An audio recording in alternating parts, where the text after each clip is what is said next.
Good day, ladies and gentlemen, and welcome to the ESL studios here in Burbank, California, where we're coming to you live with the WGLNA Gold League season finals. We have 4 teams battling it out to see who's the very best team in North America. Today, the players of Deja Vu, 07, Eclipse, and of course, the league leaders Apex will go head-to-head in front of a live crowd.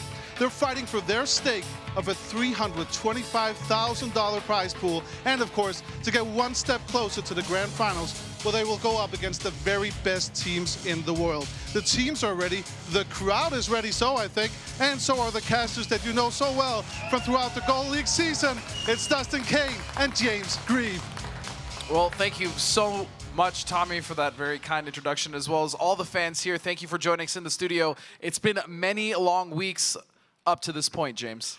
I'm just super excited to be here. This is a day that everyone's looked forward to all season. Now we're here. 4 teams are here. Maybe not the 4 teams we thought were going to be here at the beginning of the season. Nevertheless, they're here now. They're ready to play. I just can't wait to get these battles underway. These are 4 amazing teams that do deserve to be here. They've worked for it. And speaking of amazing and deserving to be here, we actually have 2 guest analysts here with Tommy. It's going to be none other than B-Ted and Meadowhawk. That's exactly right. You probably know B-Ted or Ted Arando from the community show. I'm just going to call you B-Ted today. And of course, you all know Meadowhawk, the best dressed man in the tank business and also spokesperson for 07. You see the badge right there on the jacket. I'm going to be your host tonight. My name is, well, in Danish, it's Tommy Kjærsgaard Rasmussen. You probably can't pronounce that, so you can just call me Tommy if you want to call me anything. Let's, first of all, talk about what this game is about, because we probably have some viewers that have no idea what this game is about. What is it about? So it's an online multiplayer game where a person takes control of a tank. I mean, you go out there, you fight in 15v15 epic tank battles. It's a game with strategy. It's a game with patience. And most of all, it's a game where real armor tactics can work. So it's possibly one of the only esports where a 35-year-old person like myself can take on a 16-year-old. I'm actually the son of a former tank general in the Danish army, so I know a little bit about tanks. And when I look through all these tanks that are there, it's very realistic when you look throughout the military history. Absolutely. The weak spots, the ability of the tanks, even how fast they go up the hill. They've done a great deal of detail, armor thickness, and everything like that. You need this at this level. These guys are so good. They know everything possible about that tank. The matches are also 7 versus 7 in the WGLNA final today. And then you have 2 different modes. You have attack and defend. The first team will be attacking, and then once that match occurs, it flips, and the other team will be defending and attacking again. One of the big things about that World of Tanks right now is it's blowing up all over the world. We have Wargaming in a brand new article by Rolling Stone that just hit recently, and it just explains just how big World of Tanks is. In Russia, they just recently had a world record made of people playing at the same time. They had over 1 million people playing World of Tanks at the same time. It's stunning, and it's exploding here in North America. And you see the article right here in Rolling Stone, so I think a lot of American fans are getting their eyes open to this beautiful game. Let's talk a little bit about what's going on today. We have, of course, it's the season final, so we have a bracket that we can show you just to see which teams are going up against which. And of course, we're going to start out with the semifinals, and it's going to be Eclipse versus 07, then Apex versus Deja Vu when they go on to play the final. We also had a 3rd, 4th place match at some point. Who's the favorite for tonight, Meadow? Oh, it easily has to be Apex. I mean, everyone knows I'm here for 07. I can't be biased. Apex, they've been strong all season. They suffered last year at Vegas. Comps has made some moves, picked up some players. They went 17. I believe they only lost once this season. Yeah. They are probably the strongest, Ted. They, in my opinion, are easily the most strongest. They added 4 guys from a Simp, a team just recently folded. Their Simp is a legendary team. Adding 4 players, Photo Finish, Nits, Dry Nits, and Overlord Prime has really solidified that team. This is the best team comps and the core members of Apex have ever had. There's also a 3rd place match after the 2 semifinals. That's still pretty important for the teams, isn't it? Absolutely. If you get 3rd place and for whatever reason one of the other teams can't go, you get to go to the New York Rumble, which is a big deal. Throw on the fact that there's extra cash money for getting 3rd place as well. Every team's going to take that match seriously. Yeah, don't also forget that, like we saw in Vegas, every single of the points, like the NASCAR-style points, matter. Like, there's 300 points difference between 3rd and 4th, which, unfortunately, Noble found out last season made a difference, and that's why they didn't go. So we're going to have intensity in all the matches throughout the night. Let's preview this very first match coming up. It's Eclipse versus 07. Eclipse, what is their biggest strength as a team? One thing about Eclipse is the continuity and their strategies have continued to grow. They struggled at parts during the season, but then they come back incredibly strong. They've even they benched one of their best players. People, as they figured out, they added 2 of the best players in tanks, Ox Mathis and Wally, as we get to know him. He's one of the best callers and tacticians in the league, and he and Tigers have created some really good strategies and tactics we're going to get to see today. And if we look at Eclipse, would you say that their strongest part of the team is the talent pool they have, or is it the teamwork? It's a little bit of both. In this game, you know, talent will only get you so far. It's a very, very strongly team organized based system. So it's not like CSGO where one person can clutch in 1v5. If you are out and you don't have your team to support and the strategies aren't there, it's not going to work. You get isolated and taken out very quickly. You'll leave a hole that the other team will exploit. Strategy and tactics are so key in this game. That's why they do have some players that you don't always see playing, but are a big part of setting up the team for success. Okay, and let's talk about 07, your team, Meadowhawk. You probably had team breakfast or something with them. How are they doing right now? They're doing pretty good. I may or may or not have broken my foot kicking them into shape for this weekend. But I've been hanging out with them. Obviously, this is our first live finals ever. We have some nerves, but to counteract that, we have Static and Zone, who have been to live finals. They're there. They know what they've been calming everyone. They've been talking to everyone through it. And I think hopefully we're good to go today. Who's the most nervous on the team? You can say. I'd probably say EXO. EXO, I mean, he's a boost master. He gets a bit nervous even playing on stream, so we'll see how he does today. And do you think that they get any motivation, 07, out of being the underdog today? Because everybody's talking about Eclipse and, of course, Apex. Not a lot of people are talking about 07. They should be. They are as motivated as a team as any of the teams here. All 4 teams here are hungry. Count them out at your own peril. Eclipse proved that last season. There's no joke in how well prepared each and every team is here. Okay, well, I think we're almost ready to get the first semifinals started, and to get it started for real, we of course need to go to the caster. So let's go back to Dustin Kane and James Grieve. Well, there you have it, James. 2 teams that couldn't be more different. But for me, 07, it's really going to come down to which team shows up for 07. We've seen them kind of struggle in the first round robin and the second round robin, but then we saw moments of brilliance where they handed Eclipse their worst defeat all season long. I mean, even Apex played Eclipse and it went to overtime, but 07 handily defeated Eclipse. Now playing them here in the live finals, you got to factor in, again, some of the players are nervous. This is their first live finals as a team. Are they going to be able to essentially be the team that showed up that day versus Eclipse in the past, or is it going to be kind of the struggling 07 we've seen? Teams hit their strides at different points. And when a team like 07 hits their strides late in the season going into the playoffs, that's when you really have to worry about them because they're feeling good right now. They managed to come back from being 4-2 down against M60s, and they turned it around and won in overtime. Right. So you cannot write a team like that out. But then looking at this roster of Eclipse, like we were talking about earlier, or BT was talking about earlier, you have Wallhacks and Oxmasis who have just joined from High Voltage. But then you also have players like Vetro, T1 Diabetic, and Master People who have been in this league for a couple seasons now, or this is their second season. And they're just so good together. Now, they've made some changes. There's a few little things that they haven't necessarily done the whole season that we're going to see today, but we'll get into those when the battle actually starts. So it'll be interesting to see if these changes that they're making so late in the season can pay off today. Absolutely. And then looking at the roster of 07, James, talk to me a little bit about this team.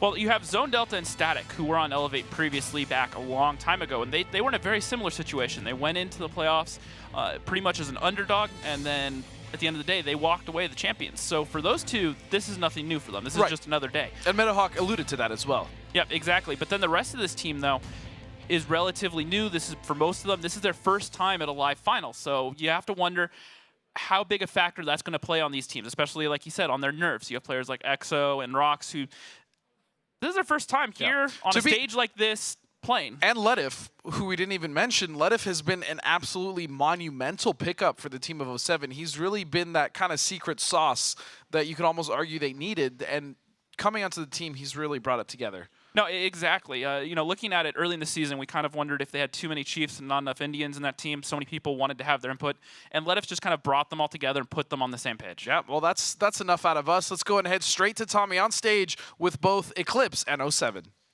That's exactly right. I have Foster from 07 and Master Pupil from Eclipse. So they're talking a lot about the experience of being in a live event before. You've never really tried this as 07. Can you feel a different mood in the team when you got up this morning?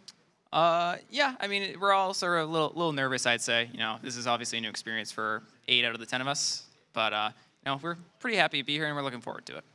And Master Pupil, you have pretty high confidence after the last finals, which you won. How big of a confidence boost is that? We're going to super slam these guys. And we heard a lot about the Master Pupil Super Slam so far. Are you afraid when he says that he's going to Super Slam you? Not really. I saw that shirt External had, and he's not that impressive, so. Let's just explain that shirt real quickly because you haven't seen it, but there was a shirt going around yesterday when the teams got in, which was, I wouldn't say new picture, but you had no shirt on from Snapchat. Any comments on that shirt? We can't show it to the viewers, but how did that shirt even end up here? So External brought that. The picture got copied, and External from Apex decided to put it on a shirt and show up with it. It was pretty cool. I thought it was funny. And, you know, it's good PR for me, so. And, of course, all the regular viewers of the season know that we always have a face-off before the battle. And we always end off with saying, do you have any final words for your opponents? And let's hear them, Foster. You know, good luck, have fun, I guess. And, you know, I really don't have anything else. You can do better than that. Come on, Master Pupil. Well, I mean, we're going to have to super slam these guys, as sad as it sounds. Their name is going to be the score, 07-07. That's what it's going to be. Well, thank you. Okay, go ahead, Foster. I just want to clarify, it's an O, it's not a 0. I mean, Pupil, I know you missed school a lot last year, but, you know, other than that, just want to make sure you know that. Okay, let's shake hands just to get everything going off well. Let's get back to our casters and get this game going. Oh, man, I wish we could have them live at every single face-off. Oh, that was pretty incredible. awesome. So it is a 0, or excuse me, it is an O. It's not a 0, but overall, I think 07 is a team that could definitely win the entire event today. In fact, every team is, but it's going to be very difficult against the opponents of Eclipse. Like you said, they've been here before. They came out and surprised everyone last season. It's going to be an uphill battle, but I'm excited to see, again, which team shows up here for 07. Yeah, definitely. If I had to put a percentage on it, I'd put it 60-40 in favor of Eclipse right now. I think that's fair. But what you got to think is 25% RNG in this game. That's well within that margin. Could go either way. But the map pool is really what's going to decide it here. Yeah, the biggest thing that jumped out at me is Ghost Town is a map that 07 have not played Once. all season. This season at all. And it is the third map we are going to see tonight. But then we have a map like Proc, which has been one of the staples for Eclipse since they became a Gold League team 2 seasons ago. So looking at it, it's going to be a close match. Mines and Cliff are really going to determine a lot. And Cliff isn't even a map that 07 are particularly strong on. And then we're going to finish up with Ruinberg, and if we get there, we'll be on Cliff again. So I think the early maps are really going to mean a lot for 07 if they can get some good momentum going early, going into those maps that Eclipse are going to be stronger on. They might be able to cause an upset here. Yeah, but again, for me, with as far as Eclipse too, Ox and Wally have been such a good pickup for this team. Obviously, Master Pupil he's kind of sat in and out of a few of the games as well, but those two have become full-time starting roster for the team. Talk to me a little bit about those guys. Yeah, well, and their history. Before we even talk about those two, something that I want to point out that we haven't actually looked at. If you look up the stage right now, Tigers is not up there. He's been calling for a good portion of the season. Yeah, pretty much the entire season. What do you think that is? Well, when you bring in a player like Wallhacks, who has a lot of calling ability, the team's kind of been making some changes through the season. They've been getting the new players more and more evolved. You have to wonder if that's going to play some sort of big effect on this match. When you have Tigers in there, he's been calling for a large majority of the season, and right before a live final, you move him to the bench, or you let he just doesn't play on a couple of maps per se, even if he plays at some point tonight. You kind of have to wonder, is that going to be a gamble that's going to pay off, or could that come back to bite Eclipse? Yeah, we'll have to find out as we are getting ready to get right into the very first map here between Team Eclipse and Team 07. Ladies and gentlemen, this is going to be the first battle of the night. Let me hear some noise from everyone. Yeah. All right, here we go. Mines, a small summertime map with lots of hills, rocks and other cover. The teams start the battle in the usual locations, but the base locations are different. One is located in the bottom part of the village and the other one is in the water. One of the key objectives is the center hill. That's why the teams will often select fast vehicles and tanks with strong turrets for cover. And here we go, the very first battle of the entire tournament. It's going to be 07 sitting here on the defensive side. Yep, looking at the lineups, Eclipse coming in with a 113, a TVP, 2 TVPs, excuse me, 3 Bat Chats, and a Lorraine 155-51, the tier 8, with all hacks. Wall hacks playing that. Then looking at 07, Nia 7, a Grill, a TVP, 3 Bat Chats of their own, and a T54 lightweight. And right out of the gate, it looks like Eclipse is going for the hill, but 07 are taking the south approach here, and they actually have the overmatch, but let it make us fail the boost. So unfortunate, and there was early damage on both Brett and Alex Mathis coming out of 07, so early HP pool advantage could have been something more, could have been 2 tanks down. Definitely, and if you look at it, they had the overmatch on those Bat Chats of Eclipse, or they would have had at least a quick 2-on-1 before Vetro got there. So that could have worked out in their favor very early on.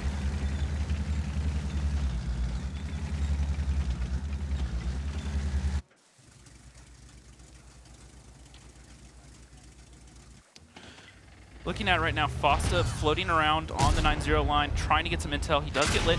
However, Brett finds him. He's going to start clipping him out in that Bat Chat. He's going to head for the building, gets us some cover. Fosta is actually heading up right underneath the face of that hill. Bat Chat does not have the greatest gun depression, so Brett can no longer find those shots on him. And Exo and Ox will both be essentially just perma-lighting each other because of that proximity. So the information is going to be there for both teams, at least for one tank. Brett is now no longer lit, and it is Ledev with Kamador right underneath.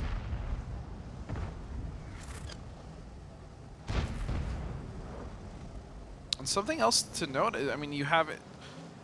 Wally is actually playing in a 155-51, so he is not going to be playing in that tier 8 light that we would most normally see him in. Yeah, but look at where he's moving right now. With that Lorraine, he has the mobility to push down that one line. T1 Diabetic over there in the Bat Chat, or the TVP, excuse me, is his only support right now. And now Wallhacks should be able to open up some shots towards the east, and these guys hiding underneath the hill.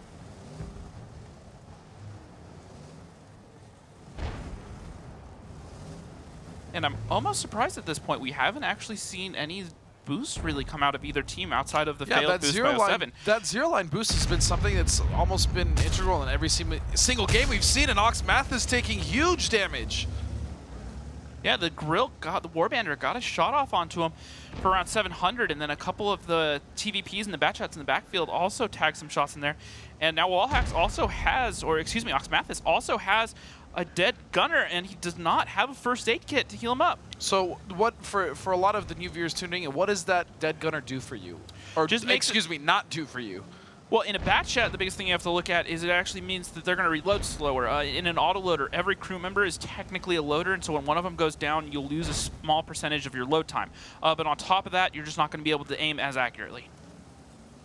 Exo just trying to get some more prox lights underneath the hill, but he in turn is also staying lit. Ox is extremely fortunate that 07 decided not to bring an artillery this round while sitting on defense, so he can just sit there and prox light, not for free, but without too many problems. As he saw earlier, if he pokes out too far, there are tanks ready to punish him, so he just needs to be careful because he only has 296 HP left.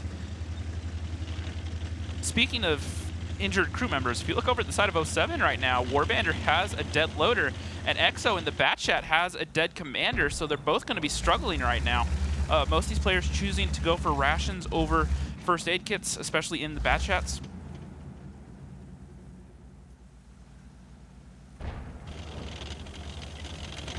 And this is, real quick, just to kind of reiterate something that you've really harped on in the past, is a very static defense.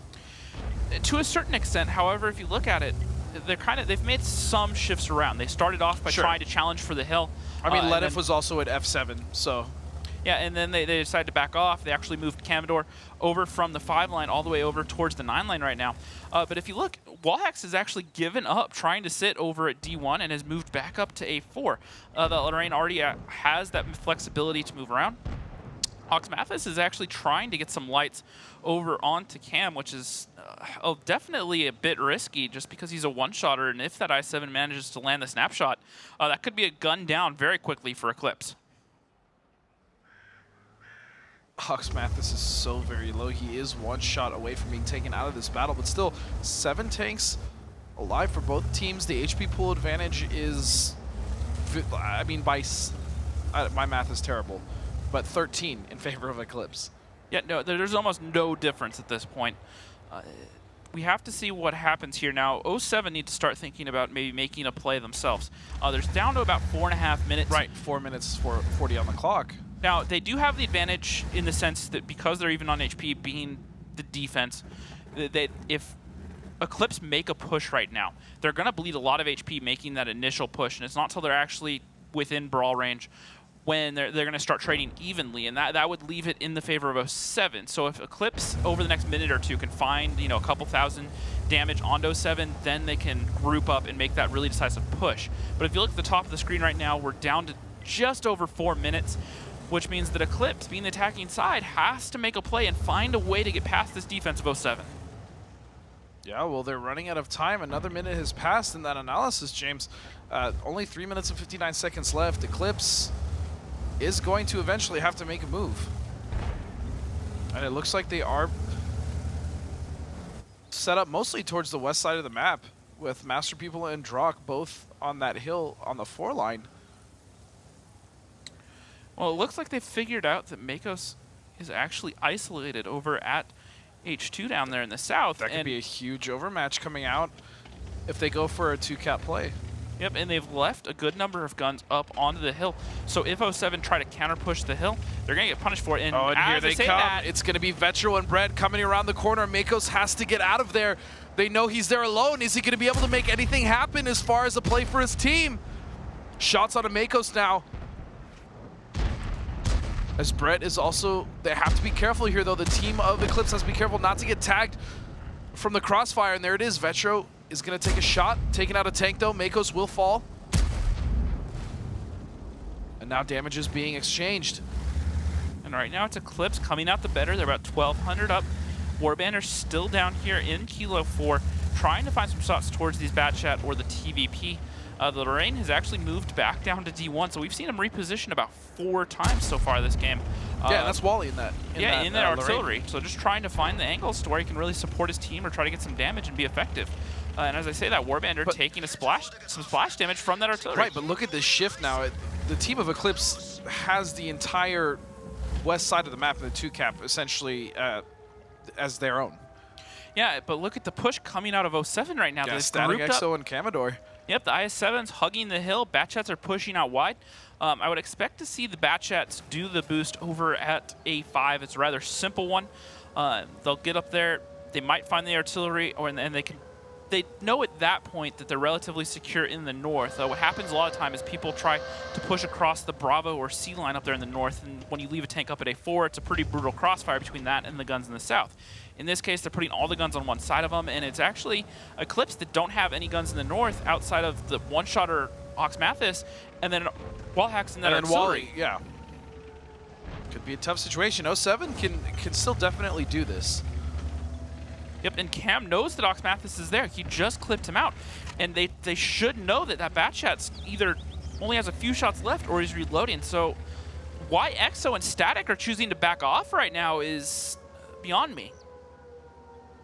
It looks like Fosta is slowly starting to rotate on top of that donut, that hill, as him and Commodore maybe setting up to try to get the resets. Only 15 seconds left on the clock. 10 seconds now. Eclipse is 8 seconds away from taking this with a cap.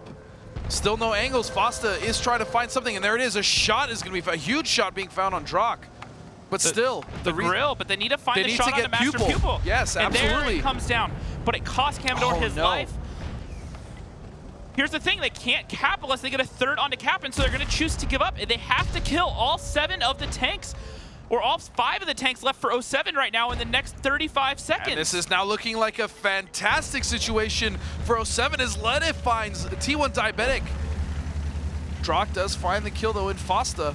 in that trade. It is a tier 8 light, but even still, they need to wipe out the rest of 07 to make this round count. Only 20 seconds left, James. 07 could draw first blood. Yeah, 07 should get this here unless they make a mind-blowing mistake at this point. Exo's all the way back to 2 behind the rock. Shot onto Vetra. I mean, he is going to go down, but it's not going to matter. It is going to be 07. Wait a second. Rock's going to come in here, but it's not enough. They It's can't not get enough, the Exo no. static. So there it is, 07 stealing. If you could almost argue that first battle away from Eclipse. Nerves be damned. They played very well. Well, a very long battle. They played the clock very well, and they just outpaced Eclipse to a certain extent. Eclipse was just trying to find an opening. They made them worry early on about taking the hill. Then they backed off. They repositioned. They did give up Makos for essentially free. I would have liked to see them punish those tanks a bit better. However, they got him down, but then they still recovered. They very quickly regrouped and took the north once they realized majority of the tanks had moved down that one line, and they got them up there, and they got themselves in positions to get those resets. And once they knew they were down to about 2 minutes and they still had 6 guns alive, they just sat there and they played the clock. They got the resets when they needed them. It was a little bit close there. The cap getting down to about 6 seconds at one point.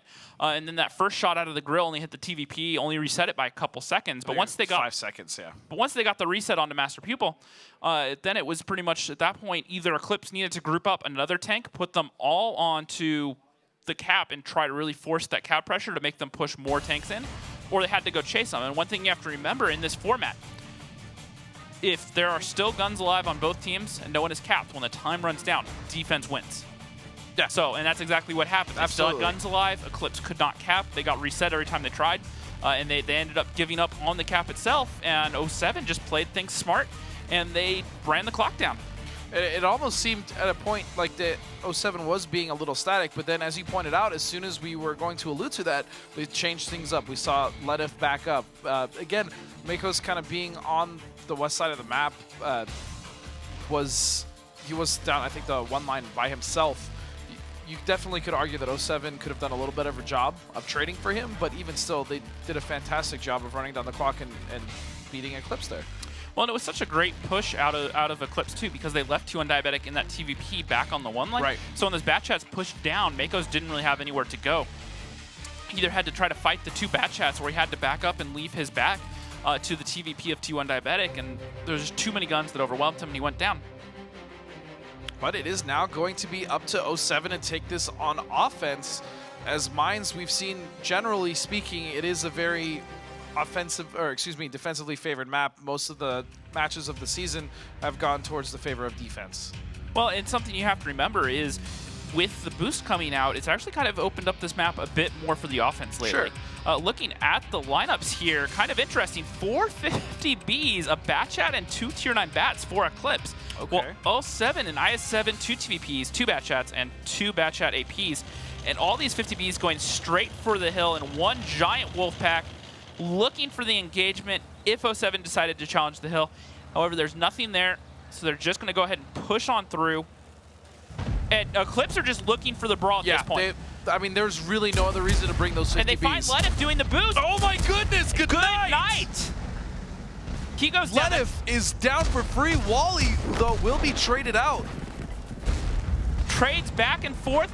The 50 Bs are going to go ahead and push onto Commodore and Warbander. So much damage coming onto these 2 tanks, but T1 Diabetic is going to take a shot. Damage is being traded overall. And now shots onto Commodore and Warbander. Is Warbander going down? Still alive, going for a ramp. And there it is. But now the these 50 shot Bs from are Diabetic. reloading. Commodore can sit here. He has the consistent fire tank. He should be able to find T1, but T1's going to head for the rock. Master Pupil's going to get in the way. Doing a beautiful job here of block getting him in there. way. Yeah. He has the HP. He's saying, just shoot me, and he knows that he's going to reload before Commodore can possibly kill him. However, looking over at 07 right now, they still have 5 guns alive and a relatively healthy amount of HP. T1 Diabetic's a one-shotter, so this isn't over yet. Makos having to back off in the south here. Eclipse getting very aggressive up onto the hill, making sure they know where everyone is, just proc sliding Makos as he runs around, and Vetra's gonna be waiting, and he actually tracks Makos. Another track shot, and Makos is tracked in position now. Exo coming around to help him, but they will clip out Makos. And Wow, what an incredible job here from Eclipse to answer back again. We saw the 50B picks, which meant that they wanted this brawl. This is absolutely what they were looking for. Well, you saw that just in how they set up. They put their finger on the W key and kept going. They just drove up and over the middle. They didn't even try to go for the hill.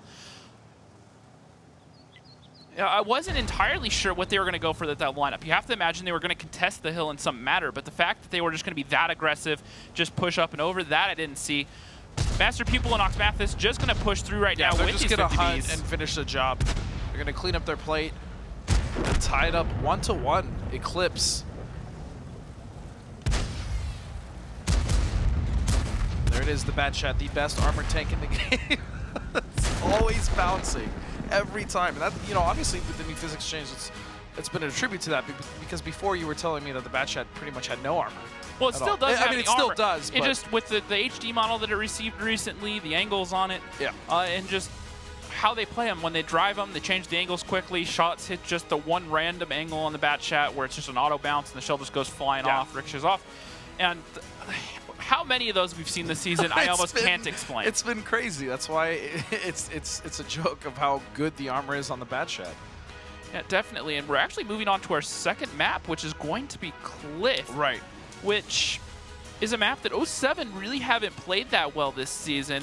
It's really 07 and Cliff here in the series that or excuse me, 07 with Cliff and Ghost Town that I'm looking at for this series. Noticing that they haven't even played Ghost Town once this entire season, and Cliff, it's been a little shaky for them. So this is really crunch time because they may not even get to see some of the later maps in this pool. Yep. Well, another thing to look at. I mean, so far they're playing well. Don't get me wrong. I'm not trying to throw them out at all. Well, another thing to look at here is when 07 beat Eclipse during the second round robin. The last map in that series was Cliff. They only played one round on it. However, it was 07 attacking, and they managed to pick up the win. And that's what ended up deciding that series in favor of 07, 5-2. That's true. That's so very true. While 07 haven't played it that well on the season, especially compared to Eclipse's numbers, Eclipse on Cliff 9-4, which is pretty respectable. But then looking at 07, 6-11. So it's a map just overall that they've really, or that 07 have just struggled on. But last time they played each other, it worked out in favor of 07, so we'll have to see if they can repeat that right now.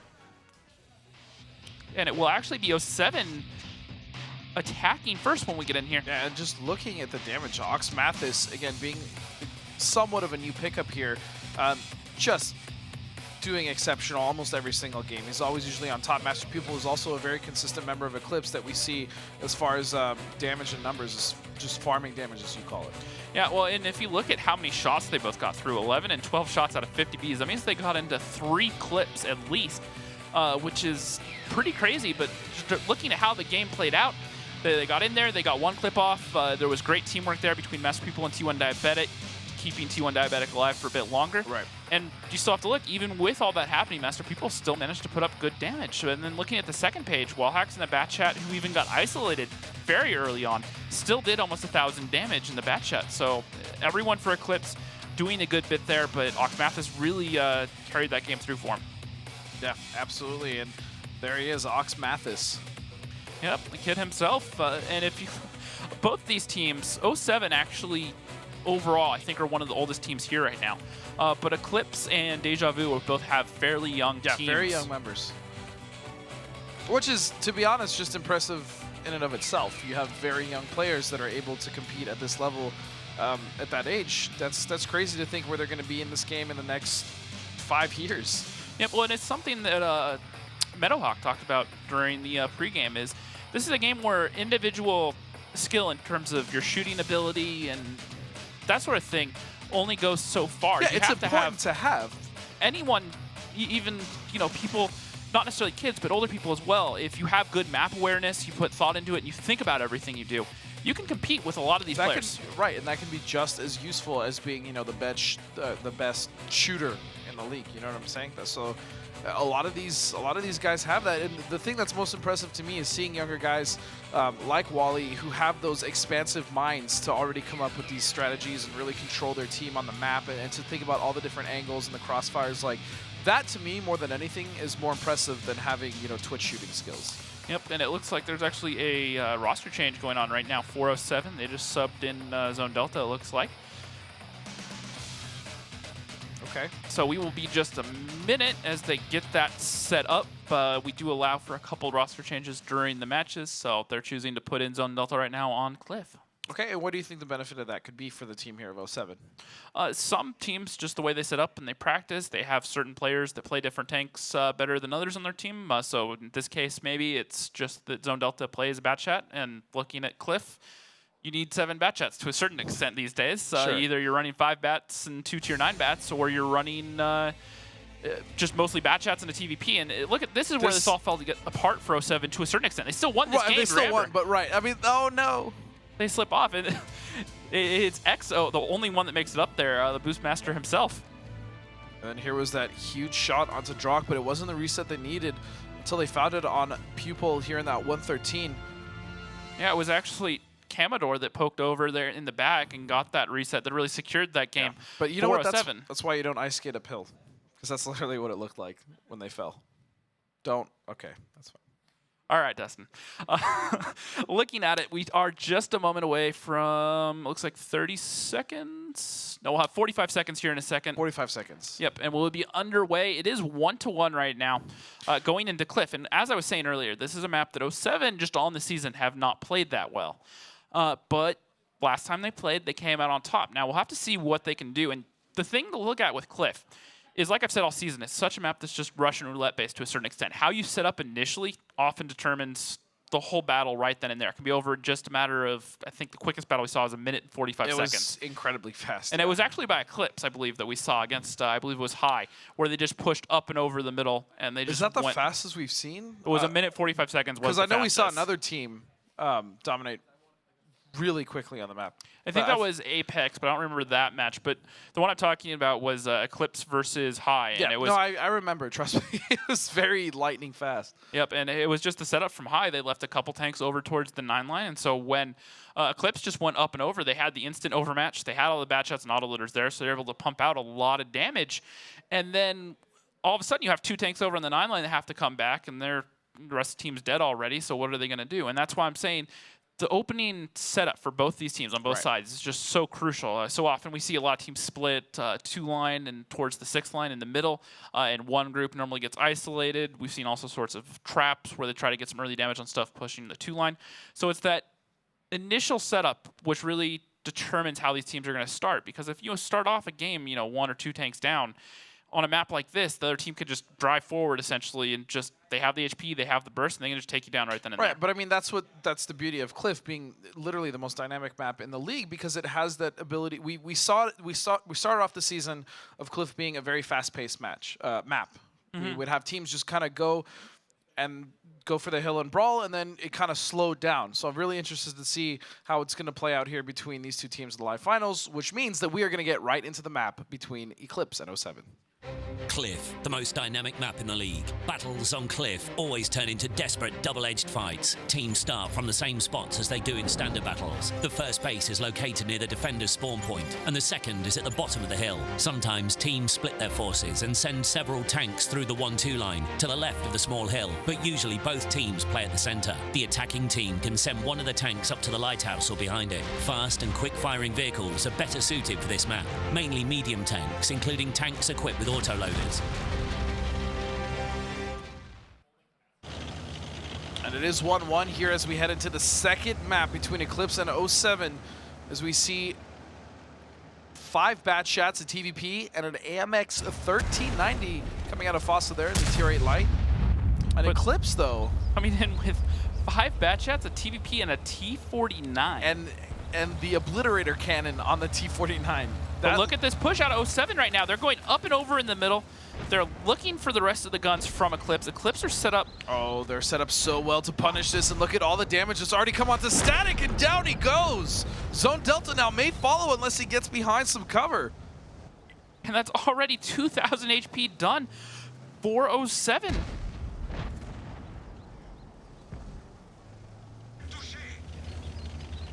Looking at it right now, just all of a sudden, this is what I'm talking about. The initial setup for both these teams can often determine how this game plays out. 07 tried to go for a very aggressive up and over, try to catch out some guns pushing towards the hill. However, Eclipse were set up with a much more passive defense and set up to do damage. Vetro up at A5, Brett sitting down there at D4, and they also had a Master Pupil over at D3 on the backside of the hill there. And they were able to pump out just so much damage onto Static. He goes down. Zone Delta was fortunate not to get tracked out in the open because it could have been him down as well.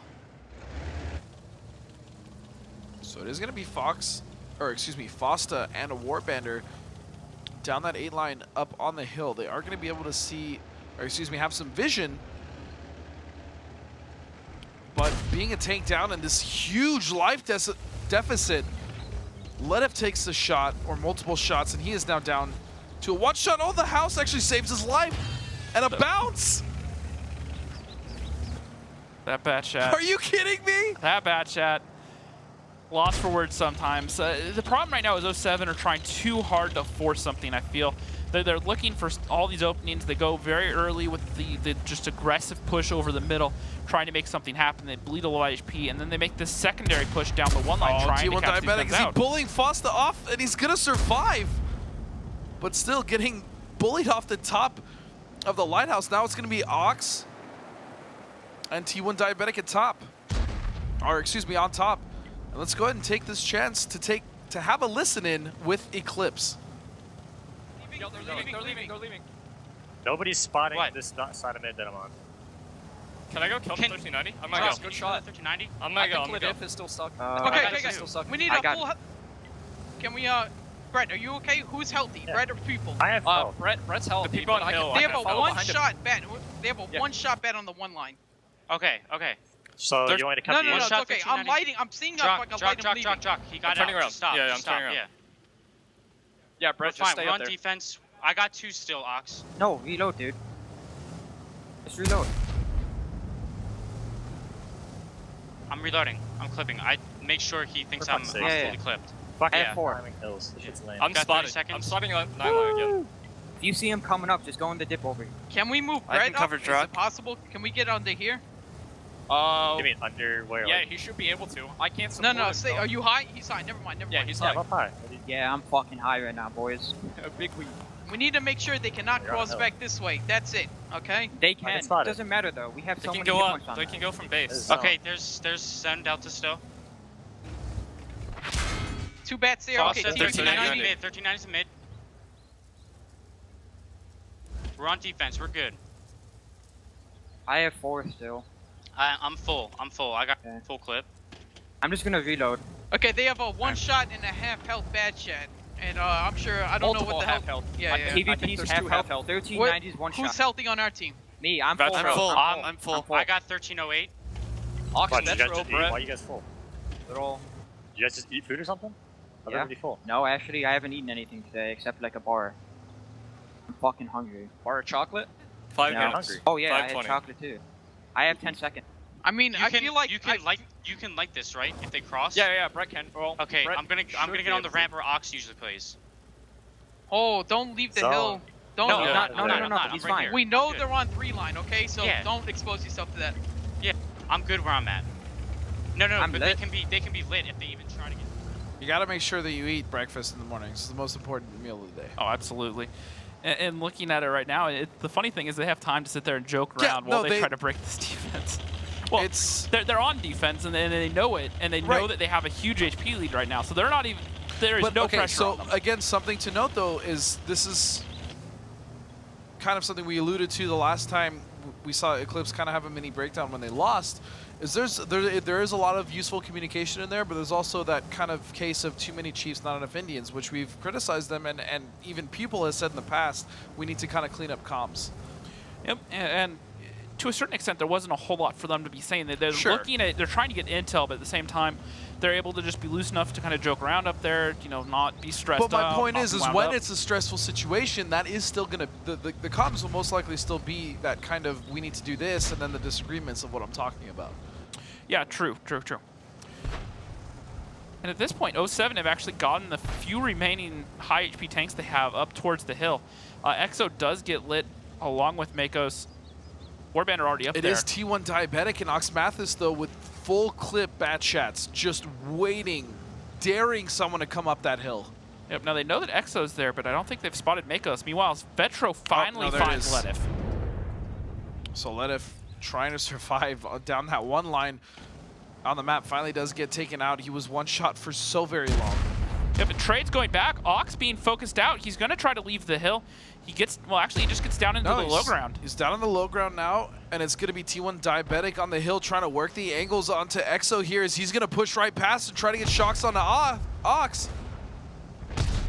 And Ox is going to slide all the way down. Still, Eclipse is in the driver's seat here, but 07 is making moves to slowly take their HP pool advantage away. And this is pretty much over for 07 and at this Master point. People is dead, yeah.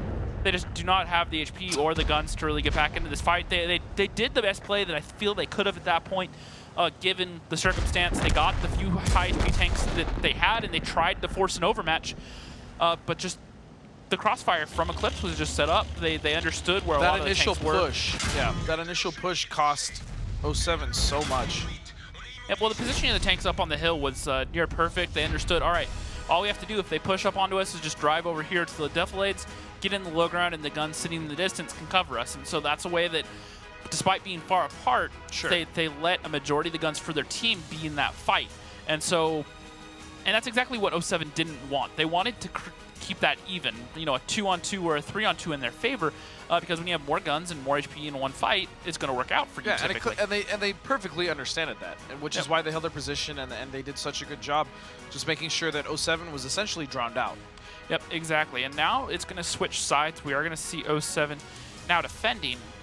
Looking at it, though, I kind of wonder, are we going to see 07 stay as aggressive as they've been so far tonight? Because they've opened up very aggressively they have. throughout the series. The only time they weren't was that attack on Mines. Which that still Eclipse just went up and over, and they just kind of caught them out. It looked like they were setting up for an aggressive 9-line push, but Eclipse had other ideas. And now, looking at it, look at the damage out of T1 Diabetic, 2,600 over 12 shots. Ox and the Drog also doing well. Right up there. Ox has been just so integral in this team as far as damage dealt. Yep, but then Exo and Warbander also doing a decent job for 07, but 1,800 is the top damage on team. That's barely the full HP of another tank, and so that kind of tells you how the whole series... Yeah, the HP of a bad shot. Yep, exactly. So that just kind of tells you how the series as a whole went for the team, and then Static, the poor fellow that got caught out making that opening push for 07. He did not contribute much. Couldn't even fire a shot. Yeah, and that's, again, he got caught out. And of the tanks that had done that initial push, it was actually Ledif in front. It was Static kind of getting the band end of the stick there, if you will. Yep, and it's, when you're a player like Static, it's so frustrating in those sort of situations where there's a whole group of 5 or 6 of you making that push, and you just happen to be the one that gets focused out, and you go down within the first minute of the game. And then you have to sit there and let your teammates try to figure out the rest of that game, and there was nothing really you could do about it. It's not like he got, caught out doing his own thing or making some sort of bizarre push by himself. His team. He was with his team doing what they wanted, and when you just get focused out like that, you just have to put your hands up.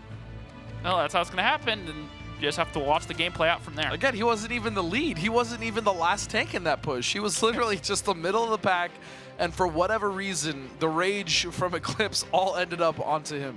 Yep, absolutely, and it's kind of impressive as well that they were able to keep all their guns firing onto him. That is true. Despite that being is in the middle true. of that bat chat.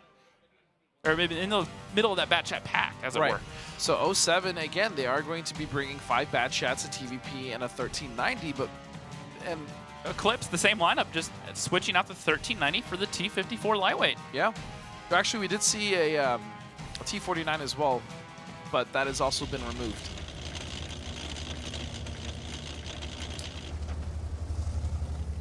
And this opening play can play such a big role in how these matches play out on Cliff. Well, the funniest thing I find about this game is both these teams are set up super passively at this point. 07 sitting kind of deep on the one line. They've pushed up for their bat chats into the middle here at E3. But and look Exo at the is setup. going to start climbing up as well that hill. So, I mean, he's really the farthest out on his team as far as positioning goes, right there on that 7 line. And it's going to be T1 Diabetic and Ox Mathis. They're actually just going to chill.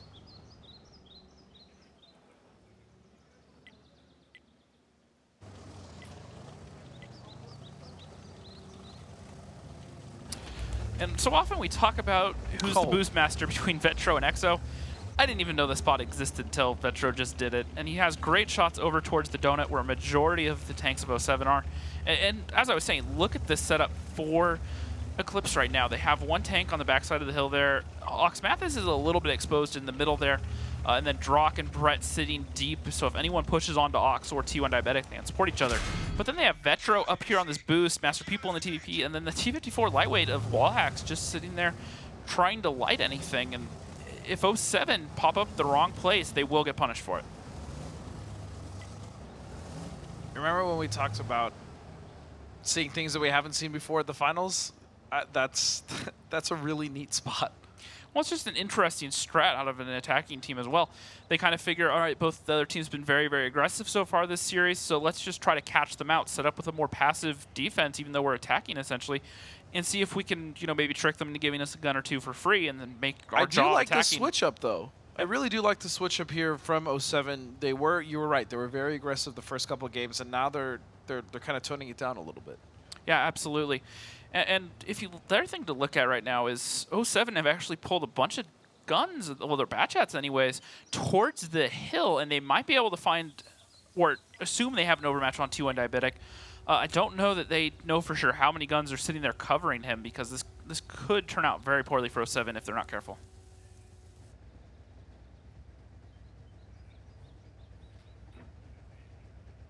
And we actually have player point of views right now. So this is exactly what Vetro's seeing, how his game's set up. His crosshair, if you look down at the bottom, he's running rations instead of the first aid kit. Batchat running 20 APCR shells and 10 heat shells. And someone gets spotted, and he should find some shots.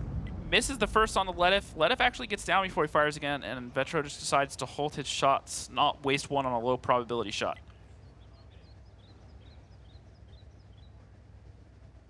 '07 are not on a bad situation, and '07 have, the one thing that '07 have done so far tonight is manage the clock very well. It's what won them that first game they have, and they're on track to doing it again. I agree with you 100%. They're 4 minutes in. They've only have Exo, who's down one shot of HP, and his dead gunner again. That's actually been something that's been a big problem so far tonight. A lot of these players are deciding to run rations over running a first aid kit, and just as it happens, you take one shot, and all of a sudden that's a dead gunner that you have to live with for the rest of the game. Especially in a bad shot of all tanks. Yep, absolutely. And Zone Delta just sitting up here in the bush trying to light stuff, and Eclipse need to find some sort of opening here. They need to kind of make a play, and Zone Delta and Static are actually kind of grouping up towards this hill again, and they may make a play. And I like this out of a defense, being aggressive, taking the initiative, just as long as they can do it smart. You know what? And as we start to head towards a more aggressive 07 here, making a play, let's go and get in on their comms. I'm gonna light the 9. Okay. Okay, we're good. We just need to wait. I'm in front. Whichever paths haven't been lit that are there's a boosted tank up on the pushing hill do towards not us, get lit. I'm just staying safe until It's anything not a happens. push. It's oh, he's pushing. It's a push. Yeah. How many is that? 4? It's 4 tanks. Just Four don't tanks. bleed to donut when we're on hill. Don't bleed to donut. Akos is just gonna spot south. Watch out for Warbender will have shells. Warbender will have He shells. will have but they may shells try to if light you him. have spots. Makos is the light. I'm aimed north side of donut right here. I'm aimed here as well. They're trying to bait us into being aggressive on hill to punish him. Yeah. Don't Yeah, they're just all, don't get they're all baited. down here. Static, watch your turret. Watch T1 on your turret, Static. I haven't been spotted. Oh, okay. No, We're I'm good. not You want me aiming, at D4? I can't. Oh, there's wall hacks. but B3 should be where you Oh, are. there's Vetro pushing. They might be trying to get lights to counter out A5. Probably. If they start shooting him from other places, we can get him on hill. Alright, there's one shot. Don't spot it again. Between the clip. Akos got lit. They might try to shoot Ox is Makos from climbing down up. here. They're gonna try and shoot Makos from down here. Be careful. The 54 can hit you, I think. Akos is just. I have 2 in the clip. I'm clipped. No, he can't from his position. He has to climb up Okay, top. will you light him then, Fosta? He can't shoot Makos. Okay. 4 minutes Probably game. I won't be spotted by the Should Makos 54, be on but if ramp they're gonna still? go... Or should I clip? If they're gonna push like into here, How many shells do you have? I'm gonna At get 4. tracked. Because that's 4. I mean, it doesn't look like they're grouped enough to make any push right now. I'm clipping. We're just bleed more time. We've got 350. Don't spot me getting T1. They're trying to find something and they haven't found anything yet. Yeah, they've found nothing. As long Do as we don't have bleed. lights on this just in case? Or? Yeah, we do. Yeah, we do. Yeah, Mechos. yeah. I'll light them if they're in. I know the problem east is of that this wall hacks. Nice. First, make spot it sure again. Fostek will I not got get 3 shot by shells. this. I'm aimed over there. If he pushes underneath you, B3. You guys got lit. They're pushing hill. They're pushing hill. Pushing hill. Good, that's good, that's good. TVP's firing from Donut. They're pushing up mid. Oh, Donut fired 3 or 4 I'm clipping. each. 3 or 4 each. We should kill these 2 tanks on hill. We should kill these 2 tanks on hill with Yeah. static. Go, Ox just dude. fired another on me. He's tracked. Kill him. Nice. Ox is out. You could probably take 1 shot Vetro's each of coming. Ox. He shot 2. Vetro shot 2. Nice. Vetro shot Nice. 2. Good shot, Static's good clipping, shots. static's clipping, Be careful, static's be clipping, careful, be static's careful. clipping. I'm gonna kill Vetro.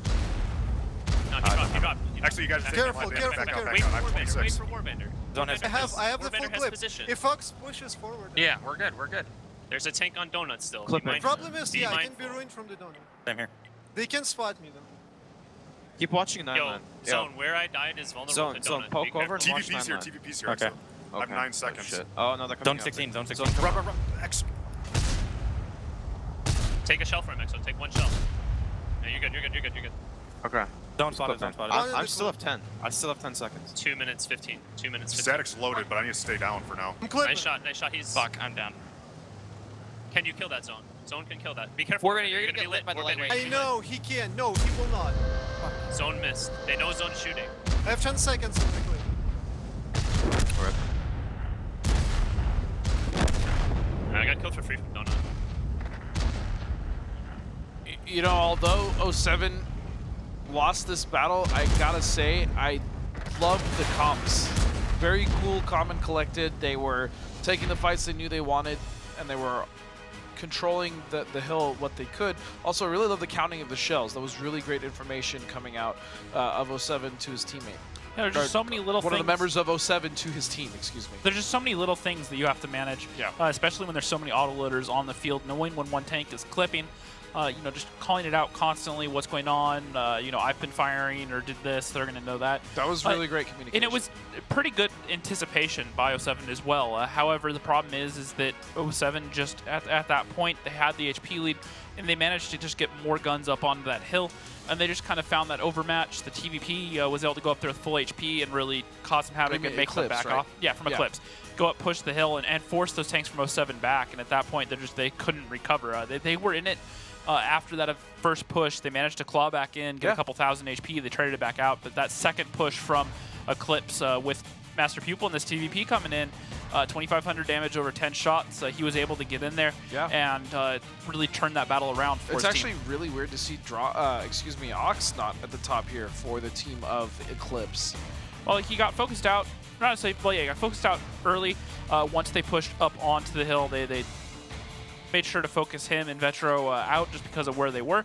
It's not that they were looking for him in particular, but they were just the tanks left on the hill. And at one point, you heard, all right, Ox is reloading. Let's try to get some shots on him. And then Vetro pushed around. They said, all right, focus out Vetro. And then I have Vetro, and Vetro barely got off the hill before, I believe it was Zone Delta found the kill shot. So overall, though, really great from Eclipse. This is kind of one of the strengths of this team that we noticed throughout the season is their ability to break defense. Yep.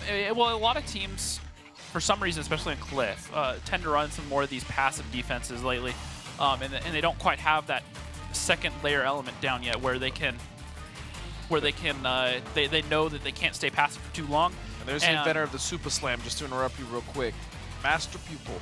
Yep. So great performance out of him for this series, but we have to see if he can keep it up. And it's great when you have a team like that where anyone can step up. Master Pupil stepped up this game, even though Ox couldn't. And just overall, just the interchangeability between that team has been so good so far this season. But my point is, you have to have multiple layers to strats, even when your defense and you're planning on not camping, but just playing super passive. And we've seen one-dimensional defenses been broken down before, and that's not to say that 07 really ran a one-dimensional defense, but overall, the teams that haven't had like a plan B or a plan C or even a plan D have been the ones that have struggled the most in the league because their initial plan or their official strategy doesn't work out, and then that's when we either see teams rise to the occasion and really come up with a good counterattack or fall apart. Yeah, absolutely. And something I want to take a second to talk about as we go into Ghost Town. 07 once again making they have not a roster played change. Right, but they have also not played a single time during the season. That is blowing my mind. And that this could either be a great thing for them or this could be a disaster.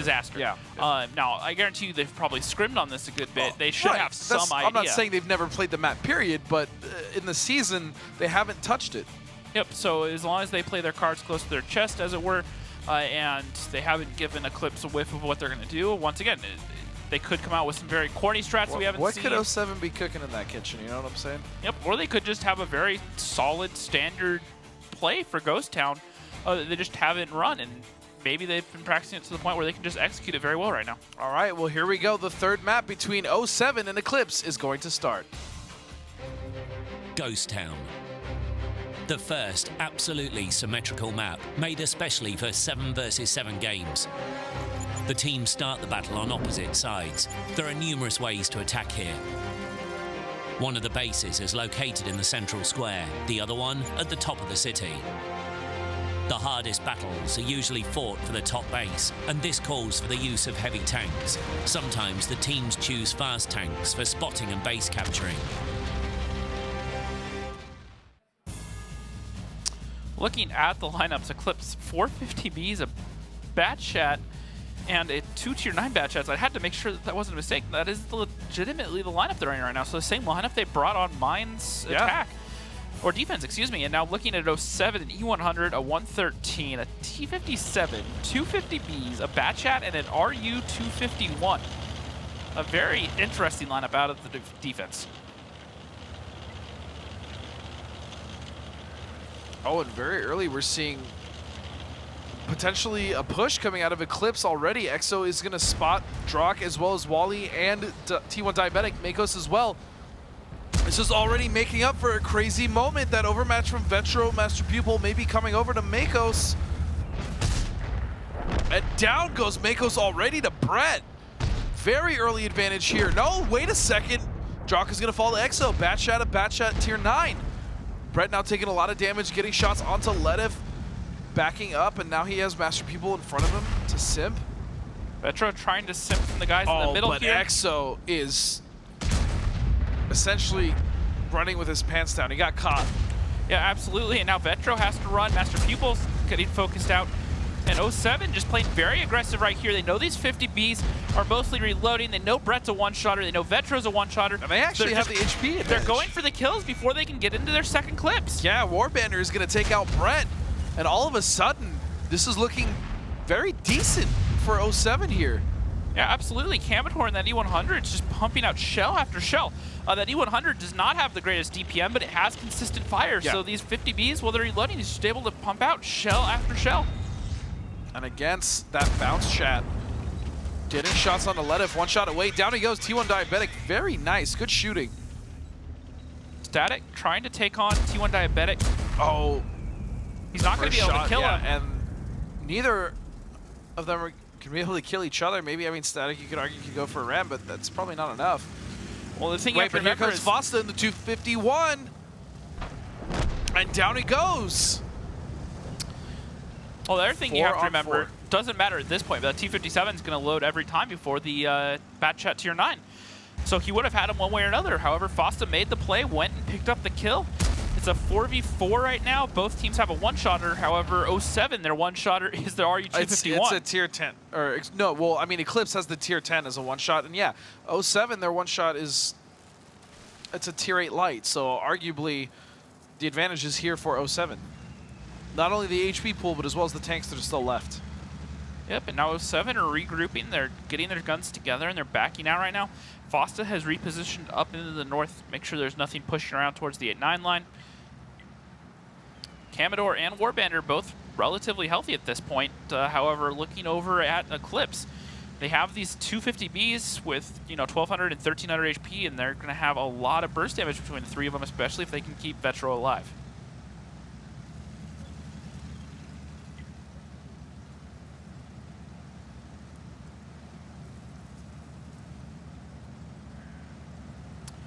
They're just rotating through the south rotating here. together. Retro literally cannot give anything. Well, if the other two 50Bs can bait some shots and 07 just either fire their shots off in haste, or they just decide to try to focus out the other ones, at that point Vetro can pop out in a snapshot. Oh my goodness! Out of the E100. Now Ox is a one-shotter as well. 949. That's actually my area code. That's a lot of damage. What a snapshot out of the E100. But here's still the thing for the side of Eclipse. Those are all autoloaders. Those 50Bs. That's a lot of burst. No, absolutely. That's what I was just talking about. Yeah, they could exactly. They could very quickly even up this game, if not turn it in their favor. But if 07 plays this smart, which it seems that they are, they should be able to maintain control. And they're also on defense. That's something to note. Wallhack's looking for a shot onto Fosta. Fosta just up on that climb up at 8-8. One we don't see a whole lot of. However, it's a decent spot for the defense, especially late in the game like this. And Wallhack's is just sitting here waiting for him to pop up, and Fosta's not giving it to him. You know, I got to be completely honest, for watching 07 play on a map that they haven't touched once this season, they're doing exceptionally well. Exactly.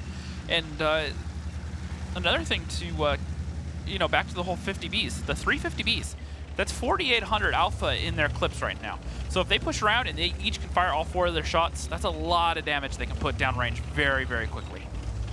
That's easily enough to clean up the 113, the T57, and the 251, as well as put some damage into the E100, but it's not enough. Still, they're going to have to drop those clips eventually. It's not enough to kill the entire team of 07. Ideally, they can group up, find a pick onto 1 or 2, and then use the 50B speed to get out of there, reposition, and get into the second clips at that point. And then once they've done that, then they'll have enough to kill them.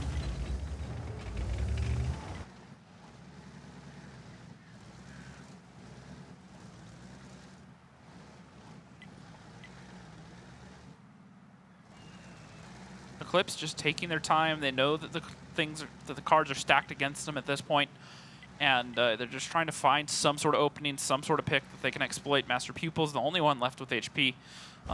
Once again, Hawks, he had a healthy amount of HP, but the snapshot and hide roll at the same time out of Commodore 9100 completely secured this win, in my opinion, 407. It would take a monumental mistake at this point for them to lose this round. I mean, right, but there still is 4 minutes for Eclipse to essentially play with. Unless 07 makes some sort of huge mistake at this point where they get one of their tanks isolated, any engagement they go for, one of those 50Bs is going to drop instantly. Even the E100 and, say, the 113 shooting Master People at the same time should put him down either to one-shot, if not finish him off. And when you have a T57 sitting between them, that's a lot of alpha that 07 have left on the field as well. So I don't see this engagement going very well. And when you have Fosta up here, there's no one really able to kill him at this point. So they'd have to kill all 3 of these tanks and find a way to cap or kill Fosta, which I don't know that they have the time to do all that right now, especially with the HP they have left. Well, there's only 3 minutes and 15 seconds left to find out, but I do agree with you that this is going to be very difficult for 07 to lose. Again, unless they make just some horrendous mistake.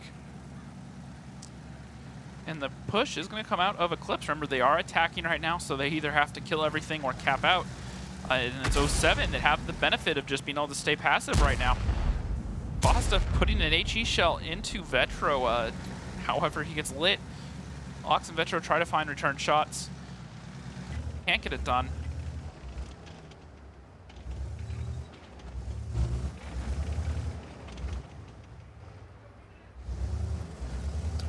Fosta poking up right now, looking for some shots again, and another shot into Ox Madness from the RU-251 for 312 damage.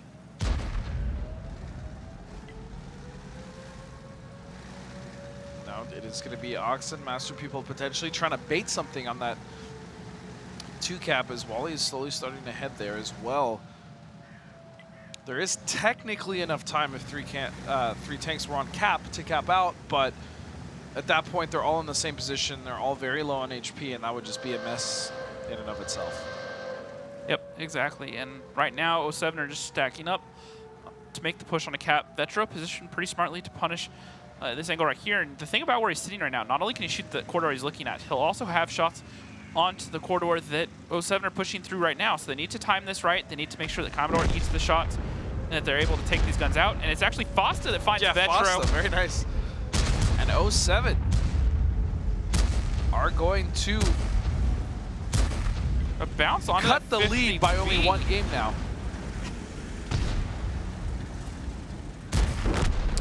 And they will clean this up. A little bit sloppy there, but they get the job done nonetheless. Sure. I mean, even still, 3-2 now, 07 clinching onto that game on a map. Again, this is something we need to talk about. They have not played it once this season, and just coming straight out of the gate swinging, they are going to take their first victory on it the first time they played it. And then, I mean, it is, you could argue it's defense, but even still, very impressive stuff from 07. Very impressive. Yeah, so it brings it back 3-2, and now we have to see what they can do on offense. Can they tie up this series at 3 apiece? The other thing to look at just going forward is we're going to see Muravanka up next, which if you remember, well, 07 had not been particularly great on it as a season as a whole. Eclipse has had some mighty good stumbles as well. Fair. Let's be honest. A point I was going to get at is their match versus M60s. They were down 4-2 with their back up against the wall. It was not looking good for them, and they won back-to-back rounds on Muravanka that basically put them here right now. So obviously they've done their homework on the map. They have some good ideas, and we'll have to see if they can change things up again and make it work. But we still have one more battle on to Ghost Town, and once again, this is a map that 07 haven't played. Look at Static coming in huge with that T57 heavy, 2,700 damage, and then Ox, as we are used to seeing on the top here for Eclipse. But then Fosta and Ledef, again, Ledef such a good pickup for this team overall. He's been just the glue, in my opinion, for 07. Oh, he's really brought this team together, and it was pretty much when he joined that we noticed the team starting to playing at that next level. They kind of picked up momentum, and they started to have some really good games. Even a couple of the games they lost, they still looked miles better than they did during the first round robin. And obviously they're here right now, so whatever they've been doing, whatever he's added to this team, whether it be more cohesion, just the tactical knowledge, it's really moved the team along. There's a look at Static, #1 damage dealer for that game.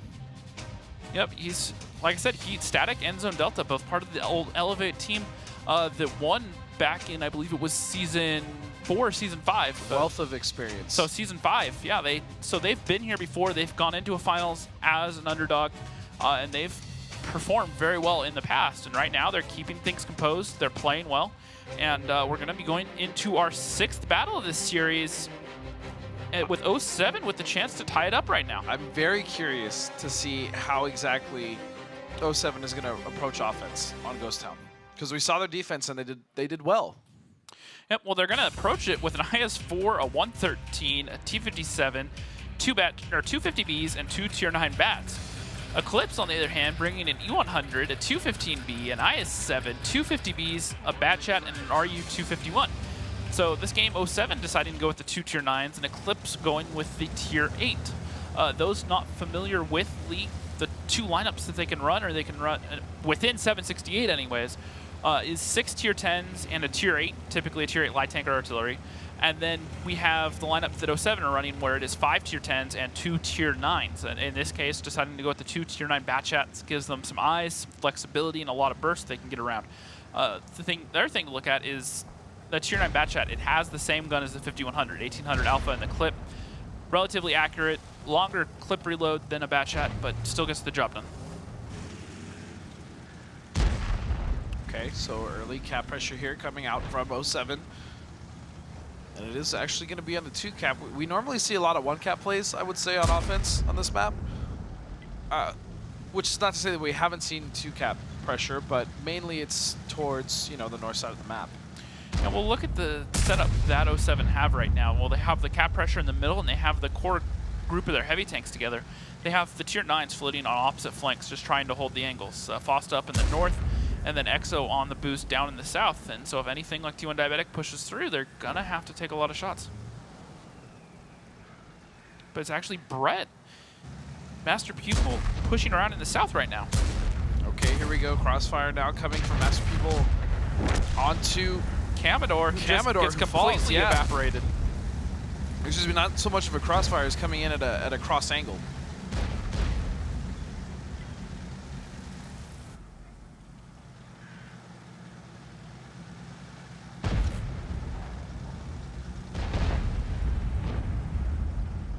Great early pick for Eclipse, and now they can kind of just drop off. Remember, they are defending right now, so they don't really need to make anything happen, especially when you're sitting on a nice HP lead like this.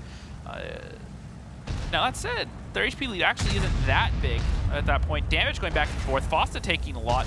However, also some shots going off onto Brett.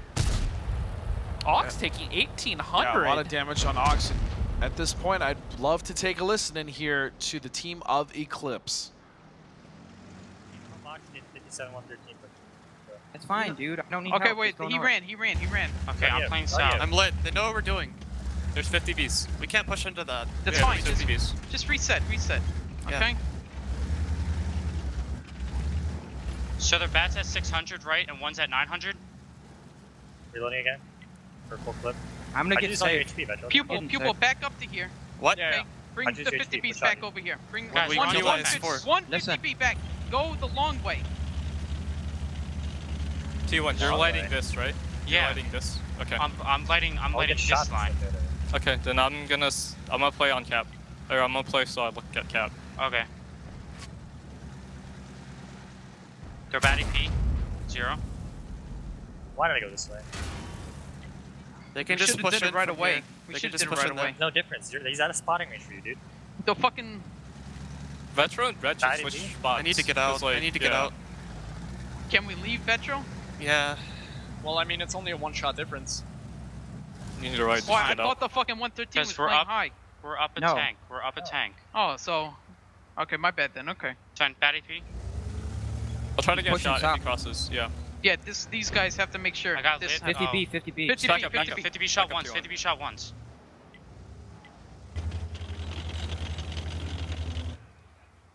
Remember, you go They're leave just that trying to- because we have this. Yeah. Yeah. I'm leaving now. Well, then I need to watch the other way then. No, you don't. You'll be fine. Yeah, dude. I need to watch the opening. Yeah. You can watch that when he's crossing, I'm up right? high. I'm watching this. Yes, Ox, I'm okay? watching. I'm watching. Okay. I'm watching 550. here. 550. Yeah, 550. He crossed? No, I'm watching it. No. Did the guy cross on J line? No, he did not. I'm watching He stopped. Exo stopped. Okay.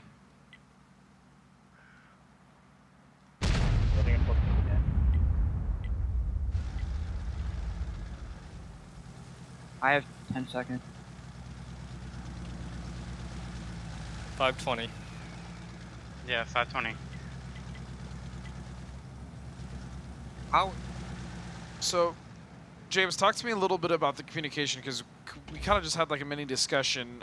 A lot of people would argue that maybe that's a lot of disagreement, but I mean, from what I've heard in the past and what you know, it's not so much the case as far as the style that Eclipse is going for here.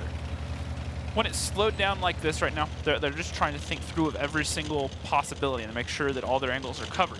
And so they're kind of, there's a lot of speculating over they could do this or this, in this case, we need to be looking for this. And so it's pretty much all hypotheticals, and they're making sure no one wants to be the one caught out. And so that they're kind of, you know, it sounds like they're arguing to an extent, but really and that's what I'm alluding to. For someone new, it would seem like they're arguing, but that's actually not the case. The way to think about it is every player on that team wanting to make sure that they're in the best situation for their team as a whole. Right. So they're kind of sitting there having those discussions. And when it's slow like this, it's not really a problem. It's fine to have those conversations and just, you know, take the time that you have. You're on defense, you're burning down the clock, and the other team hasn't made any pushes. So you can take the time to make sure that those angles are covered and you know what's going on and what everyone's thinking. Speaking of time, there's only about 4 minutes left here now on the clock for 07 to make a move. Wallhack's up on the climb at A3, so he should be able to get resets for free, and Foss actually gets lit as he pushes onto cap. So I don't really see this north cap being an option for 07. The only saving grace is that rubble and the stuff on cap there, the scaffolding and the boxes and whatnot. Those will stop most of the shells that Wallhack fires at it just for the first couple times. Once he destroys those, then Foss will be a bit more vulnerable.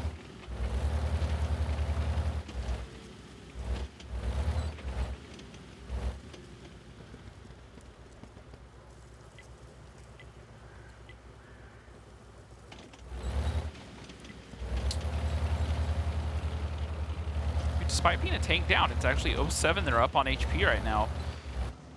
They have almost 1,000 HP lead, and actually 2 on Diabetic has moved up here in the north as well into the A1 climb, and so they're sitting here lined up for resets onto Cap. Make sure that they can also punish any sort of push that comes out onto him. Oh, lots of damage coming onto Letif. He's got to be careful as he's backing up. One more shot is going to put him at a 1-shot now. And that is unfavorable for 07 there. Well, 2 on Diabetic. That's a 50B, by the way. That's not a tier 8 light or even a tier 9. That's a 50B. Warband also now taking punishment. And So much Makos, damage though, on coming 07. over. Very nice. As Drak is caught out, he is going to back up down that hill or defilade. Oh, and Vetro is going to find Warband. Drak finding Static. Shots coming on a Drak now. They're trying to trade him out. Here comes Exo. Is he going to get the kill? No, he's just going to drive to the side, not trying to contest that incredible front armor of the IS-7. That was a really good play, but he lost so much HP in the process. The IS-7 is so difficult to penetrate with that frontal armor, so he went immediately to the side. It didn't even burn a shell, but he took damage, a lot of it, in the process there. He was going to take damage either way. It was smart to just make sure that he got the shots off as effectively as he could, as early as he could, and he, you know, understood. All right, even if I hit the lower plate with the angle his I-7 sitting at, it's most likely just going to bounce. So he held the shot, got around the side, and made sure that the 2 shots he put into him counted. Yeah, that IS-7, that tank hold down is almost impossible to pen, but even just in that angle, he wasn't necessarily even hold down, but it's still tough to penetrate that tank. The IS-7 was pointed downwards on the slope a little bit, and what that does is it actually changes the angles and the values of the armor on the front of the tank to where that lower plate's actually thicker than it would be normally if it was on a flat ground, and so it didn't really leave a whole lot of options for him. And it does indeed look like, oh, Veteran's nice shot. Does indeed look like 07 will be falling, and it's going to be 4-2 now for Eclipse. But I gotta say, 07, they impressed me on this map because we'd never seen them. I didn't know what to expect. I thought maybe we'd see a blowout, but they definitely put up a fight. In fact, they took defense. Yeah, well, they bled a lot of HP on this second round here. They tried to make a play there at the end, and well, what we were talking about earlier with the Eclipse comms and all their communication they had going back and forth, deciding who to watch where. They were clearly set up for any sort of push that 07 made. They had already talked through most of the hypotheticals, and as soon as 07 made that push, Letif got focused out by T1 up on the hill. Yeah. The 50Bs sitting next to the north cap were ready for the tanks from 07 to push around there, and they were just, they bled so much HP from 07 when they started that push that there was just no way in it for 07 at that point. Well, moving into the next map now, it is going to be Muravanka. Which, what we were talking about earlier is Muravanka's a map. Look at Ox and the E100 doing 3,100 damage. Ridiculous. Well, and then the tier 9 batch out of Fosta is not 3K, not bad there. And Makos in the 50B 2,400. Kind of drops off after there. Letif only able to get out 1,900 after 10 shots, so not able to make all his shots count out of his clips. And then Drak in the IS-7, 1,800 over 7 shots fired. I-7 not the most accurate of tanks. But my point getting though earlier was Muravanka, well, it's not been a map on the season that 07 has been particularly strong on. Recently, more often than not, they've had some pretty good games on it, especially, like I said, I've already talked about it, the game versus M60s. They were 4-2 down, and they managed to win. And there's Ox Mathis, top damage dealer from last game. You know, able to do work. You can tell he has his game face on, just focused, waiting for the next game to start. Just a scary face. Not talking. I wouldn't want to have to confront him, if you will. You don't have a game face? He's ready. No, that's a game face. He's absolutely focused, and it shows because not only is he consistent now in the finals, this is not something new for him as a player. He's always been the consistent top damage dealing member of whatever team that he's playing for. Yep, absolutely. And here's the team of 07, Warbender in the front right there, Cam in the middle, Fosta in the bottom. And we're going to be going on to Muravanka. Yep, let's go ahead and head right into the next map between Eclipse and 07. Muravanka, a map with a great number of buildings, bushes and trees, amongst which teams hide for most of the battle. The attacking team begins the battle from the top of the village, and the defenders start from the bottom of the map. Both bases are better controlled from the hill near the first base, and from the green in the lower left corner of the map. There are many attack directions. The attacking team often attempts to gain the attention of defenders by putting pressure on the first base, whilst manoeuvring several tanks behind the second base to deliver fire into the defending's flank. Team setups are very diverse, but the players often choose the fastest tanks, even for heavy setups. They could even bring SPGs. Map number 4, and 07 is going to bring 2 T-57 heavies, an IS-7, 2 Batchats, and then 2 Tier 9 Batchats. Meanwhile, on the side of Eclipse, I think this is the first time we've seen 2 E5s in the same lineup. We've seen E5s throughout this entire season, but 2 of them, I think this is a first. And then they also have 4 Batchats and then a Crusader SP. Yep, go ahead with a little Tier 7 artillery. Just going to sit there and harass either cap. It's proven pretty valuable for resets on this map just because of where they're set up. You can sit there and blind fire the low spots on the 2 cap over there, makes doing the resets a lot easier. But also the spot at the right side of the 1 cap down there at the bottom corner of F2, where we so often see tanks. With Drock over here, he has reset angles on most of it. However, an IS-7 can sit there at just the right angle to where that guy cannot get the shots. And so when you have this little Crusader SP, he has the arc to shoot up and over that berm and land those resets. And we've seen, I mean, to be fair as well, Eclipse is, I think, the team that favors the Crusader SP the most. In fact, this is almost a similar lineup aside from the 2 E5s that we saw them bring against High when they lost 6v7, though. So that's something to take note of as well. Yep, and already Commodore taking 46 damage from that Crusader SP. I've said it a lot about this little Crusader SP. Death by paper cuts. Death by paper cuts, exactly. Beat me to it. Which is a terrible way to go. I mean, would not be fun. And just look at all the shots going there. Commodore trying to stay safe, and both the T-57s for 07 moving up. Getting aggressive on this berm right now.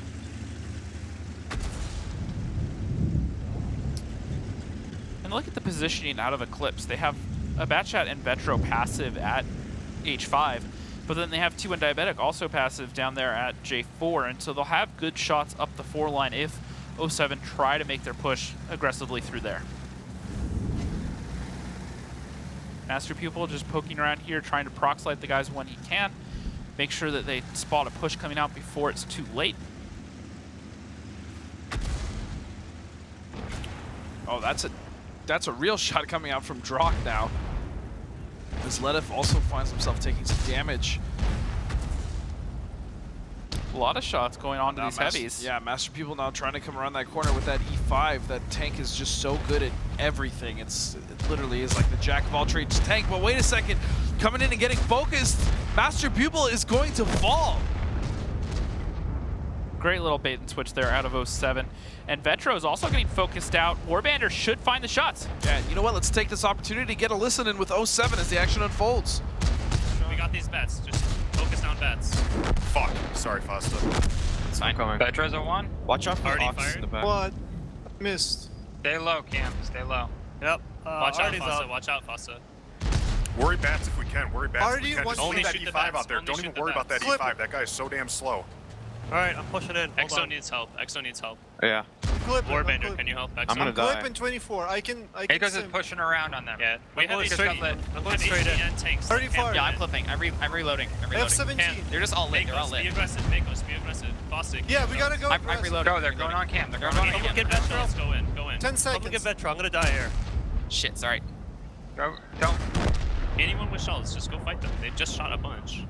It has to be Exo's a Fossa watch and out. Warband I got right 20 now. seconds. I need to leave. Birds out. Ignore the E5. We have to kill the bats and Yeah. fight the E5. I still got 10 seconds. He's pushing me. He's pushing me. I mean, Fossa has to kill 2 bats. Exo, what's your clip? 20. Jesus, alright. I like threw my tank for free there. We had to fight with Cam. Makos is dead. How do you feel about that, James? You didn't look too happy. That was 07's to lose, and they lost it. I mean, that's the easy way to put it. Great play to Commodore to just push straight down that 3 line, pincer him out. However, the problem was the T-57 of Makos held up on the 4 line while the Batch Hats were reloading. Even if just Makos had pushed in, they could have really done a lot of damage to those Batch Hats sitting on the south end there. Drock wasn't even a factor at that point. It could have just been a completely different battle. The Batch Hats could have been down, the Crusader could have been down, it could have been all of them just left versus Drock. But instead, they gave the easy overmatch on to Commodore. They got it spotted out too early. And the disjointed push out of 07. They had the Batch Hats that were all calling that they were reloading. Only the T-57 had shots. But I'm pretty sure at this point that T-57, if he had been in there, could have kept Commodore alive. They could have focused out those Batch Hats sooner, and they could have just completely turned the tide of that game. So then you could argue that it was not only 07 making mistakes, but also Eclipse doing a great job of punishing. Yep, exactly. Okay. So it was a great. Don't get me wrong, it was a great play by Eclipse. They recognized the overmatch onto Commodore. They understood that their guns were too far away, and they jumped on it. Again, we are going to a player perspective now. I really like watching replays, by the way, in this perspective, because I've learned a lot doing so. Yeah, definitely, and you can do that by going to whatreplays.com, download all the players' POVs, and see exactly what you're watching now. So you can see what happened during these games. Not just in North America, but any of the regions. So. Yeah, and that's also huge, watching other players in other regions and how well or how different they play from our very own. The Crusader actually firing a shot onto Exo here.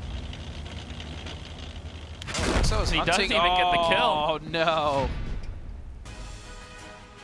So it is going to be Eclipse, arguably when 07 was in the driver's seat there, James. Yeah, definitely. 07, like I said, they had good positioning. I liked what they could have done, but it was just a miscoordination there between the Batch Hats, the T-57, and Commodore. Once they gave up Commodore for free, that was their full health IS-7. The second he went down, that game was pretty much over for him. They just pushed around a little bit sooner, kept that T-57 with the full clip going around, not waited for the Batch Hats. They could have really done a lot of damage. Look how unimpressed Master Pupil is. Well, once again, just look at the whole row right there. All of them have their game faces on. They're just focused. To a certain extent, it's like they don't even notice they're up here on a stage. And look at this game. This didn't surprise me. I was going to call this during the game. Drock, 4,200 damage, 19 shots fired. Provided a good portion of those are going to be blind fire, but the angle he was at, the pushes that kept coming out of those T-57s and the I-7, he was just sitting there in an angle where he had side shots the whole day, and 07 just ignored him. And to a certain extent, that was the right decision. Just ignore him, let him put up damage. If that game had played out like it should have, then it would have been 07 that killed all the other Batch Hats from Eclipse, and it would have just been Drock over there on the 1 line left alive. And so sure, he can do a lot of damage, but when there's 6 guns left coming for you, and the rest of your teammates are dead, doesn't really matter how much damage you put up. The Master Pupil in that E5, I really like what 07 did there. They pushed. There's Drock, by the way. Yep, it was 07 that pushed around with those 57s and the IS-7 when Master Pupil kind of backed off, and then they immediately, after they took some damage from the Batch Hats and the E5, they backed off back onto the cap.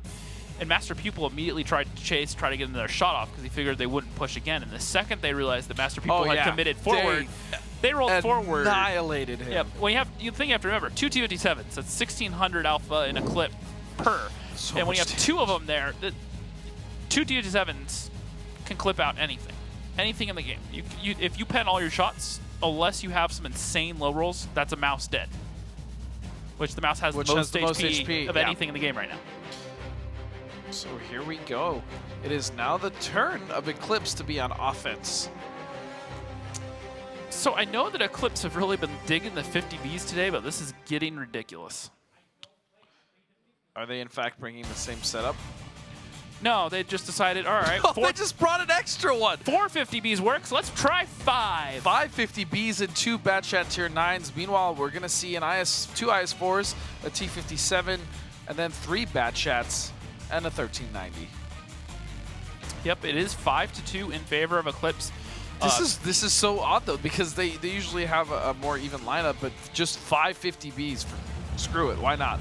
Yep, and the other thing to look at here, just as a reminder, it is a best of 13. So instead of being a best of 5 like it normally, or first to 5 like it normally is, it's going to be a first to 7. So 2 more wins for Eclipse will secure them a spot in the final. All right, and let's actually just get a listen in very early here with Eclipse, just to see exactly what they're planning. Kill whatever. Yeah. It's fine. I got lit. I'm lit. I got lit. Got lit. We're all lit. I'm gonna act like I'm driving for the cap. I didn't get lit. We need somebody on. Get the other one buddy on. Yeah. You want me? Okay. I'm on. Everybody else get ready. We got 3 on. Poke. Yo, we got lit. We I got don't lit. have Do three it together, on. do it We together. never Go, have go, three go. on. Yeah, we do. No, we don't. I was on. Now we do. Warband Back shot up, once. back up. Warband Hurry shot up, back once. up, back up. We don't have shots. 57 is in the forest. He's They're They're in the forest. 1390 in forest. Fine. 1390 They're in the clipping forest. me. Block the cap. Block the cap.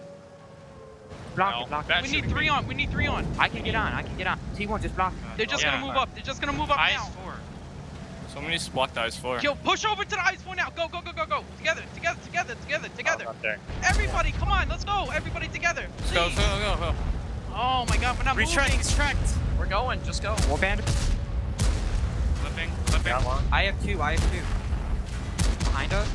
Kill me. Hey, EXO. everybody's Clipping. Exo's poking up behind. Exo's Warband. tracked. I'm reloading. Warbander. EXO. I'm loading 22. EXO's clipping, guys. We got 14. Back up. 1390 behind you. 1390 1390 behind you. Static. I'm going in for static. Yeah. Me too. I'm reloading. One kill for Vetro. Not Vetro, Exo. That was similar to like fish in a barrel. Pretty much, and it was by design too, is the scary part. Now, we talked earlier about, maybe occasionally throwing in those offhand strats to try to cap the opponent out. And that's pretty much what they were doing. Let's just shove as many tanks onto cap as we can.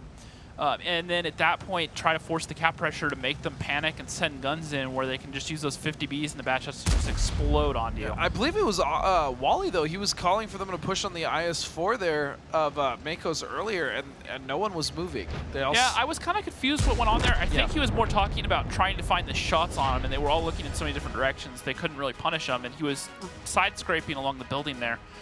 So it did sound like he said push, but no one moved, so I'm not entirely sure. And then you heard him say, said. "Oh my God, no one's moving." So I mean, my guess is as good as yours. I don't know what happened there. Yeah, there was a lot of comms going on there, a lot of people talking, so not entirely sure if that's how it played out.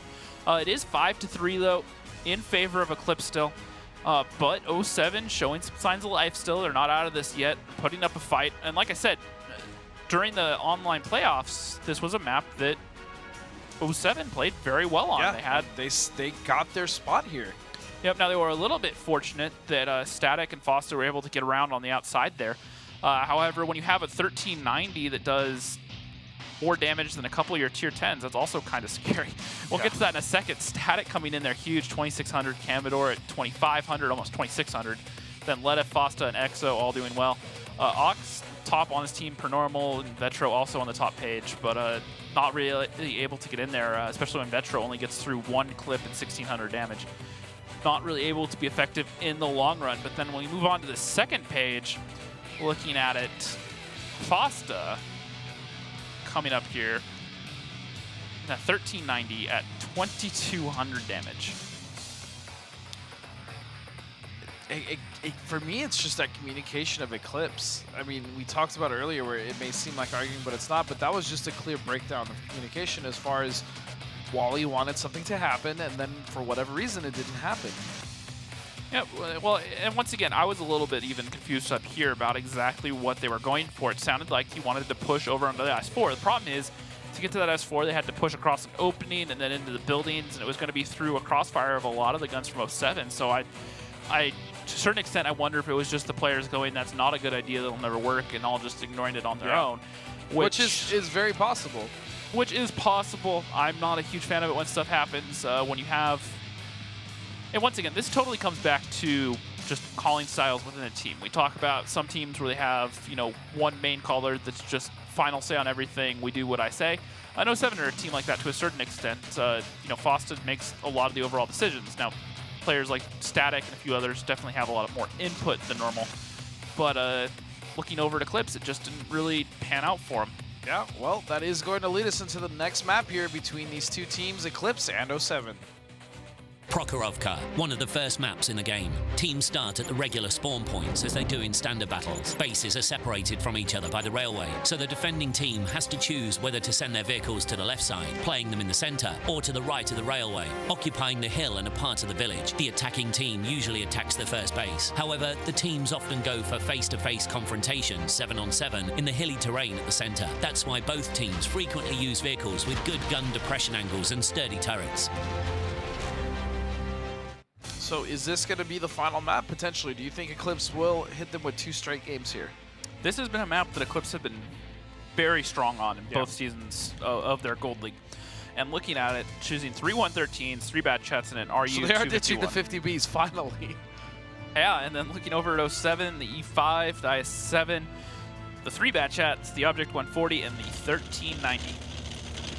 So nothing too crazy as far as tank selection. I mean, this is pretty normal standard for this map specifically as well.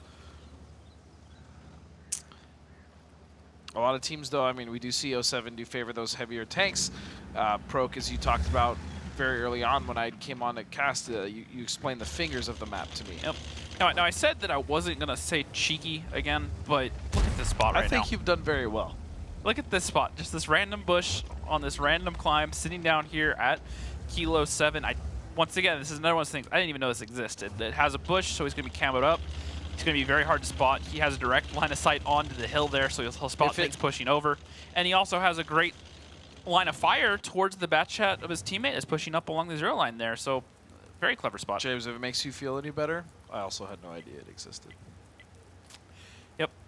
I get that to a certain extent. Now, T1 Diabetic's actually going to leave and head over to the bat chats, and it's actually the 113s and Vetro still sitting on the 1 line. And it's Ox Mathis in the middle there that was just trying to spot out the tanks from 07. 07's defense is very, very compact. They have the 2 guys, well, the I7 and the E5 over at B5, but then they've moved, it looks like, EXO all the way up into A0, where he is going to be extremely hard to get to. And it's just Fosta sitting here in this bush between these buildings that is their only real forward eyes.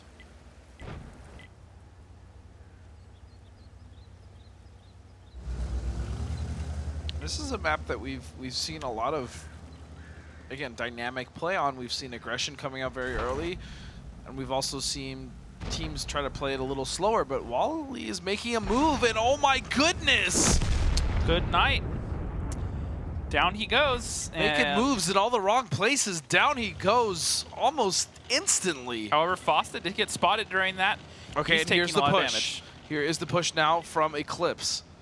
Coming down that 1 line, they do have the cover of that hill or that little defilade there, so they are going to be able to make it pretty far. And if you look, it's only really Commodore and Warbander at this point that would have any shots. Now Makos is moving across that A line. And you know what? Let's get a listen in with 07 and see exactly how they deal with this. Makos is clipped. All right. EXO, what's your clip? I'm gonna clip. You guys just started now. Yeah, they don't have great easy cap pressure, so yeah. No, they have to put a tier 10 on cap. All right, I'm gonna go up. I'm gonna go up to the hill. I'm gonna go up to the hill. Wait, I can't support you fast. I'm clipping. All right. I have 4 loaded. Static, you not basically very just stay good. down. We don't want to lose you too for free. Yeah, just fast. Can you wait like 15? They're gonna yellow the heavies. Hey, and also we are not held down. They can just can either come here. Here, yeah, let it. I'll take your spot. A line doesn't. I'm gonna reload. I'm gonna reload right now. I'm loading more heat. Load. Feels bad, but I'm loading. Go to on top of the tracks and I'll take your spot. Yep. I'm gonna take the hill ledge.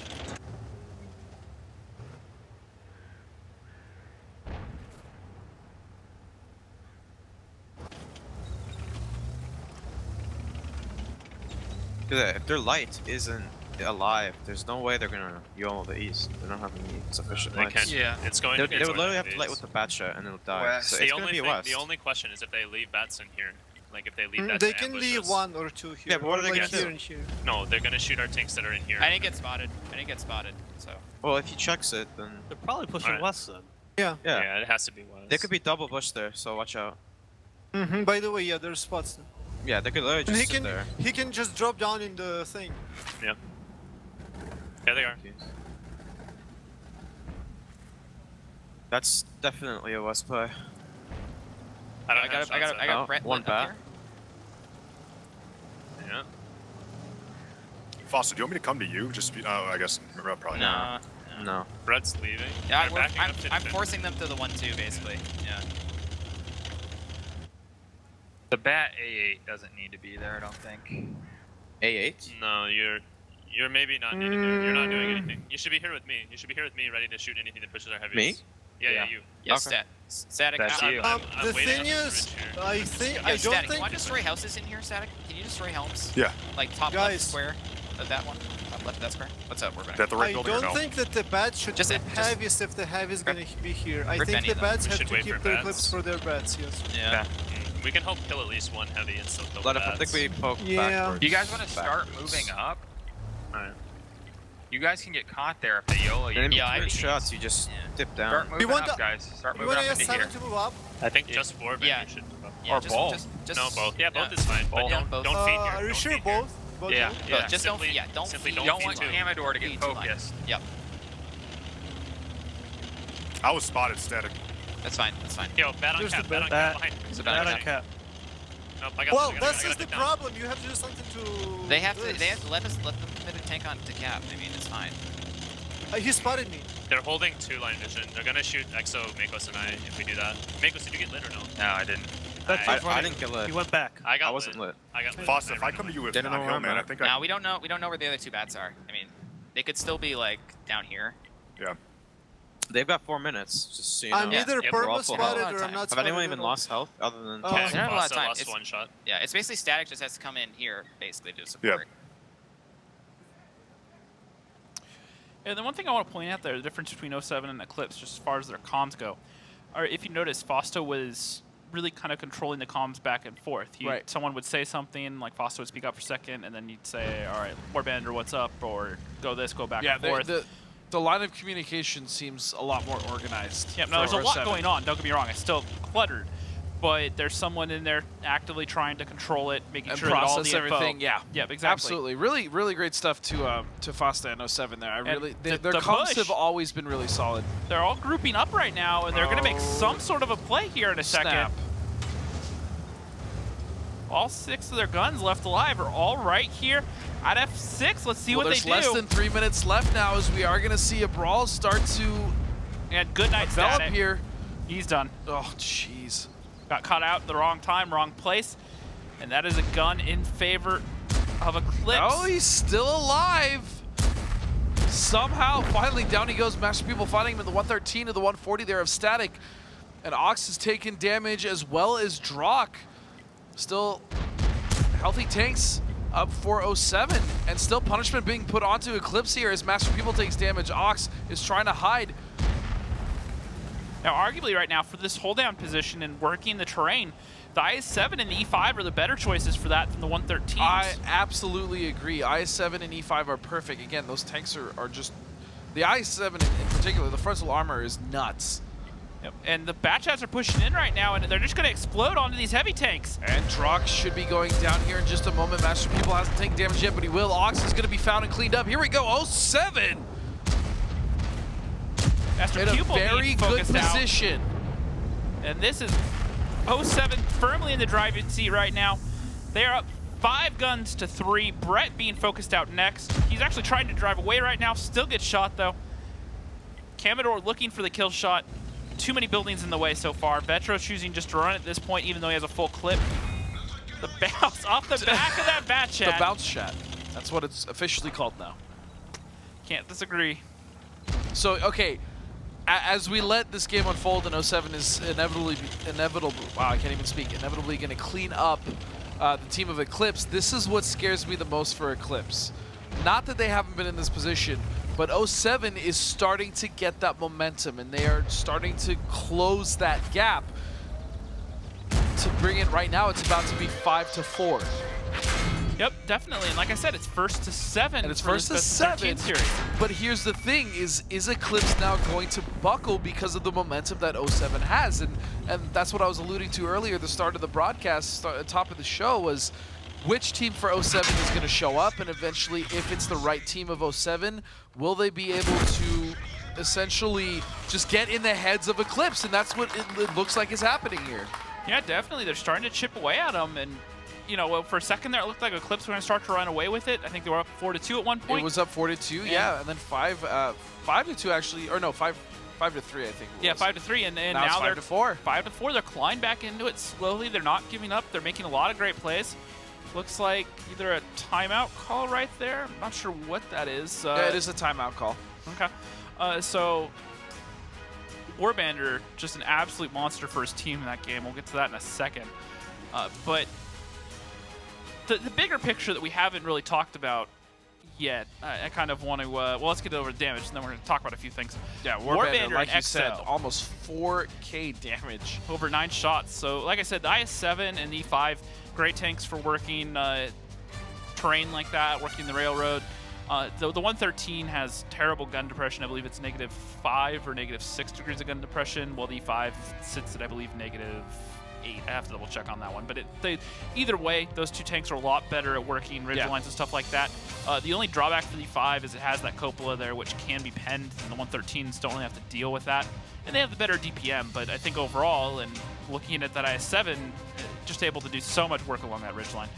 And then wall hacks, poor little RU-251 trying to make that aggressive push. He got eliminated so early in that round. All the batch heads were just sitting there waiting for him. And even Static, who got focused out early, firing off 18 shots, so doing a lot of blind fire towards that hill early on. There he is, Warbander. Yep, just one of the main heavy tank players for 07, just been a constant for him this season. He's been really good, honestly. Warbander's been great all season, and this is really what I like to see from 07. I do really enjoy watching this team, and when they come together and the communication is as crispy as it was right there, it shows that they can easily compete with any team that's currently here today, whether it's Eclipse, which they're going against right now, or Apex or Deja Vu, whoever's going to win the next semifinals. I mean, 07 can absolutely win this event. It would not surprise me, but they still have quite a mountain ahead of them as they're down a game now, 5-4 to Eclipse. Yeah, definitely. And the thing I wanted to talk about before we got into this is there's a couple things to remember here right now. The winner of both the semifinals, so the winner of this match and the winner of Apex Deja Vu, yeah, they automatically guarantee themselves a spot in the Challengers Rumble. To the Challengers Rumble in 3 weeks. So that itself, not only that, but also the chance to keep playing for that first place prize, the $90,000 just for first place. So they need to keep it together. Both these teams need to kind of just calm down for a second. Looks like we have that, like I said, we have that timeout call coming in right now. So taking the extra second to talk about strats, get things organized. We still have one more round of Proc. So just, you know, both of them keeping it calm. Eclipse are in the lead, so they have that. However, 07 are still battling. They're slowly creeping up. Yeah, and that was a great little defense they ran. However, they have to attack on Proc, which, looking at it, attacking on Proc is not something that they've been very successful at this season. 1 in 5 on the season as a whole. So they definitely have their work cut out for them. Meanwhile, Eclipse's defense is 7 and 1 on the season. This was such a good just focus fire onto Wally. They didn't let him get any position, and they eliminated him overall. And then just the push over the pour onto the team of Eclipse was so well. This was just beautifully executed all the way around from start to finish. 07 played fantastic. Well, and I love the focus fire out of 07. If you notice, when they made that push over, they took down 3 guns within the period of about 10-15 seconds between the bad shots and the heavy tanks. So just great focus fire, great calling out the primary targets, getting the first one down, then the second one, and then turned around and got Master People out. So just overall, it's just doing the basics, doing the things that you have to do. Any of these teams have to be able to do that sort of thing well. They need to be able, that when they make those pushes, that they all call out the same target or same couple of targets depending on their style, and that they just take guns down quickly. If you can't do that, you're just going to bleed a lot of HP, and the longer you leave guns alive, the longer they're still in the field pumping out damage. Yep, well, it is now going to be Eclipse on defense and 07 on offense. And we've seen, Eclipse on defense be very suffocating to try to play against. I want to see how 07 is going to deal with that. I'm going to be entirely honest. I am not sure that we have seen an E50M this season. I don't think. I was just about to ask you. I know we've seen them in seasons past. This season, I don't believe, because I would have asked you about that tank, which I'm literally about to do right now. Why bring an E50M? It's a bit slower, looks like. no, we're still going. Sorry, just looking down there. T1. Oh, it is a disconnect. All right, I was a little bit confused there for a second. But the E50M, German, medium, has the same gun off the Leopard, but this one's a bit slower, has the great front to it. Armor's pretty bouncy in the lower half. The turret armor is flat, and so it can typically pretty easily be penned by heat shells and some other stuff. Sure. But the gun itself is pretty accurate. It does have, that and the Leopard both have insanely low DPM for mediums. That's why we don't see them used a whole lot. But when you can use them in a passive position where they can kind of shoot from distance between being accurate, and they also have 390 alpha as opposed to like 320 or 300. Okay, so it's a little higher. So they definitely hit a little bit harder than some of the other guns. So it'll be just a second till they get things sorted out. So again, why in general would you bring that specific tank? The only thing I can think of on Proc is that they just want to play a more passive defense. They want to have a gun that can sit there and shoot from pretty far away. Now, why not bring a 140? It has a little bit faster fire rate. That's what I was going to ask, yeah. Still almost as accurate. The accuracy only means so much. It's useful, but in these sort of situations, more often than not, because if you look at it with the low DPM and the higher alpha, that means it has a much longer reload between shots, essentially. So every time you fire, if you miss a shot, the gap between shots on target goes from being 7 seconds or 6 seconds to 14 seconds or whatever. And when you have, say, a Object 140, you have a 5-second reload, so 5.5 seconds. So you fire a shot, then you're on to your next, and even if you miss it, then all of a sudden it's a 10-second gap. So you still get more shots off and more damage downrange. So you kind of have to balance it out there. It's not something that we've seen a whole lot of. It'll be interesting to see how it plays out. So that being said, generally the defense here from Eclipse, what do you expect from them this game, especially in the situation they're in? Well, like I said earlier, 07 kind of is starting to gain that momentum. I think they're, judging by their tank lineup, I think they're going to go for a very aggressive defense, take one side of the map early on and try to suffocate. Just try to split the map in half and not leave 07 anywhere to go. That's something they've done very well all season. They pin the team into one side of the map, and then they find a way to get the resets relatively easily. Once you can guarantee yourself resets and you have control of that 6th line from either side, really, it's very hard as a team, the team that was trying to attack, to get back into that series. Because at that point, there's 3 crossings over that 6th line. And if you have eyes on all of them, you can pretty much know where all of the guns are on the other team at all times. And you have the freedom to just kind of flex around in the backfield and keep them guessing. And you really can work them down over time. All right, well, we are going to be getting right back into game here. We just have to restart a PC real quick. NBD. Something really interesting to me overall as well with Eclipse is the fact that there's no Tigers. I'm so used to seeing Tigers. Yeah, well, they decided to make a change overall. When you have players like Mathis having to sit on the bench occasionally, you kind of want to find ways to put them in. Right, just to keep them in. No one else in the starting lineup really deserved to be dropped, right. And so that's not a knock on Wally, by the way. Real quick to interrupt, because as you know, I was called the fool for putting a tier 8 light player on my fantasy team. I love Wally, but overall, it's just I'm so used to seeing Tigers with this team. Yeah, well, what I'm getting at here is Tigers is a caller, but he also likes to play his tier 10s, and when you have Wally already playing the tier 8, also being a caller, it doesn't necessarily make sense when you have someone like Mathis or Vetro having to sit on the bench. Correct. And Wallhack's just going to make a very aggressive opening scout run across the top there. Doesn't light the whole team, actually. Only lights the RU and the IS-7. There's that 50M we were talking about.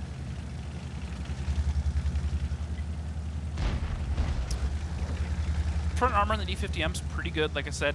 But the thing is that tank doesn't really hold down that well. The turret armor on the front is flat. And we see him take a shot literally at that point at the turret armor in the front. Yep, and it's not angled, so any sort of heat shell or even just some APCR shells put in the right spot tend to penetrate it. So it's great in city maps when it can kind of side scrape. It's decent. Kind of what we call a pocket heavy tank. It lost identity, as it were. It's not really fast enough to be used as a medium a lot of the time because it can't really flex around. You might as well bring a 140 or a Batchat. But it doesn't have enough armor or have a big enough gun to really do the role of a heavy tank. So it's something that we don't really see a whole lot. Very similar to the Action X, which we've seen the Action X a few times this season, but it's the same sort of thing. It's a slower medium tank with a little bit harder hitting gun than normal, but not hard enough to really justify bringing it in place of a heavy tank.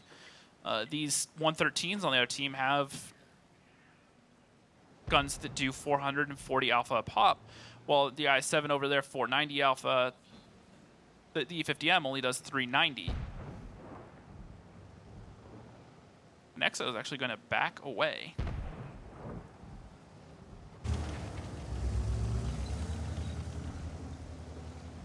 Now the other thing is the E50M being as heavy as it is and as large as it is, it's not really a tank that you could imagine you'd see doing a lot of boosting or climbing around, but it's Exo driving it, so it kind of makes you wonder if we're going to see something crazy. That's true. Exo and Vetro have kind of had this little... What is Fosta doing right now? Just push straight down the 2 line. Oh my goodness, what? He's a madman! Vetro goes down, he lights the 2 bat jets, and they're just being focused out right now. And Fosta now straight dead in front of these tanks without almost any shells left in their clip. And Fosta's gonna go for the ram! Well, he's just trying to make sure... and Lenev gets him, are you kidding me? He just blocks him in. Now, 07 are down by a lot on HP, but they have the gun advantage. As Fosta goes down, they still have an extra gun alive right now. And Wally is gonna find Fosta, but the guts on that play. Kamador's being focused out right now. Both the 113s have pushed over onto him. You know what? Let's take this opportunity to get a listen in here with Eclipse. The high alpha shot. I have 2 seconds. I have a full clip. I'm full. You get the M shot. They still got a guy unlit. They still have one bat unlit. I should get him. Bat static shot once. Yo, in the open. Static. Shoot static. 1101. I hit him. 717. I hit him. Let it. He's tracked again. Next, He's just static. hit him. Kill static. Firing. E50M is still there. This So one's bad. Warbander. 712. I bounced. One shot. I'm reloading. Okay, we need to... Wally, just wait. Wally. Oh. Boy. It's No, it's the bats. The other bats. I have there. 30. Moving on. The Wait for 50M me. is okay. I got Okay. the shot. Just the E50M's the only thing farming you guys. Just move in on them. I have 25. Right. Go E50M. Okay, I'm Stay going. down low, Drock. Stay down low. Yeah. I'm just finding a guy across. No, don't Waiting go, for you. don't go up high. Don't Do not push go up into high. the next ramp. Go high. I know. Please do not go high. Let Ox do this. What's your clip? I have 10.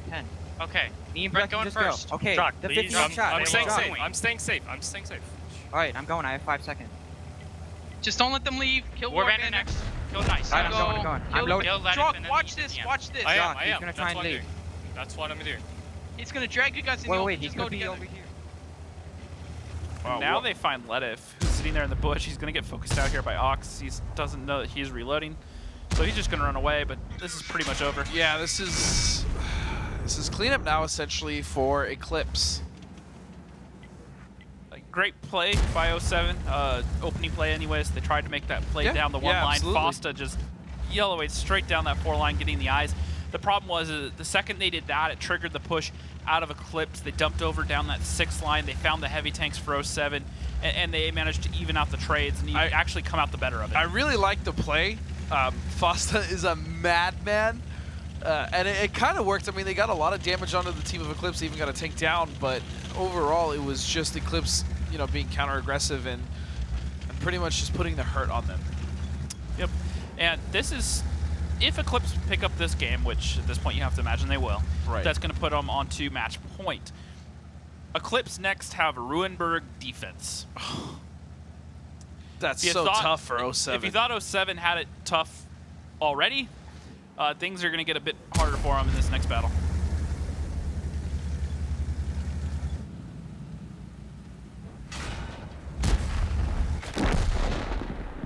It is now 6-4. Eclipse leads, and like you said, the next map will be Ruinberg, with Eclipse starting on defense. Yep, and that's something that they've done very well all season. Eclipse's defensive record on Ruinberg is 7-2 on the season. So they've had a couple slip-ups. Right, and it is very possible still for 07 to make it work. Absolutely. But it's They're going to not be so out of damn this hard. yet. But yeah, it's going to be a monumental task they have to climb right now. It's going to have to be a very, very well-coordinated push out of 07 and whatever they end up doing to get this win. I hope they have something saved up that we haven't seen yet. I really do too. But I mean, it was Brett and then Ox. This is exactly what we were talking about. Look at the spread here from the top 3 players of Eclipse. It was Brett, Drock, and Ox all within 200 damage of each other, above 3,000. Yeah. That's incredible. Yeah, and Brett firing 26 shots. A good portion of that had to have been blind fire, but still pumping out a lot of shots. And then EXO, who was sitting down there in that bottom corner, just trying to farm what he could, only able to get off 2,500. And that's what I'm talking about in terms of the raw DPM is pretty low. So especially when you're trying to punish a push like the one High Voltage did onto their heavy tanks, it's just not really able enough to be a real deterrent. If you have a lot of time to pump out shots and kind of chip away at them before they make a play, great. But in these sort of cases where you're just trying to punish the push and focus down guns quickly, it's not necessarily the best tank fest situation. Yep, and Eclipse did call it a timeout. Maybe it's discussed. They kind of did stop the momentum train there of 07, and now they're trying to discuss it. Obviously, I'm sure the best defense to stop 07 completely on Ruinberg, as this is probably the most advantageous situation they're going to be in from this point forward. Yep, absolutely. They played very well so far to this point, but going up against Eclipse on Ruinberg defense is going to be a challenge. Eclipse have typically run a very standard 0-line play. They've also kind of mixed in some 6-line play. Just look at the scout run out of Austin, just straight down the 3-line there. But if you look over on the mini-map, look at the other side. When they're doing this, Commodore over there, completely isolated, Master Pupil, and whoever that is over there with them, I can't see it, just go over with him, Drock over there. They just push over onto Commodore, they get him for free, and they're also punishing the bad shots at the same time. They just bled too much HP. Yeah. Which by design looks like a great play, but just at the end of the day, not enough. They took a little bit too much damage to make it happen. I like the thinking though. And now, once again, it's match point. It's 6-4. Another way to look at it right now is Eclipse have 3 rounds to play with to get a win. 07 have to win 3 straight. Yeah, they have nothing left to give. There's no wiggle room here for 07. I mean, but I still think they can do it. Yeah, well, if they can win a Ruinberg attack, that's going to leave the Ruinberg defense up next, which you have to imagine that if they've won the attack, they'll have momentum, and you think they can hold on, and then they can force overtime, and the overtime's going to send us back to Cliff. Which went, yeah. You know, it could go either way at this point, but I think. But I mean, looking at Cliff, it was 2 straight for Eclipse. Yep, exactly. So, and that's what I'm getting at. So at this point, if 07 can pick this round up, they might steal the momentum and keep things going. But they need to get the win right now to get things going. It has to happen right now. If they don't do this, obviously, they have no second chances. It's either now or never. Yep, and if they lose this, then they're playing in the 3rd place match versus the loser of Apex versus Deja Vu. Which still also is a very big deal. I mean, winning that match not only gives you 3rd, gives you more money, but also gives you the possibility of still going to the Rumble as a sub in case something happens to one of the top 2 teams. And also the other thing you have to look at is just the point system they use to determine who goes to the Rumble at the end of the year.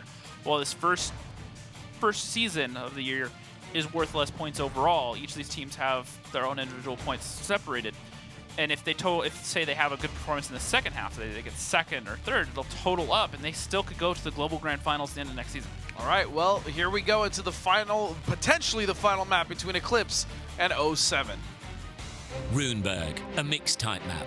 The defending team starts the battle on the green, and the attacking team starts at the center square of the town. Bases are located quite far from each other. Both bases are better controlled from the village when playing a heavy setup. It's better to attack the first base through the top direction with the help of several well-armored heavy tanks. For the attack on the second base, it's better to use a more mobile setup and either play through the center or split forces. In general, the map is not easy to play on. Teams often use blind shots and risky shifting of the forces from one flank to another.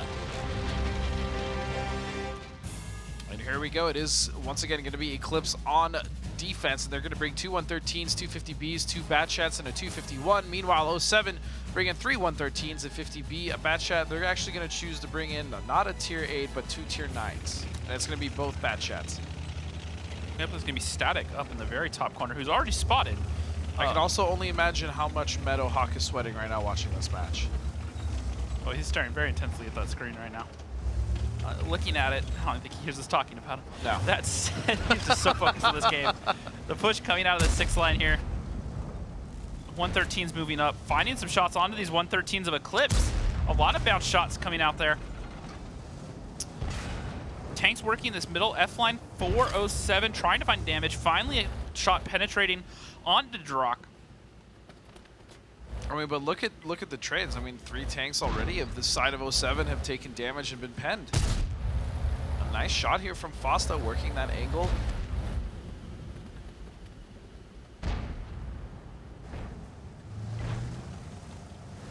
This has to end in victory for 07. As it is a best of 13, it is going to be first to 7 Eclipse, as you can obviously see again on set point. Even though this is all about timing right now. Now, 07 are kind of in this interesting situation where these tanks on the 6th line are very susceptible to being overmatched between the tanks from Eclipse on the 6th line and also the ones over on the 0 line. If they collapse down, they're going to be isolated. Makos is in the south who could support them, but he's going to back out now like I predicted, and he's going to head over to the 1 line, and I expect to see him and Static group up and push over into B6, not even to kill wall hacks, but at that point they could shoot straight down the 6th line and have those heavy tanks completely isolated. If they do it right and they can kill them quickly, then this is going to go heavily in their favor. The problem is, if the timing is done wrong or they're spotted too early, the heavy tanks for Eclipse can just push down the 6th line, start the engagement before those bat shots, can really get around that corner and get their guns on target, and it'll be all over for 07 if that happens.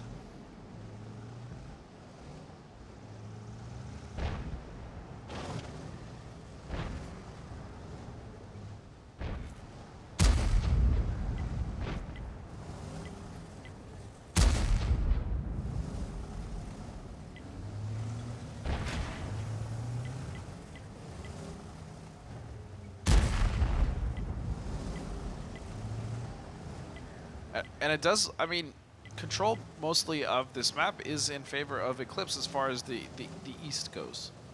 Yep, and I like the recognition here out of 07. They realize that that's a problem, and they've actually pulled their bat shots back down into the south. They'll probably push up and over into the bat shot down at Kilo 0 at the same time as the heavy tanks making a play here. And that way all their guns stay together, they can support each other, and while it's still going to be a hard push to make, like I said, it doesn't leave them susceptible to that same sort of overmatch that could have happened in the north if they got spotted too early. Well, at this point, I would like to take a listen in here and see exactly what the strategies are from 07. 50B. 50B. He's behind a building. 2-1. Makos, I'm gonna start working up 0 line if the bat chats all the way up north. 50B's cracked. Patro's looking through the 50B windows. fired through crack. Yeah, through the crack. Careful there, We're Patro good. can shoot. Yeah. Both 113's fired. Makos is clipping.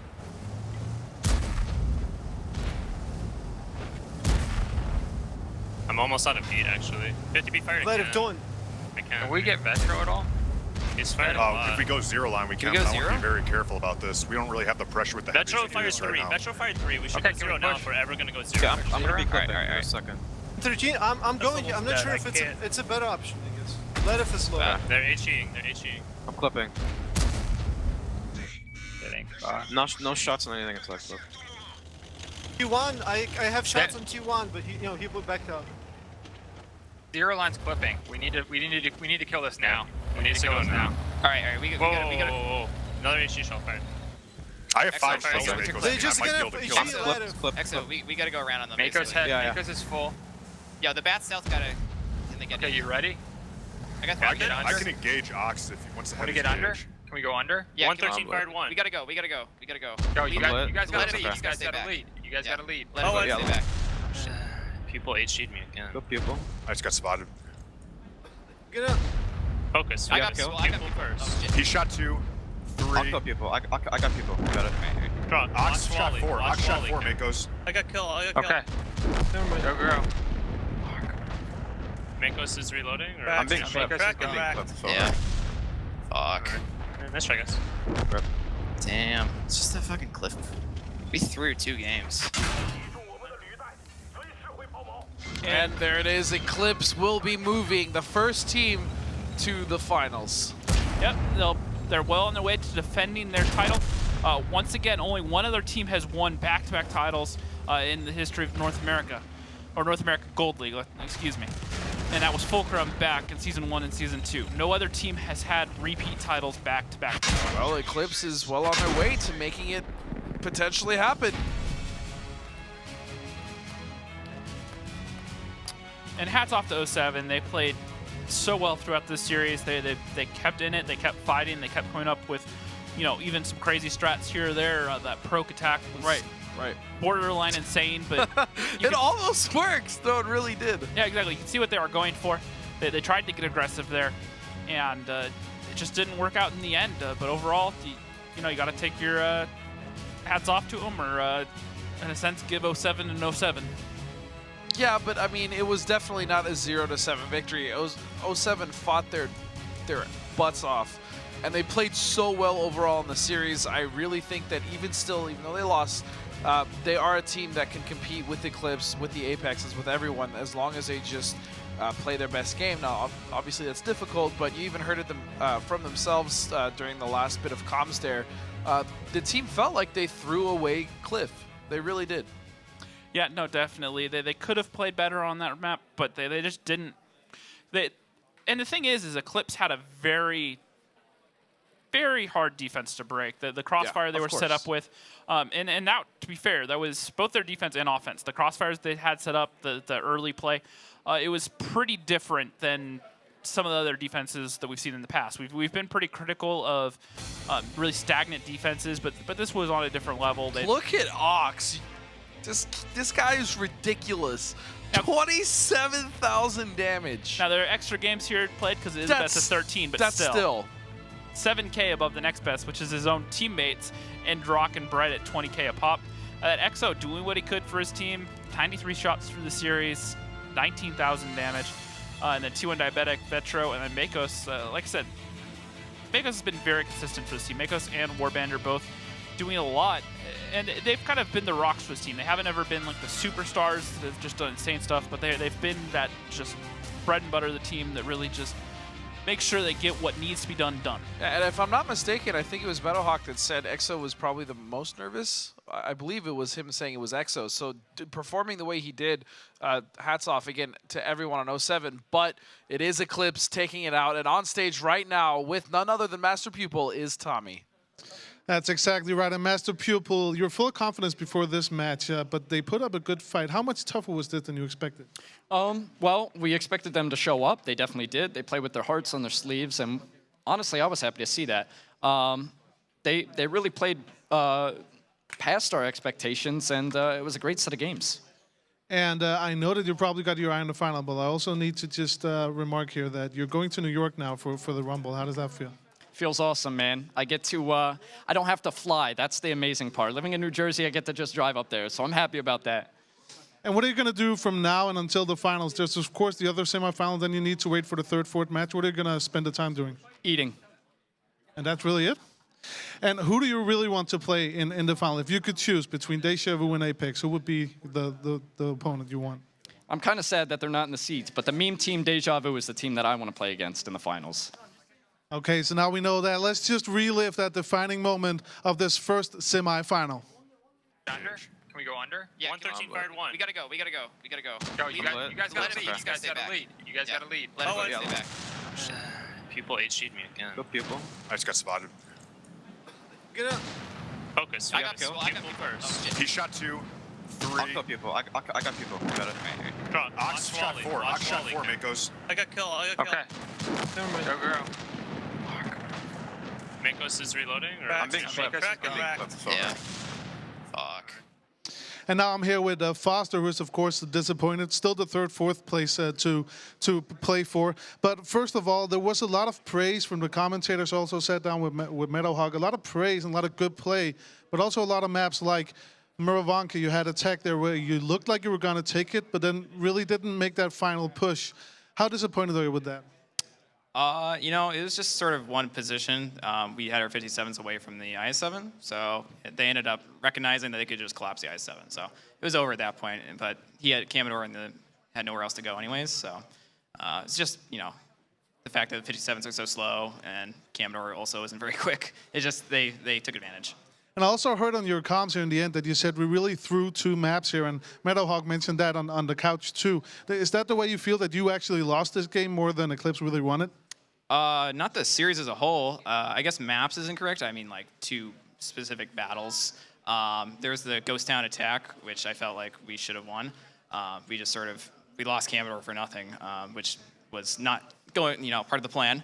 And then other than that, I would probably have to say that Murrow attack we probably should have taken. And what are you going to do from now on to pick your team up and get ready for that 3rd, 4th place match? I don't know, probably just relax. It's been a pretty long day already, so just want to take it easy and just, you know, watch some good gameplay.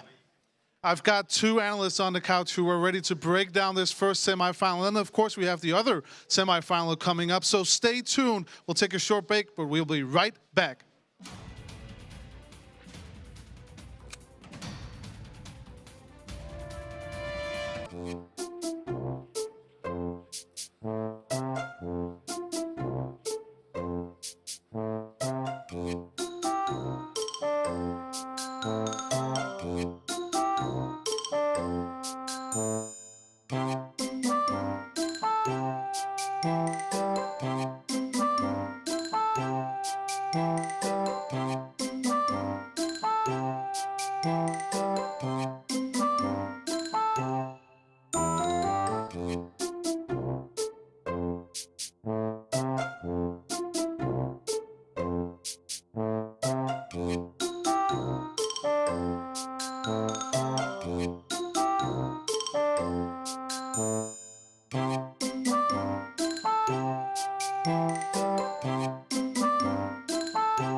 Welcome back to the ESL Studios here in Burbank, where we are on the way after the first semifinal of the WGLNA Gold League season finals. And Meadowhawk, unfortunately for you, it was your team that are not playing the final. They're still playing the third, fourth match.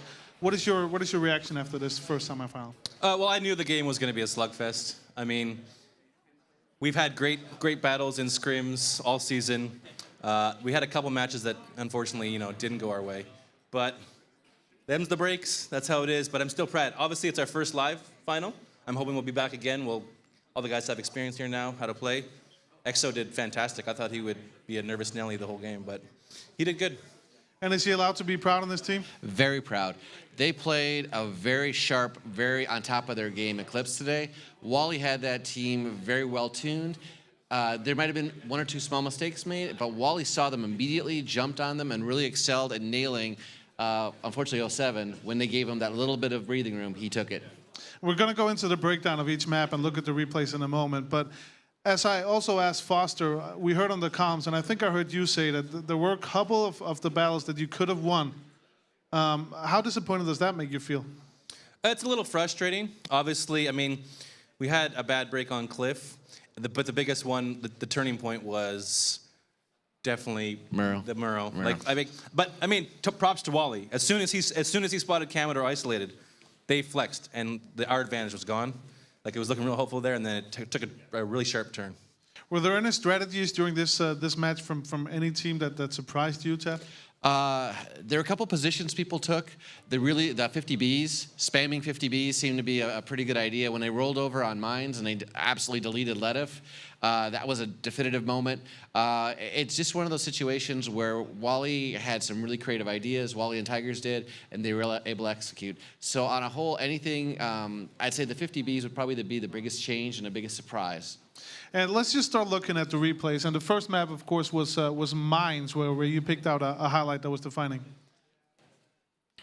Well, I think depends on what they're going to show here. I believe. Well, this is Cliff. This is Cliff. So we're Cliff here. This with Cliff. Cliff's a wonderful map. It's got the rock, paper, scissors. Obviously, 07 here. We're going around the donut. We were expecting Eclipse to send some people across and catch them out. Unfortunately, they basically had the rock to our scissors. Static got dropped real quick. What happened here is, well, not just rock to scissors. They were very passive, but at the point where they could rock back and forth and be aggressive, they managed to continue to isolate. They managed to, by taking Static out early, they took that gun out, had the gun advantage, and then they slowly turned the screws until they were able to eventually knock them out step by step. It was an impressive strategy. It was a good idea, and it just was the rock to your scissors in that specific moment. Yeah. And the next map was Ghost Town. Before we show the replay, I heard James mention you guys hadn't played Ghost Town throughout the whole season. Why is that? No, we've never really been that strong on Ghost Town. And it was really interesting last night in the room with everyone talking strategy, because we had no experience. We turned and looked to Ledif. Hey, Ledif, what do you got for Ghost Town? He said, get flanked. Never played Ghost Town either. You got nothing from me. So we were spitballing some stuff. Obviously, it worked. We managed to pick up one, which was big. Because if we had lost both on Ghost Town, it would have been much harder for us to come back. I mean, winning that one gave us... And technically, we could have almost had two on that, too. We had made a couple mistakes in Ghost Town as well. We're back on Cliffs for this one right here. Wallhacks, again, chose really interesting moments to exploit. When the teams went, they went as one. So again, credit to Tigers and the rest of Wallhawks and the rest of the team, because when they made a push, it was unified. It wasn't just in one flank. If you look up on the map by A3, he's pushing at the same time as they're pushing down at F7 and 8. So it's a combined action, so no one can really break away. Everyone's getting pressured, no one can support, and as you can see, they end up cutting them to pieces. And Ted, do you feel like when you saw these two teams play that you could actually see that it was final, that the level of play might be a little bit higher than during the season? Everyone had really turned it up to 11 to steal a Spinal Tap moment. It's the level of just how sharp everyone was. Shots on Ghost Town, you saw Static make a really smart decision on trading. He knew his gun would reload faster than a T57. He got it done. He finished it off. There's just little things that everyone did very well. And then once again, the level of 07 was awesome. It was just that today Clips had that little bit more and had the answer. Let's get that next highlight rolling and see which map we're talking about this time before I say something wrong. Maybe it's Ghost Town. This is Ghost Town. And this one right here is this, I believe, is the one. Yeah, that elimination right there, taking out a Brett really helped out. Right here is where we're talking about. Static is getting ready to round the corner, and he's facing off against T1 Diabetic.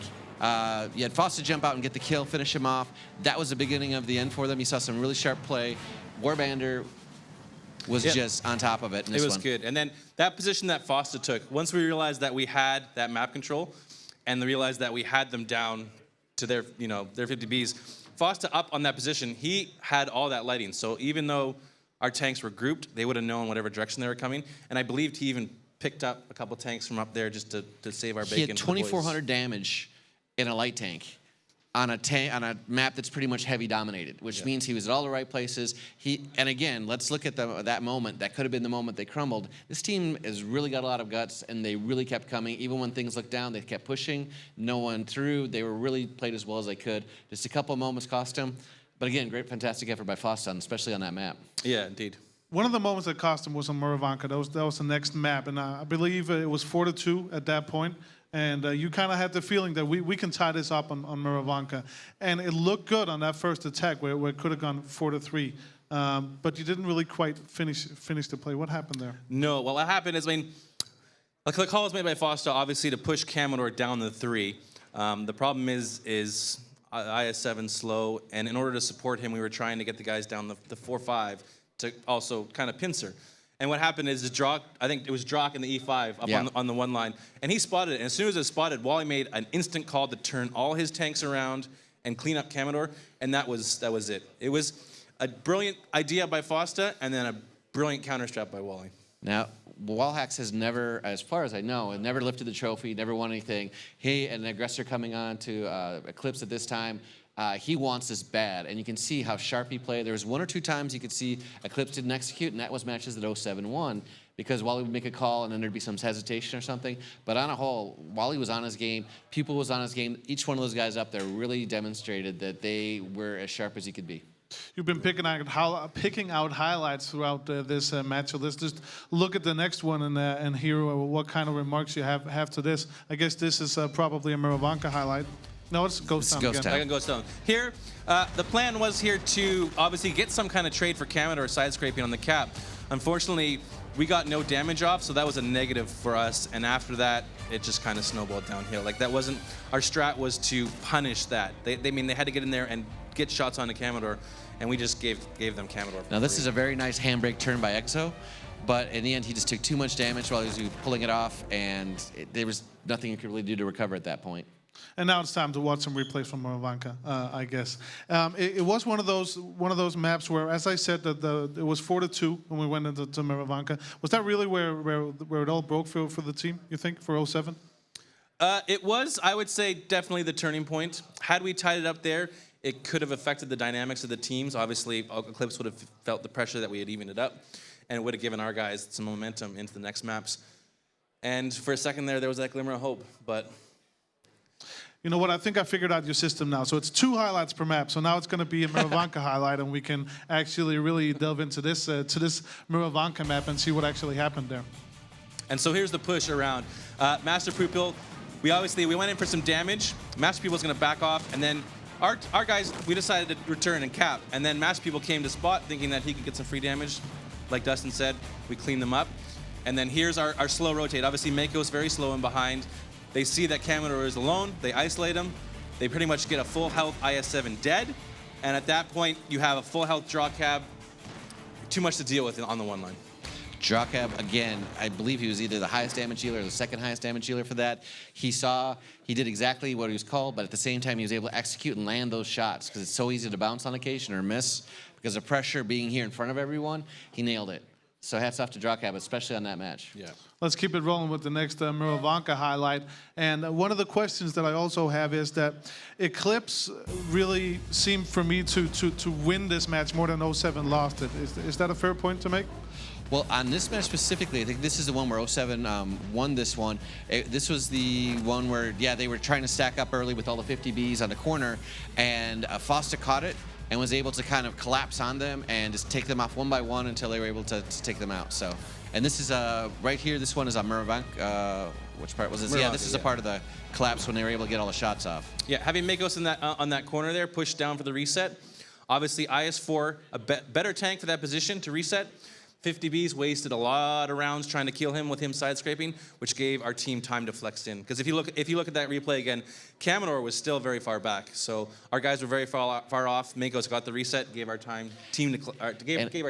And if you're new to the game, 50Bs, Bat Chats, they're auto loaders. They take time to reload. In that time, they're vulnerable. So that's when heavies can come in and tanks that with consistent fire weapons, such as the 113, the 215B, can get in there and deliver a lot of damage. So folks that are new to the game, my nephew David's out here watching for the first time. That's the difference in those tanks. So there's a vulnerability in those times. And these callers, if you listen to the actual play-by-play, or actually as they're calling it in there, they're saying reload, and they're explaining it, and they're saying so-and-so is unloaded. They take advantage of that very sharply and very quickly.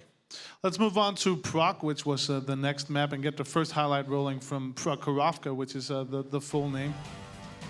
This was the trap we laid out for Wally. We had done we'd watched the video. We knew they liked to push down the zero line. So Fossa just, we got lights on him and we picked him up. And then the counter push here, they just tried to push over. They just eliminated Static when this began to happen. And the great thing was the Static bought them lights, so they were able to see everyone. They set up their attack and they executed it. So it was a good win for 07. And one of the few times I think they caught Wally off guard. And I actually had the feeling at this point that maybe you were able to turn it around. But was this also a match where, because Eclipse were the favorites, that if you really got behind by 2, the psyche of it all will be too tough for the team? Not necessarily. See, I mean, obviously we've shown our resilience. We were down 4-2 against AM60 to make it here, and we beat them in overtime. So being down, it can affect. Depends on how the team is feeling on any particular day. Obviously today we were good to fight, but everyone made mistakes. Both teams are so great here. Like, all the teams are so great. It's just little mistakes that'll end up costing you a battle. Yeah. Let's look. Oh, sorry. Oh, go ahead. I was just going to say, let's look at the next Proc highlight. And, well, just get to your point, Ted. We can look at the highlight while we do it. Really quickly, I just wanted to point out that Static had a couple points. You could really see him carrying and being willing to sacrifice himself on the Proc map. This one here is this the final exchange? Final battle. The final battle. Once again, Wally had an answer to some of the questions that were being posed by 07. And yeah, I mean, we obviously knew we needed to focus out Master Peel, those 2 113s there. However, the 50Bs up in Delta Village were just too strong. Master Peel did a great job of using an HE round to clean up Ledef. Having Ledef get off another 400 damage could have changed there on that engagement, but Vetro was also putting shots on the 113 on that 6 line through the window, and he was doing it consistently, and that takes a lot of skill to be able to keep dropping those shots through and not being killed. So he was using the bushes. He did a really good job with that, and I think probably got 1,000 worth of damage off that just by shooting through the one little window. But we already heard James say that when he saw that there was defense on Ruinberg on that last map, that's too hard for 07 to actually win on attack on Ruinberg. Why is that so hard? Well, the defense on Ruinberg is very solid. For the most part, a team should win 100% of the time win the defense on Ruinberg. It is a very hard nut to crack. Although oddly enough, we've seen a couple teams take an attack on Ruinberg every now and then. But when you're down and it's match point, like a match point on a very tough defense, it gets in your head. It's hard to overcome that. You have the 2 caps, and you can either almost bunker up in the Delta Village and be flexible there, and also in the north, you also have the back line of buildings that you can shoot the northern cap fairly effectively. It allows for teams to set up their defenses, and even as you may know where they are, it's hard to dig them out. But when you look down at the score here that you noted for me, Meadowhawk, that there's a lot of defense victories in general. Is it just easier to play defense? Depends on the map. Generally, the rule is your team should win your defense. I mean, obviously, every team's looking to split the map. You're going for a split. If you can take 2, if you're doing 2, it means you're good. It means you've won your attack. You should always win your defense. So let's quietly move on to the next semifinal. I think we got through this first semifinal pretty good. I think the viewers know what went on now. Now it is finally time to see Apex. I'm looking forward to that against Deja Vu. I don't even need to ask who's the favorite here. So let's break it down by start talking about Apex. The best team in the league, #1 in the league. Why are they so good?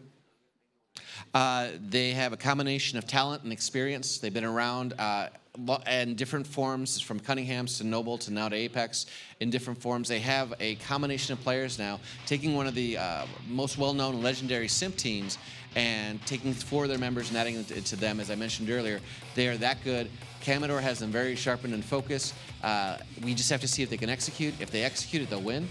If they don't, Deja Vu could take advantage of it, but Commodore has them as tightly wound as possible. But I don't want to only talk about strengths all the time. So let's see if we can find any kind of weakness in Apex. What is their biggest weakness? Well, I think their biggest weakness, sad to say, is live finals. They are currently 1-8 or 1-6 at live finals. Winning championships, they're 1-6. Yeah, exactly. And so it was something about the pressure. Like, I mean, obviously we talk about how EXO was nervous, nerves different, not on your computers. It's something there. They're looking to bust through, though. Obviously, this year they're looking to bust through that, and I think they have a very good chance of doing that. They do have photo finish. They do have guys from Simp that have been through the pressure cooker before. They've constantly shown up. They've constantly been there, and that may be the anchor that they need. That might be the foundational stone that they've been missing, and we're going to have to see tonight. Do you think that they actually prepared in some way to maybe mentally to go in front of a live crowd and have the opponent right on the other side of the stage? I would say Comps has prepared them as well as he can. I think in his mind, I think they're as tight and as ready to go as they possibly can be. We'll have to see. And they're going up against Deja Vu, and it's a pretty new team in the league, we can say without offending anyone. It's quite a surprise that they're here in the Final Four, isn't it? They did a really good job in the first round robin. I believe they were so far ahead of the pack after the first round robin, even though they struggled throughout the second round robin. They would have had to really, really do very poorly in the second round robin not to be here. So I think their kind of strength is that they're a little unknown. People don't really give them the respect they should. Like, the top 4 teams are here. You need to respect your opponent. Otherwise, you're going to lose. Toss in the fact that they were smart enough to look at the meta, which is a larger part of the game. When you're playing, when you add 2 players of the skill level of Mactap Putin and Aggressor, you really are understanding that, okay, we've got to go into finals, or we have to go into playoffs, we have to execute there. Mactap Putin is one of the single most experienced players in the game. He's led teams, he's captained, I think, 3 or 4 different teams, and to have him join that Deja Vu is awesome. Aggressor is aggressive. He's very good. Put him in a bat chat. It's going to be a lot of fun to watch him go. Again, calling experience, able to help bring that experience to that team. But on a whole, I was asking him who they thought the MVP of their team was, and they said My Little Putin. They give the credit to a younger guy. I think he's definitely under 20, let's say that. He's a young guy, flew over here from Russia, and he's so excited and ready to play. And I think he's going to be, you'll see him play, and you'll see just how well he can do. But there must be some weaknesses on this fairly new team, and also only 4th place in the seedings. What kind of weaknesses can Apex pounce on here? Obviously, just their inexperience. I mean, obviously, just like Eclipse last year, this is their first live finals, just like us, 07. They need to break through, kind of like we did, get in there, get a couple games, take a couple games from Apex. If they win a couple battles in the first few maps, that'll give them the confidence to probably go all the way. If they can win that first match, that can be such a big difference, because then they can settle down. But if they go behind 0-2, it's going to be very difficult for them to dig out. And we've seen some, as James would say, cheeky strats by Deja Vu throughout the season. Do you think that they have the balls to actually pull them out here too? Absolutely. They have nothing to lose. With 1 or 2 exceptions, the experienced players I mentioned, they've never been anything like this. They don't know to add the pressure on themselves, which a more experienced team, such as 07, has seen this happen. They're so new, they're so fresh, they're just ready to go. And for me, that's just a really good sign of that team. They'll go for it. They remind me a lot of the old I Love Lamp team from Season 5, where the joke was they practice once per season, and they just go for it. All I can say is that if we saw 4 50Bs out of Eclipse, I can't wait to see what Deja Vu's bringing. But what do you do? Apex might be one of the best prepared teams in the league. We talked to Comps throughout this. He runs this as a business. But what do you do to prepare against a team that can just come up with all kinds of tactics? Well, that's the thing, is they need to overcome that. They've obviously been scrimming. They've been scrimming with us. They've been scrimming with Eclipse, I believe. They've been practicing as much as everyone else. So they just need to focus on what they need to do. And perhaps the unconventional is exactly what they need to do, because if they can stay unconventional, if they can be aggressive when they attack, they may be able to just get that little bit of the chink in the armor. And again, it's a mental game. And if you're a team expected to win and you suddenly go down 1 or 2-0, the chains can start to fall off. Things can start to happen. We'll have to see. Okay, I see the casters are straightening out their jackets and their backs, so I think they're ready to go, and I can see the teams are also, so let's get back to Dustin and James. You see nothing, Tommy. I don't know why you act like you see things. Anyways, I really love the analysis from BTED and Meadowhawk. It's an absolute pleasure to have them here. And before we really get into this, I want to say congratulations to Eclipse for moving forward. And honestly, I think although 07 lost, I really feel like they played well, and overall they are a team to beat here in the WGLNA. Well, and now it's going to be Eclipse is going to be the third team to guarantee their spot to New York this morning, early this morning anyways. L Gaming and B Gaming guaranteed their spot in the APAC finals, so they will be going to New York. Then now Eclipse are going to be the third team. One more team, the winner of this match, will be the fourth team. And then the last two teams going to that New York Challengers Rumble will be decided tomorrow morning in the EU finals. Correct. So it's going to be a fun event. But right now it's about Apex and Deja Vu. Again, there's really nothing else to say about Apex. They are the top dogs right now. They are the best team currently in the WGLNA, only to be contested one time in overtime by Eclipse.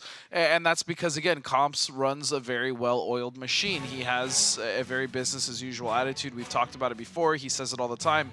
And regardless of what you say about it, it's them taking every single opponent seriously. It's them practicing for every game and making sure that they've, crossed their T's and dotted their I's, and that's why they're so damn good, and they are the top right now, even just looking at this roster. Yeah, well, and look at the win rate down the bottom right on defense, 83%. 83% of defensive win rate. And you heard it from Meadow. He said you should win 100% of your defense, and I think now... Well, in that case, he was talking about Ruinberg Right, but my point is they're pretty damn close to that.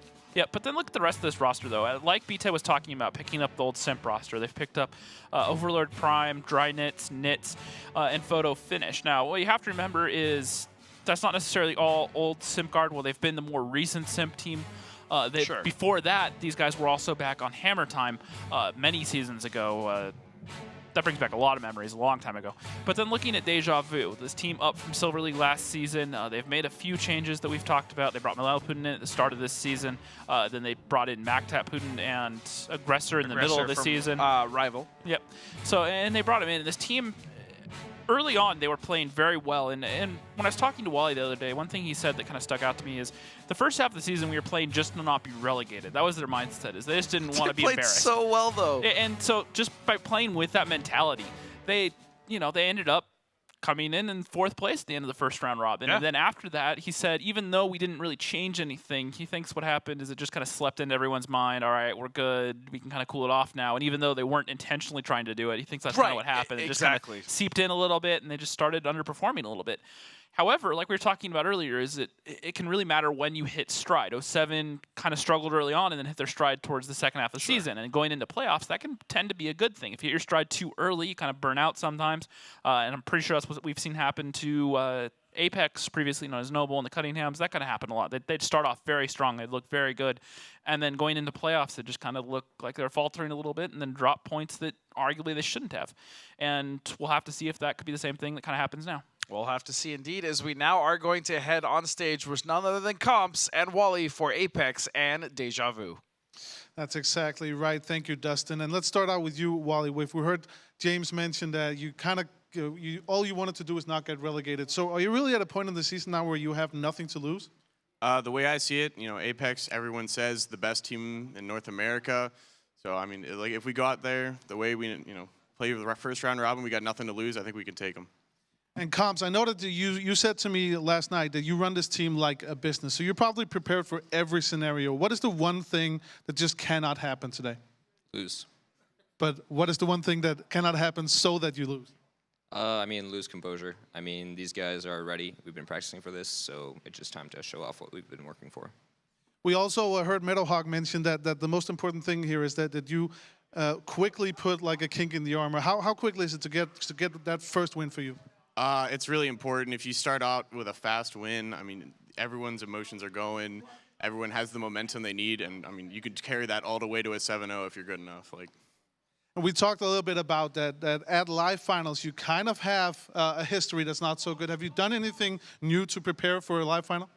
Yeah, we changed our roster, so we basically put in players that are more comfortable in live environments, so that we don't go through those situations again. Okay, and normally we have a final word for your opponent. Let's start with you, Wally Whiff. I just got to say, good luck, have fun. I guess you're going to say the same thing, right? Good luck and have fun. Okay, let's shake hands, guys. It's always good luck, have fun, especially with this guy. And let's get back to the casters and let's get this game going.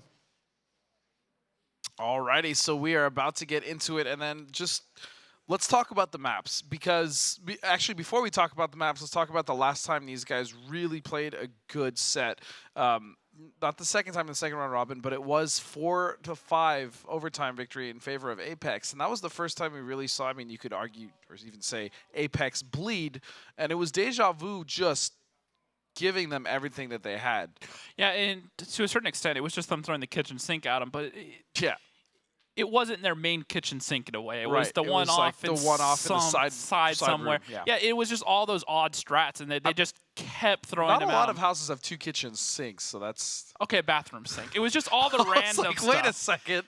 And it kind of worked to an extent, but the problem is that after a little while, Apex just said, all right, well, they're not going to do anything normal, so let's And then the second time they played... Apex cleaned them up. Oh, yeah. No, at that point, nothing like that worked. And that's kind of what made Deja Vu realize, all right, what we need to do is just go back to our basics, do what we were doing early. And that's where we saw them late in the second round robin really start to play well. And looking at the maps... We're going to start on mines yet again in the second semifinal here. Yeah, and looking at it, Himmelsdorf is the one that sticks out to me here, the third map played. That's one of Apex's best maps. They're 17-5 on that map on the season. Well, Deja Vu were 9-9, so they're not terrible. No. But 17-5. That's a pretty commanding. impressive. Yeah, it's a commanding statistic. And that includes a 10-1 defense. So overall, they're very, very consistent on it. But then they're also 12-5 on Proc, which a map that we typically say is one of Apex or Eclipse's maps. It is a map that Apex have shown that they're competent on, and it was actually Apex that beat Eclipse in overtime on Proc the first time they played. And then looking at it, we're going to finish off with Ruinberg if we get that far, and then on to Cliff, which is actually a map that Apex haven't really played that much. They've only played it 10 times on the season, 7-3, which isn't awful. And the only time they'll actually see it today is going to be in a tiebreaker. Yeah, that's the only, if it makes it to that point. Yeah, and looking at it, it's a map that Deja Vu have only played 3 times the whole season, so it's kind of like Ghost Town for 07. For 07. Yeah. Now, at one point, I remember they hadn't played it at all, and they got forced to play it in overtime, and I believe Deja Vu ended up winning that one. And then they randomly put it into the map selection during another match later on, once they'd already been forced to play it, just to try some things out. Didn't really work out for them. That's where they got the 2 losses from. So we'll have to see what they can do versus Apex, because that could be the decider later on. If this goes 6-6, it's going to go to Cliff. And if you haven't played it a whole lot, you know, it's going to be Apex that's going to feel a lot more confident in that. All right, well, I mean, it would almost at this point, we're about 2 minutes out to get started here into the very first map between Deja Vu and Apex. I would normally ask you predictions, but I think the analysts as well as everyone else has said it enough. This is obviously going to be heavily favored for Apex to win, but I really do think that if Deja Vu, they're actually incredibly strong with just fundamental tanks play. The problem is that's one of their best strengths, and that's also one of Apex's best strengths. Yep. Now, another thing to look at here is let's say Deja Vu can pick up the win here, and it's Deja Vu versus Eclipse in the finals.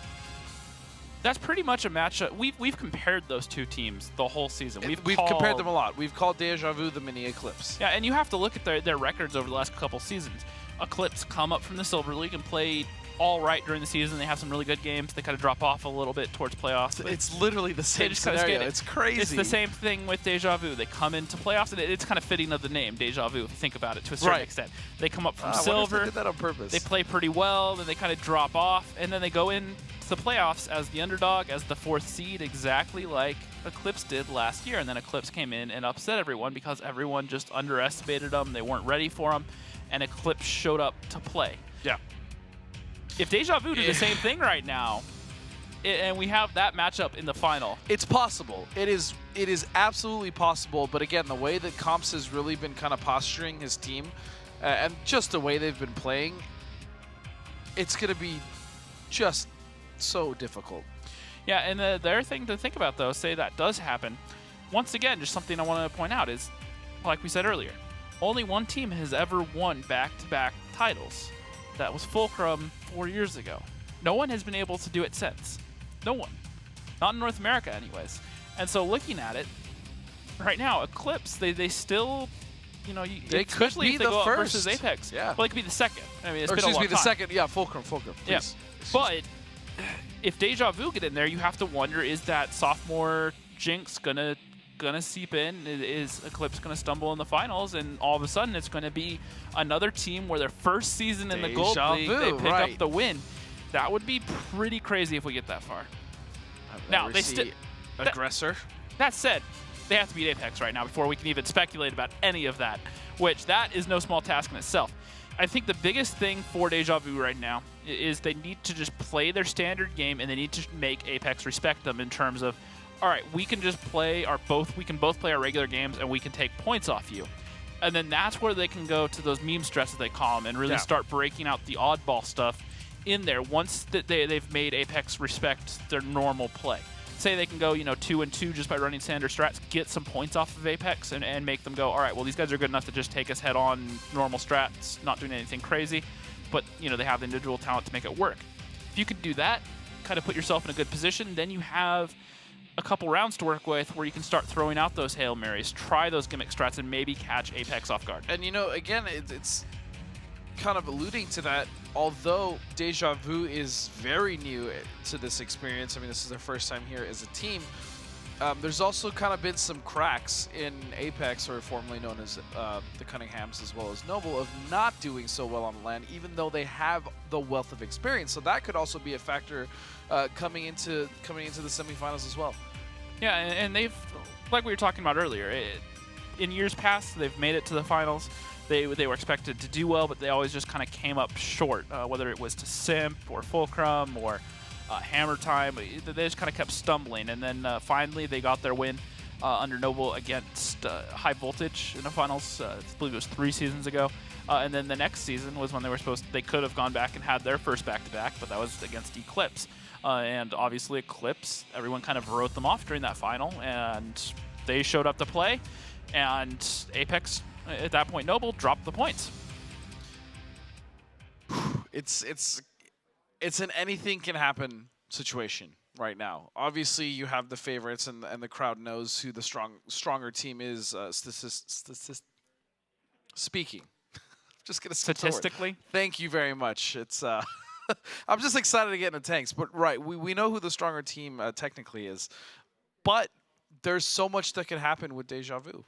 Yep, definitely. So I just got word that we are waiting for one of the players to switch out their headsets, get that working. As soon as we have that up and running, I believe we're ready to get underway. And going over the maps again real quick, just kind of the order. We have Mines, Murrow, and Himmels up first, which Mines is a map, like we said, Apex haven't actually played a whole lot, but when they have played it, they've showed a lot of very promising strats. And early on, especially the defense they were running, where they had the tanks on the backside of that boost, and they set that perfect little trap where it's either, all right, well, you sit a bunch of guns ready for these batchats to come over in the south, or you have guns ready for the heavies, and they would always have that perfect overmatch. And the second they found one tank off on the side where he wasn't out of the fight, even if it was just a 6v7 overmatch, they would just take it, and because they're competent enough and they work well enough together, it would normally work out in their favor. And so if they can do that same sort of style right now versus Deja Vu, it's going to be very hard for Deja Vu, because one tank out of position, one tank rotates too soon or gets spotted, it's all over. Apex will punish you absolutely at every turn. Yep. Now that said, because it's a map that Apex have not played a whole lot, I feel that that's a good opportunity for Deja Vu to get a point, at least while they're defending, or even maybe on the attack, depending on the Zero Lines boost. Looking at Apex, they've been decent with the boosts, or the climbs for that matter. Dodoma especially. Dodoma's nuts. And external as well. At solo climbing and climbing. Yeah, and this is external, yeah. Yep, and then we have the Mountain Goat himself in Canadian Impact. So he's been all over there, all over most of the climbs this season. So between him and Dodo, they've been pretty crazy as far as getting those done. So especially on maps like Cliff, if we get that far, or just Mines right now, we'll have to see what they can do. Yeah, so we are actually going to have a little bit of a technical issue. We could throw to a quick break, but when we return, we will get on with the semifinals of Apex and Deja Vu.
Ladies and gentlemen, welcome back to the WGLNA World of Tanks Gold League Season 1, 2016-2017 Regional Finals. Yep, so it looks like instead of just switching out the headphones, they went ahead and switched out the whole computer, so that's what's taking the extra few delays. So getting things set up, it looks like they are almost done though. Hopefully we'll bring you updates as soon as we know. We're eager and ready to get underway and get this fight going, but technical issues happen. Yep, and it is going to be, again, Apex versus Deja Vu. Yep, and I was actually, during the break, I went over and was talking to Meathead a little bit. Okay. So he feels this is Apex's match to lose. I mean, the way he put it. It's really tough to not feel that way, specifically because of the way the season has played out so far and how dominant Apex has really been over the rest of the teams. Yeah, definitely. And looking at this lineup, you know, Kula V, Nit, Toma, Germ, Canadian Impact, Overload Prime, External, they're all players that have been around. And you can't even leave out Photo Finish. You know, just so many players that have been around in this league for a long time. Now, not necessarily on Apex or Noble, but on a lot of different teams. Simp, Hammer Time, it goes on and on and on. And Dodoma's been around for a very long time. Played on the old Fnatic team for a while, played on River of Blood, played on the Cunninghams, and they were still the Cunninghams, and has been around here for the last couple seasons. But then we look over at Deja Vu. Like I said, it's a team up from silver last season. Change, Chase Potato, Wally with. But then they bring in players like MacTap, Putin, My Little Putin, Aggressor that have done really well for him. And then you have players like Nationwide, Harmless, and Durzel who have been with the team for a while and have really done well. They do their basics very well, especially for a team new to the Gold League, and that's what's carried them this far. Is they have a good foundation. At the same time, though, that's their biggest problem going into this matchup with Apex. Is Apex does what they do really well better.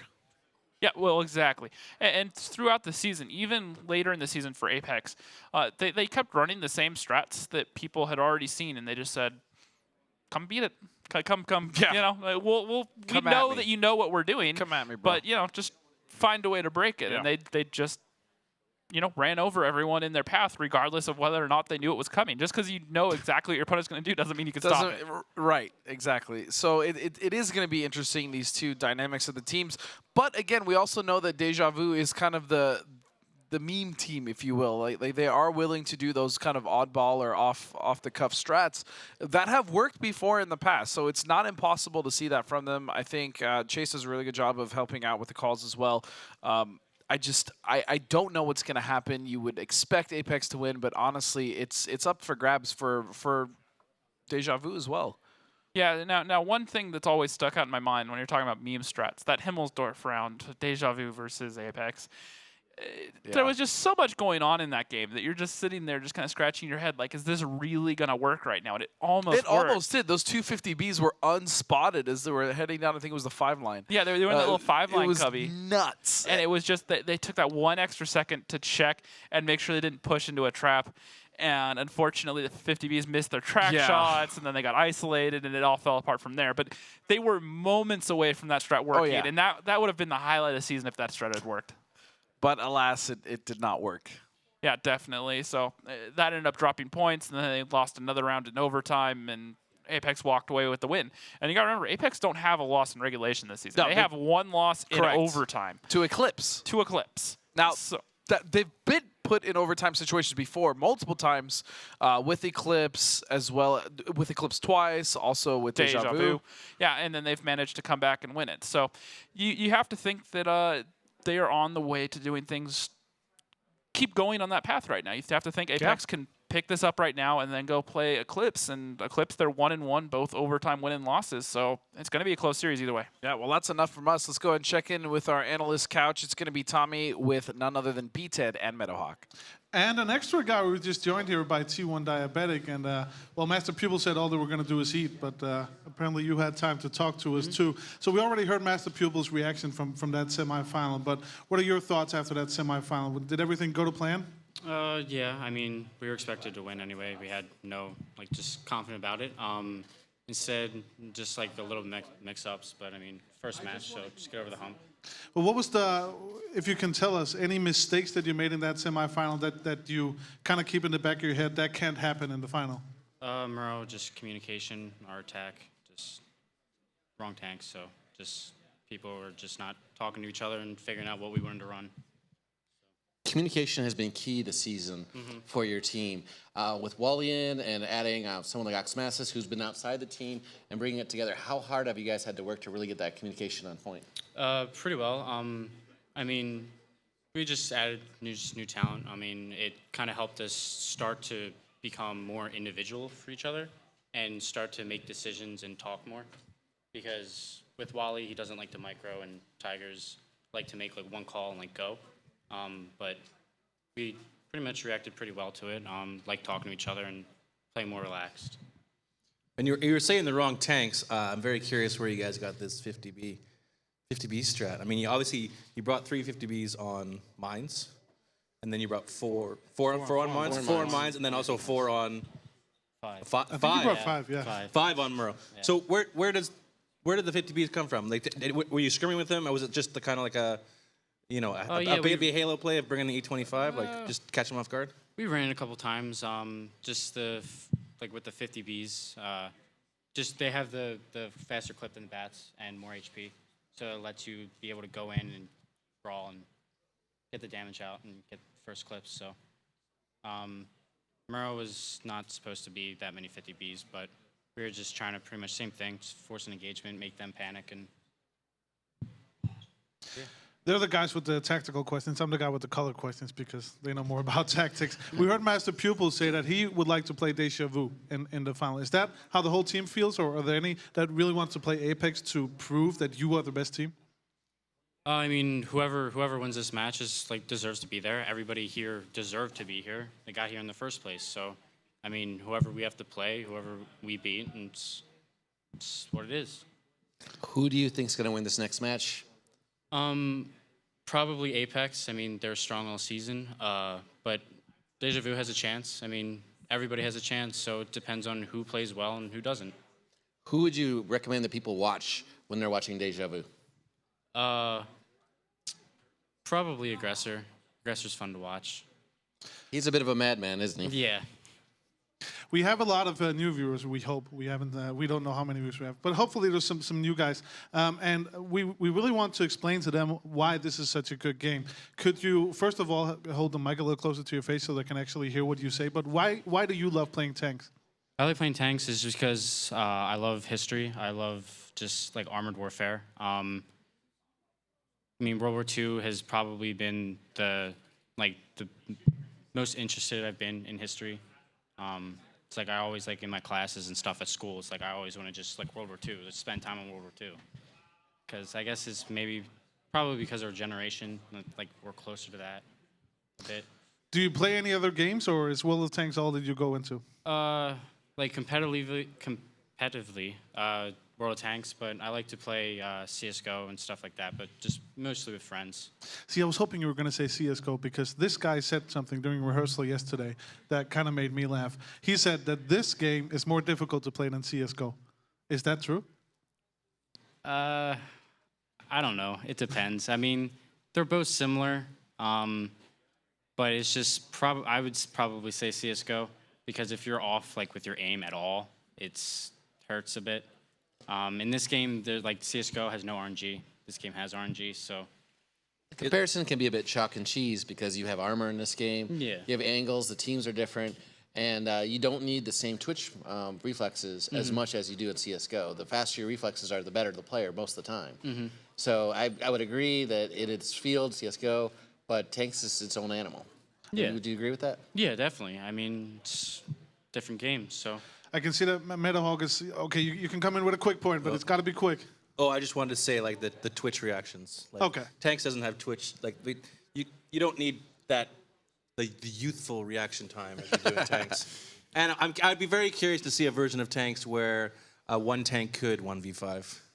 Okay. Well, that was some great points and some great answers. Thank you very much, T1 Diabetic. Now we got all the technical issues out of the way, so let's go back to our casters. It's Dustin Kane and James Grieve. Yep, it is finally time. Thank you so much to T1 Diabetic for joining, and really insightful guy. Like having him on the analyst couch. Yeah, no, definitely. And now looking at it, we're moments away from being in our first battle. It's going to be on mines, and this is a map where either team on either side could really be aggressive early. So I'm kind of curious to see what we're going to see early on. If one of these teams is just going to go for a very, very aggressive push early on and just try to catch the opponent off guard. Yeah, we'll have to see indeed. I cannot wait to get this started. We've had delays, ladies and gentlemen. We apologize, but we are just about ready to get into the game here between Apex and Deja Vu. 30 seconds out. So, Aggressor is the player to watch here for Deja Vu. From what we've been told, not only by T1 Diabetic, you've also been alluding to it, as was BTED earlier when I had a conversation with him. Yeah, definitely. And you know, looking at this team, you got Chase Potato, Aggressor, and Milo Putin there in the front row. In the back row, you got Durgel and MacTap in the middle. And it looks like we are loading into the first battle right now. Yep, let's get right into it. The first map between Deja Vu and Apex. Mines, a small summertime map with lots of hills, rocks and other cover. The teams start the battle in the usual locations, but the base locations are different. One is located in the bottom part of the village and the other one is in the water. One of the key objectives is the center hill. That's why the teams will often select fast vehicles and tanks with strong turrets for cover. And here we go, the start of the second semifinal here today at the Gold League Regional Finals. It's going to be Deja Vu bringing a 113, a 50B, 2 grills, and 2 Batshats, and a T49. Talk about interesting lineups. Yeah, definitely. We'll go back to that in just a second. Apex coming in with an IS-7, 2 TVPs, 2 Batshats, and 2 Tier 9 Bats. And they are very aggressively going towards the 4 line, not necessarily challenging for the hill. Oh, actually they are. They're going for the climb on the backside of the hill. A very difficult one to do. However, they seem to be getting it done. That's wow, 2 up. That is...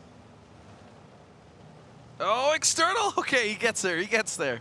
He gets it. He's up on the hill now. Now they have hill control and they have control of the hill entrance. All their guns are together. And no random push out of Deja Vu. No, they're not going for that head-to-head. Chase Potato and the T49 is actually all the way over on the 9 line instead of trying to get some damage off towards the hill. Aggressor up on the side there trying to find some shots or blind fire towards the boost. Maybe catch someone out. Tier line boost is actually something we haven't seen at all today so far, and we have gone through 2 separate sides of mines. Yeah, definitely. And looking at the defense here, the grills at H4 and J7, and they're sitting there, and basically what they're hoping is that some sort of push comes out of Apex to where they can punish. Looking at it right now, there are only a couple of options for Apex to push right now. It's either down the 1 line, down the 5 line, straight up the middle, or around on the 8 line. And if you look at the positions of the grills, they're in positions where they can very quickly turn to one side or the other and put their guns on target. And those 2 grills, 750 alpha a pop, 1,500, so they can almost delete a tank just between themselves. All they need is 1 extra shot from someone else to clean them up. And so with this setup they're running, as long as those grills can quickly get to the targets they need to, put their shots downrange accurately, then this is going to be a very hard defense for Apex to break. Yeah. Doing a really good job here of, again, staying solid. That's what Deja Vu is good at. Yeah, definitely. And MacTap Putin here just sitting in the bush, spotting down the 1 line. Little does he know there's actually no one for miles down that line, so won't find anyone. Canadian Impact's actually going for the B8 boost up there, climbing the hill. Like I said earlier, Canadian Impact pretty much the GOAT of his team in a way, just getting up there. Early on this season, especially on Cliff and on Mines, he was doing all the boosts for his team, and he's just sitting up here hoping to catch some sort of rotate out for Apex. Wow, and Chase. So much damage. He is now 1 shot away from being taken out of this fight. Oh, never mind. There it is. Photo finish with a beautiful shot. Yep, and he's actually going to move up down the 9 line right now. Really start working these tanks of Deja Vu down. And the thing is right now is if you look at this setup, if they push to photo finish to try to get him down, the spot that Canadian Impact's on will actually have good support fire as well as the tanks from the hill. If they push over the 1 line right now because they think there's some sort of push coming out of the 9-0, Canadian Impact can just turn to the right and have covering shots onto Akula sitting there lighting that line right now.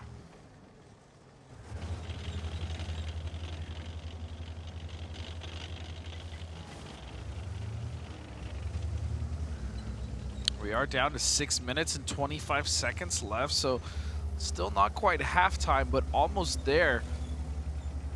As I'm sure we will find something out of Apex coming very soon. Well, if you look at the defense, they've kind of rotated around Deja Vu. They've moved over towards the 1-2 line. I really like how they're not staying static as well.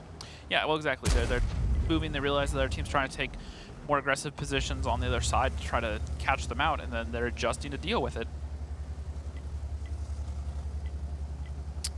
Photo Finish has actually backed off the 9 line and has come back to the 7 line to try to work that angle there. The Grills both choosing to move around right now. Looks like Durgel is moving back towards K5. Actually, he's going towards the rock at K6. Have some shots there for his team. Nitz is proc spotted, so they should, both him and Nationwide should have shots if they push out. But the push is coming right now for Apex. They're pushing down the 9 line very aggressively. Go.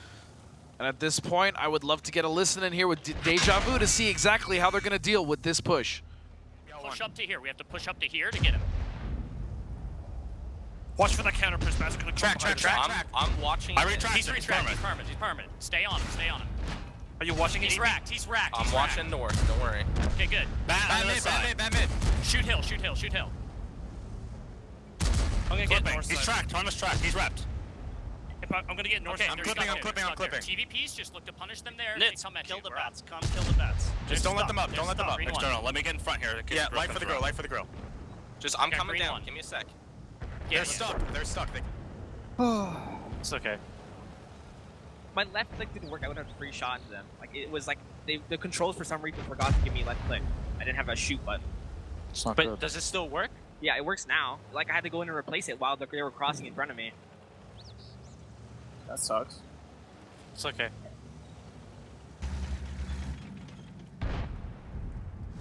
Like they fucking knew I was there. Yeah. Like right in the beginning, fucking Germ got spotted, so he fucking knew that I was there. So you need to be safer. So Apex, with that one push, pretty much putting all the nails necessary in that coffin. Yep, a little bit of a mix-up there in the comms. It was actually Apex. It was at the that we were start, it hearing was early. Apex, right, and then we did go to Deja Vu. And apparently some technical issues they're not happy with their gear up there. Seems like keyboard malfunctioning, but we'll make sure that's sorted out before the next battle. And speaking of which, it is going to be 1-0 in favor of Apex. Yeah, nothing too surprising there. Apex just kind of got into position. They made sure that everything that they wanted to see was where they wanted them. They made sure they didn't over-rotate through the 1-2 line. They didn't have to worry about being overmatched in the north. And once they got all their guns together and they were pretty sure where the guns were, they just made that decisive push. Aggressor got left in a very awkward spot. You could tell he wanted to try to push up against that rock where they made that push in the 9 line.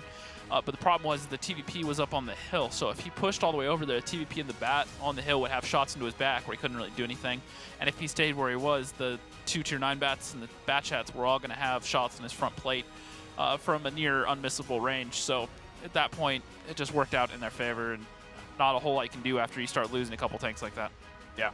So the question is now how is Deja Vu going to answer on offense? Because we know that this is generally where they tend to kind of want to break out some of those crazy strats, as well as, you know, just try something new in general. Yeah, absolutely. And before we get into that, look at the damage here. Germ in the Tier 9 bat. 3,000 damage in the Tier 9 bat. It's not bad at all. And then Dodoma, 2,800. Nothing shocking there. And This is the first time I've seen an uneven, I think one of the first times I've seen an uneven spread here from the team of Apex. Yeah, and then looking at it, Durgel and Nationwide and the Grills both doing almost 1,500, but that's only 2 shots of damage. Really. It's not really enough to be effective, especially when you're running a strat that's that based around those Grills. And then, unfortunately, this is where we find all but one of Team Deja Vu. Yep. Now, remember early in the season when Deja Vu were on defense, they had that nasty shot from Chase Potato Yeah, onto... that blind. Yeah, that was blind. Blind? Well, onto Executus of Rival. Not foreshadowing anything here. They're attacking this time, but the M4043 is going to come out for Deja Vu this game. Is it Chase? It is Chase Potato. Okay. Chase has done some pretty rude things in that Artie. We'll have to see he's able to do it here again against the Apex. Yep, and kind of an interesting lineup out of Apex as well. Choosing to come in here with a IS-7, a Grill, 2 TVPs, 2 Batchats, and an RU-251. Meanwhile, Deja Vu, 2 Batchats, a 113, 2 TVPs of their own, a 3rd Batchat, and an M4043. So bringing that artillery. Now remember, they are attacking. Earlier we saw Wallhacks bring the Lorraine 155-51. Yes. And that already has some speed, so it can kind of flex around and get where it needs to be very early. This M4043 doesn't have that same sort of flexibility, however, it just hits a lot harder.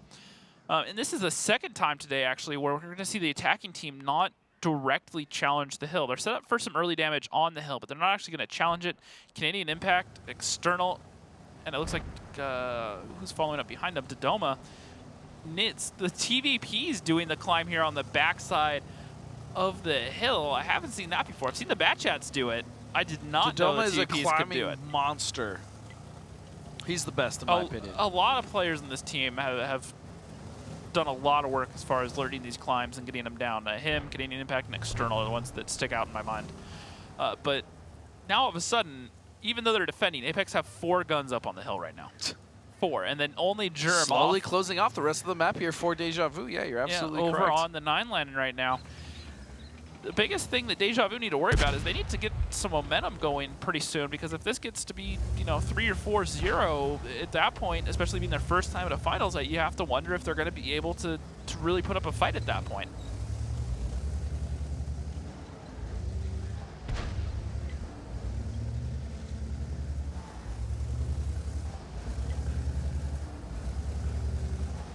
Well, Putin is poking around here, trying to spot Germ. I think they have an idea that he's over there, but I don't know for sure. But just look at this positioning out of Deja Vu. They've given up so much to the map. Yeah, Apex is also, again, they're closing off, suffocating most of the map here, and really giving Deja Vu no options. And the only options they have are actually options that Apex wants them to try to exploit. Yeah, exactly. And Germ taking a lot of damage right now, getting caught out over there on the 9 line, and he goes down. Okay, so not a bad pickup here for Deja Vu, starting off well here in the second battle of this map. But they're going to need more, much more. Yep, and well, it's a tier 8 light down for Apex. You got to remember, Deja Vu did bring that artillery, so the loss of eyes, essentially. Yeah, the loss of eyes for Apex isn't going to be the end of the world. If they both had a tier 8 light and one goes down, then obviously it's a huge advantage. In this case, that advantage Deja Vu has is the damage that artillery can do. If he can't really connect any of his shots, then it's almost like they didn't have him to begin with. And Deja Vu are gonna shift towards the 1 line right now and try to make a push down there. Apex have control of the hill, so this is really the only play left for Deja Vu in this point. If they tried to push towards the 9 line or the 1 cap, the gun's up on the hill, and sitting down there in J9 would be in position to punish too soon.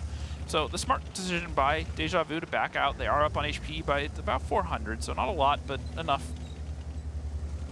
Okay, and Aggressor is actually going to be staying back there with Chase, which is something that we would expect Aggressor to be, towards the front lines.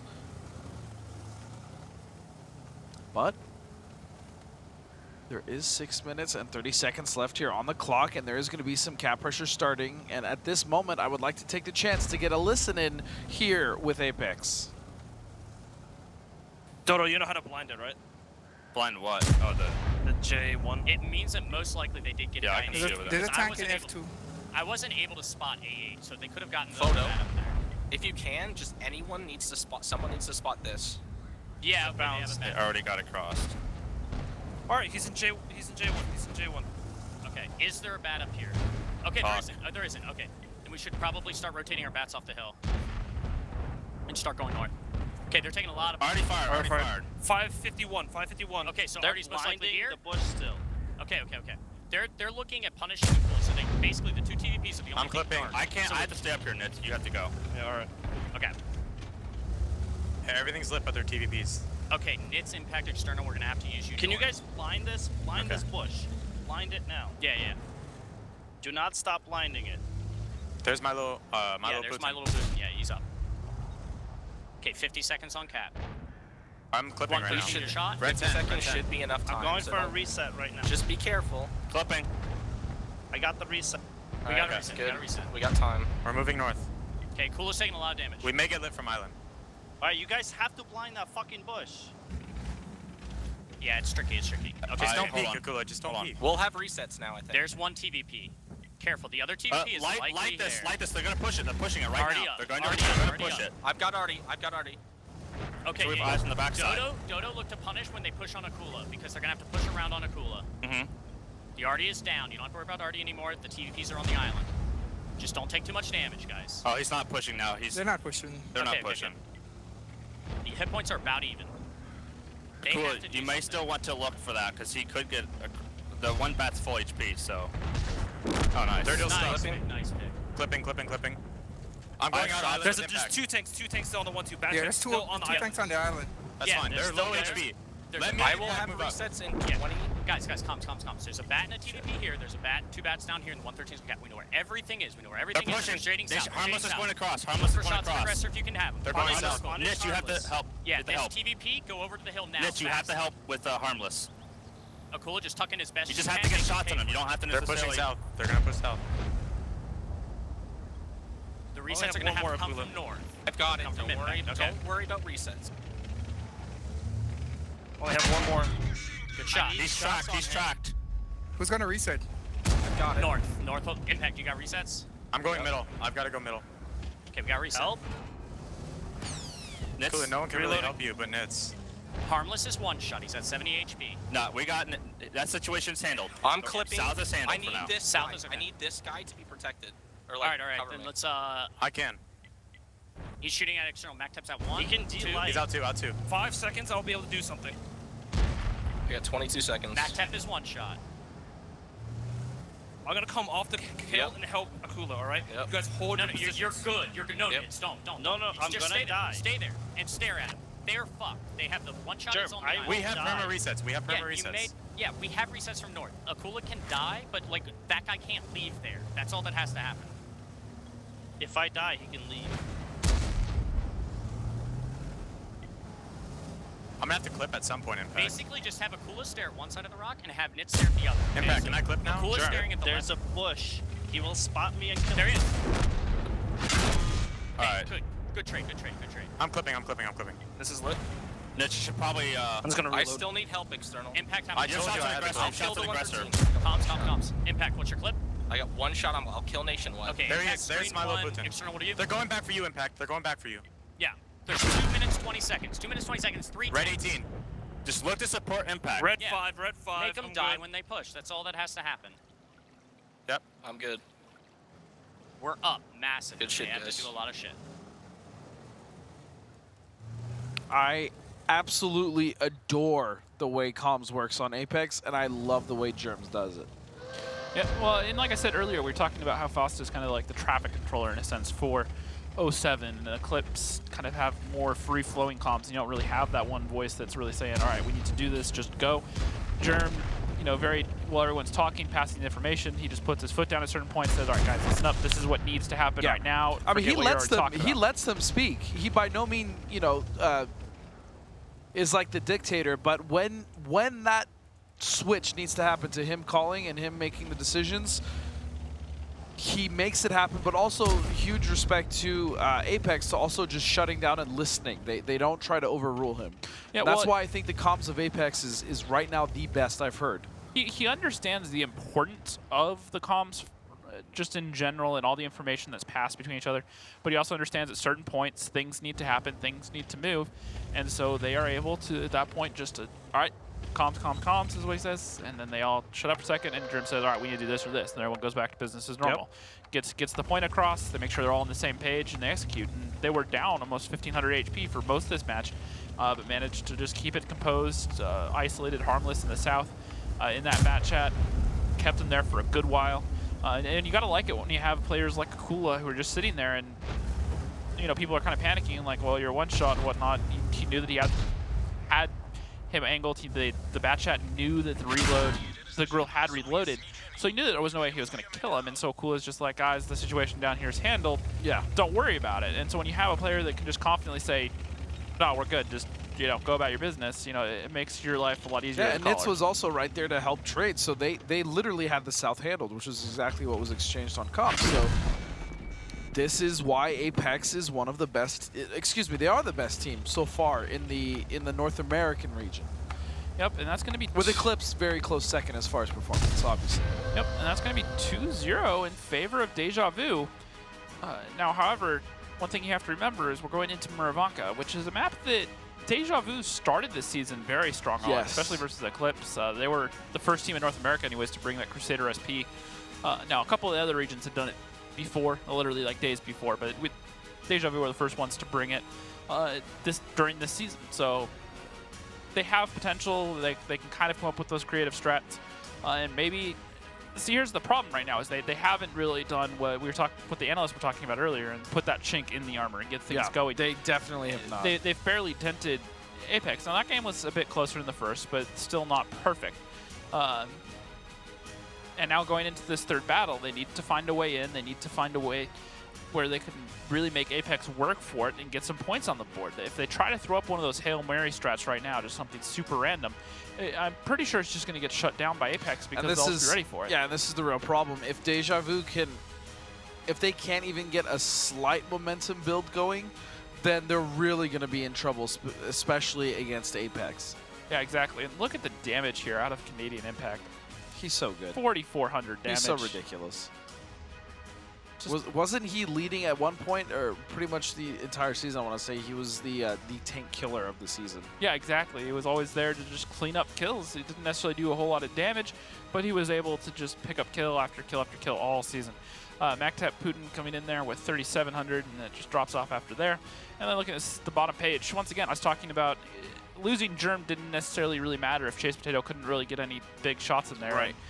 Exactly. Even though they lost the eyes in Germ, the artillery wasn't really able to be effective that whole series. Yeah, there's the threat of him being up, but if you can't land shots, it doesn't matter. Then we have the Canadian Impact himself.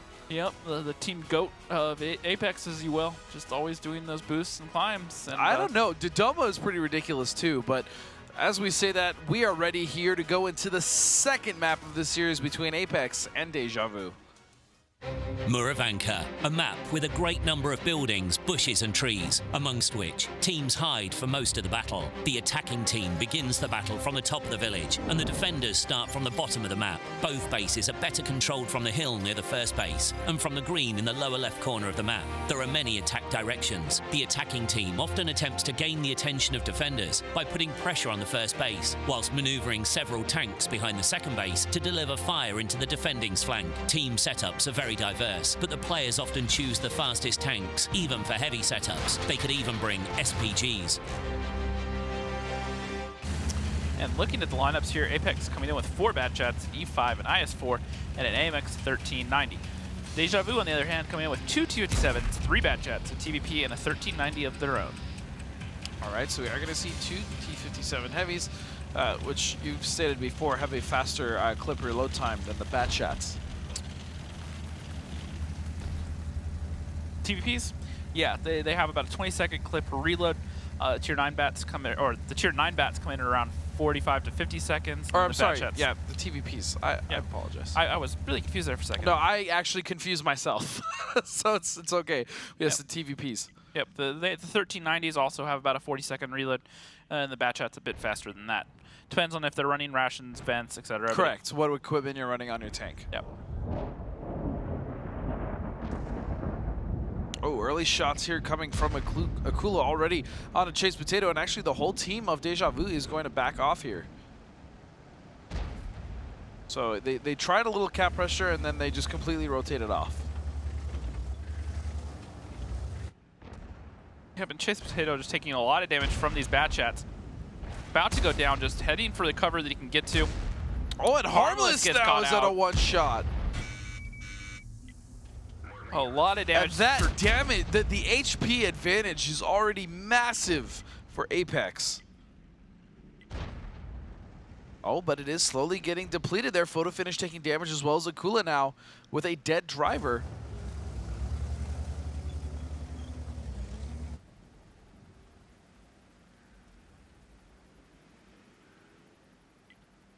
Or excuse me, a dead gunner. Yep. Now looking at it, Photo Finish has taken a good bit of damage first trouble, but they've managed to put out a lot of damage onto Deja Vu, with Harmless and Cheese Potato being one shots at this point. Aggressor and MacTap Putin both taking a shot of damage apiece. The thing to remember right now is Apex are defending, so they're not necessarily going to be super worried about making a move. Germ has just picked one of the many bushes in that south field to sit passively in, so it's going to take Deja Vu a while to figure out exactly where he is, and he's already running binos and vents on the thing, so he'll have a pretty good spotting range as well.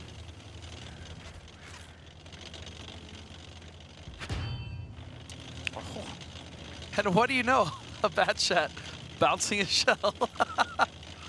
It's ridiculous. At some point, you think we'd stop being surprised by that.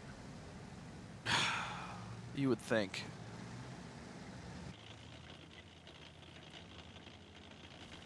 Well, at the 7-minute mark, I am very curious to know what Deja Vu is thinking and how their comms are like, so let's just head right in with a listen-in of Deja Vu. I go to these houses. D57, one go here, right? 157 play here, let's go. Okay. That works far away? Nation's not gonna be able to get out without getting left. No, yeah, I can't get out. I'm getting spotted as soon as I move. I can get out without getting left, but Nation can't. I think Nation's just stay. Yep. Yeah, I have to. I'll spot the east. MacTap gets on cap. Okay, I'm going. Wait. Do not get on cap. Make sure we have this 57 grouped up with us, okay? Yeah. Let me get that. Come on. 3090, try to like proxy spot. You are one shot at prox. Just stay in the bush, okay? I have a camo now. I can stay in the bush. Yeah, stay in the bush somewhere. Waiting for the Durgel. Coming. Durgel, you play just here, control this. Okay. I'll play these houses. Putin, ты на капе, короче. Все, поехали. Go.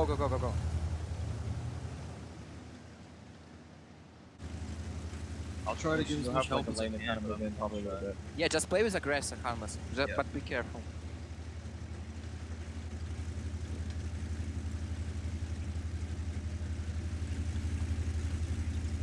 I'm spotted. Like up here, maybe? I don't know. I get spotted at really weird places. I did get spotted. Aggressor. Yep, there he is.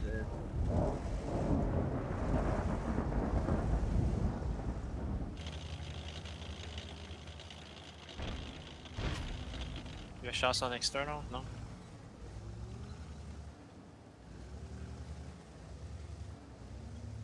No one took damage for that, right?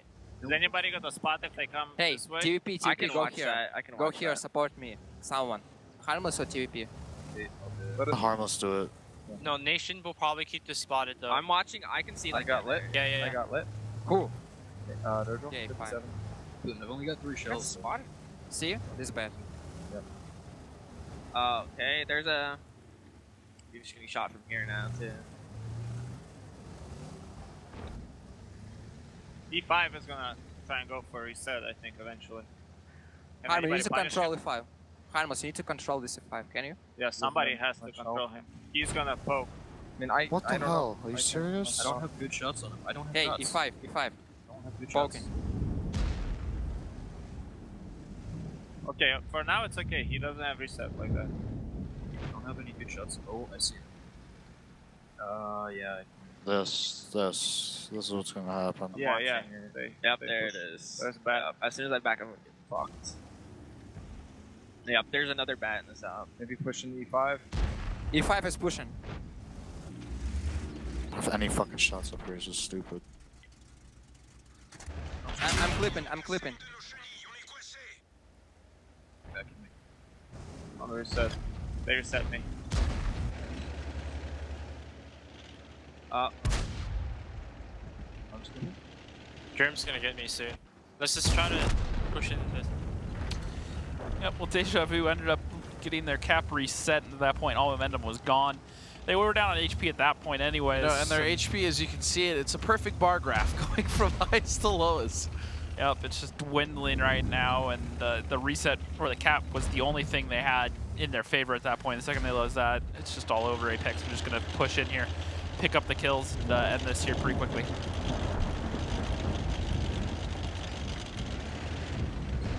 I mean, Deja Vu, I mean, they were communicating fairly well. Oh, Dutama with a double. They were communicating fairly well. The information being passed along was useful, but the mindset from the get-go was, man, if we move, we're screwed. If we move, we're screwed. Like in almost every single position. Exactly. And they just kept them moving and moving. And right now, Deja Vu, you know, they tried to play the middle, didn't work for them. So they tried to shift over towards this 2-3 line and force the cap. But they didn't really do enough to soften up Apex or make them move around or second guess anything. And they just cleaned them up. Again, going back to what Meadowhawk said, you got to put a kink in their armor, and they haven't even really done anything remotely close to that. Well, they have well, you could say the one game on Mines, where there was 4 tanks left for each side or each team, but at the end of the day, you know, being close doesn't necessarily matter because it's still a 3-0 on the scoreboard right now. And that's what most of these guys are going to see right now. They're going to see, nope, we're down 3-0, could be 4-0 here in a second. Now, this is the best chance they have to pick up a round, in my opinion, and that's a Muravanka defense. So hopefully they can keep things nice and tight and really make Apex work for it. Looking at the damage here, Dodoma, Impact, External, all doing pretty good damage. No one crazy, though. Then Malaputin coming in with 2,200 damage, 2 clips. Not overly crazy. Did what he could, but just not enough overall for Deja Vu. And then Mactap Putin, 1,800, just over 1.5 clips. I think he probably got into his second. Wasn't able to get them all off before he went down, though. This is tough to watch, James. This is very tough to watch. I feel for Deja Vu, and I want them to be able to get at least a few rounds, but it is not impossible for us to see 7 straight for Apex here. Yep. Well, it's on the way to happening right now. And the other thing you have, I mean, you're right. Yeah, the other thing you have to worry about right now is if you're Deja Vu or a fan of them, if they drop this round right now, they're gonna have to pay. They're gonna have to play 07 next, which means they're going to. In 07 at least looked to be in fighting shape earlier. So far, not quite seen that out of Deja Vu. One of the longest running tanks players in the league is Dodoma. Yeah, he's been around for a very long time. Played with Fnatic when they were there, and I believe Fulcrum as well. I have to check on Fulcrum. I believe he was at Fulcrum early on. But then he went over to River of Blood for like half a season. Then he went on to the Cunninghams, and then, you know, the whole history of the Cunninghams, Noble, and now Apex as they've evolved. And he's been one of the few players that's been able to stay on that roster pretty much every season since he joined it. And they've always made a lot of changes every season. You know, 1 or 2 players coming. This season they changed 4 players on that roster.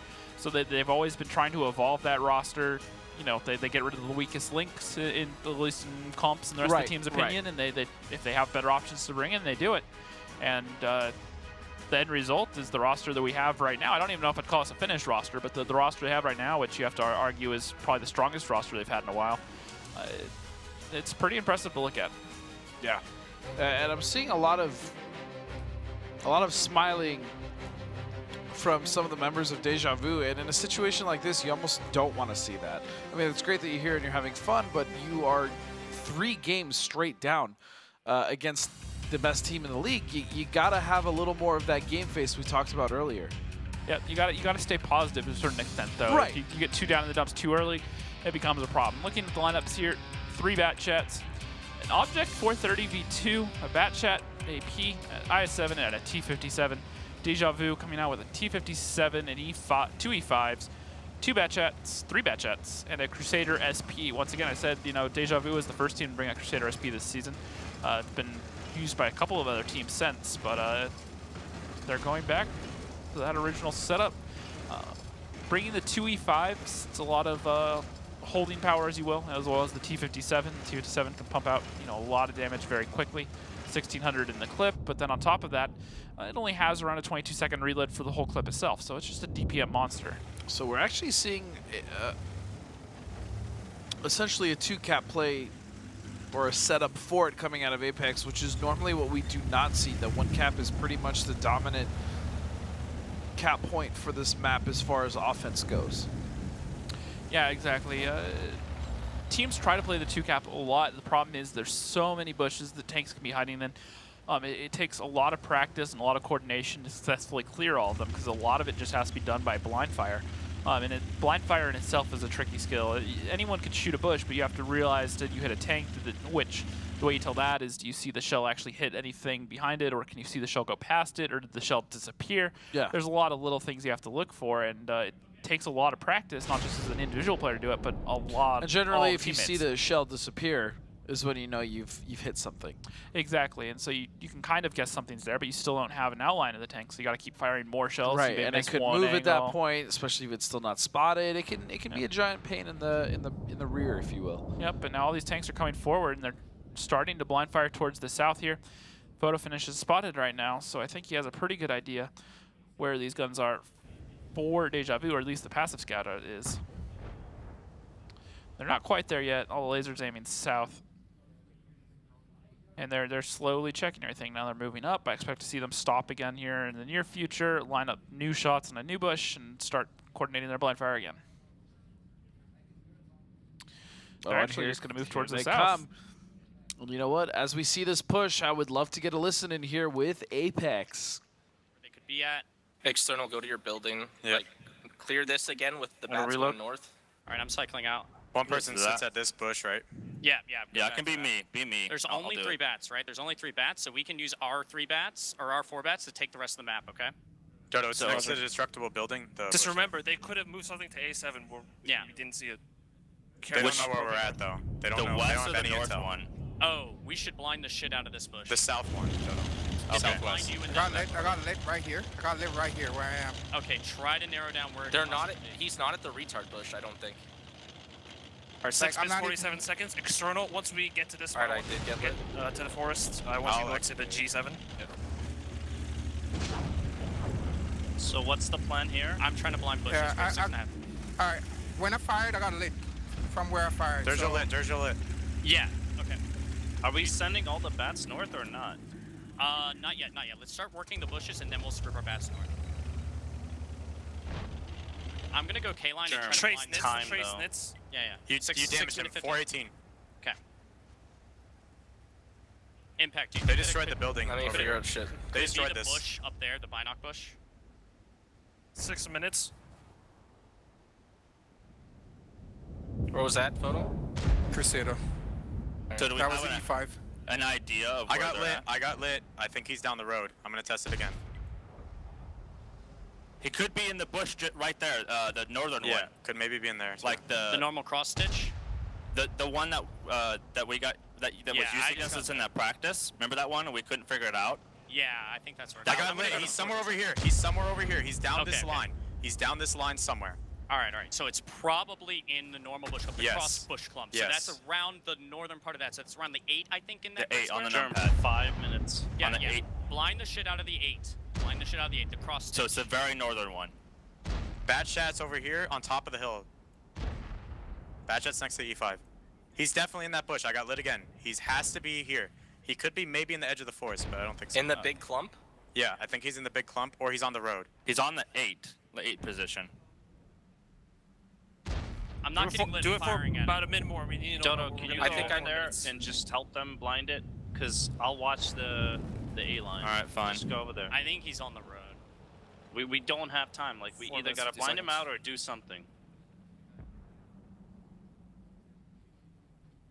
Well, He's moved. I'm not getting lit. Then we probably did some damage to him. Then he has to be on the road. Yeah. I'm blind on the road every time I reload. All right, I'm gonna have to get on the caps shortly. Yep. Alright, so we're actually going to do something different here, and we're actually just going to jump over into the Deja Vu comms right now and hear exactly what their opponents are saying. You should turn around. You should turn. Oh shit. They're back. Hold on. Because I don't want like 4 batches storming I'll your see ass. them coming from across the field is the thing. He's moving, dude. Guys. Yeah, no I'm shots. shooting. Hold down. Just heat on the side of I-7 then. Batch at AP. Shoot it on the Just cap. shoot the bat. Best Shoot the AP. cap. Shoot the cap. Just shoot the cap. I-7. How close? How close? 75. He's tracking. He's 79, so I'm okay right now, but see if we can kill him. Trying. He's kind of scared to go any further. Bad AT coming in. Bats coming in. Okay, yep. Focus Shoot. bats. Focus Canadian's track. Blue skip. Let's go to the house. I-7? No, I-7 scared.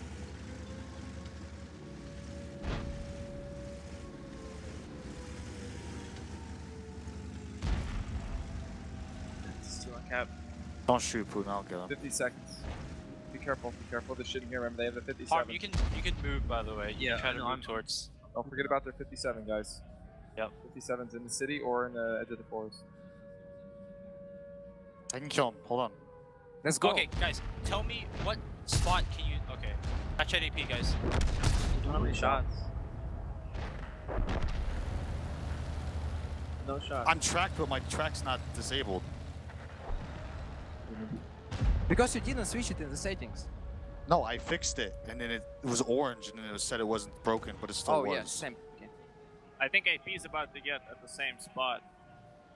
Okay, sure. I'm glad 2 my on cap, 30 seconds. interface worked. Aggressive, shut the fuck up, dude. Move the heavy tanks in now. Okay. Through the building, right? Where can we not? Yeah. Where can we not spot? Am I spotting? Cap? There it is. Still there. I'm resetting. 7 shots. Okay, Let no. off cap. Let it off cap.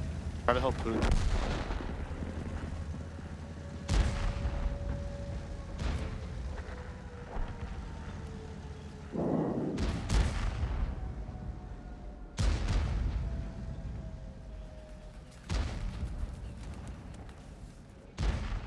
Things just piecing together nicely for Apex. Just ever so nicely.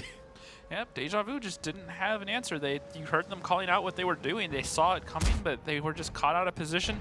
Apex was just able to put too many guns on their tanks too soon, knocked them down. They got Milo Putin down pretty early. Aggressor got tracked, went down as well. And then Nationwide also got caught out fairly early on. Yeah, and that is going to be 4 straight games here for Apex. And honestly, it seems like tempers are flaring a little bit for Deja Vu. Well, at some point, you just have to clean up your comms. You gotta make sure people know to be quiet once they're already dead. There's not a whole lot you can always do about everything, so just cut out the unnecessary chatter, move on with life. And that's pretty much what was happening there. So now it's gonna be 4-0 in favor of Apex.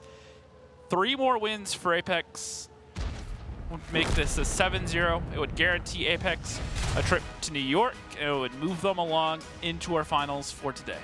Yeah. Are we gonna see the very first? Oh, come on, give me that bump. Ah, there we go. Are we gonna see our very first 7-0? Or potentially, I would say this would be the only 7-0 we would even see. Well, at this point, if Deja Vu can't pick up anything in the next map, then going into the last map at a 6-0, momentum's going to be so gone, the wind completely out of their sails. I don't even think it matters what map it is at that point. I think it's pretty much over. Now, if we take a second to look at it, the next map up, I was going to say that, maybe this is a map that Deja Vu are going to be more comfortable on, but we're moving on to Himmelsdorf. We're going on to Himmelsdorf. You could argue that Apex is all right at this map. Yeah, just a little bit. Just, slightly above average, maybe. They're not 17 on 5 on the map by any stretch of the imagination. So Nitzakula and Photo Finish here just, again, dominating. Apex has been a force to be reckoned with online, and now it seems on land. They may have finally kicked that curse that they have, and this could be their time. Again, the consistency out of Nitz, Akula, Photo Finish. Germ, oddly enough, has been making it on the top page. Again, being their caller as well as the Tier 8 Light player for the team. Yeah, well, when he was playing a Tier 9 in this case, so he was able to fire a lot, doing a lot of blind fire. And just look at the numbers out of Apex. Look at how many shots some of these guys have. Photo Finish at 19, Germ at 24, and that just comes down to the blind fire. They're sitting there hoping to hit those bushes, so they're just firing and firing and firing. We don't really have the days of 754 anymore, where the T54 lightweights only carry, I believe it's like 36 shells. So they would just run out of shells if they did too much blind firing. It used to be a problem with these Tier 10s carrying the ammo unless you're in a bat chat. It's not really an issue. And there is Nitz for Apex. Yeah, been on, like I said, he's been around for a long while. He was on Simp for a good portion for the last, I think, 2 seasons? After Mac G stepped down, when the Hammer Time guys merged with Simp. That is a very old mouse pad, and I say that because that's one of the first generation. I believe that's a Control. Just throwing that out there. It's seen some better days. Yep, and that's Dodoma. And that's something. That's a lot of tanks on that mouse pad. Yep, well, that's something that we haven't really talked about. When you're at these LAN events, you're not playing at your normal desk. Right. So you want to do everything that you can to make yourself make as it comfortable, at that desk. I've heard stories of people bringing rulers so they can measure out exactly how far their mouse pad should be from their That's keyboard a little and excessive. the angle. I've heard stories No, of people doing that. and I would believe it. There's a lot of players that are superstitious, just like they would be in any other sport. You know, like for instance, socks for baseball players. I'm sure there's got to be something like that in esports and tanks as well. It's just it's crazy. But let's go ahead and see, speaking of crazy, if we are going to see a 7-0 as we go into the next map between Apex and Deja Vu. Himmelsdorf, a small city map. The teams start the battle in opposite corners. Both bases are located close to each other, but in a way that you can't stay on the defensive all the time. The main attack routes pass through the hill, the alley and the railroad, but in general, the attack can be successfully executed through any part of the map. Heavy tanks and tank destroyers with powerful guns run the show here. However, a lot depends on the mobile light tanks. And Deja Vu breaking out Bert the Avenger. Why? Talk to me about Bert the Avenger. The FV-304, the tiny little artillery piece that doesn't have a whole lot of splash. It's actually the same gun that we see on the Crusader SP. A lot of these teams run the small gun on the Crusader SP. That's this gun right here. And look at this angle. He's actually he is aiming up through. What is this? He is aiming up through the hangar of that train station over towards the other line. I'm assuming he's just sitting here making calls. There's no way he has a shot through that gap. That would be absolutely absurd if he had found an angle through there. We'll have to see if he ends up firing, but that's just ridiculous. Yep. So often called the shoebox. I think at this point, he's not actually aiming anything. He's just moving around. This is his screen. This is exactly what he sees. Yep. So he's just moving around trying to see what's spotted. He doesn't have the range. You got to remember the range on this gun is extremely small. Aggressor actually getting caught out, taking a good bit of damage there. Now, the one thing that we used to see back in the 754 days is if you put the 3004 over at, I believe, B1 and C1 over there, it actually has enough arc to shoot over this train station and get resets on that 2 cap. It can also be handy for resetting the 1 cap in the south. Why you wouldn't... I mean, at this point, I don't think it really matters, but if you're going to bring 3004 here, why not bring the 3004 on instead of a Crusader SP on Ravanka? I don't know. Looking for some shots. Now, he actually has an angle. That's a bit further than I thought he'd have range on. He actually will have shots on that 8 line, but little does he know that most of Apex have already just pushed past that line. This is just odd because, again, kind of like you said, this isn't like an SPG map. Like, it's not an arty map. And the one while we've been sitting there talking about the 3004, the shoebox as a lot of people call it, we didn't even look at the lineup of Apex. What 2 size E100. shoe would it be, by the way? I don't even know. Probably the one you wear. Looking I don't even know what that means. A very big one. 2 E100s, an IS-4, a 50B, a 4005, a Batchat, and a CDC. Now, the only reason you'd really bring a CDC is for a moving bunker, which is essentially what Germ's doing now. He's applying cap pressure. We've seen that take before. Yeah, a couple of times. League. Yeah, a couple times. Now, the funniest story I've heard about that CDC... As with the OHO, I mean, it's the same type of idea. Yeah, the funniest story about that CDC that I've heard is teams started bringing it as a mobile bunker, especially in Ruinberg, move it as something that you could put a tank hull down on. The problem was when they first tried it, when it was making the initial push on the cap and it was driving through the other guns, you know, they don't care if it takes damage as long as it gets to where it needs to be. Exactly. The point of it is for it to die eventually. Well, so what one team ended up doing is if you can't be ammo racked if you don't have ammo in your tank, so they just unloaded all the shells out of the tank and they just drove it there. That's interesting. But that's not actually the end of the story. Because, there's more. Because of what happened, You're like Billy Mays. Yeah, you can say that. What happened next, though, is the funniest part, is the game they couldn't actually cap out, and no one killed the CDC. So when there's a couple tanks left alive on both teams, they have the CDC alive that doesn't have any shells, so he couldn't actually contribute anything or kill anything for his team. So then they ended up bringing like 5 or 6 shells the next game. All right. So with 45 seconds, you know what? I think this would be a perfect time to get in on the listen-in with Apex. I think it could It's even an be angle. on this He's road. like somewhere over here. Yeah. They have a 50B with him. They could have 2. I'm gonna die, but 30 seconds. FD got the shot, and he set me on fire. Oh my the god. FD is down here. I need Nits to come back down. Nits come back down. Yeah. There's no point staying. Yeah, Nids come back Well- down with the FD. They have like 1, 2. They have 3, 4 tanks south. Why don't we just push north and kill those through his E3s? You can't be in a good position. I don't think we're in a good spot to do it. The only thing I can think of is to put these E100s back down and come courtyard right now, and then have you two go this way. That's all we can do. Do that now. E100s go down. I'm gonna get back on cap just for a second.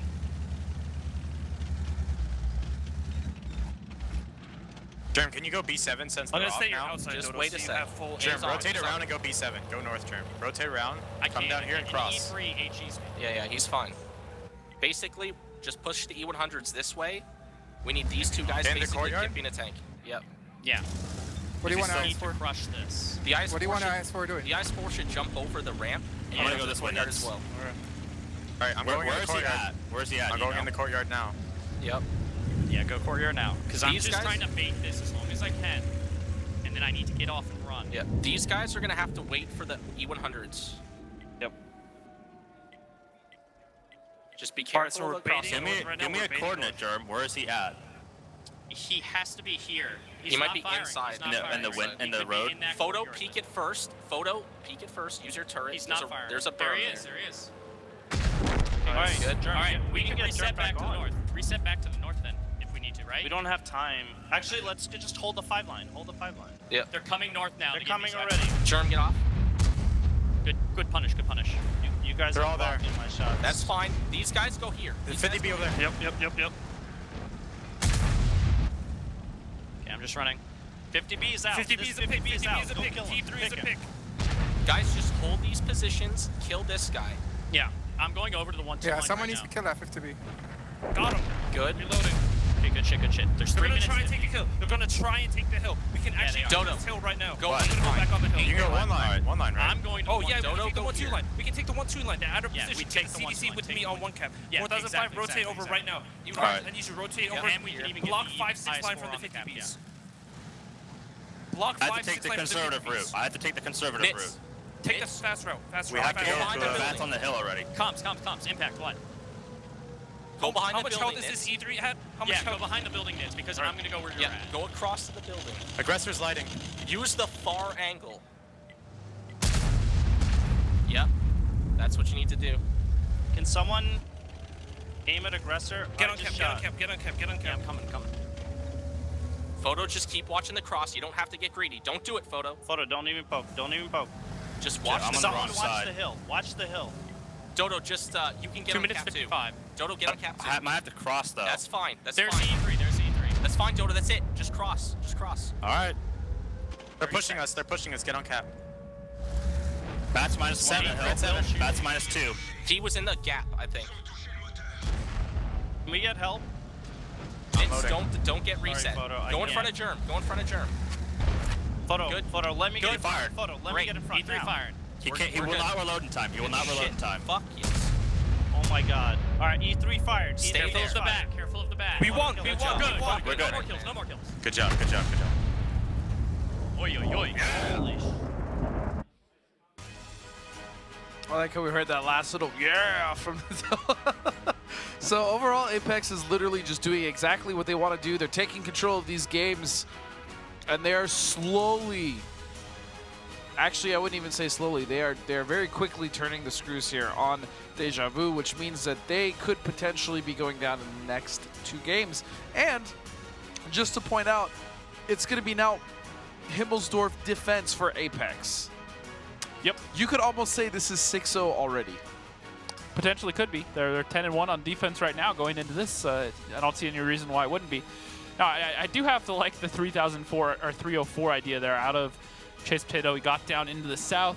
He had the reset angle from the south straight up the 7 line and was able to reset Germ. And as you heard Germ call out, set him on fire and burned him down, unfortunately.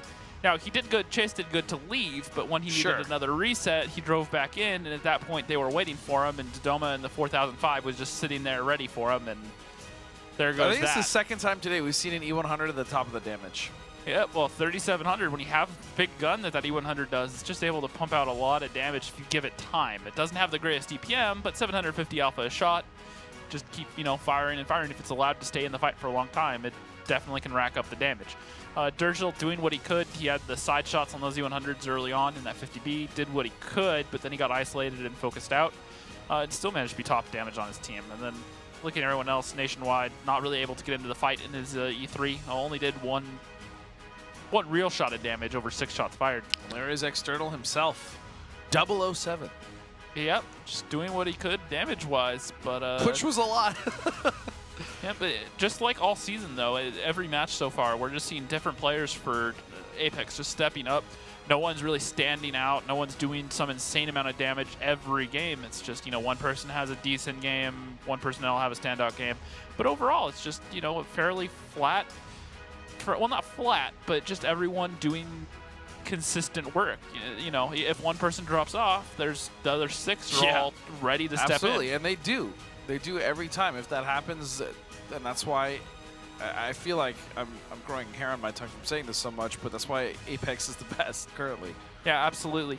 And now looking at it, we're going into battle number 6. It's 5-0. Two rounds away from being a 7-0 victory for Apex. And Apex don't seem to really be bringing out anything too crazy. Now, it looks like Deja Vu are going to take a page out of Eclipse's playbook here, and we'll get to that in just a second.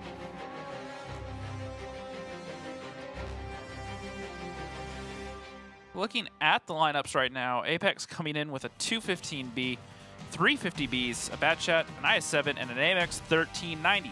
Deja Vu coming in with 450Bs, a TVP, a Batchat, and a 1390. Not a lineup I would associate with Himmelsdorf in the least, and they are just going to push straight up the 8 line, it looks like, and look for some sort of engagement. At this point, they're 5-0 down. They may start tilting a little bit. They have to not let that creep in. But sometimes, you know, just saying to hell with it, let's just try something and go for it, and maybe it'll pay off. And they're just going to drive to the north, try to get some cap pressure. They're leaving a couple of the 50Bs down in the south, maybe as a bait, but we'll have to see if Apex drive into it without spotting them.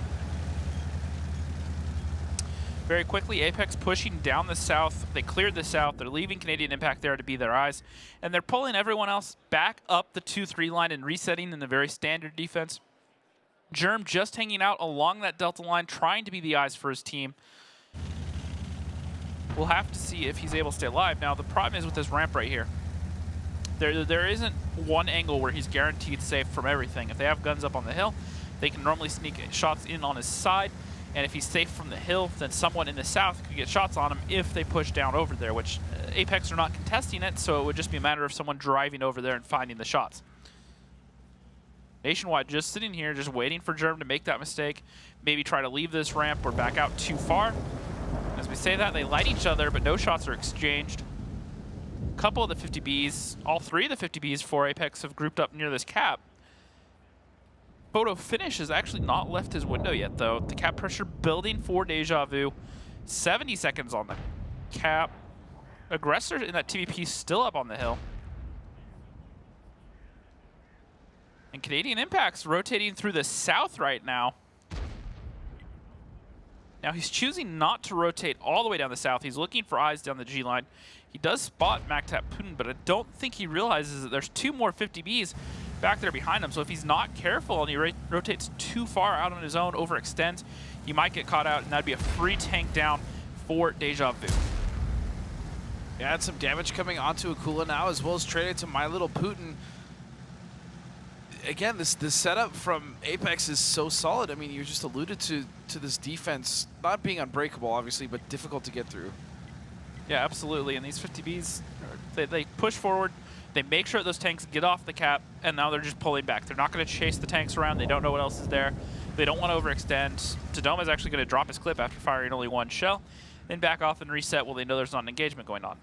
Canadian Impact had actually left the south entirely. Mactap Putin has pushed and cleared it, and he actually does spot both Canadian Impact and Germ over towards that 1 cap, and now Apex are kind of caught mid-rotation, and this could turn ugly if they're not careful.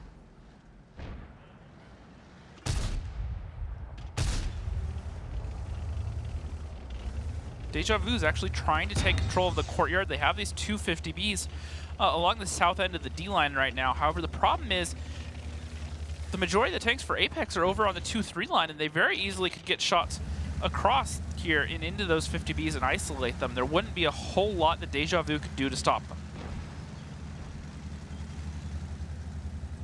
Now rolling in, coming across the D, E, and F lines is Apex, potentially trying to get a flank going here. Dodoma and Nitz, they are going to get spotted now. Shots onto Nationwide, and Dergil at huge damage on Nationwide, as he is going to be cleaned up by the Jamaican sniper in the 215B. Photo finish. Nitz, meanwhile, cleaning up Dergil.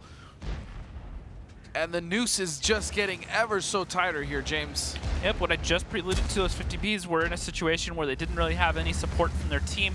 Well, wait a second, though. There's only one tank here to stop this cap. And it's just photo finish. External is coming in late, and now 18 seconds, 12 seconds, 10 seconds. This could be a chance here for Deja Vu. External's coming in behind. He should be able to find the reset, but it's going to be close. And there it is. They get the reset, and now they back off. Now, still have 28 seconds on the cap. Aggressor has majority of the cap points. It's not over yet. However, you have to favor Apex. They should group up their guns and push That was almost very close. They almost snuck away with that win. Yeah. Nitz going for the ram to clean up Chase Potato. They focus out Aggressor, and that's going to make it 6-0 in favor of Apex.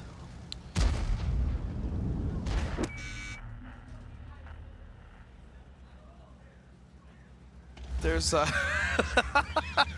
lot of energy coming out of these teams right now. Yep, doesn't sound like a... Well, it's kind of hard to tell when you're listening over to Deja Vu. Part of them sound like they're happy, they're kind of joking around. The other part of them sounds like they're legitimately mad. Yeah. It's pretty entertaining. It's tough. However, the next map is going to be Ghost Town, which is a map that Apex really haven't played a whole lot of this season. They've played it a couple times. But Deja Vu, actually, this is a map where they've played a good bit, and they actually keep a 13-9 record on Ghost Town. So this is a map where you'd have to feel they should be able to pick up some points. Anything could happen here, yeah.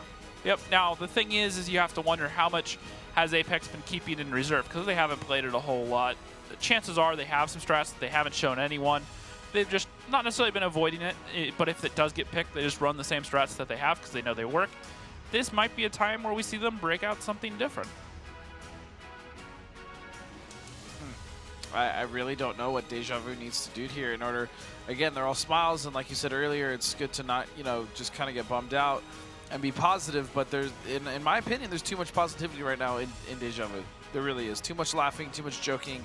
You made it here for a reason, and I feel like they should really take this opportunity to shine. And unfortunately for them, sure, it's against Apex, but even still, I think you understand where I'm going. Yeah, definitely. But, look at the damage here. Look at Nitz, External, Akula all putting up pretty good, consistent damage. Once again, that's what I was talking about. No insane outlier, but just everyone doing their part. Nitz 2,900, External 2,800, and it just keeps going. And then even on the bottom page, the only person that really wasn't able to get into that fight was German, that 1390, who had to try to push across the courtyard just to be another gun to go at the resets, and he got caught out by the tank still sitting in the south of Deja Vu. Didn't really matter in the long run, but if a tank is going to go down for free, your tier 8 light is typically a good one to lose. Not that it's ever good to lose any of your tanks, but if it has to happen, it's not a bad tank to just sacrifice when you need to. And it will be, it looks like, Deja Vu defending on Ghost Town. So they, you have to like their chances to pick up at least one round right now. However, it's 6-0. It's match point for Apex. Deja Vu would need 7 rounds in a row to turn this around. I don't want to say that it's impossible. I really don't. But it's almost impossible at this point, especially against the team they're playing. And I mean, that's the thing. It's the team they're playing that really makes it seem like such a tall task. No, exactly. Apex are just so good. They're always work together. You hear the communication within the team. And they've just been doing such a great job all season. And right now, they're doing just everything, as Comp says, just business as usual. They're not doing anything mind-blowing. They're not doing anything. No, they're taking the team as serious as if they were the biggest threat to them, like they do every team they play, and which is why Apex has been able to stay on top. So yeah, and they're just to a certain extent, they're not even breaking out any crazy strats. They're just doing what they know will work and that they're comfortable with, and it's working for them so far. All right, well, let's go to potentially the final map here between Apex and Deja Vu. Ghost Town. The first absolutely symmetrical map, made especially for 7 versus 7 games. The teams start the battle on opposite sides. There are numerous ways to attack here. One of the bases is located in the central square, the other one at the top of the city. The hardest battles are usually fought for the top base, and this calls for the use of heavy tanks. Sometimes the teams choose fast tanks for spotting and base capturing. All right, so coming out of Deja Vu is going to be 350Bs, a T57, a 113, an MX-30 PT. I don't think we've seen that tank, have we? We have the 30 prototypes, the Tier 9 French. On the other line, there are 2 French medium lines. One's to the bat chat. Okay, T54 E1 as well out of Aggressor. All right. Yep, so we've seen the AMX-30 used a lot, especially towards the boost up in A1. Oh, no, you're right. Yeah.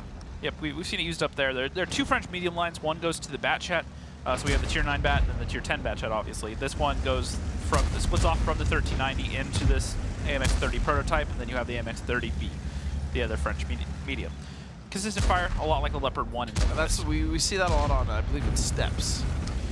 We see the 30B on Steps. We've been seeing it more, especially Bales likes to play it up in the boost on defense. And My Little Putin is pretty much dead here, as we're just talking about the tank lineups. Yeah, and a duel is happening. Oh my goodness. And it looks like they've caught out MacTap, got him tracked, and they're just putting shots into him. He should go down here, and taking so much damage. Yeah, he should be going down. Oh, there he goes to Germ, and you know what?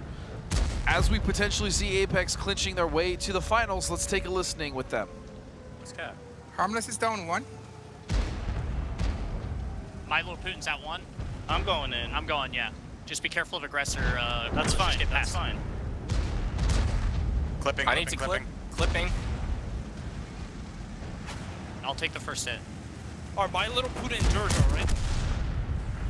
Aggressor's out like 1 or 2. 30 seconds. I can take the hits. Where's the 50B? He's going to be here.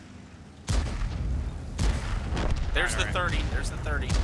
Red 5. 50B. Net status.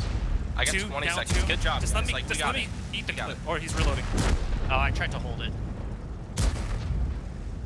Good job. Just finish Harmless. I potato. I'm out. I got 8 seconds.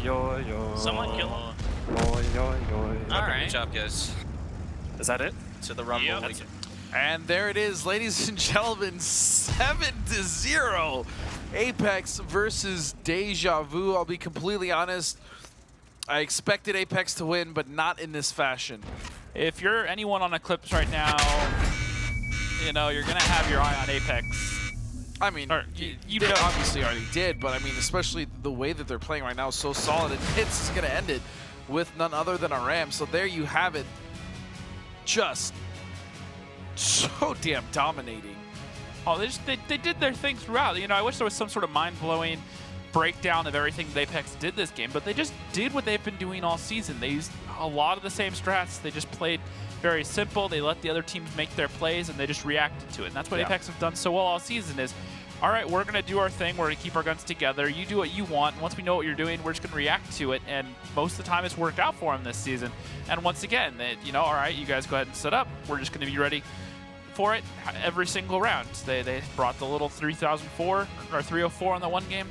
All right, well, he's in the south, and then they set Dodo to go kill him. He picks him up, and they said, all right, let's go back to our thing. We know that the resets are gone. Now let's just force it out again, and they managed to pick up another win. So just overall, it's just been very, very dominant out of Apex, and that's going to guarantee them a spot to the Challengers Rumble in New York, as well as a chance to keep playing for the $90,000 first place prize later tonight. Yeah, and they are going to be going up against none other than Eclipse, and as you said, Eclipse probably definitely have their eyes on this team. And it's going to be, I feel like the finals are going to be an absolute brawl between these two teams. Yeah, no, it'll be a fun series. I hope it's a really just back and forth series between those two because it has the potential to be a fantastic series. But the one that I'm more interested in at this point is 07 versus Deja Vu. 07 versus Deja Vu down for third and fourth. Now, again, what they are competing for is obviously more money if they get third place, but also the chance to be the alternate team to sub in just in case whether Apex or Eclipse are unable to go to the Rumble the next 3 weeks, in the next 3 weeks. And then also just points in the long-term standings towards the next Global Grand Finals. So there's still a good bit on the line in the third, fourth place match, which is going to be up next. And that will be, once again, Deja Vu versus 07. 07 looked a lot more promising earlier against Eclipse. They really made them work for that win. If they can play that well, and if Deja Vu cannot get off the tilt that they are clearly on right now, then that could also be a 7-0 potentially. I really hope not for their sake. And then just look at this. Akula coming in just consistently. We talked about consistency between Apex. The outlier for the last game in Eclipse was, I think, 20. It was Ox doing 27,000 damage. The highest here is 17, and that's because the rest of the team of Apex has just been so consistent. And they're so coordinated. They work together so well. And it's just everyone, nice together, always able to just rotate in. One person comes in, drop his clip, they back off. Next one's ready to put out a lot more shots. And then just look at Deja Vu, just not really able to get into the fight consistently with any one of their players. Yeah, so it's...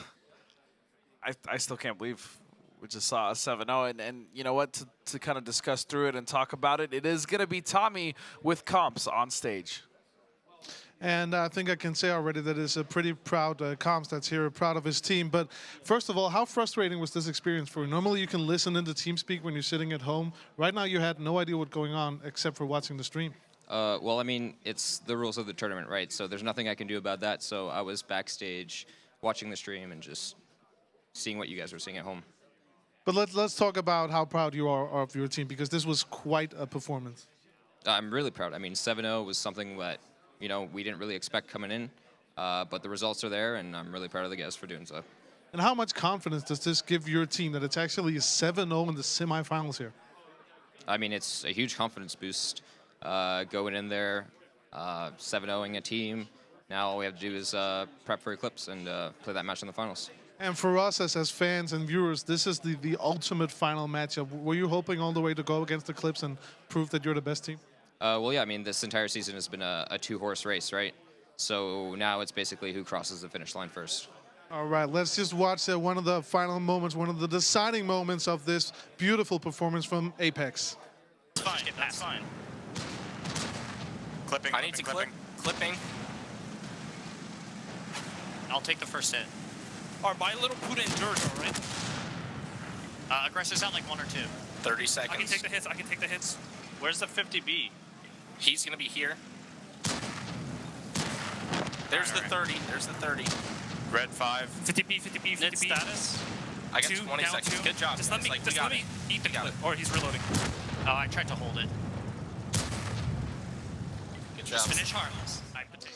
And now I'm here with Wally from Deja Vu. When you just lost 7-0 in the semifinal, I guess you didn't really expect that it would be 7-0. No, we weren't hoping for a 7-0. Definitely not exactly what we were looking for now. Obviously not. How do you pick your team up after this? Because they're still the next match, third, fourth place. Yeah, so a lot of other esports casters say that it's almost better to just get wrecked in a map or something like that, to where you just completely forget about it and you go into the next match. It's a lot better to just lose outright than to be down 6 and then come back and then lose, because then your mind's completely wrecked. So I'm pretty happy with these guys. I know we're gonna come back. They're all ready. They said they're solid, so they're ready to kick some ass. So no substitutions or anything for the next match? No, I don't think so. We're not gonna do that. Can you just tell us how important is it to get that third place in the next match? I know that's 10 grand, but I guess pride too. Yeah, I mean, we want to definitely cement ourselves as the third best team in NA. And plus, like they said, if one of the teams for some reason can't go to New York, we get that spot. So sure sounds nice to me. Well, it was pretty convincing from Apex. I don't know why Apex are so good. You need to stay here after the break. Meadowhawk has some pointers about what makes Apex so good. So stick around. We'll be right back.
Welcome back to the WGLNA Regional Finals. We're in the ESL studios here in Burbank, and we just saw Apex convincingly go through to the finals 7-0. No one saw that coming, did they?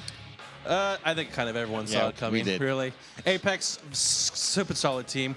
They basically just put on a clinic for us. We'll see it in the replays. I've noted down like everything for Apex that just explains why they're so good. And Deja Vu, we heard Wally Whiff say, in my mind, a silver linings answer, but he said, well, it's better to just get trashed. But is that better for them, or do you think they'll be able to pick themselves up? They're going to definitely be able to pick themselves up. That's a very classy answer. It's going to sting a bit, but also being annihilated that quickly by such a good team, there is that understanding, well, at least we lost to the best team if they go on to win. That's a young team. They have a really bright future. They brought in some good veterans. Hopefully they'll keep them and continue to grow. Before we go into the highlights, I just want to hear, was there anything that Deja Vu could have done differently here? I think some of their strats were a bit static. Kind of just your standard plays, and Apex is just too good to do. They will just they'll scout you out, they'll find out where you are, and then they'll just slowly pick you apart. So you said James Green for it. Have they lost their cheekiness, Deja Vu? Because well, you come on stage and you're trying to figure out what strats to pull, and they just found themselves in a situation. I wish I would have seen a little bit more I Love Lamp, a little bit more aggressiveness and out of the box, because at 5-0, you should have just put the pedal down and see what happens. But they are a good enough team that they're going to learn from this and grow and hopefully improve, and we'll see that growth next season. And of course, we want to look at some highlights too, and I guess you guys out there want too. So let's start off with Mines was the first map, and Apex really showed how they're able to control a map. They do. I mean, they systematically found out that Deja Vu was exclusively on the 1-2 line. And you can see here on the replay, you have Photo Finish. He is proxying the cap on Nationwide. And look where Canadian Impact is. Once he got into that corner, he took over this match. He got the resets, he got all the cleanup kills, and I believe he had the highest damage on this map. He was up around 4,000 to 3,000. It was insane. He controlled that corner, and once he controlled that corner, it allowed everyone else to move more freely, because the minute they would turn their guns back, he'd pop up, he'd pop them, and he'd back up. He was probably the best player on that match because of his positioning. And the next map was Murovanka. And again, it's an Apex highlight. As you said, all the highlights are from Apex. It's a true clinic. But this is about the crossfire, right? Yeah, this was a little bit of an error on a Deja Vu's part. They got pushed out of the 1 cap, and as they came across the city, Apex had all their heavies on top, looking into the city. The E5 know they were pushing that way, and they bled Deja Vu to a point where Deja Vu would have had a really hard time coming back. When you're looking at the map, the one moment that really showed how well Deja Vu had prepared is they had Mactap Putin in a bush that no one that on Apex had seen, and he was in perfect position. The problem was the guns that were supposed to support, the minute they would pop up, Apex would eliminate them, or at least upgun them, and it kind of made that really smart positioning kind of never be able to pay off. I know you've played a lot of matches online too. How hard is it to just sit there in a bush and be able to do nothing because you'll get... You want to touch that controller. I'm nowhere near these guys as far as skill level, and yet Mactap just sat there and didn't move, probably just sat back across his arms, and that level of patience is stunning to me. It's one of the most key skills for light tank players out there. If you play a light tank, your job is to sit in a bush and spot the enemy team for your guys to do damage. You have to realize if you're in a light tank, as soon as you click on that fire button, you're going to light up, and you're most likely going to die. And he had 4 tanks nearby him at one time, less than, I don't know the exact distance, but they were close enough that he would have fired, and before he could have gotten a 2nd or 3rd shell on, he would have been bits. Little bitty tiny burning bits.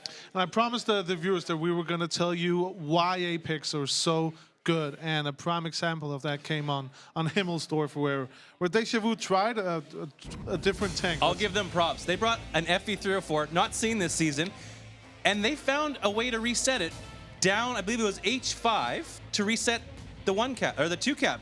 And it was amazing. As soon as Germ got hit, he said, I got hit from here.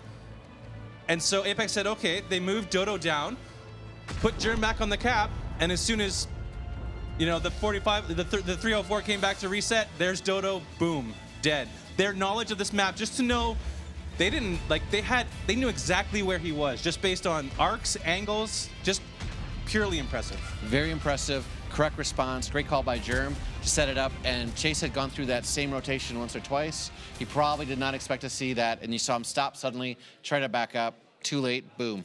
And stuff like that, does that come down to preparation or talent? Both. Because Dodo had to get there fast enough to set up, because that reticle's got to close so that he hits that shot. So it's his driving ability to get there and not miss that shot. Because at the end of the day, you can be the best player in the world. You miss the shot. And after Himmelsdorf, it was 6-0, and I guess there was really no way back for Deja Vu. Not really. I mean, they made a kind of a fairly aggressive push on Ghost Town without any knowledge. And my little Putin, he got taken out right away. And here, like, if you want to know how to play tanks properly as a team, here comes the push by Apex. Notice 3 abreast around the corner. Germ takes a short turn. Nitz is going to take a wide turn. They all fire at the same time. That is a textbook corner on a city map in tight quarters like this. Get your tanks all lined up. Guns around the corner at the same time. Everyone clicks at once. Tank around the corner dies We instantly. were lucky enough to hear Apex calling at that time, and Germ said, I'm going to go first. I'll take the shot. You're simping, you're sharing hit points. And by doing that, the tanks behind them didn't have to burn their hit points out. They put the damage out, and as you can see here, it was just clinical after this point right here. This final shot takes out Harmless, who played his heart out. All of Deja Vu played as well as they can. They have nothing to be ashamed of. They just ran into a wall. That's it. We've been telling the viewers all night that Apex are the favorites for tonight, and they finished this season as #1. But Ted, if you were playing on Eclipse, wouldn't you be a little bit more scared after seeing this? They're a mature enough team. They've gone to, they've played international. They've been against some of the scariest teams in the world. I don't think they're as scared as much as they see this as an opportunity. This is their opportunity to beat the team that everyone is saying is the best team. They're hungry. You can see when you're talking with Pupil and the rest of them, they want to win this, and they're hungry for it. Wally has them ready. Tigers has them ready. The whole team is as sharp as they can be. So I don't think they're as much scared as they're hungry for this moment. And keep in mind, this is a rubber match. Eclipse, they knocked him out. Eclipse was the underdog. If you want to say Eclipse is the underdog here, they knocked him out last time. And so I think Comps and his guys are looking for revenge. I'd make the argument this is a different team, though, because by adding 4 members of Simp onto this, they've really strengthened it up. Let's just look at these post-match stats, because it is pretty impressive, of course. We see 4 Apex guys up there. Who's actually, if you had to choose one guy that you could sign to 07 from Apex, who would you choose? My first answer would be Dodo because of his boosts. Dodo is, I wouldn't say he's better than XO, but he figures out boosts before other people do. However, I see there, I was talking with you yesterday, B-Ted, about how Akula, because he didn't play a lot of matches this season, his stats weren't that great. But for the matches that he did show up, he's a beast. Output that he he's puts a beast. out is scary. And here you go. Here you have seven battles that he played in, and guess what? He's the beast. Well, we also see 10 kills for Nitz. That has to count for something, too. Nitz has tons of experience for playing with Simp. He's fitting in really well here. That combination of teamwork, it's highlighted right here. You see a team who played really well. On the backside, you see MacTap doing everything he possibly can. Same with Aggressor, Harmless. They did everything they could. They just ran into a steamroller. Let's also say for a guy like Chase Potato, he's not supposed to be high up in the stats. No, Chase Potato, usually your caller is playing lower tiers. Like he's at 30-04 in a tier 10 match. You're not going to get a whole lot of damage. But every team has that. You know, for us, it's Foster. Foster plays the tier 8. You don't, unless something's gone horribly wrong for the other team, Foster shouldn't be anywhere near the top. In the Burt to find those shots shows that he prepared, he was ready, he had an original concept of what to do. The problem was once he did it and he began to fall into a rotation, Apex had the answer. Yeah. So the next match we're going to see is actually Deja Vu again. Now they're going up against your team 07. This is for 3rd, 4th place. Now we already talked about the 10 grand, talked about the prideness that's in this, but we heard Wally Whiff said, as I mentioned, that it's actually better for them to go, let's lose 7-0. So do you think that mentally they're the strongest team coming into this, stronger than your team?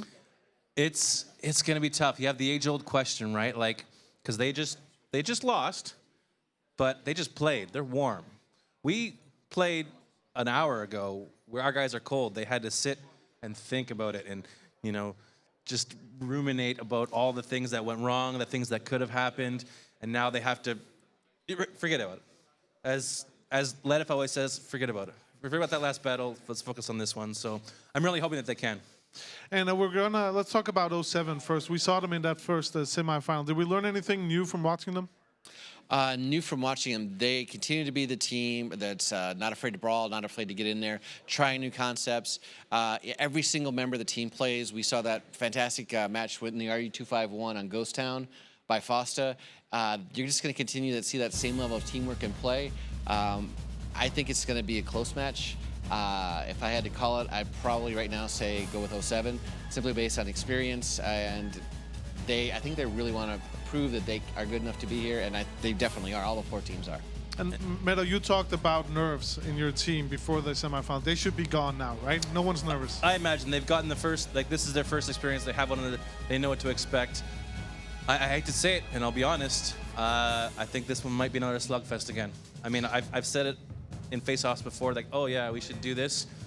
And we sometimes have troubles with teams that we shouldn't have trouble with. It's kind of the curse of us. So I'm hoping that it'll be a really good match for the fans for a third, fourth place match.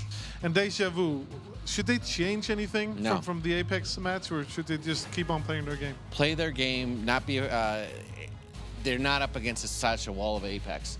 Now, pretty much compared to that match, any match after that's going to be easy by comparison. However, they're loose, they're playing. If you watch them on stage, none of them were having any. They didn't look too upset. They just understood that they ran into that steamroller that was Apex, and they're ready. And give them another chance. I think My Little Putin, who most of the players on the team say is the MVP of the team, can really do a lot of damage. He consistently was a high damage dealer. And again, we go back to Aggressor and MacTap Putin and that whole team, Harmless and the rest of them.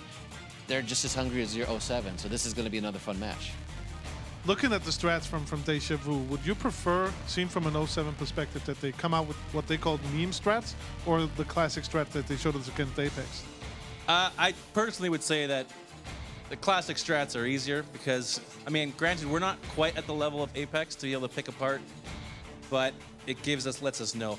The biggest fear is that you have the meme strats where, you know, you got 5 50Bs coming in. Yeah. How do you do it? We managed to deal with that, but it was close. The problem also when you do a meme strat is you just have one move. It's very hard to create a second move if that first move fails. So unlike a classic strat, you may be able to shift and rotate around to go to a second or third move. If that meme move with the odd selection of tanks fails, you're either left separated or you're left in a poor position. Yeah, it's all or nothing. But is it wrong to say that you both have 07 as favorites for this match? I think it's correct to say, as much as I respect Deja Vu, but I would say 07. You're having doubts. I can see it. I'm having doubts. There's a reason why I'm so nice in face-offs, because my past history is as soon as I say bad things to other teams, we end up losing. So I'm going to say good game, good best of luck. Oh, that's a comps answer right there. And fair enough. Don't get me wrong. Deja Vu can win this. This is not a no-win situation for them, and they could easily win it. What do they need to do to win? They need to just create isolations, keep the strength of 07, which is quick moves together, quick teamwork, a real dynamic teamwork style. They need to keep the tanks separated, get their 2-on-1s, their focus fires down. It's pretty much everything that every team needs to do. But for them, make sure that My Little Putin stays alive, because he seems to be their primary damage dealer, MacTep, and Aggressor. Those 3 guys stay alive near the end of the match. They're in a really strong position. And I'd say they need to have, I mean, I understand they're new, they're young. They had to have the maturity and the patience to gather intel. I mean, it's why Apex is so good, because they take the time to figure out what people are, and then they'd make a decision. Well, they use their most experienced player to sit in that bush in that really rough situation we were talking about earlier. MacTap, ice in his veins to just sit there and not move at all. So they do have that ability. Yeah. You introduced your broken foot earlier, so I know you're a fan of the tough love towards your team. So if you had to pick out one guy from your team that has to really step up now, who would that be? I would probably have to say probably Makos. Like, Makos has always been that kind of guy who's never the star. He's always second fiddle. Yep. But he has the ability, depending on where he's at, to be the star, and he could definitely push his game to another level. I think Commodore. I think Cam on your team, when he's playing really well, he's incredible, but he's normally a background guy, it seems like. He steps up on occasion, but I think he can, if he really tunes it up and is in the proper positions, you'll see a definite step up from 07. You just got to put him in an E100. The problem is E100s don't really work on all maps. Cam wants an E100 for every map. And you know what? Let's talk a little bit about the money too, because it's 10 grand, and that's a lot for a World of Tank team, isn't it? It helps. I mean, we got here, which is nice. I think really going to New York would have been nice. It would have been the cherry on top of the sundae. But just with all our playoff troubles and always being in the playoffs, never being here, I think Foster was, I wouldn't say content, but Foster had the goal of just getting here. Plus, if you get third place and for whatever reason one of the top two teams can't make it, you're in that substitute role. So that's something else that I know Foster, he's mentioned that before, is thinking about. So by winning third place, the money's nice, but being able to say I'm third in North America is no small thing either. And that off chance I do get to go to New York, that's no small thing. And is there a point to prove here? We heard Deja Vu say we really want to prove that we are the third best team. I guess 07 feels the same way. Same way. I mean, obviously Apex and Eclipse, great teams. To be right below them, nice little badge of honor. Well, I can see that the teams are almost getting ready, so let's throw it up to our two auto loaders. That's our casters. It's still Dustin Kane and James Grieve. Did he just call us auto loaders? I think Tommy, he did. Tommy. Anyways, moving forward into the match, 07 versus Deja Vu. I really agree with what B-Ted said. Don't change anything, Deja Vu. They played against the best team in the league right now, which is Apex, and they lost 7-0, sure, but honestly, the team is still really solid. Deja Vu, they're a bunch of young guns with some older talent, and this is a new experience for them, so they should really just play how they want to play, and just kind of get that experience of what it's like to be on stage.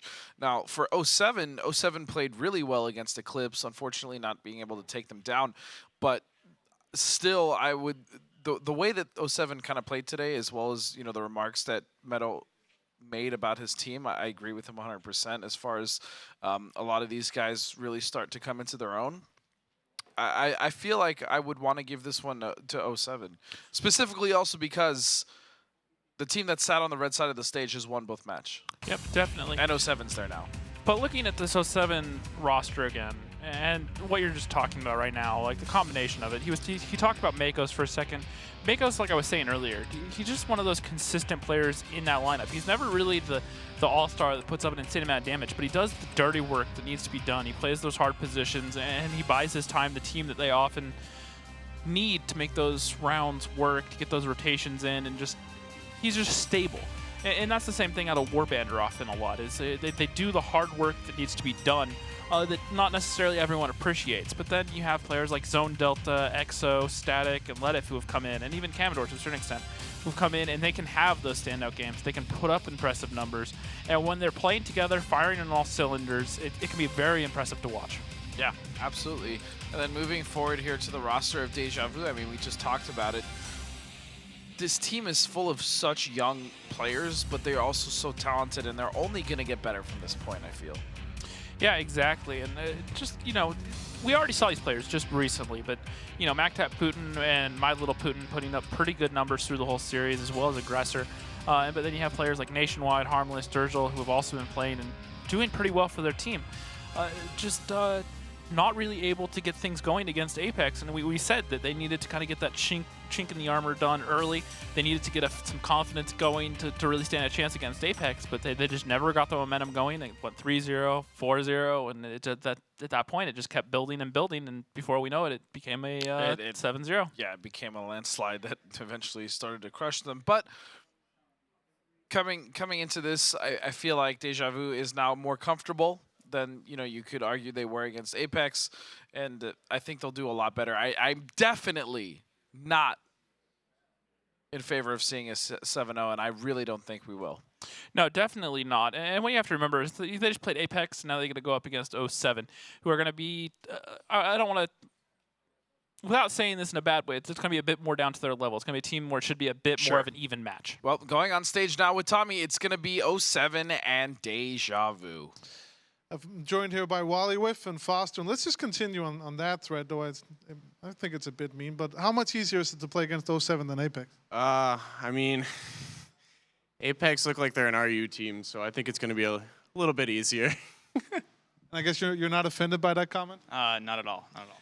We heard Wally Whiff say that he's actually happy that they lost 7-0 instead of your loss because mentally yours is tougher. Do you agree with that? Do you wish that you lost 7-0 to Eclipse?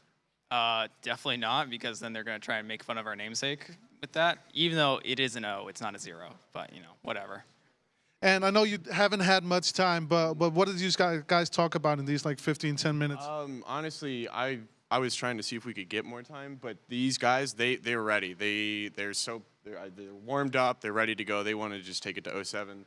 They were going over small things with strats, getting everything ready, eating some bars of food. I don't know what it was. I think it was Triscuits or some shit. But they're ready to go. Sounds good. And we heard Meadowhawk mention that there were maybe some nerves, a little bit of the mental games in you for the semifinal. He said they should be gone now. You can tell me better. Are they gone? I mean, personally, I was pretty nervous for like the first 2 battles, so I don't think I'm going to be jittery this time around. But you know, we feel pretty good right now. Let's get a handshake and then let's get the tanks out there and go back to our casters. All right. So interesting from Fossa saying that he didn't want to get 07, and I'm actually kind of with his mindset. Well, and that gives them some confidence they can get up there and get some rounds, because if you're Deja Vu right now, at least in my opinion, you just got 7-0. It's just like you're sitting there like, we're not even good enough to get a round win, and you have to wonder if that's going to like seep into their confidence right now. But at the same time, I mean, Wally was right. It was like playing an RU team. Like, Apex looks unstoppable right now. Yep, but if you're Deja Vu, though, right now, let's say this match starts off, 2-0, 3-0 against you. Now, all of a sudden, you're sitting there, you've lost 10 rounds in a row. How much longer can you take that before truly being on tilt? Yeah. I don't know. It's really tough to see. But overall, I feel like Deja Vu will do much better. And I feel like 07 will still also play very good and very well. It's just going to basically be up to these map picks and how they've been, historically speaking, on these maps that we're about to see. Yep, and just to remind people, the last time these teams played, it was a 5-4 victory for 07 in overtime. Historically, they have been a very close match. Now, we just have to wonder if the circumstances that today has brought is going to shape that battle up in a different way. So that's something that we just have to keep an eye on and see what happens. I think if Deja Vu can just play their game and play as solid as we know they can, then they can put up a good fight and even walk away with a win. Sure. 07, they had some time. They had a break. They got up there, and they... Sorry, I'm just looking down at something. And they got stuff going. I totally just lost my train of thought, but they got things going, and they were kind of looking at things, and they went over, they looked at the previous match, they saw what they did wrong, they're making those adjustments, and so they've had that extra time that Deja Vu hasn't necessarily had right now. They just played their match. Right, they just played their match, and now they have to go straight back into it with 07. I mean, Tommy said it, you guys only had like 10, 15 minutes, so... Yep, so it's a lot less time. They can only sit up there on stage for a few minutes, talk about, major points that they don't have the time to go into the fine detail, to look at the replays, and see what the other teams did. Yeah, especially in a battle like that. And then this is back from 07 versus Eclipse, the very first semifinal we had. This was a very good cleanup from Eclipse. I mean, we saw here, I really like the play from EXO coming around, and unfortunately they took too much damage in doing so. Yep, and if you look at it right here, just look at the positioning out of Apex. They have the guns over there controlling that 2-line, and all these guns in the courtyard. They have this little crossfire here between 50B of external coming in around on the south there, and the guys still in the courtyard, and they just were always in positions where they could really support each other. Yeah, so you could argue that 07 won't play that well to an extent, but I still think 07 will play well, and this still should be a good match. Let's not forget that this is essentially a $10,000 money match between the teams. Fourth place getting $35,000, and then fourth place getting $45,000, as well as that third place spot being so important because that means you are an alternate. You got that backwards, but yeah. Oh, did I get that backwards? Yeah, third place is $45,000, and fourth place. No, it was the difference. 35. No, you're right. Yeah. That would make absolutely no sense. Yeah, so third place is going to be getting $90,000, and first place getting $35,000. No, you're right. So it's $45,000 going to third place, and then $35,000 going to fourth place. That was completely backwards. Absolutely, and it looks like we're getting into the final countdown right now to get underway. Looks like we're running another test battle. Apparently there are some issues, so it'll be a few more minutes while they kind of sort out these last issues. So predictions. There are a lot of outline circumstances that can come in here right now. Coming off that 7-0 loss, if 07 play well in the first couple games, it may feel to Deja Vu like they're still playing Apex because they're just so down already. I can see that.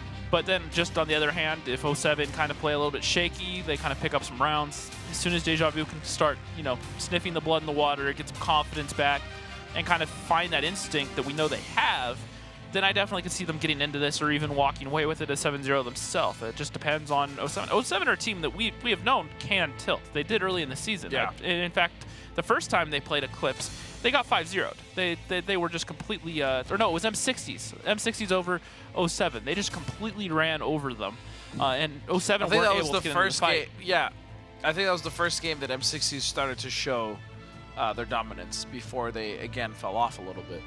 Yeah, definitely. And so we know that both these teams have their ups and downs. They've at points played very poorly, and at other points they've played fantastically. In fact, you know, the one that still sticks out to me is 07 versus Eclipse in the second round robin. 07 played phenomenal that They day. crushed Eclipse. That's the only defeat that I've really seen that Eclipse has taken that was just dominating. Yeah, exactly. So we know that what 07 are capable of, but then today they just weren't able to hold on. They made a fight out of it. They got rounds where they could. Sure, of course they did. But they weren't able to really push Eclipse, I feel. And now, so we're still sorting out the last few issues, I think. Oh, no, we're starting the final 30 or 60-second countdown before we start. So we'll be underway in just one more moment. Now let's take a second. See your predictions. Where do you...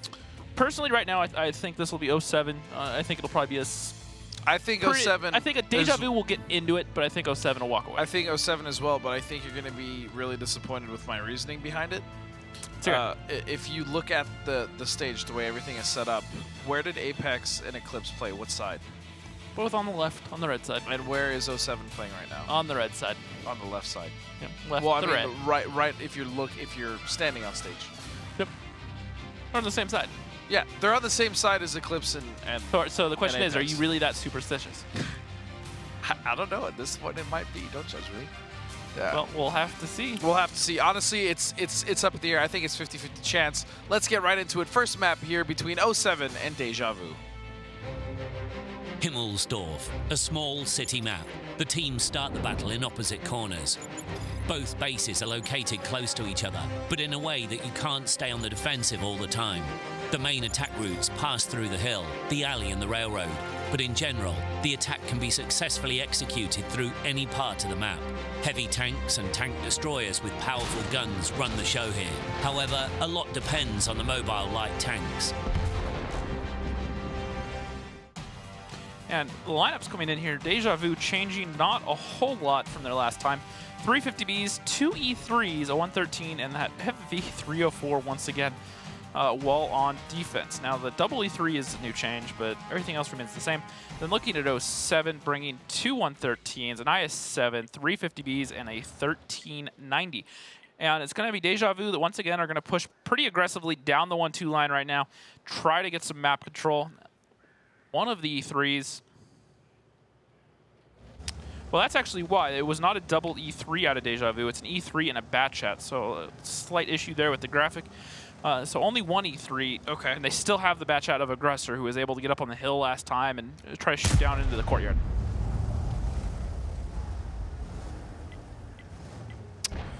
These 50Bs pushing around in the south right now, and they're getting very aggressive as Deja Vu and 07 are set up with a decent crossfire. Durgel taking some damage right now. Not too much, though. Only taking about one shot a pen here. So, realistically, how much that's going to come into play, I mean, it's really hard to tell. It's the start of the game. Yep, definitely. And the thing to look at here is Nationwide in that E3. He's so slow and vulnerable that he just has to stay at A5 pretty much. He can't really flex around to help the rest of his team. So if a heavy engagement starts down in the south, it's going to take him a while to get anywhere where he can really be useful.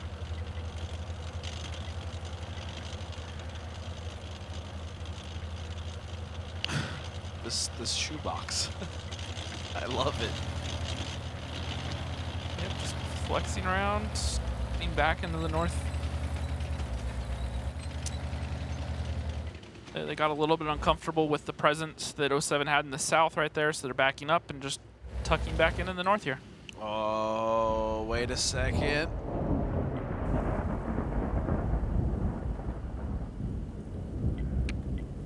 The tension is so real. Is he going to take this shot?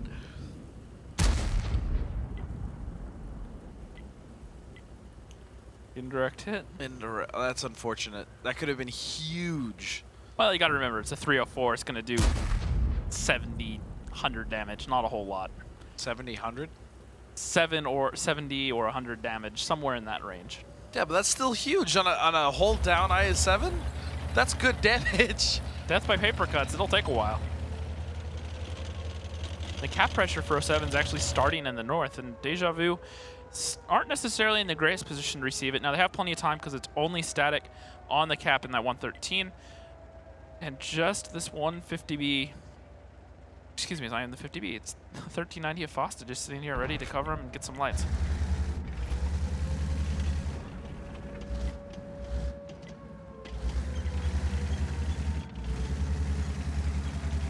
Oh, as we have some cap pressure here, it's not much. Again, it's just static. I'm really curious to know what the strategy is coming out of 07, so let's go ahead and just get a listen in with that team.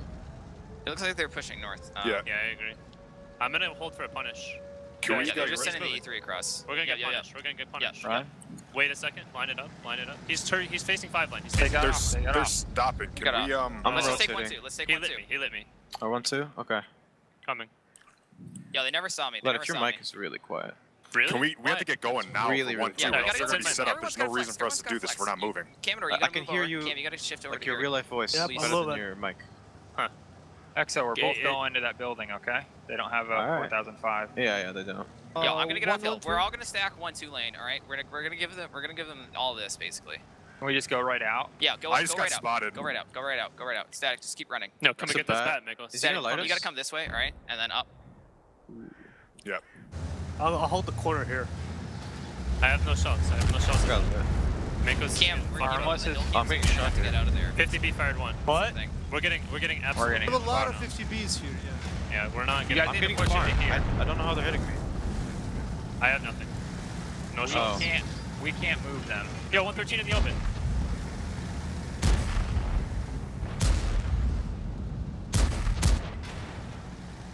They're 50B fired 2. Harmless fired 2. I bounced both. I'm reloading. Guns broken. I'm blinding. Can I push up the courtyard?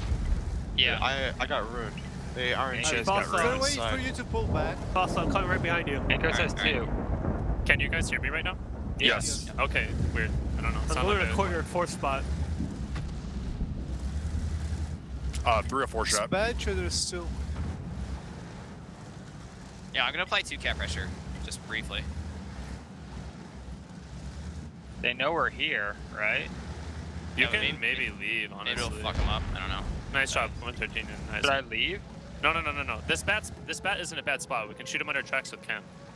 Okay, we'll just ruin Dude, it. careful, harmless. Harmless fired Never 1. want my Master Putin's still here. I'm like in a kind of bad spot, honestly. You can shoot me actually. I'm gonna pull back. Harmless is looking for me. Yeah, I'm gonna try and peek to shoot that. Clipping. That's another 50B down there shooting me. Can't go to the corner. Yeah. Harmless creeping. Can we kill him, Miklos? Yeah. Can we kill him?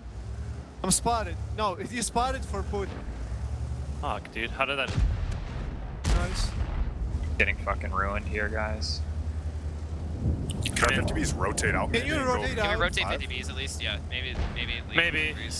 These bats ran Harmless away. is so aggro. Aggressor ran. Miklos, turn around. Turn around. Can you get out, Exo? Can you get out of our way? Run away. I'm dead. Did you get lit or no? Yeah, I got lit. You'll be Alright, okay. wait. I should go and you should stay, I think. He's like so aggro. Yeah. Bullshit. Spotted. 113 said Boss to is maybe dying. join. Yeah, I'm okay right now. 113s need to maybe start working middle. Yeah. Or I got lit again. But then 50Bs are gonna get tried here. do you want me to go? You want to get out of 113s here, to push 8 line right now? So Yeah, we can I do. around This this 113? E3 is sort of Let's go. exposed. I mean, Watch out. Okay. I got lit here. Good luck, Mikos. Can I got we, lit crossing. Reloading. Oh no. 3 minutes left. 3 minutes left. yeah, it's not a lot of time. How about we just slam our shit on Cap? Yeah, I think that's what we have. Can we Spotted, kill the E3 here? The E3 is Wait, so do they aggro. have something on the hill? Because I got spotted. No, they don't have anything hill. No. They're gonna like push south Oh, on E3 us. leads me. E3, oh, if E3 or 4 Anyone light him? Can we light E3 or no? Yeah, hang on. I'm sorry, Mikos. I got lit. I did not. I just got spotted by E3. Let's see exactly just how slamming their stuff on cap is gonna work out. You know what I'm saying? High 7 actually bouncing a shot off that lower plate of that E3. That lower plate, the T1 E3 can be difficult if you hit the wrong angle as well. But now they're going to push around, trying to find the isolation. They're down a good bit of HP right now, so they really have their work cut out for them. I gotta say though, right now the crossfire coming out of Deja Vu is so impressive that I mean, you heard it in 07. It's just frustration. They have everything covered, and it's looking like a Deja Vu victory here. Well, it was just a very good read. Well, it was a decent read out of Deja Vu. They felt like they were working in the south, so then they backed out. Then they felt like they had pushed a bunch of tanks up into the north, and so they got back in a position to control the 1-2 line, and 107 backed out of the north to try to retake the 1-2 line to start working it. Deja Vu were just set up in position ahead of time, had the lanes already ready to go, just started decimating tanks. They put EXO down to 393, which is what he's on now. Ledef also took a good bit of damage, and they just couldn't really find a way in. Now they're still only down by about 1,000, and they have a minute 30 to work with, but just overall they're not in a great position right now as a team, and they need to get their guns together. They need to try to find some sort of isolation and kill everything within the next minute and a half. It's looking like a very dire situation, although there is only one tank down for 07. They have Makos, who is essentially dead, and EXO, who is right behind him. And still some pretty healthy tanks here on the side of Deja Vu. Shots coming into Ledef. Wait a second. They might just make this lead even bigger. There it is. Aggressor is going to find Ledef. Warbandor is going to kill Aggressor, but then the trade's coming out, My Little Putin, and there it is. Deja Vu is going to take the very first battle here between these two teams in the 3rd to 4th place series.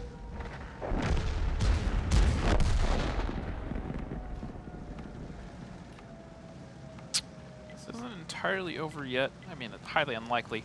Makos is down to 17 HP. Warbandor has all it's left, but these 50Bs are now loaded, and they're just going to push around. And the E3 is just going to push around with the final shot into that 113 and take him out. And these 50Bs at this point are just going to go play cleanup. Combined 410 HP left between two tanks.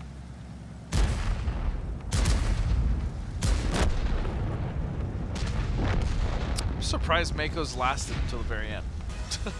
Well, I'm surprised EXO lasted as long as he did, despite being caught out when they made that second push onto the train tracks. He lost almost all his HP at that point. Yeah. Managed to live for that long. And so, Deja Vu, we finally get their first win in a round win at the live finals. Only took 8 games. That's rude, but also very true. Well, you said that, and just looking at the damage here, I mean, 3,300 out of Durgil, and then Harmless right behind with 31, and then Nationwide 25. Very good spread here coming out of the young team. Yeah, they did pretty well through that whole series. The 304 really wasn't able to really get into that fight, but he didn't need to through that whole match. He could just sit back and not really have to do a whole lot. So what do you think 07 could have done better there? I felt like they were kind of second-guessing themselves a little bit. They kind of started off a little hesitant in the south, then they flexed around to the north, see if they cap, and then they didn't feel like that could work, so they flexed back down to the north or into the south, and that's when they got caught out. And I think if they had just had a more decisive game plan early on, know what they want to do, and just had the will to just execute it, I think it could have played out better for them. But just look at the damage here. Durgil 3,300, Harmless, Nationwide, Malaputin, all doing good damage. And the top of the team for 07 is EXO, who is the one that also got isolated really early on and wasn't really able to get into the fight. And if he's top on your team for that game, then you know there's a problem overall. And then Fosta down there, not really able to be effective, only getting one shot of damage over 4 shots fired. And then Chase Potato, like I said, wasn't really able to do a whole lot in the 304, which in the situations they were in, it really wasn't a problem. He just sat there blind firing cap, tried to spam out the whole NIS-7 a little bit, tried to do some damage. But really, the most you're doing is maybe some module damage or just an annoyance at that point. If you can keep peppering them, it's going to take a lot of shells from a 304 to work down an NIS-7. You got to wonder. I really want to know if we're going to see, this is what I'm about to allude to. You gotta wonder what type of strats we're gonna see out of 07, especially towards the later part of the series. Yeah, absolutely. Yeah, and you have to wonder if now Deja Vu may have some confidence going. If they can get another couple wins, then we might start to see the old Deja Vu. Snowball on 07, yeah. Exactly. Exactly. Ah, I see what you did there. It's real cute, James. Glad he thinks it does.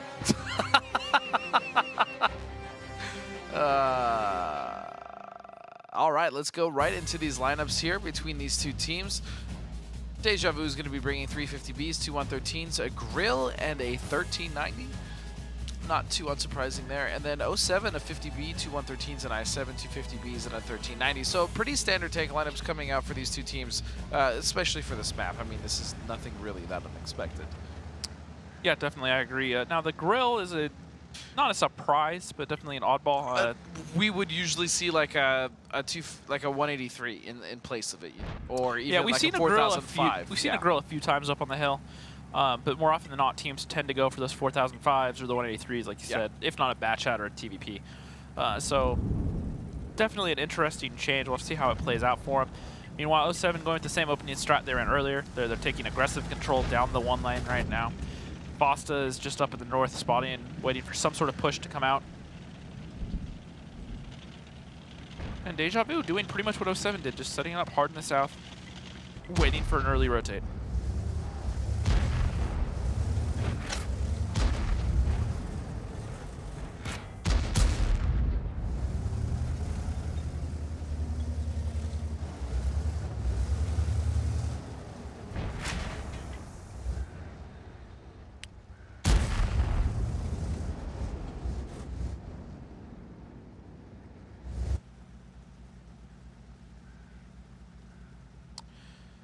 Nothing really going on for either team. They're just kind of posturing at this point. 07 just holding firm on the 1-2 line right now. Now, they do have 3 tanks left in the north, so that there is the risk of being one of these groups being overmatched if they're not too careful. However, they're close enough right now that they could flex down there pretty quickly if they needed to. And that would also imply that Deja Vu went for a south push, which at this point I don't think they have any reason that they'd really want to go for it.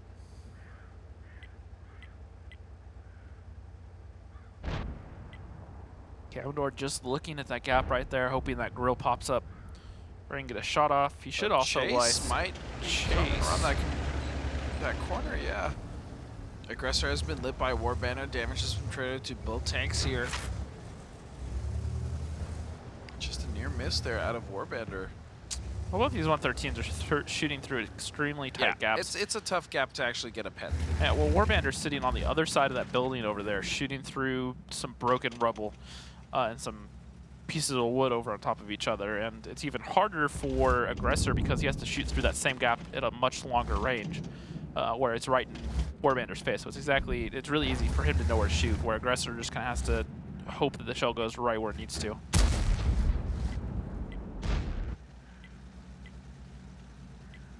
See exactly that. Just look at that tight little shot. Oh, and I think he made it through, but the movement there through Warbandor actually saved his life from that grill doing massive amounts of damage if it penned.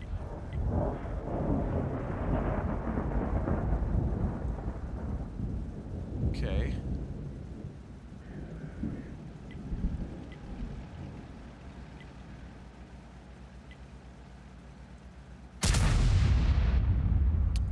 You can see how tough it is to get that shell there. It's such a little angle that you have to get that shot through, and it's extremely difficult. And they're hoping they can get some free damage onto Warbandor. But the problem is the clock's already down to around 6 minutes at this point, so they need to make a play in the in maybe the near this future. actually the switch of angles might help out there, Gilles. Another shot, fires it off, still not able to get through. It's such a narrow gap. He just hasn't been able to hit it yet. Yeah, it's tough. At this point, though, you also have to remember that the time is 5 minutes and 50 seconds here. It does favor 07 being on defense. And that being said, why don't we take a listen in here and see exactly what the strategy is for Deja Vu. No, I got spotted. Yes, okay, I understand. Watch out. They can be waiting for us, but I'm not sure. Should we cross and go like A line? Yeah. No, like leave like harmless up top. Okay. Not. Okay. Starting. There's a 50B back there. Go A7 camp. Go A7 camp. Oh my god. Harmless. I don't know how to hit that shot. I have 17. If they don't have anyone at A5, it's easy. It's easy. Путин, откатись сюда, okay? Да, я уже. You know they can just push into our 113s and we'll lose our 113s. Grill control. Yeah, I would punish that. Nation, come back out. Nation, come out. Come out to work, like back here with me now. You sure? Oh, fuck. Yes. Yeah, I'm 100% sure. We gotta group up. Hold on, guys. What can they realistically do? Durjo has no HP. North is shut down. 50 This shut line, down. this line is the only one coming in here. Don't let him in this line. Yo, they have two 50Bs out here and out here. 50Bs are out of the fight. Honestly, you should just sit behind Chase because that's their. Like, I can't spot because there's 113s in the window. Harm, can you maybe take the hill instead and let me go down there? Because I have no health. I can't even poke anything. Chase. They're watching that corner though, Durjo. That's okay. I'd rather. Yeah, but you're gonna get hit like just as much as I would. Yeah, I know, but if they flank me up there, I'm screwed. I'm just letting you know. Do not peek that. Don't poke it. What's this 113 doing? You are Upper poking right 113, now. what's his Clear hole. Back up. I'm watching this. Yeah, aggressive. They could come down I'll 7 move more. back. Okay. I wonder if we're going through the hill. Should we go up north? No reset, guys. They'll poke one more time. No reset. Путин, готовься, давай. I'm gonna come up north to help. Exo's down. No. There's 3 tanks. They will get Just hold it. Dude, Wait. I'm just useless down. There you go. I'm moving. Okay, yeah, go now. Now you're good. Now you're good. I'm gonna try and help you out here. War Banner's gonna get it. War Banner can't have the. I'm coming to you. I'm coming to you. You got it. Let it. Harmer, you gonna be okay up there? No, he's gonna kill me. Okay. Okay, we lost 90. We need to concentrate killing these guys. You need to concentrate killing these guys now. He still got shots, Durjo. All right. I'm clipping. Someone help me. Just wait for him. Yeah, wait for him to poke over. Do not get proxied. And 3 tanks just down like that. Well, just very decisive out of 07. They kept it tight. They covered the angles every time Deja Vu poked. They punished them. They were up by about 4,000 HP, and then once Deja Vu decided to try to make a play, 07 was just sitting there ready for them and pushed in and cleaned them up. And doing so without losing a single tank. Very well played to 07 there.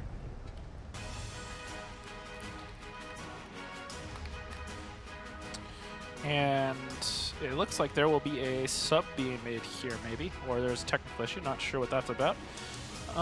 However, that ties it up 1-1 after our first map.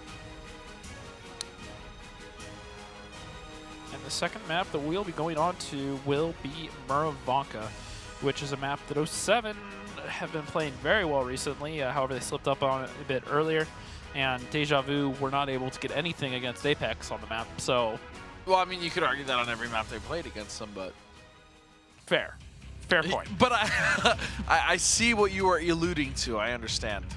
Yep, 25 shots fired in a 50B.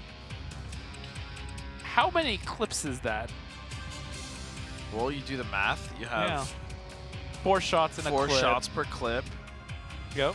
I'm not going to attempt to do the math. 6, when I said you do the math, I wasn't trying to do the math myself. Oh, I thought you were trying to walk through it. Yeah. No, I don't. He got onto his 7th clip, which in a 50B, that's a lot of shots to be firing and reloading constantly. And now provided a good portion that was most likely blind fire up on the hill towards Durjo and then later Harmless. But still, that's a lot of time to spend reloading. Looking at it, down here also, Chase Potato not really able to do anything on the 1390. Durjo also got lit up and lost almost all his HP after doing just 1 shot of damage. Fired a good bit towards Warbander, but wasn't able to get any connections. Just to find out exactly how many. Durjo fired 11 times and only had 1 connection through that whole series.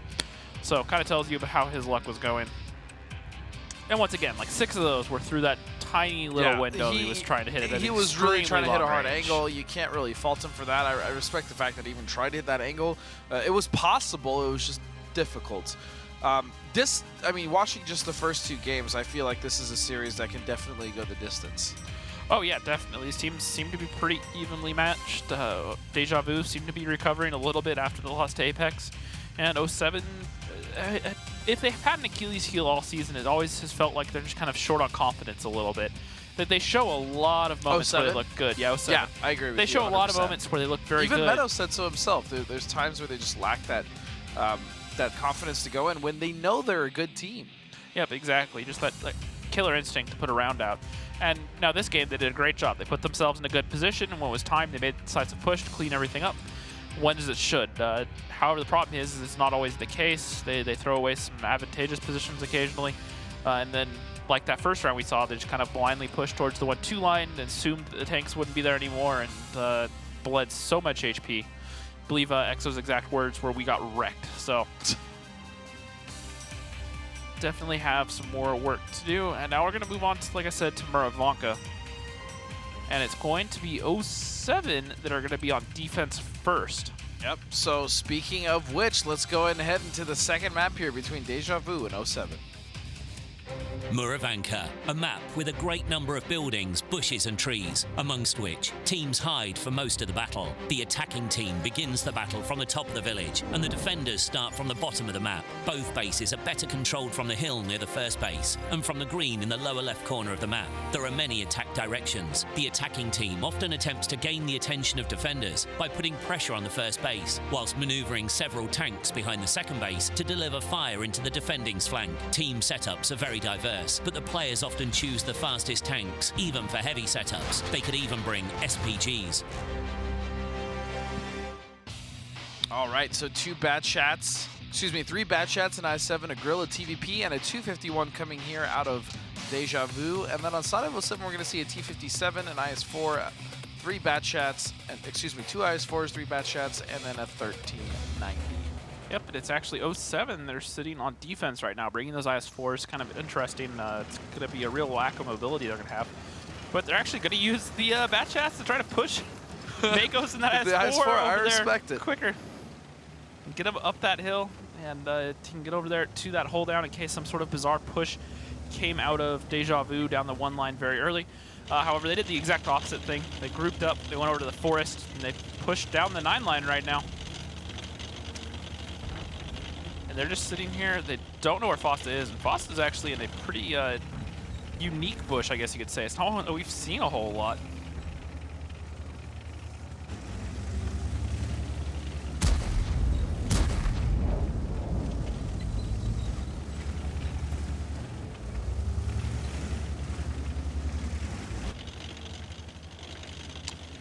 Chase just poking around. Yeah, and he's also lit, so he's got to be very careful. He did get tagged with quite a few shots, which has now put him at 321 HP left.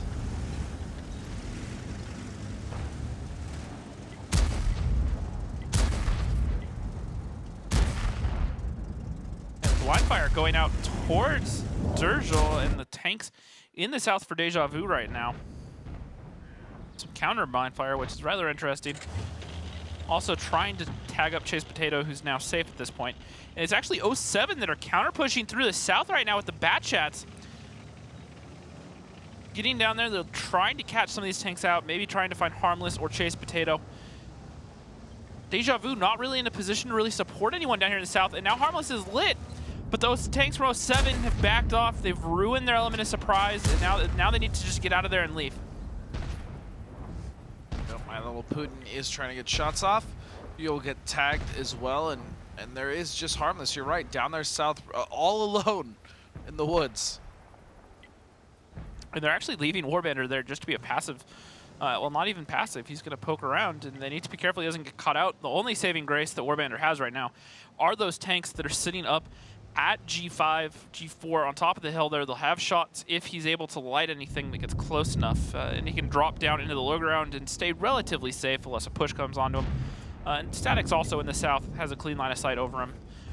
But for right now, He's doing enough just to be a thorn in the side of Deja Vu. They're bleeding a little bit of HP everywhere. And it's 07. They're just starting to build up a nice little HP lead. And you have to remember, they started out with a lot more HP. As I say that, Nationwide. Oh, Nationwide. Taking 2 consecutive shots and a third, luckily not penning. As Commodore now bounces a shot again, the IS-7 armor is quite exceptional. Yep, so is IS-4's, but now you have a T-7 with a full heat clip. And there he goes. Cleans up Nationwide. And this is 07's game to lose at this point. They're up by about 3,000 HP. They have the extra gun alive, being the tier 10. Chase Potato has a dead gunner. He's a one-shot HP-wise in the RU-251, so he can't really contribute a whole lot. Harmless is lit in the south again. Fosta in that bush. That is such an ingenious little bush. We haven't actually seen that so much this season. Extremely close to cap. Not a bush a lot of people are going to check. Now it's a little bit risky, but Deja Vu are choosing not to play towards the south end of that village, so there's no one even close enough to proc slide them. This is correct, and now in this advantageous position, let's go ahead and check in with 07 and see how they deal with the rest of the tanks from Deja Vu. Up a full tank. Like, if anything, you need to swing back. Nice. I'm gonna fall asleep, dude. Oh. Did we just hit someone for HP? No. Okay. Oh, man. Your bush is almost dead. Who shot that? Voice tracked? No shells. I don't even render any of them. I wonder who they're going to be rotating north. Do you want to rotate Fosta back to G1? Yeah, where's the listening? It's probably listening to this. Or Mako, sorry. Do you want Mako's going back to G1 right now before they rotate all the way around the map? Yeah, I can. What are they doing? Reload. We have no vision 1, 2, 3 line, by the way. Go. 0 vision 1, 2, 3 line. They can figure it out, dude. I reloaded. Yeah, you better move it back here. Let's. I'm going here, but I think the IS-4 should rotate back over here. Yo, Morgan, I'm dropping back to a different bush. One of the 4s is going back. I'm staying here, right? Yeah, you're here. Yeah, I'm gonna back you up because they could try to just run Fosta. Yeah, I see you backed up. Yeah, I see you backed up. There it is. There it is. They can try going like. Oh, there you go. You have enough tanks here. I'm gonna stay here, okay? Yeah, it's the IS-4 back out Good wide. shots. Yeah, I'm out here. Warbandor, shots. just shift to the group. Oh, I guess you can stay. We're up so he's big. fine. He's fine. Like they're throwing us. Yeah, you have away like you have a crossfire up there. They told him to hold W and suicide. We're up so big. He didn't even get into my shots, dude. I have like a whole square of shots, and he didn't even make it. They had to have given up or something. What can they do? Tilted? Like, they just No, but was not. This is classic Muro, dude. It's cancer. It's complete cancer. They didn't find the bush. Okay, I thought they were gonna have 2 tanks here covering the IS-7, but they had nothing. No, yeah, they had nothing. Okay. No, they wouldn't even have punished us because the IS-7 died before Drill GP'd was it. like in a weird spot, whatever. They had TVP, bro. Mako's on the 07 making their thoughts about Muravanka very, very clear there. Yeah, absolutely.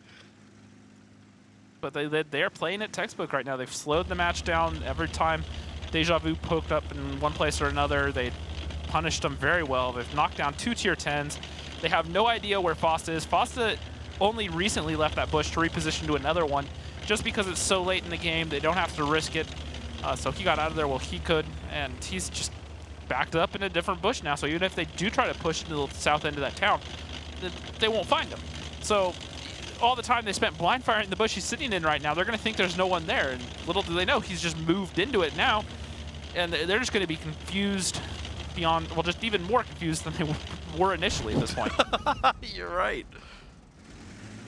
I'm curious, watching this, what are your personal thoughts on Muro? It is a defensively heavy map. It is very hard to attack. I think the biggest thing about it is just the cap circle placement.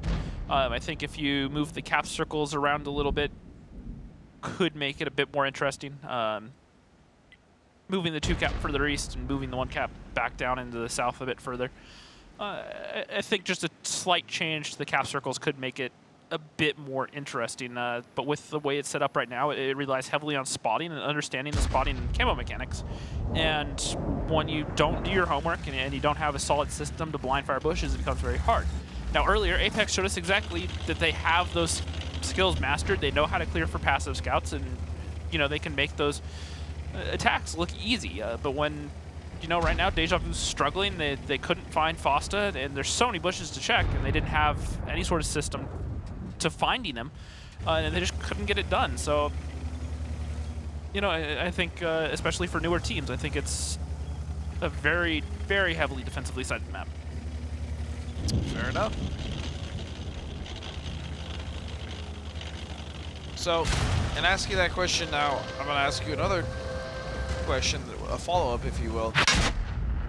What is the best way, in your opinion, to break a defense on this map? That's an interesting question.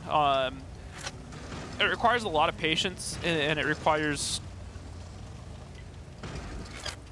there are two ways you can go about it. If you have the ability and the coordination to find those passive scouts, and you can do it every time reliably to get those passive scouts down or make them move at least, then sitting there in the 2-cap, making them push guns out into the open where you can punish them, is a great option. However, it's an extremely hard skill to master. Very few teams can do it, as we've watched Deja Vu have been struggling with that very thing, and they're one of the top 4 teams in North America right now, just because they're here. And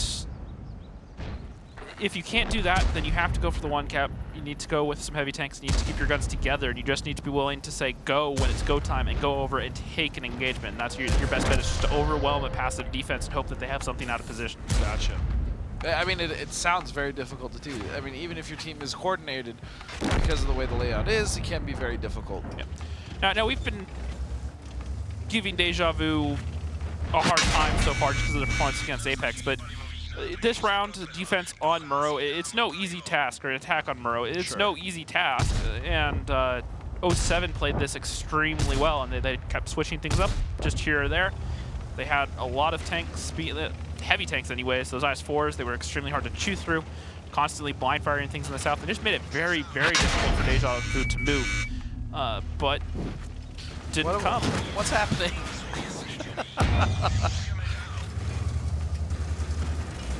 Why Static hasn't just shot him at this point? He actually didn't have his clip. He just reloaded that clip. I promise. All right, so 2-1 lead. 2-1 in favor of 07.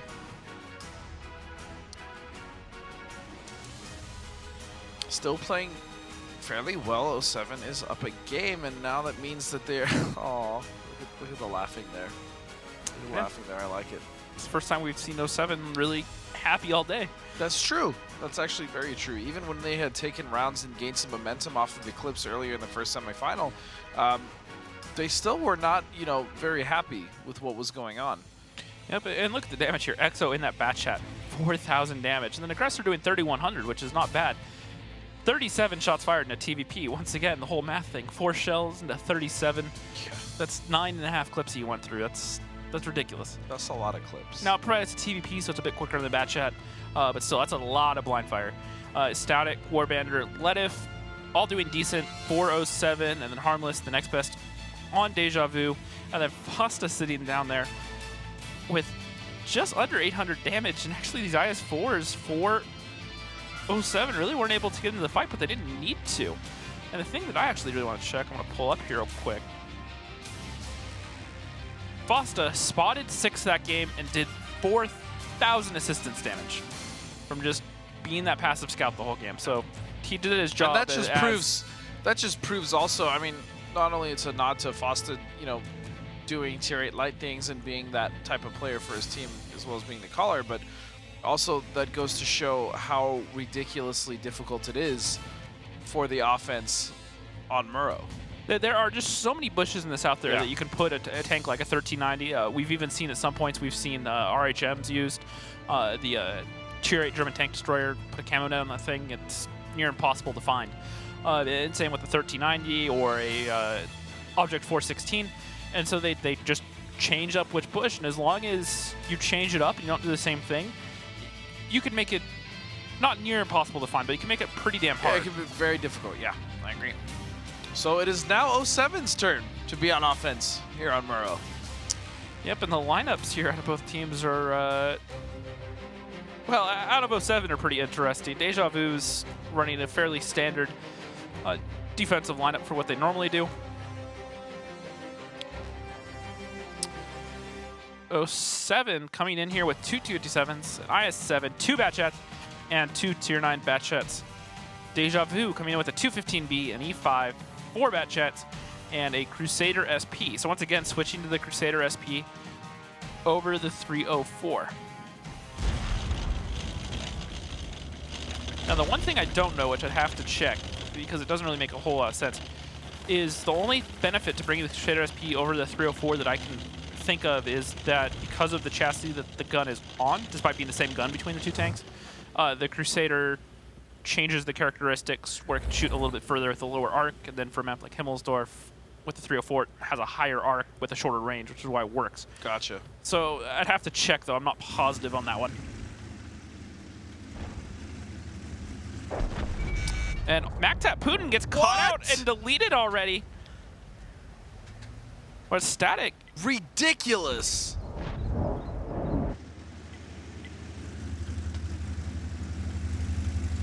That wasn't even before the first minute of the game had transpired, James. He just got caught out in that tier 9 bat chat. Deja Vu played very aggressive in the south. And now the heavy tanks, 407, are just going to push onto Cap right now. They're just trying to pick off Durgil, and they should actually be able to find Durgil here pretty soon. These 257s just dropping their clips into him. Commodore should be able to find the kill shot here. Yeah, Durgil taking so much damage, but so has Commodore. Things are going back and forth very hectically, which I think would be a perfect time here for a listen-in with Deja Vu. Where's Batches going? Call, please. Reloading, going mid. Come here now, Nation. Push all this. Push all this right here. Listen to me. Listen to me. This set needs to come to the ridge right now on this backside right now. And then we're getting Nation and me on clear like this, all right? And then we're gonna get the RD to reset. Use spot, all right? Be careful, man. 57s are loaded. Don't push in. We're not pushing. I'm not pushing. Resetting for the RD. All right. I'll just farm. Nation, I'm drawing in front of you right now. Yeah, just farm some mid, guys. Relax. Easy. Pull this side. Put them into our batch. They're probably just gonna push. They're pushing up. Get our bats a little bit closer after you guys start farming. Get Exo. Push it. Nice. Rest are dumping right now. Commodore? Faster? Let if it's empty. Just go faster. I have 2. Alright. Deja Vu just doing what they needed to do to close out that round. Kept it composed, said, all right, guys, don't panic. Just get your shots off. Pretty often when they just say farm, it's pretty much just sit where you are, sit at distance, get the free damage off while you can. Not a whole lot of work you have to do other than aim slightly and click your left mouse button. Get the job done, and now it's just all down to Ledif against the 5 remaining tanks for Deja Vu. He gets focused out, and down he goes right. Took a little bit longer than I thought it would. I noticed that. All right, so again, maybe Deja Vu playing very well, or maybe it was Burrow being incredibly easy to defend on. Regardless. Both defenses won both times, 2 completely different styles. Yeah. But defense won out. So now we look to the third map as we are tied here 2-2. And the third map is actually going to be Prokhorovka. Interesting. Tell me a little bit about the history on Prok for Deja Vu in 07. So 07 on Prok, 3-9 on the season. Their offense 1-5. So they kind of struggle with for that 07? in general. That's for 07. Their defense is only slightly better at 2-4. But just a map that they overall have struggled on all season. And we'll get back to that in just a second. Ledif, 4,500 damage in that T-57. That's not bad at all, despite being on the losing end. And no one else on his team was above 1,700 damage because they're all on the second page. Harmless, Nationwide, Milo Putin, MacTap, Durgil, Aggressor. All sitting there, all getting good, consistent damage off, doing their work. And then the rest of the guys for 07 on the second page here, no one really able to get into the fight. And then poor little Static didn't even get to fire his gun once during that game. Just got deleted in the first minute. I don't even know what happened to that poor tank. It looks like he was trying to push through the north end of the village. He got caught out by the Batchats up on top of the 4-line ridge. They were being a little bit aggressive. He thought he was safe, and all of a sudden he got tracked and just lit up by 6 guns for yeah, that'll do it. Deja Vu. That'll definitely do it.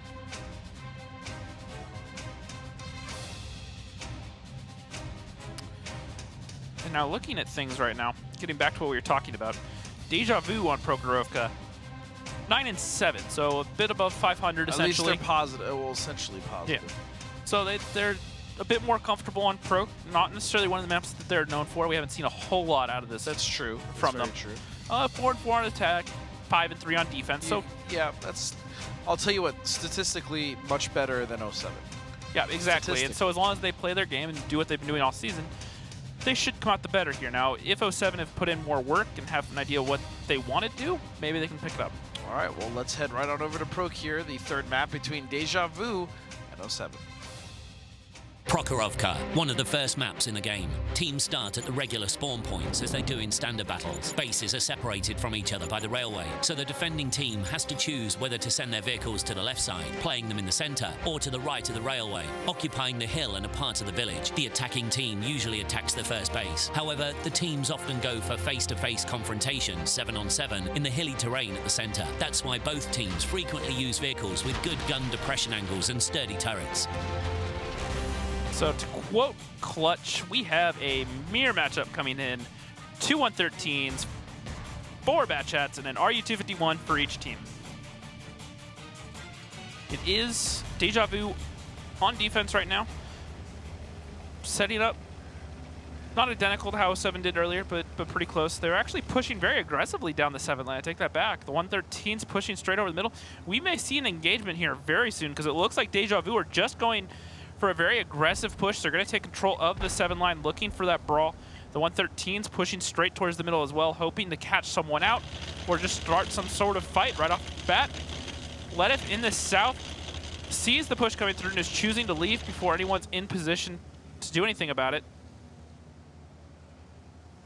Chase Potato pokes over, does light Ledif, but none of the guns are in position to put any shots onto him. And as I say that, he actually starts taking some damage from the middle ridge of those 113s. Now Harmless and Aggressor lining up. Yeah, Ledif now is getting focused out. He's tracked, he repairs. Oh, is he going to get away? No! Harmless is going to finish it off. Absolutely. And a free tank just gifted to Deja Vu. Very aggressive push down the 7-8 line. I think half my enjoyment in this match has just come from just looking up and looking over at Meadowhawk, who's just sitting on the couch squirming right now. Every time anything good or bad happens, just watching his face is hilarious. I digress though. And now Deja Vu resetting. They're pulling their Batchats back into the north. Just Fosta on the cap 407. The rest of the guns sitting over on the 2-3 line in the high ground, trying to do what they can to salvage this round and cover Fosta. However, they're down to tier 10. Things are not going to be looking good for them.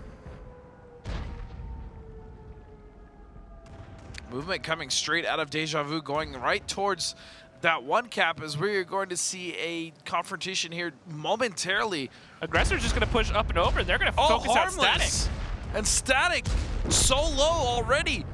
Static is going to fall now. Harmless still in a dangerous position. He's going to go down to Commodore, as now we see the push from Aggressor and Maktab Putin coming onto Makos. Is he going to fall? He is. And Warbander ammo racks Aggressor.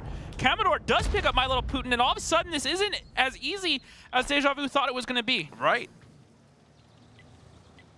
It's a 4v3. Most of the guns for 07 alive, still in a decent position. The 2 Batchats are reloading, and they're going to choose to focus out Commodore right now, which is the smart choice since he's the consistent fire tank. Down to 19 HP, he goes down. And now it should be Deja Vu's round to clean up at this point. Looks like Exo's about to get off his clip, but Warbander's still only halfway through it. Maktab Putin is going to beat him to the reload. He's just going to drive straight up the 2-3 line parallel to him and just wait to be loaded. Picks up the kill, and now it's just down to Exo, which just got into his clip, but it's not going to be enough. Yeah, there's no way. Throughout the season, I've talked about snowball effects. When one bad thing happens, it can just snowball very quickly. And that's pretty much exactly what happened here. They got the free pick onto Ledif. Went for the climb that we saw to T1 Diabetic earlier in the south. Once they saw that push coming, he tried to run, but they were in position to light him. He couldn't get across that K-line soon enough.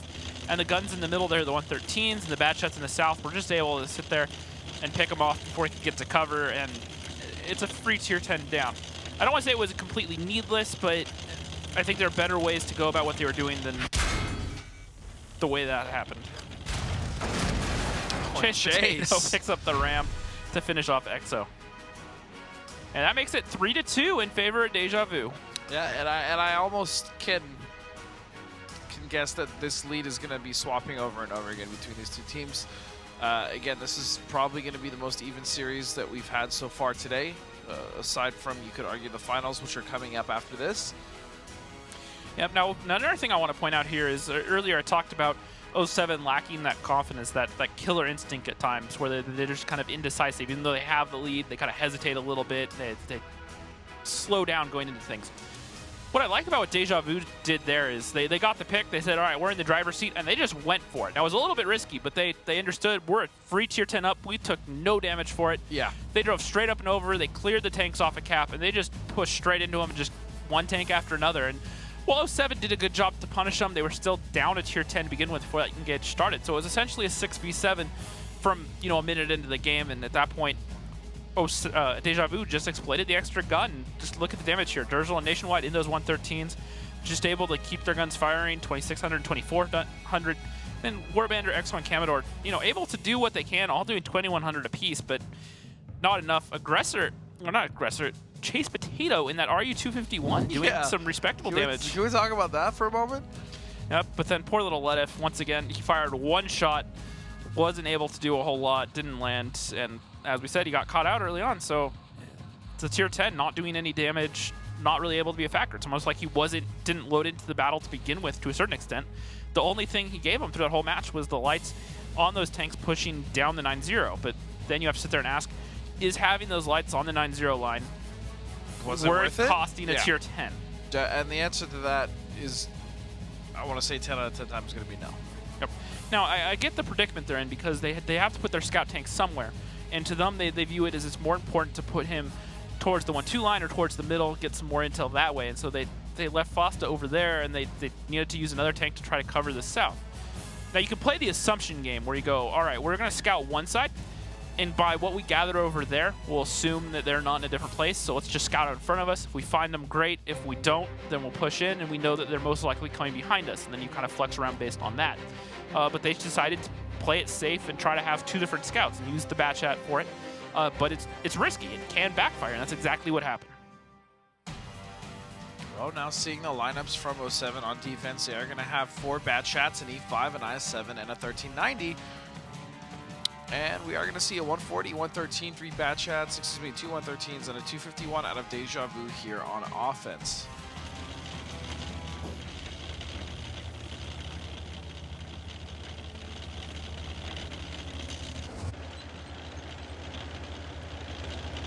Oh, and we might see an early brawl here between these two teams, James, as they are both on the eastern side of the map.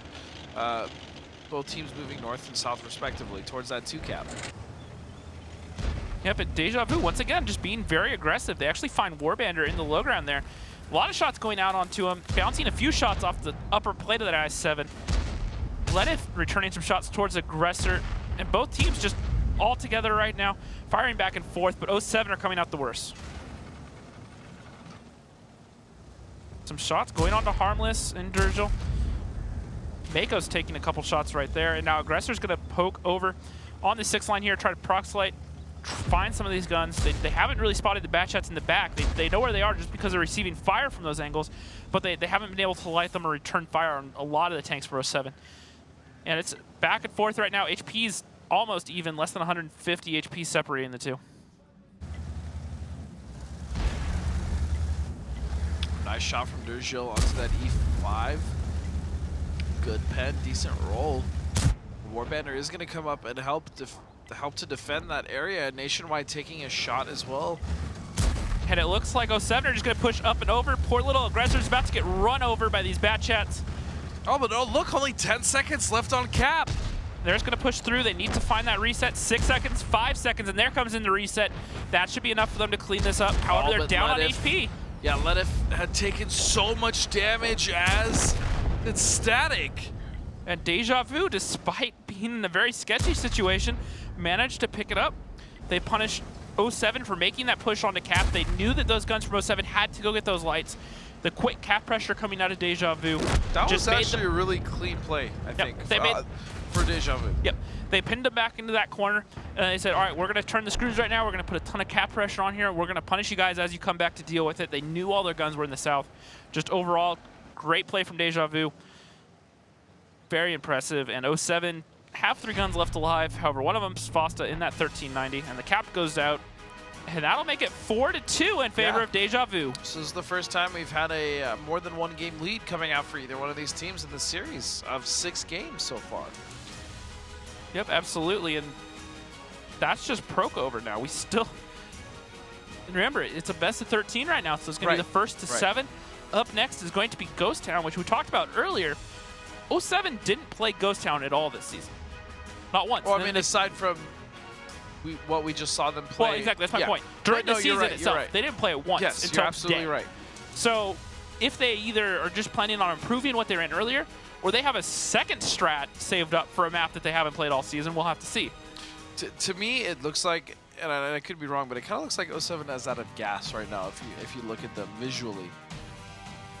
Well, the thing you have to remember, guys, is these players are coming from all over the country. A lot of them from the East Coast, so they're dealing with jet lag to a certain extent, the time change, long days of travel. That's fair. A whole lot a very of things. Fair so assessment, yeah. And then they already had that long series versus Eclipse, which that was going to be draining. You can't underestimate how... Yeah. So earlier, actually, I criticized what Wallywolf, to interrupt you real quick, I criticized what Wallywolf said and said he stated that he was kind of happy they lost 7 straight going into this series, and I can almost now understand exactly what he's talking about.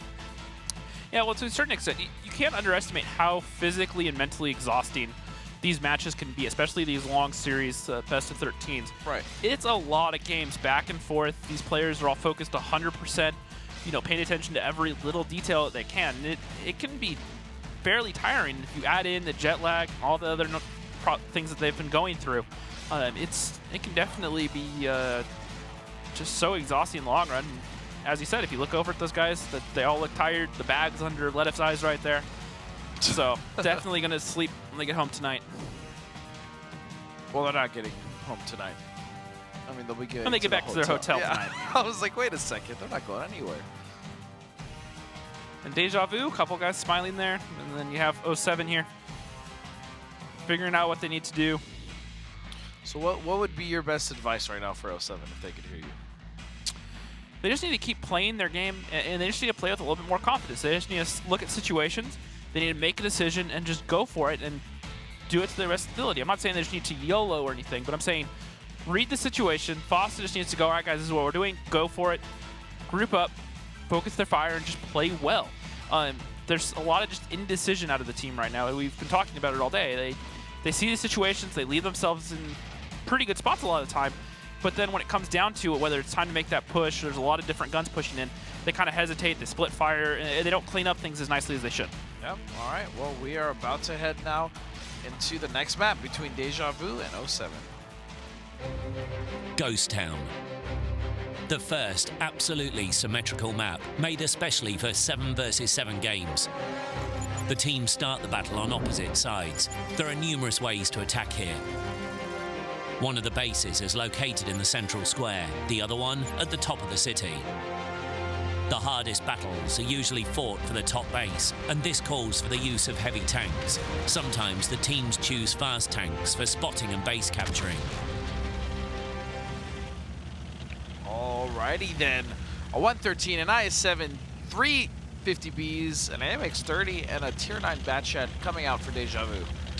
Yep, and then over at 07, an IS-4, a 113, a T-57, 2 50Bs, and 2 Tier 9 Bats. Once again, nationwide in that AMX-30, going up to the A1 boost, getting up there where you can reset that north cap. The other benefit of being up there on that A1 climb is he also will have shots towards the middle where Aggressor's sitting, can cover him, and also shots down the 1 line. So it's a pretty useful position overall, unless they are late in the game and pushing over towards the 8-9 line, but at that point they can just group up, they have time to get him down, and they can wait for him. Cap pressure coming out of 07 right now. They've actually moved Commodore on towards the 2 cap in that IS-4. He's sitting up there up against the crane like he was earlier. Actually choosing to reverse side scrape this time, but Aggressor finds the penetrating angle onto that back armor.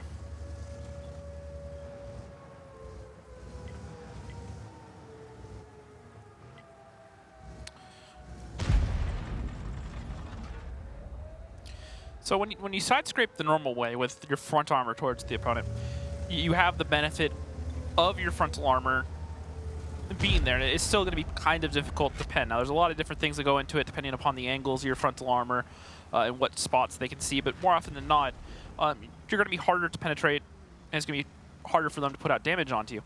When you reverse side scrape, you're definitely in a bit stronger position in the short term. You're going to have a better angle because of how some of these tanks have their turrets mounted onto them. And IS-4, for example, has that turret mounted very far forward in the tank. So when it's reverse side scraping, he actually has more workable angles when he's trying to find shots onto the tanks behind him. In this case in particular, the problem is, though, is if he just is a little bit off and it just gives him a little bit of that back plate of that IS-4, it's pretty much an instant pen. You're not going to get any sort of lucky bounces out of that. Well, if you get a bounce, it's going to be lucky. So it's a hard skill to master. When you do it right, it's beautiful. But so often, just like Commodore showed, just a little bit of a mistake, a little bit of a gap, and it's going to be an instant pen. And the other risk you have is that's your engine sitting right there, so that there's every chance that they could either damage your engine or set you on fire. That's not good. You don't want to be on fire. Nope, not at all. I mean, I guess unless you're into that sort of thing. Being set on fire? I don't know. Anyone's into that sort of thing. Stuntman. I guess. I was stretching. I'm sorry. Commodore and Warband are just sitting up here, and it looks like 07 are repositioning for a push. They're grouping up a majority of their tanks towards the E6 corridor here. They're going to push and try to screen for that north cap right now, or they're just going to go for the brawl. I don't think they've quite figured out how many tanks are over towards that 1-2 line for Deja Vu.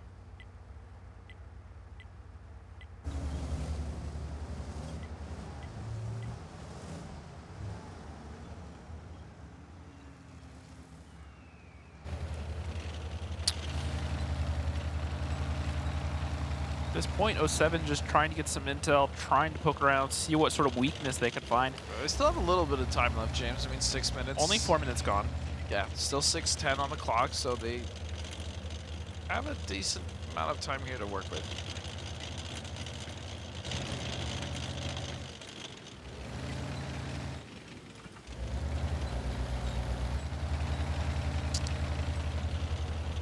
So we're going to go ahead and have a listen in with 07 right now and figure out exactly what they're thinking and what they're trying to do to break this defense of Deja Vu. Yeah, I do. Yeah, I do. You want me in cap? You want me in cap? All the way back. Yeah, Warband, why don't you get in cap? Yep. I'm gonna run to the building, I guess. I'm gonna run to The the only square. thing I missed is the very top left of A1 where he can't actually be. Commodore, don't pull. Yeah, Commodore is gonna play in there. Spotted. I'm spotted. All right, this is risky, but we'll see if we can. I'm aiming. You can get in that building. There he is, there he is. I have to back up. I don't have he's a like shot. safe. He's safe. No shots. Can you clip him? Can you clip him, Costa? Careful just with trying to that. proxy. Wait, can you just? We need to like. I'm putting additional cap pressure We need- on. I'm we putting need my tank on faster. cap. That's not good. It's 50B We're north. 50B. Yeah, I mean we need tanks. What about in? tanks to We put need pressure. tanks in here. We need tanks in here. IS-7 speaking. Foster's pressuring their boost tanks, so they're gonna have to come in for like a kind of YOLO reset. IS-7's pushing in. I can if he comes around that corner, you hit a track shot, I will hit him. They're gonna put a 50B like right here, I think. Yeah, I'm clipping. Oh Shit, god, I this barely gun is hit those. cancer. Dead. You're alright. Can you light him? Can you Wait, light if him? he shoots Cam, you can get a shot on his lower plate. AP behind. Someone help. Yo, needs to 50B help. swinging in. 50B swinging in. 50B swinging in. I'm here. I'm ready to help. Help. 10 We just seconds, need to. 10 We just seconds. literally just need to Get in push front the of him. Get in screen. front of him. Yeah, screen. I tracked him. I tracked him. Gonna reset him. Screen. Screen. Screen. Screening him. We got Oh, reset. We yeah, got yeah, reset. yeah. Got reset. Just kill aggressor. We're killing kill aggressor. kill We're killing aggressor. Yep, kill aggressor. Kill aggressor. Very Static's clipping. Static's clipping. Putin should be clipping. If not, maybe he has I one have kill more. shot. Nice. Putin's clipping. My MLB. Yeah, Putin's clipping. Yeah, he's clipping. Yo, I'm gonna go look for nationwide just to get him off our ass. Static's ammo racked permanently. One more. Look for one more. Oh, he just Reloading. He probably has about Static has 25 15 seconds on this clip. Watch out to your right, Mikos. Someone has to kill. Wait, Warbetter, get behind me. Boston needs one more shot to kill. Get behind me. I'm behind. not gonna push the Static's quarter, though. loaded finally. Nationwide's down. Nationwide's Can we down. kill my little We got a lot of poop? time. Can We we got a kill lot of my time. little poop? There's two. There's like a one shot and a 2 shot, and they're coming behind. They're gonna peek you right there. They're pushing Warbander. They're pushing our I missed my little They're poop. pushing You guys our gotta group tuck I'm in, coming. guys. I'm collapsing. Both our auto loaders are coming. Yeah, just wait. Just don't die. Just don't die. We could get cap pressure with our low health tanks. I'm on cap here. I have 3 loaded. No, we need to kill. There's We need to kill. a You need 1 to use your shot health. and a 2 shot. You All can right. just push into them. Let's Push in. 3 You're- shots. 3 shots. You got a lot of health. Yo, he's you reloading. go Chase is reloading. Chase is Go reloading. Chase. I love. Yeah, watch out for I'm the stopping them from running. Oh, harmless. Don't waste any Yeah, more. I think you just go in, Letta. Cameron, I Just can find use some one for you. shots. I Yeah. can- Look, I can- harmless, There's 50 to your right. Make a Letta. Yeah. Shit, I missed Harmless. Get kill. I missed I Harmless. got him. Yo, I got. Oh, okay, good. Don't fall. Harmless fire too. Act up's a 1 shot.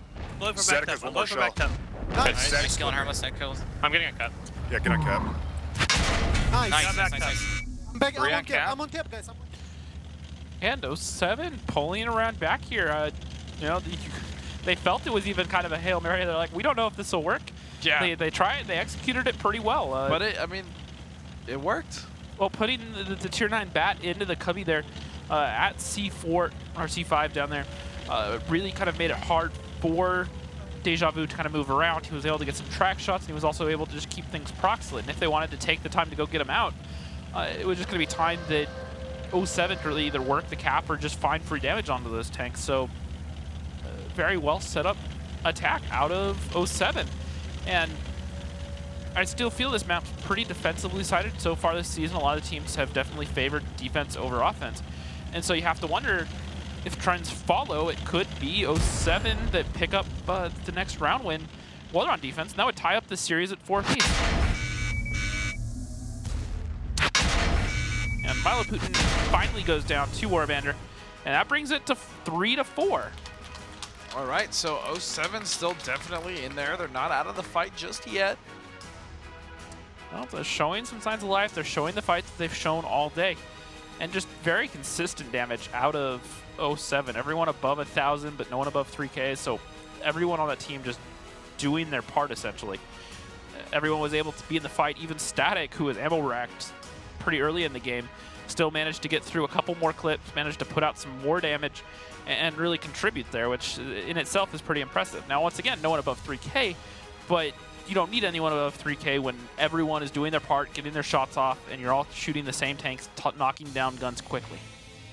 Yeah, looking at the damage, Static, Commodore, and Warbander really put in the work. 27 and then 26 and 2,500 respectively. Really good stuff. Nice spread coming out the top. Damage farmers from 07. Yep, absolutely. And then looking at the second page here, the biggest thing to note is going to be Durgel down there, that 50B, fired 5 shots, only able to do 1 shot of damage. So just got isolated out very, very quickly by 07, which just kind of put the momentum in their favor, and they were able to keep going from that point on. And that's, that only happened once that push finally came out onto that north cap. And then EXO, doing 1,400 over 5 shots in the tier 9 bat. He was the one over in that cubby, so just doing what he could. Right. So even though he didn't do a whole lot of damage, it was very pivotal overall that in how his team played that round and the ability they had to push across the north there. Because without him there, that AMX 30 is going to have free roam in the north and just be able to get a lot of free damage off. And so they shut him down pretty quickly, and everything else just kind of pivoted around him. Well, it is now going to be 07 with the chance here to defend. So this could be a tied game momentarily. Yep, and looking at it, 07's defense on Ghost Town is non-existent other than what they've run today. So, I mean, they're not doing too bad, I guess. Oh, man. Deja Vu on Ghost Town, their offense is 6-5, so not terrible on this season. 6-5 on attack, still sitting above 500, so they have some strats they can run. They've at least played it during the season in a live match, which is the one benefit they have over 07 at this point, where their only other time playing in a live match this season was earlier today. So definitely an advantage they may have. Now, it's also a double-edged sword, though. While 07 don't have the practice executing in a live match on this map, they have the benefit that everyone else is really going to struggle to be able to get their intel. They're not going to be able to go watch the VODs and figure out exactly what they've done and studied and try to find ways to counter them. So definitely a double-edged sword there. Looking at the lineups here, 07, a T57, 250Bs, a Batchat, an E100, a 113, and an RU-251. Meanwhile, Deja Vu, 3 T57s, an IS-7, a Grill 15, and 2 Tier 9 Batchats. I think this is the first time I've ever seen more than 2 T57s on the same lineup. It is a lot of raw DPM. T57, insanely high DPM. Those clips can be reloaded so fast. 1600 alpha in the clip that rolls average. So running a big group like these, if you could get an engagement where you can have someone in your face where you're not trying to play corner games, it can be very effective. Like we saw earlier on Burrow against when 07 was playing Eclipse, they were able to just roll straight into Master Pupil and pretty much evaporated him in a matter of seconds just because there's just so much clip potential. And there's so much raw alpha in those T57s.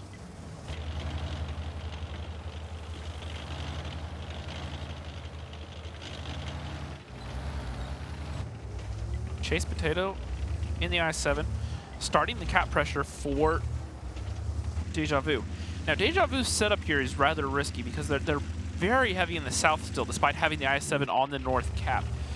So essentially what they're trying to do is they're trying to get this rotate out of 07. They're trying to move them closer to this one cap to deal with it.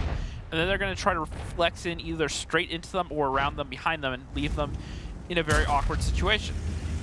Now, the thing is, if 07 can recognize this and slow it down and just get the resets, then they're golden. If the other thing that can happen is if they recognize it, they can also just group up, since all their guns work together, and push into one of the two groups and push through that crossfire before it can really be established. Now, just a common rule, just in general, when you're surrounded, you just need to pick a direction and go. You never want to be in the middle of a crossfire. Wait, as I say that, EXO Oh can be my focused goodness, out. so much damage on the EXO. And that's coming from the raw DPM you were talking about. Yep, T57 and Milo Putin and Harmless in that Tier 9 bat just got up there. Between the two of them, just able to knock him out very quickly. But what I was saying, though, is when you're surrounded in any sort of situation, you just want to pick a direction and go. Get all the guns as quickly as you can onto one side of you. It's still not a good situation. It means that the other team most likely has more guns alive than you do. But that's your best chance to survive that situation, is just group up and go.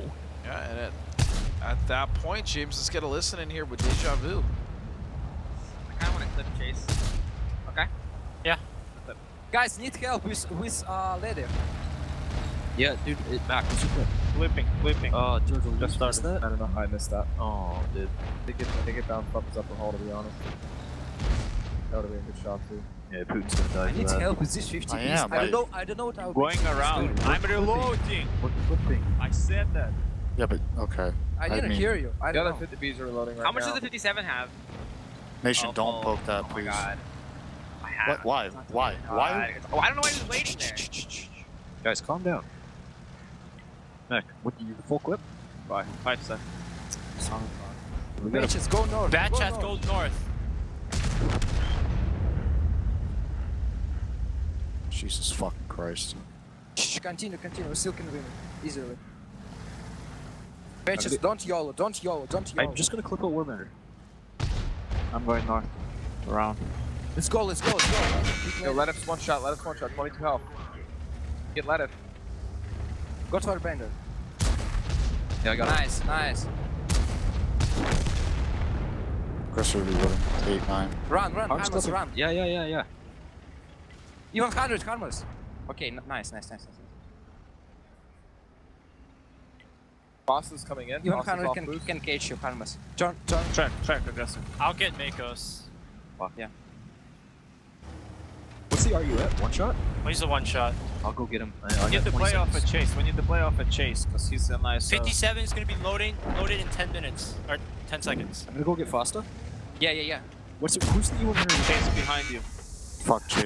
I'll do it. Who's the E100 looking at? Not Chase, you. Chase. He's reloading, so you gotta kill him. You gotta kill him. I can't. Well, how? With what shots? Run. But I'm coming. I got 5 shots. That's like. Okay, they have an E100 that's gonna shoot me in the ass and track They me kill probably. 50, so. Very close series there. However, 07 did exactly what they needed to do to keep that round in their favor. Very fortunate. Deja Vu just falling apart a little bit there, despite being in a decent position. They were in a very good position to win this. And just mismanagement of all the auto litters there, mistiming when they were all firing, not really able to coordinate up there, and that went from being almost 1,000 HP lead in favor of Deja Vu to 07 being up right now and about to close it out as soon as they managed to chase down Harmless. And like I said, that's going to even this series up at 4 apiece. Next map we have coming up is actually going to be Mines, and that's going to be Deja Vu on defense first when we get to it here in a second.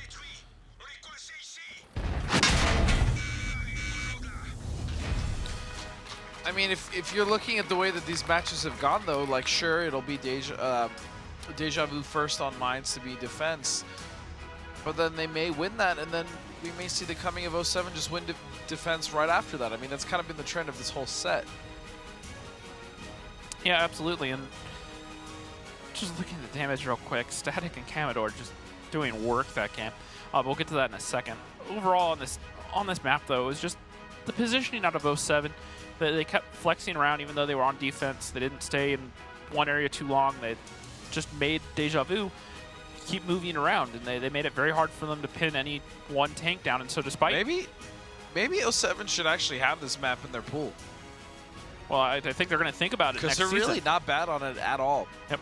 So another thing to think about is this is actually the first season where 07 hasn't been in the relegation zone. Last season, they had to play in a relegation match to keep their spot. Season before, they were relegated out. And so this is the first time where they've stayed in the Gold League for next season, and they're here in the playoffs while they do it. So, at least that's got to feel good for them. But you got to think they got to be eyeballing this third place. It's 4-4 right now. Remember, it's 1st to 7 because it is a best of 13. Oh, wait a second here. EXO very early on taking a lot of damage. Down he goes. So, just going to go over the damage here real quick.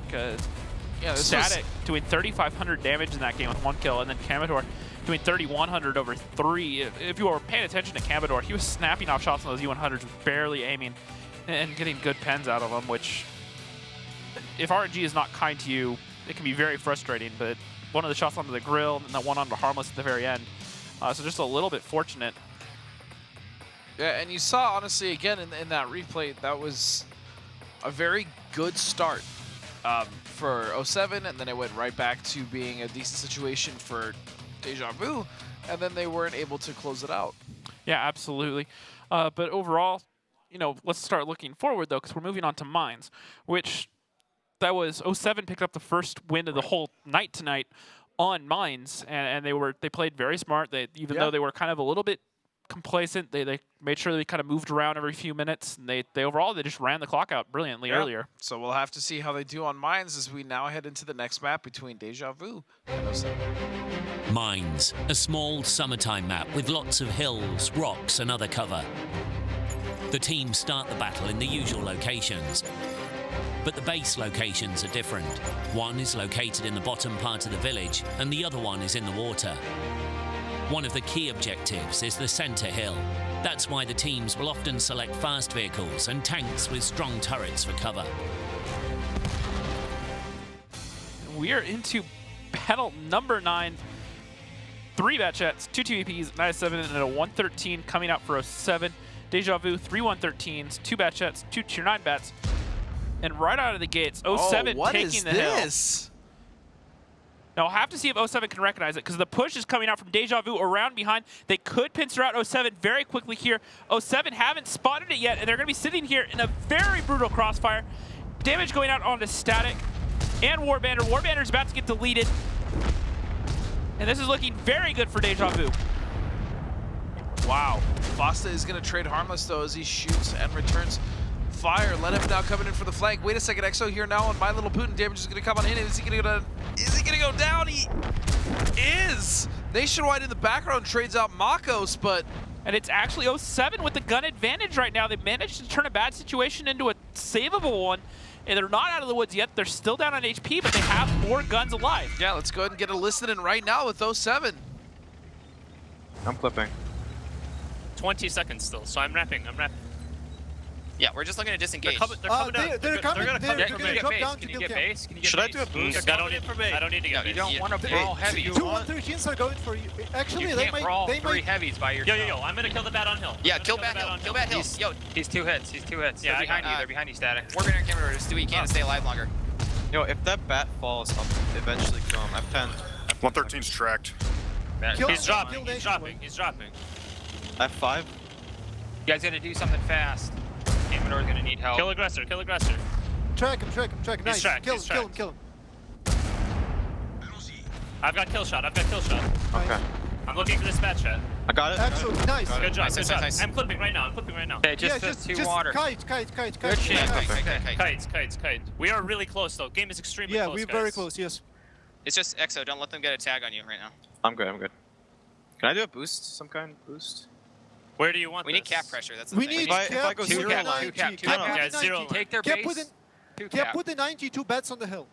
You want me to try and spot them going No. north or Can I do? Yes. Okay. Yeah, I'm Can I going do to a spot them 0 going line north. boost? I do a 0 line boost, right? We don't have time. Why? We need to No, find out just where they're Cap at. with the 90. They're coming 2 up. bets on the hill because this guy's gonna block them going. They can either go from here or here, but they have no time to go Yeah. here. If I'm here, They could already be I'll up shoot here. everything. We dropped vision. I know. I don't think I'm safe here. I hit a tree too. You gotta, If you gotta be in the I'm ledge right where you here. can fall off. If basically. I'm right here. Yeah, Exo, do this. Do this right now. Yeah. Nick. If Do I it right don't, now. if I'm up there, I spot everything for you. You have 1 chance to do it. Yo, I'm watching the south. I'm being I ready got to drop 7 off. minutes. Well, No, they're not gonna give us 7 minutes. They're not gonna You give got a 7 minute minutes. 40. There they are. No, There they're they south. are. They're south. Okay, they're good. south. That's actually Let good. it. You don't need to feed them. I did not get lit. Okay, good. Did you hit the boost? Actually got the boost. yeah, I got it. Oh, you got it. Okay, Beautiful, perfect. dude. Perfect. Oh, I'm they're just waiting. pushing underneath. They're just Yeah, pushing underneath. I'm waiting here. Can I'm you just gonna prox get, the I'm gonna ladder? get off Prox? cap. I'm gonna get Yeah, off can cap. 90 run? Yeah, I'm getting off cap. I think I they're can gonna actually go. shoot them. I'm lit. Yeah. Exo, you're double tap. That's the problem. So. Well, they have to aim their guns at top. I don't see the other tank. I don't Dude, see they're the other stuck tank. now. They're stuck. I don't see The the other other tank tank. is probably in go- front of him. The other tank tank's Yeah. full health, right? Yeah, he's 1800, 1800. There he is. Oh, There he is. he's still there. He's still They're there. trying to. Okay. They have one gun They're on you screwed, and their they're asses screwed. to you. I'm going back on cap. They're How both many are- looking how at many EXO are- now. Both? They're both Okay. looking EXO. Okay. Both looking at you. Yeah. Alright. They just hit each other. Okay. I'm gonna poke now. So when they Careful, don't poke do- again. I have to Don't- get out of here.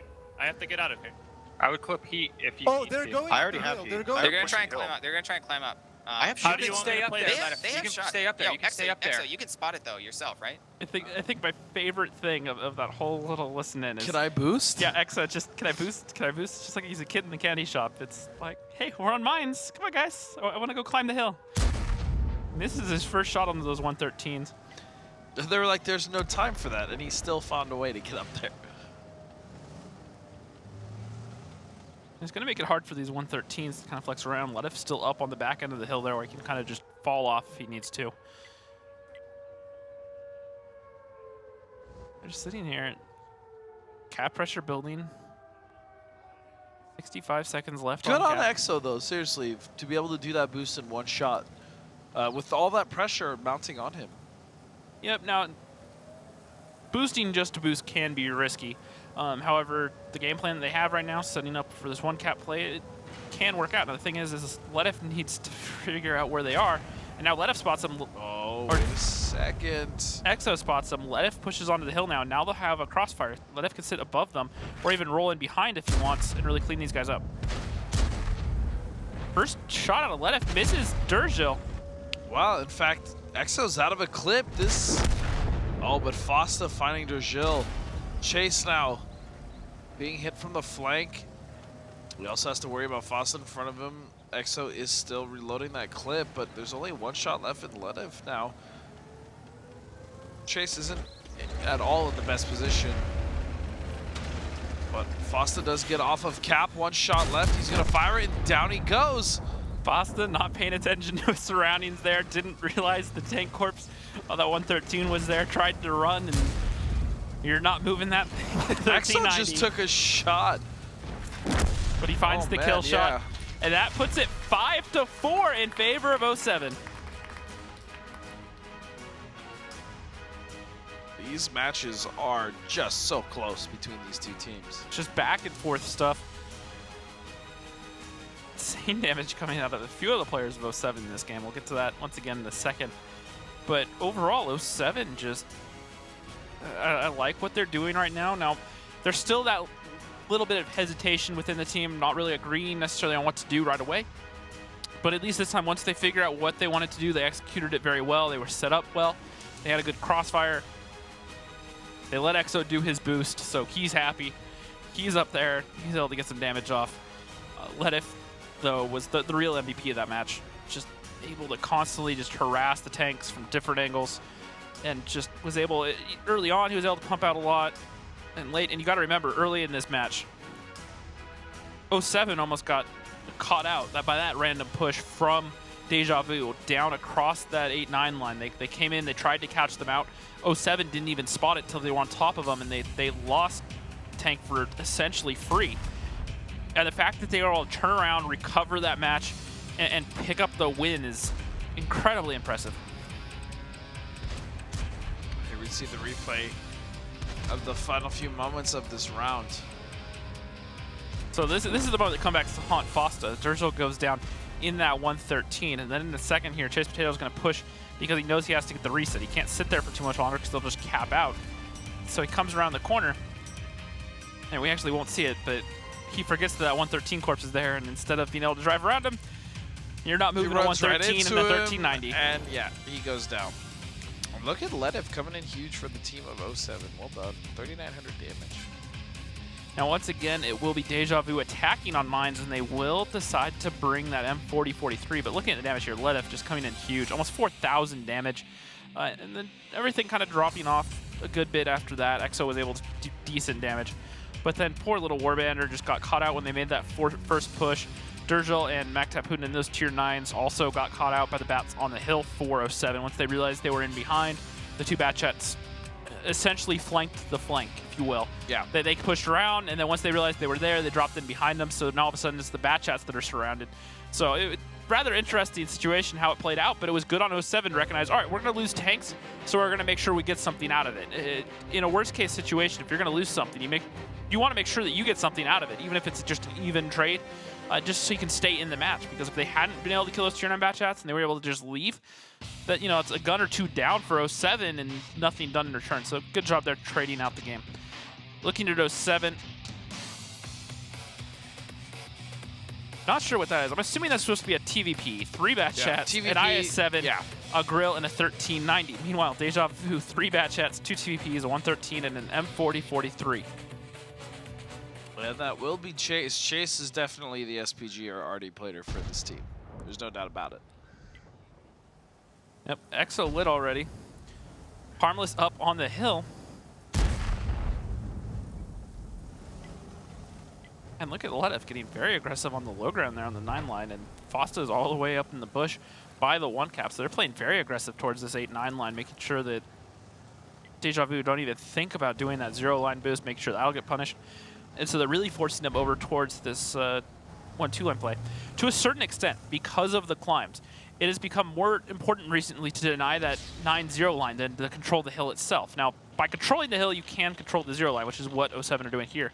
But we've seen other teams more recently play more of these 8-9 line defenses where they're very passive, just some tanks under the hill, tanks and base, just so they can deny that 0 line boost, because once you get a tank or two up there, like Batchat or the RE251s, they can really start to chip away at you. And so what that's done is that's forced Deja Vu to group up and go to the other side of the map. And now 07 can flex out of here and deal with that. And they don't have to worry about a tank being behind them or up on that 0 line cap.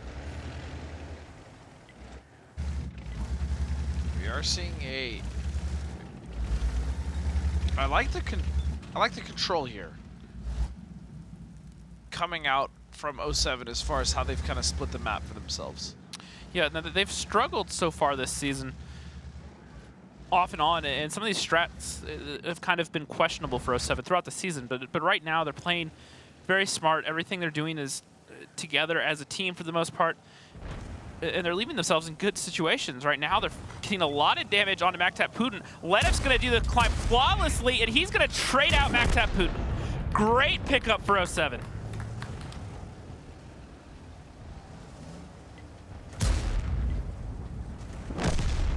Great little play from Ledif there. Worked out fantastically for 07. They did lose Fosta really in the healthy process. damage onto Durgil there. Yep, trying to do the climb on the backside of this 4 line. Now, the thing they have to keep an eye on is Deja Vu do have a tank on cap. Cap is down to 40 seconds. Decent cap pressure here.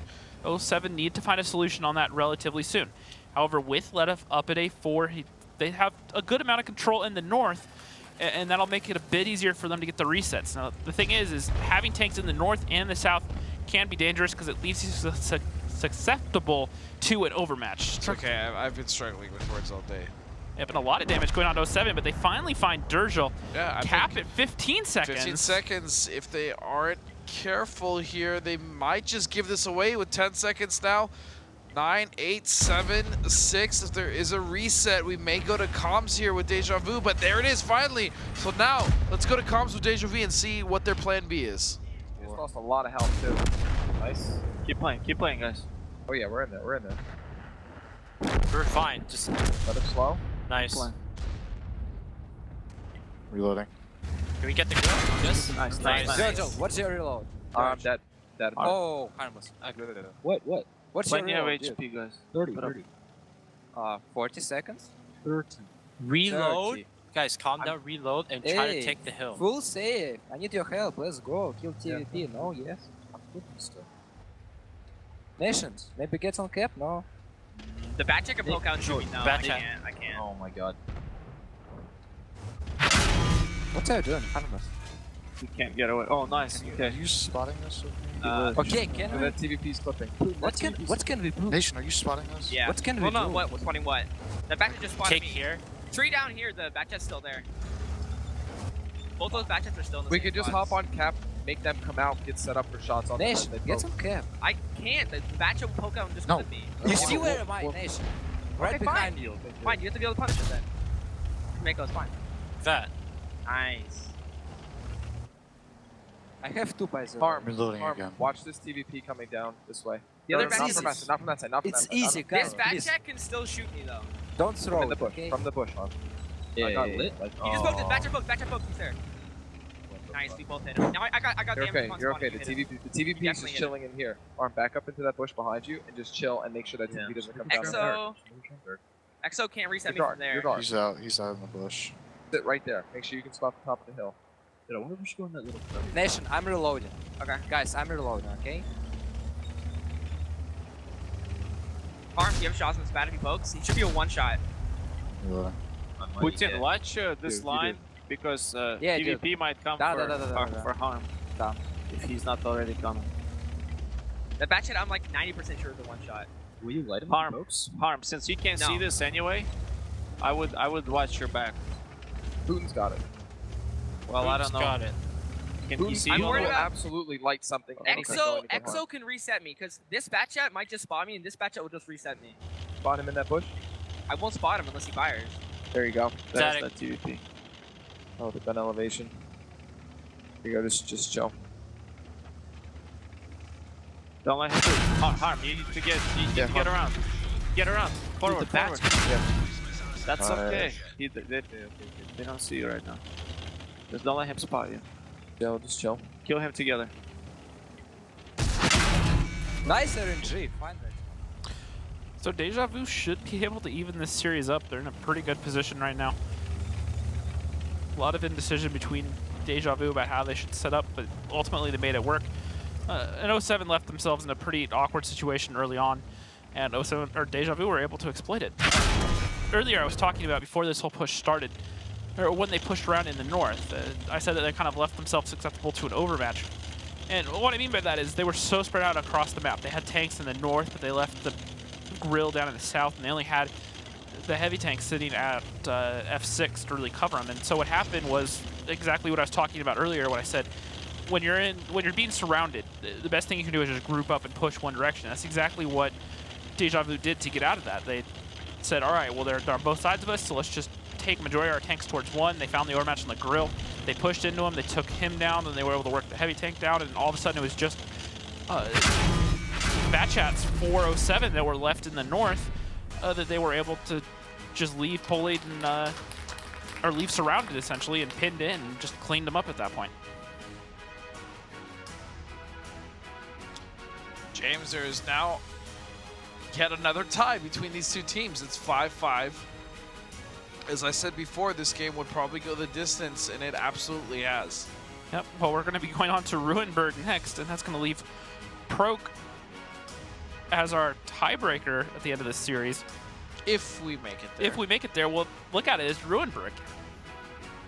And we already know how 07 felt about Murrow, so you can imagine how they feel about Ruinberg.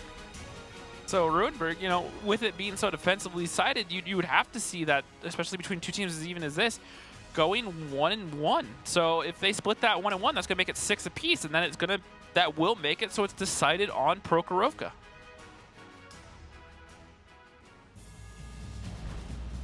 Here comes Ledev doing that boost by himself. This was so sick. This in itself was a great play for 07, but where it went wrong is, if you pay attention to the minimap, look at how split Warbander in that grill is right now. And it is moments later, once they kind of shift towards the north, where those Batchats realize he's down there relatively unsupported, just static up on the hill. It's able to cover him. And they're able to push in, take him out, and from there it just kind of snowballs out for 07, and they were never really able to get back into that series. Mile Putin just doing 4k damage overall in the series, and then Aggressor doing 3k, not bad. Ledev doing 2,500, and then it drops off pretty heavily after that for 07. Static in that TVP only able to do 1,300. Yeah, overall, it's kind of been back and forth like this, though. I mean, to be fair, sometimes when we see a team lose a round, they'll still have really good damage, but in this case, between these two teams in the series so far, we've seen the losing team just significantly lower on damage, which is not always the case. Sometimes we see damage pretty even for both teams, even in a loss situation. Not so much with 07 and Deja Vu. Yep, so we actually have a timeout coming out of Deja Vu right now, so they're going to be figuring out what they're going to be doing on Ruinberg. The timeout is over now, so they're going to be getting into their final prep here in a second, as soon as they get their headsets back on. Now it's going to be 07 on defense first.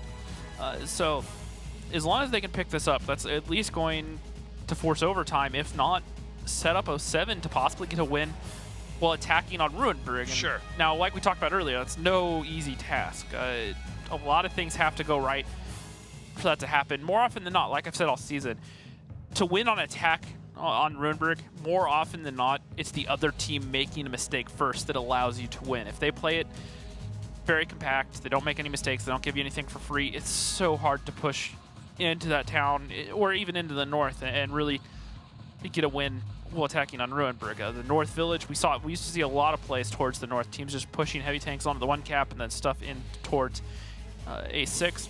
And then we saw teams start countering that, bringing IS-4s and 113s into that village up there. And then teams realized, all right, well, we can't just push straight into here, so we have to do something else. And then they started trying to play the south cap and then flexing into the north. But because you can just set a majority of your tanks along that 0 line, especially on the north end of the Delta Village, it makes it so easy to flex around if you're on defense.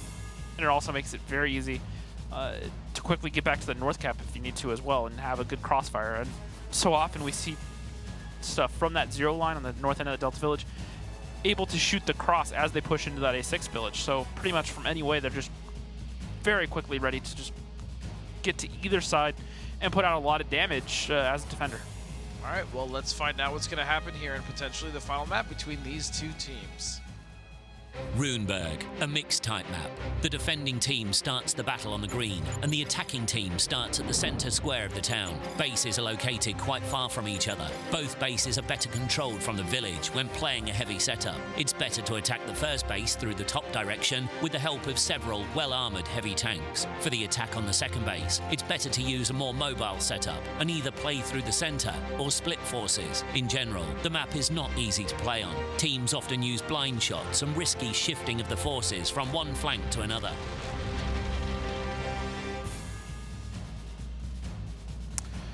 And looking at the lineups coming in here, 07, a 215B, 2 113s, 250Bs, WZ111, and a Batchat AP. Deja Vu, 3 113s, 250Bs, a Batchat, and a T54 lightweight. Have we seen the WZ111 Model 1 through 4? We saw one earlier today. We saw it a couple times throughout the season, but this is we've definitely seen it more today than we did during the majority of the season. is a decent tier 9 heavy. More often than not, teams tend to favor the T10, and they're pretty similar. I imagine in this case, Warband is just a matter of personal preference, slightly different armor profiles. The WZ has the pike nose as opposed to the T10 has the flat frontal plate. Gun handling's roughly the same. So I really have to imagine it just comes down to personal preference at the end of the day. Mactap Putin is just got 1 foot in the door, if you know what I'm saying. I don't even know if I'd give him that much. Yeah. They started to open the door and shut it on his face. That's, you're right, you're right. And Commodore almost finished him off, but hit the rock there. He's down to a 1-shot. Now he's just sitting in the bush trying to be passive. I wonder if they'll think to blind fire it here soon.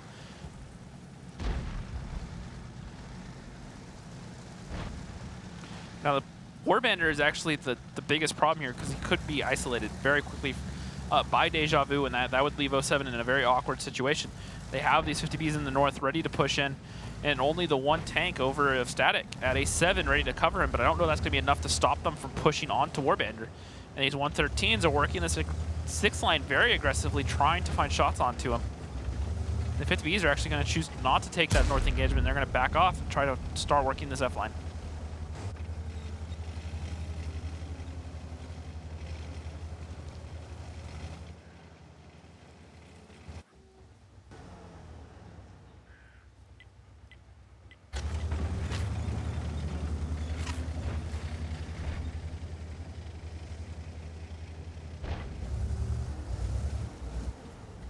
A lot of posturing here coming out from both teams. Again, Ruinberg is a very defensively heavily favored map. Yeah, definitely. A little bit of damage going on to 07, but they're still in a pretty good situation. Putting out a lot of damage right now onto the 50Bs in that F-line. They tried to get up onto this ramp here. Another one's Harmless is hugging that wall. And gonna back off into this cubby here in a second. They're just bleeding a lot of HP. They're down by about 2,000 at this point. It's gonna make it very hard for them to move.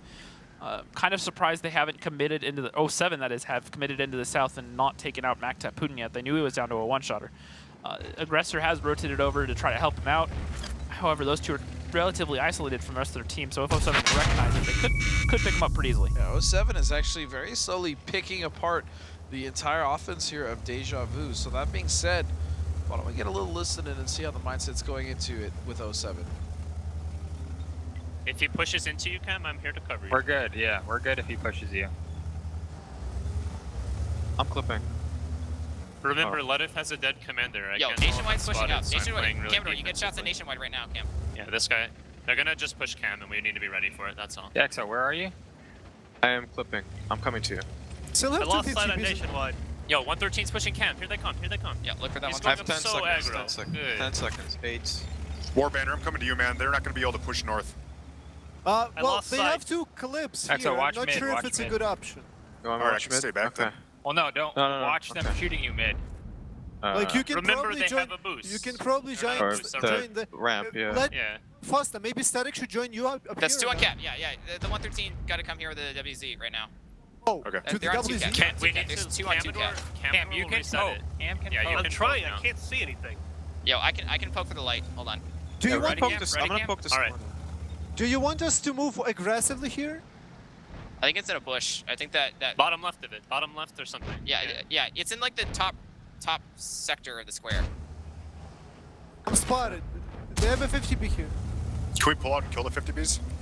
We need got to, a Foster, couple you're gonna on. need to get a light here. Hey, they're There up, they they're are. up. Cam, reset. Yeah, I got the spot. Push? Shit, Are I we fired. pushing now? Yeah. I got that. This guy's in the open. This guy's in the open. One of them hasn't been damaged yet. One of them still has cap points, like a lot. If you guys can just deal with Nice, that, really I have reset. the 50Bs trapped. Head up. Full reset. Full reset. Can we finish a full 113 on the cap? Yeah, hold on. I'm moving in. I'm clipping. As long as we don't feed their 50Bs. Shit. Right. This 113's trying to leave.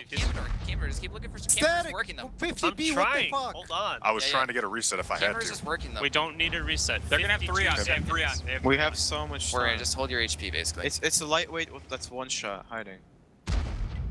Oh, north. 50B. Alright, I'm gonna light the cap. Cam, be ready Yeah, to Static shoot has it. to push it on him. I can just drive Static, across. he only has 2 more shell static. I know. Can you I've get a used my kill rep shot, kit. Cam?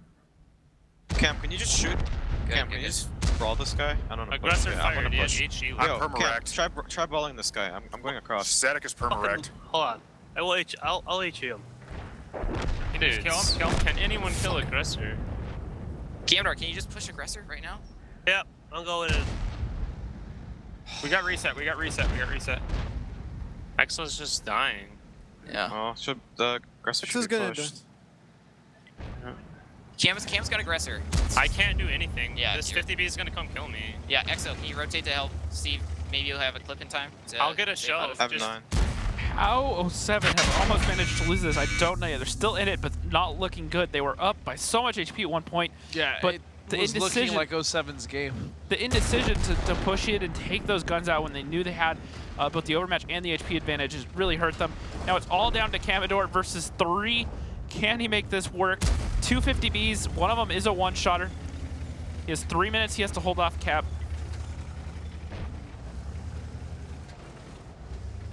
It is just Can this he one do this? tank. I mean, it's not impossible. You know, we said earlier in this game the 1v5s were near impossible. This is a 1v3. This is going to be pretty difficult in itself just because Camdor's all left alone. Now, Harmless is a one-shotter. If you can take him down quickly, he stands a chance. With that 113 having a 440 alpha damage gun, it would need 2 shots into that other 50B to get him down, at least, and that's if he rolls average on both. And even then, he'd probably need a high roll. Well, a high roll on one and average on the other. If he lows roll, then he's going to need a 3rd shot. Now, he does get a 1 reset. Now, he needs to be very careful with his HP, get what resets he can, and just slow it down. Oh, and another shot now. This is looking like it is. Not a whole Not lot gonna of be options possible. left for 07, and that's going to be Deja Vu picking up a win on defense, or on attack on Ruinberg. And you argued that if they won this, they should be posturing themselves to win this entire series. Well, I would say at 07, if they could pick up the defense, then it would be easy for them. At this point, now they have to now win an it's attack on Ruinberg. Exactly. Deja Vu is now on defense with the set point. Yep, on match point right now. And at that point, once again, I said earlier that it really comes down to the defensive side making some mistakes, and they threw away the advantage they have. They were indecisive. We've talked about it multiple times so far this show, where 07 have just kind of been a little bit indecisive, and they kind of lack that killer instinct. They don't really find that blood in the water till it's too late.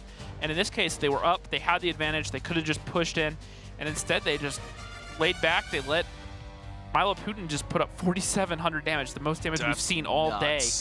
Just able to keep his gun firing, do a lot of damage. Wait, and did we see 4,900 today? I could be wrong, but I could have sworn. Maybe it was 3,900. Either well, that's even still 47. That's ridiculous damage. Yeah, it's a lot of damage, and then Harmless coming in there 3,100, Aggressor at 3K. So they're actually able to do a lot, and so the fact that they were able to claw back into that really comes down to 07 just being a little bit sloppy, giving them a lot of HP and tanks they didn't need to give them. They just grouped up, made a decisive push, cleaned out the tanks on Cap all in one go while the tanks in the middle road were isolated. This could have been a completely different game. Yeah, and speaking of 07, they actually did just call a timeout as well. Yep, so they're going to take their time. Do you think we'll finally see a team pull away, or will it be once again tied 6-6 here in this series, James? Attacking on Ruinberg, like we said earlier, is no small task. So their backs are really going to be up against the wall right now. Now, we did just watch Deja Vu win on attack, so anything's but, I mean, possible. that's arguably more so 07 making terrible mistakes. Yep. Now, the thing is Deja Vu have been making very similar mistakes throughout tonight, so they by no means are perfect. So it's not without the realm of possibility for one of them to make a mistake themselves and give this match to 07. If 07 can win this right now, you'd have to favor them in the tiebreakers because they'd have the momentum going into that tiebreaker, which once again is going to be Prokhorovka. That's true. That's very true. And now we are potentially, in fact, we are 1 minute out from maybe the final round in this series, James. Yep, trying to look at it right now. It looks like, I'd have to confirm, but it looks like it would be 07 with the fastest attack so far today. So if they can force overtime, it would be 07 that would get to pick the side on Prokhorovka. But we have to get there first. They need to win on attack on Ruinberg right now. They called their timeout in. They took the extra second to discuss what they want to do. Picking their tanks right now. 50 seconds left on the countdown timer, so they're going to be getting underway. Just a few more seconds. Now, personally, you got to look at how that match played out. They set up very early. They got the free pick onto Milo Putin. It wasn't necessarily, or not Milo Putin, Mactap Putin. It wasn't necessarily a free pick, but they put him down to like 17 HP within the first opening minute of the game. Yeah, he was pretty much out the door. And after they spotted the 50Bs in the middle road, and they knew the majority of the heavies were in the middle line where they couldn't really shoot the south, they still hesitated to dump over, take that one shot out, and take control of the south end of the map there. They hesitated, and they just played too cautiously. And if they had done that, they'd taken more control. They could have really pinned the guns from Deja Vu into that 6th line. At that point, it would have just been shooting fish in a barrel, essentially, at that point. But they hesitated. They let him stay alive for a while. They let the guns in the middle road do a lot more damage than they should. They played slow corner games with tanks in a good position. And they, Deja Vu forced them to drive to spots where they could get shot from cap, really putting the pressure to 07, and it's 07 that just didn't recognize it soon enough, didn't commit. Just that hesitation. They didn't want to commit. They didn't want to get into that cap, and that just caused too many problems for them. And Deja Vu were able to pick the round up. All right, well, looking at the lineup, it's going to be 2 50Bs, 2 113s, a TVP, a Bad Shot, a T54 lightweight coming out for Deja Vu, and then 3 113s, a 50B, a Bat Chat, and 2 Tier 9 Bat Chats for 07. Now looking at the setups here, Deja Vu running a very similar setup to what 07 did, if not almost identical. Most of their tanks towards the Delta Village, 1 tank up in the A7 Village, this time on the south end of the road there where he's hold down, and then 1 heavy tank of Durgil in the 113 sitting there along the 6th line. Now they do have Chase Potato sitting there in the window in that T54 lightweight. Takes a lot of damage, but they pick off Basta. And they don't even get the kill onto Chase. Just like that. And now 07 pushing further in the south. Exo sitting there across the F line trying to find some shots. Static choosing to back off in the north right now. Now HP is only slightly in favor of Deja Vu. Chase is going to get chased down. I did not mean to do that. By Ledif in the 113. Yep, a lot of damage going off onto 07 here. They committed to kill Chase, and the guns were set up to punish for Deja Vu. Both harmless in the north at A7, and Durgil there just ready to punish them. And 07 are down by about 3,000 HP right now. Yep, and let's get a listen in here with Deja Vu and potentially the final round of the series. All we have to do is not bleed. Yep, we're doing good right now. Doing good. I mean, we're in a really good spot now. They have to come into here. We have 2 down the 0 line. Yeah, just don't bleed. Don't show. Just wait for the 50 B. I'm spotted. I got spotted, so I didn't know. I'm not. So they only know 1 tank is here. So let's use that. I'm not gonna show myself just yet. This AP is still in the north. They're moving. Should be from B2. I think they're gonna try and Watch out, watch out, watch out. Nice shot, dude. Yeah, get ready for this now. Yeah, they're moving. They're moving. Farm Exo. Putin, get out. Go Mac. Yeah, my little other one. Blocked Exo. Waiting for that bitch. Oh shit, that's here it is. Here I got spotted. I got spotted. Bats. I got spotted. Can we kill this? Get Warbender. We're really split right now. Fuck, I shouldn't have done that. Okay. Be careful, be careful, be careful. We still got an unspotted bat. Oh no, guys. We just spotted. Mac, just play it safe. I'm trying. Yeah, I shouldn't have fucking won that. Ledif is just wide open right now. Okay, Nation. Oh shit. No, because there's 50B. I'm gonna go for Warbender. They might be coming in from Yeah, you. okay, I'm waiting for that, yeah. How much HP is the 50B on? He's on 500. Full. Oh, he's on 500. I'm right No, at pull the back, red pull line. back, pull back, pull back. I'm right at the red line. Pull back. We get a crossfire with this, that's what we'll win with. Nice. Harmless, be careful. Okay, I'm loaded. I'm okay Just go get that. Go get that, Durgil. You fired 2? Okay. Yep. Right, Harmless, you need to go. Push across. Push you across. need to go. Yes. Durgil killing cap. Durgil. I'm already committed. Durgil, get the 50 shot. I got the 50B. I got 50B. You come down there. He's out. I have the 50B. I have 14 seconds. I'm coming up to support Mac. It's okay. I got it. You got him. You got him. Nice. I need one shot. Yes. Oh, beautiful. 7 seconds. I can flip into Commodore. Durgil behind you. I got one shot. I got Commodore in 4 seconds. I got him in 4 seconds. Track him there. I'll get him. I got it. Mine. Beautiful. Nice. Stop. Good job, Take it guys. safe. Take it safe. Stay where you're at. Wow. I'm spotted. Good Wait, on what? MRX. Dude, I'm just gonna go back and Delta Blue. And Deja Vu are gonna pick up the series 7-5, just short of overtime. They just need to hunt down Makos, who's only on 600 HP and a dead gunner.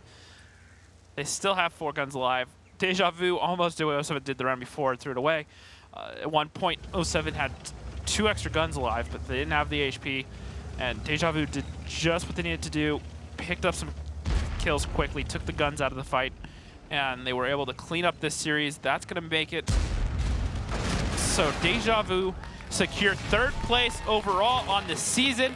They walk away with $45,000. Their heads held high. They still managed to pick something up. And it's not for 07's lack of trying. They played so well throughout today. They had a good match versus Eclipse. Just came up a little bit short. They made Deja Vu work for this win. They just back and forth series. 07 had the lead a couple of times. Deja Vu had the lead a couple of times. Yeah, it was very back and forth, like just you said. Back and forth, and now Deja Vu able to walk away with the win. It was actually a 4-2 lead in favor of 07 at one point.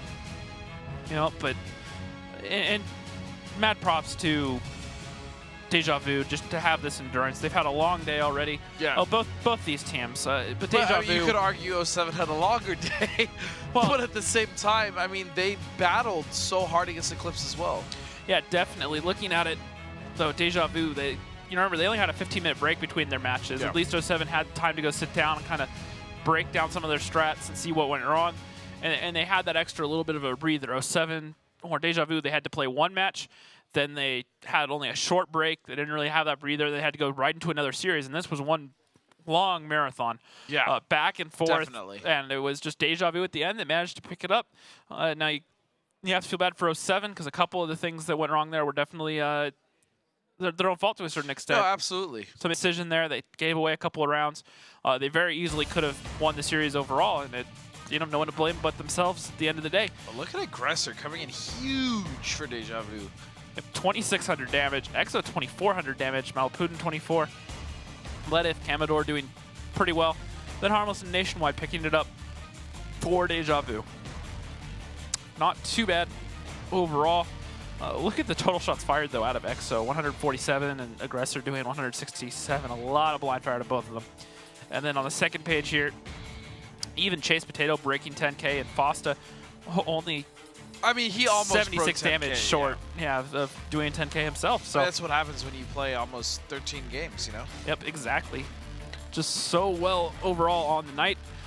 So you kind of have to feel bad a little bit for 07, but like I said, at the end of the day, a couple of their own mistakes cost them, and a couple individual mistakes within the team, and that could have, if they hadn't made those, it could have been their win right now. Yeah, well, congratulations as we now head on stage to Tommy with Deja Vu and Wally with. Wallerwith is right here, and I can say it's a pretty happy player I have beside me. What was the deciding factor in this game as you see it?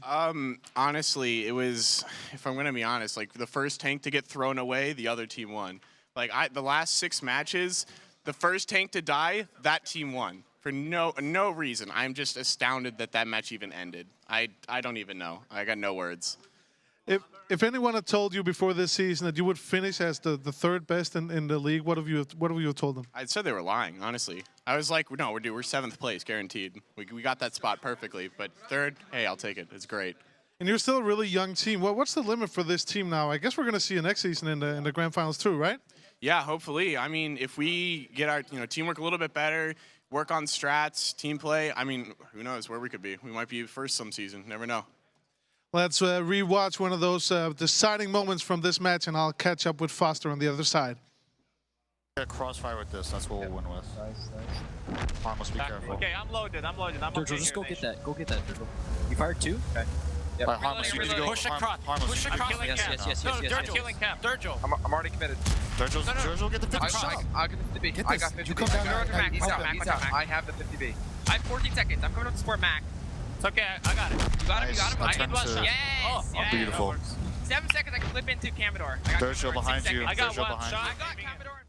And of course, now I'm with a really disappointed Frost. If you had to sum up the performance of your team in this fight for 3rd place, how would that be? Pretty brutal, mentally devastating, just throwing games away left and right. We didn't need to. We heard the caster speculate that you seemed a bit tired. Maybe it's been a long day. Could you feel that at all on the team or on yourself? I mean, yeah, definitely it's been tiring, just, hanging around and everything. I mean, I'm not used to this heat in California either, so it just, wears me down real quick. But I think it goes for everyone.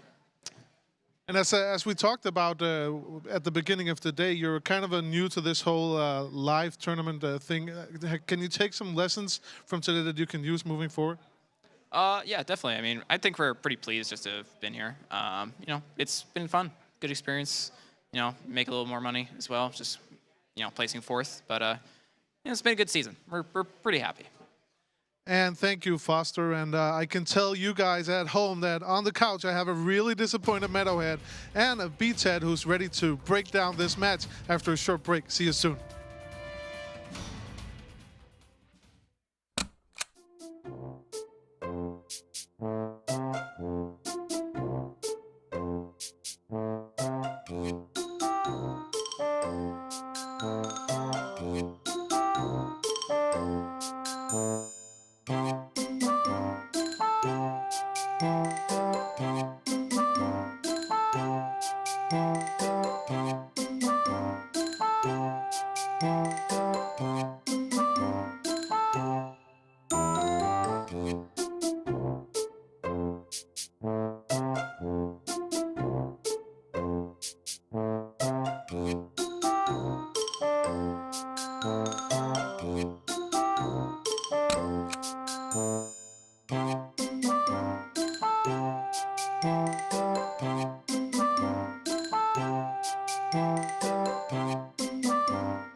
Welcome back to the ESL studios here in Burbank, California. We're really close to going to see the final that we've all been waiting for, Apex versus Eclipse. But we also just saw the third, fourth place match, and I can tell you it was a pretty disappointed Foster that I talked to, and I've been sitting by you the whole match. You're pretty disappointed too, Meadowhawk. Yeah, I have to say it was probably one of the craziest matches I've seen in a while. Not gonna lie, my heart dropped a couple times towards the end there. But I mean, props to Deja Vu. Like they came in, they were one of the top teams. You got to play. We heard Wallywiff say that it was just a really messy match. That it was just whoever threw away a tank first would lose that round. Do you agree with that, Ted? It was messy. It was also who could take advantage of the other one's mistakes. And in the end, Deja Vu managed to do that. There's a couple moments where you'd see either team begin to shake a bit, and then they'd stabilize, and it happened throughout the match. One of the telling points was when you could tell when they had comms that Deja Vu was starting to shake. You heard Maktab Putin go, "Okay, guys, calm down," in the most mellow voice possible. They suddenly calmed down, and they ended up pulling out that Minds match. I heard you mention in one of the rounds that this is our worst match of the season. What does that tell about the mental state of the team, that they actually do one of their worst matches of the season at such a crucial point? The match itself wasn't the worst. I think everyone at home would agree that we threw 2 games, and those are probably the hardest throws we've ever thrown. Ruinberg, obviously. Ruinberg defense, when you're up 5K hit points, there's no excuse for losing. And then the other one, of course, was when Camador heard the call of his people, and he went over top. Gravity sucks, and he lost, I think, 1,200 falling in an IS-7. Right around, yeah. If Camador stays alive, that's an easy win too. So it's tough. Well, let's get into some of the highlights. The first match was Himmelsdorf. I'm having trouble saying that, even though I grew up so close to Germany. Himmelsdorf. There we go. And one of the highlights there was a great reset. Yeah, it was. That first match was crazy. People were flexing all over the place. After going south and then back north, we eventually ended up on the cap. And Deja Vu does a great job here. They're going to come around the corner. They're going to clean up EXO. Ledef made a bit of an error trying to get some damage in. He all gets cleaned out. But it was a great play from Deja Vu to take this corner. Watch when they're doing it. Ledef sticks himself out a bit too far, gets punished for it. They keep punishing for it. And by the time Warband and Static try to help him out, the HP is gone. And Deja Vu, I would say, pretty much was the hot team from the beginning of this match. Were they just more ready for this? I wouldn't say they were hot. I mean, they're obviously warmed up. It's like they had played a scrim right before a match, right? I mean, a scrim against Apex, obviously. And so we came in, like I said, maybe a bit questioning ourselves. Like you could tell, Deja Vu with the same lineup with the FV304 again. I think Foster might have thought, he'd immediately go counter it. And so we started off north, and then we came back south, got really stuck. I think EXO and Makos bled a lot on the rails. And then they managed to get out, and we go north. But by that point, the HP advantage was well in Deja. When you start overthinking the meta, when you start overthinking, well, I did this last time, so I'm going to do it this time, so I'm going to do this, rather than just play your strat, that happens. And the next map was Miravanka, and again, I'm pretty sure it's a Deja Vu highlight that we're going to watch. Probably. It was there was one specific moment where with Deja Vu, you saw how quickly they can rotate and what they can do, and just when you're looking at the Camador and the IS-7, he's about to get cut down a fair amount. It was just a good push. I mean, obviously, they had the Crusader to reset, but once they saw that people were out and they had the HP, they just moved in. And the focus fire there on Warbander was beautiful. Yeah. The level of fire and accuracy on Miravanka in this specific match, I think they were hitting 16 out of 17 shots. They really had it. RNG was on their side. Their shots were accurate, and it tells. But I can also kind of tell from what you were saying so far is that none of you can really put the finger on what decided this match. It was weird. Like when I was talking to Wally, he said it was the first team to lose a bat chat won the game. Like we had a couple games where Static would go down, and then the team that lost the tier 10 would win.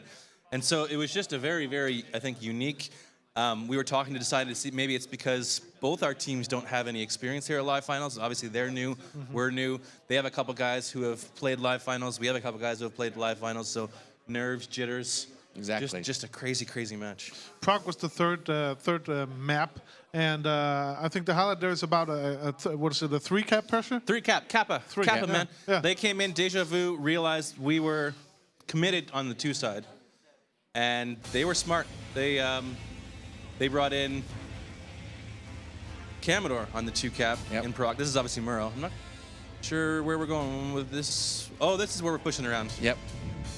This is a positive for 07. This one. This is a positive. This is one where Commodore has some big shots. Well, actually, no, sorry. This is right before the that push. The problem with this play is that Commodore, we'll see it here in a sec, he bounces Durgil. We didn't clean up Durgil. If we cleaned up Durgil on this, we might have had a chance. The other replay commences right here when the push comes in on the cap, but a little bit of a misplay there before the push by Deja.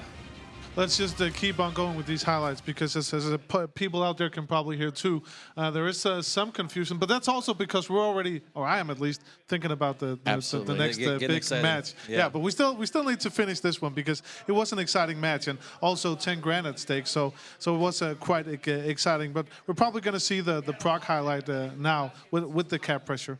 Yeah, so like I said before, they recognized we were on the 2, and sometimes the 3 caps a YOLO play. But the best part was they had a great screen set up, and we pushed in. And by the time we pushed in, we had just lost too much HP. Well, let's just go on to Ghost Town instead. That's also like a cap question, maybe even an existential question, actually, to cap or not to cap. It is. That's the thing. Generally, when you're talking cap pressure, you're always talking about drawing a team in. The problem is sometimes teams get really excited by the number counting down. We're gonna cap. We're gonna cap. Thing is, though, is if that capping tank usually isn't in the fight. So right here, 07, we need to make a choice. We see them coming in. We have to either commit to a screen, protect our capping tank, or get our camping tank with the push in. I believe Fossa made the right call here. Everyone pushes in, and we clean up the tanks that Deja Vu had committed to reset. I'm kind of surprised. They had to push the reset. They took a lot of damage in doing so. They get the reset, and then at this point right here, and then you start to see 07 clean up the damage because they made them pay to get that reset. And on Mines, which was the next map, Commodore was one of the players that you highlighted from that. You also mentioned Commodore before the match that he needed to step up. I thought he needed to step up on definitely on Himmels. He did when the Z100 play was great. There's some moments on the IS-7 he was really strong on. This moment here, there's a bit of a stall in Commodore's play. But I'll say this, match 9 was one of the best matches we've seen so far today. That was the back and forth. This one right here, how would you explain this one? Basically, Commodore was the MVP in this game because they had the rush around. Commodore dives into here, and these 113s should have killed him, like as fast as possible. But him being alive gives our other team members time to rotate. You know, they're gonna clip out the guy up on top, and it's not always the most damage MVP. If you can get a tank that knows how to use his armor, bounces, stalls tanks, so those tanks can't get into the fight. Like Durgil here and Chase Potato, they're now out of the fight. So if you can keep tanks out of the fight, that's just as good as killing a tank. They were so focused on him, they couldn't support Aggressor, who gets taken out by the rest of 07, and then they were able to advance. They're stuck in a lower position. They have to try to climb with tanks that aren't the greatest at climbing, so they were in a positive position, even though Commodore went down. And for the very last highlight, I don't know if you want to cover your eyes for this one, but that was Ruinberg, and it's just 07 bleeding, really. Yeah.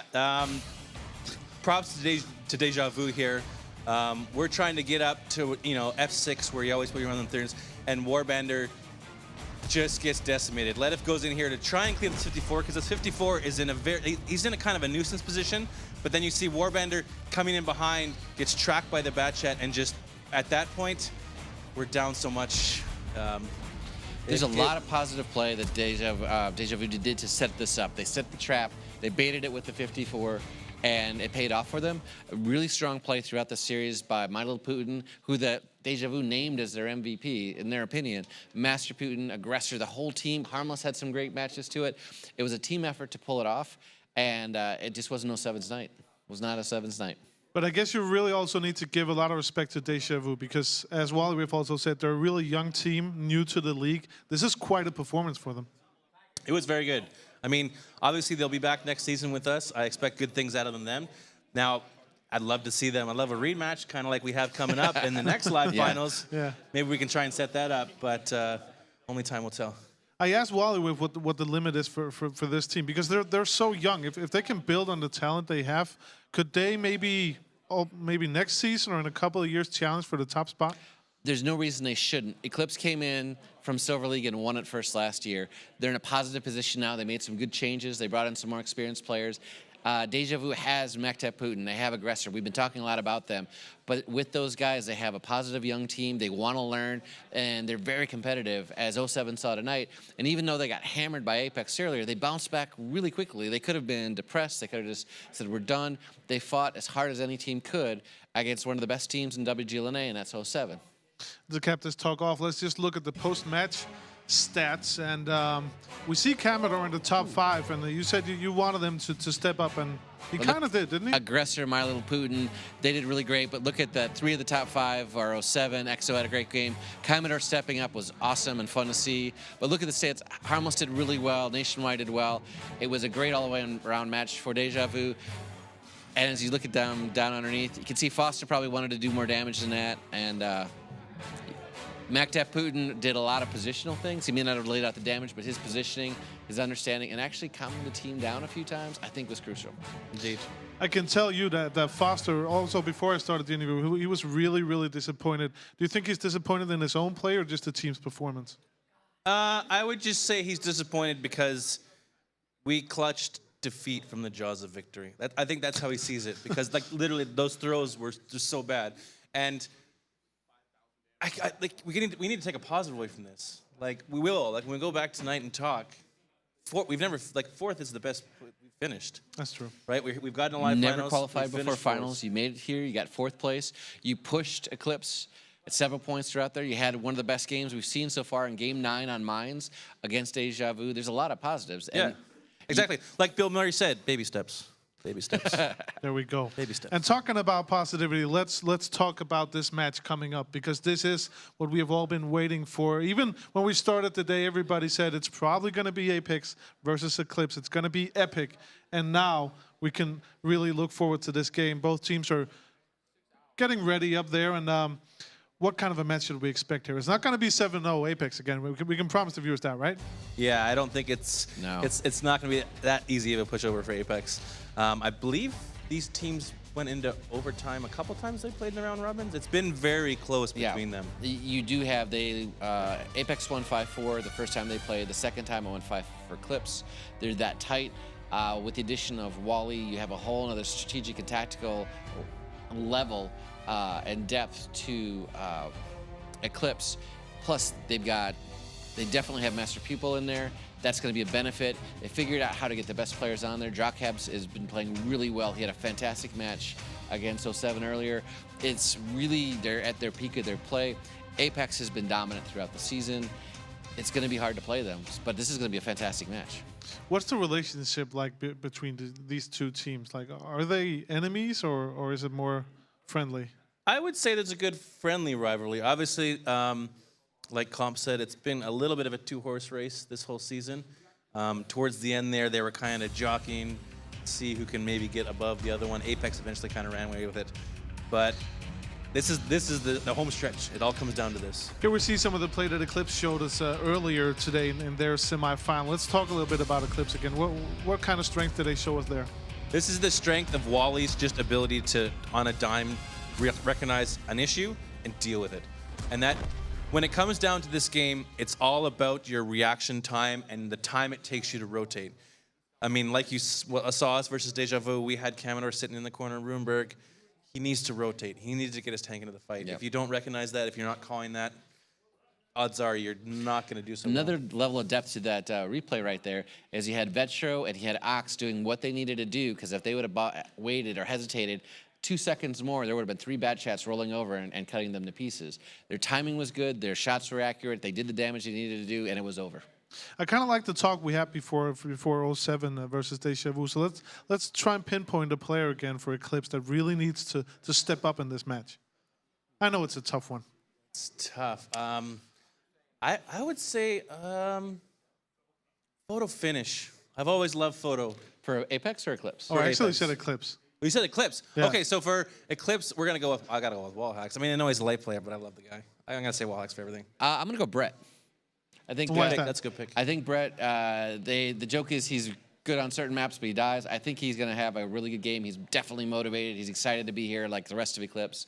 And they have a fantastic opportunity to do something one other team has only ever done, and that was the Fulcrum Fnatic, and that's to win back-to-back WGLNA championships. So let's talk about Apex now, since you already mentioned Photo Finish. They showed some great play in that 7-0 victory in the semifinal.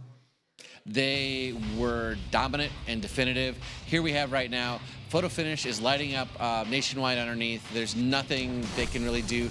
The minute Canadian Impact gets to that position at D12, he's almost has an axis of fire that allows him tons of damage. Here we go on Himmels. We're about to see a deletion, I guess that's the best way to phrase it, of you have Dodoma. After that 304 you were talking about earlier, he moves into position, he lines up a shot, he's waiting for him. He's just waiting, here comes Chase. He has no idea that it's happening. The only thing missing is Jaws music. Press F to pay your respects. And really, when I look back at this, because that 7-0 performance was so dominant, this is really Apex's match to lose, isn't it? I wouldn't say that. I mean, obviously everyone thinks they have, issues at live finals. I think they put those to rest against Deja Vu. I mean, people can say, oh, that was a weaker team than Eclipse, but they brought so many guys over from Sim who have the experience. This is the last match versus them, and this is them closing the door, putting the nails in, and being done with it. You're going to see one of the best corners to quote Meadow here that you're going to see. And when you heard the live call, you heard Germ say, "Let me go first to simp the round." He did. It didn't matter. They just annihilated the remainder of the tanks, and it was annihilation.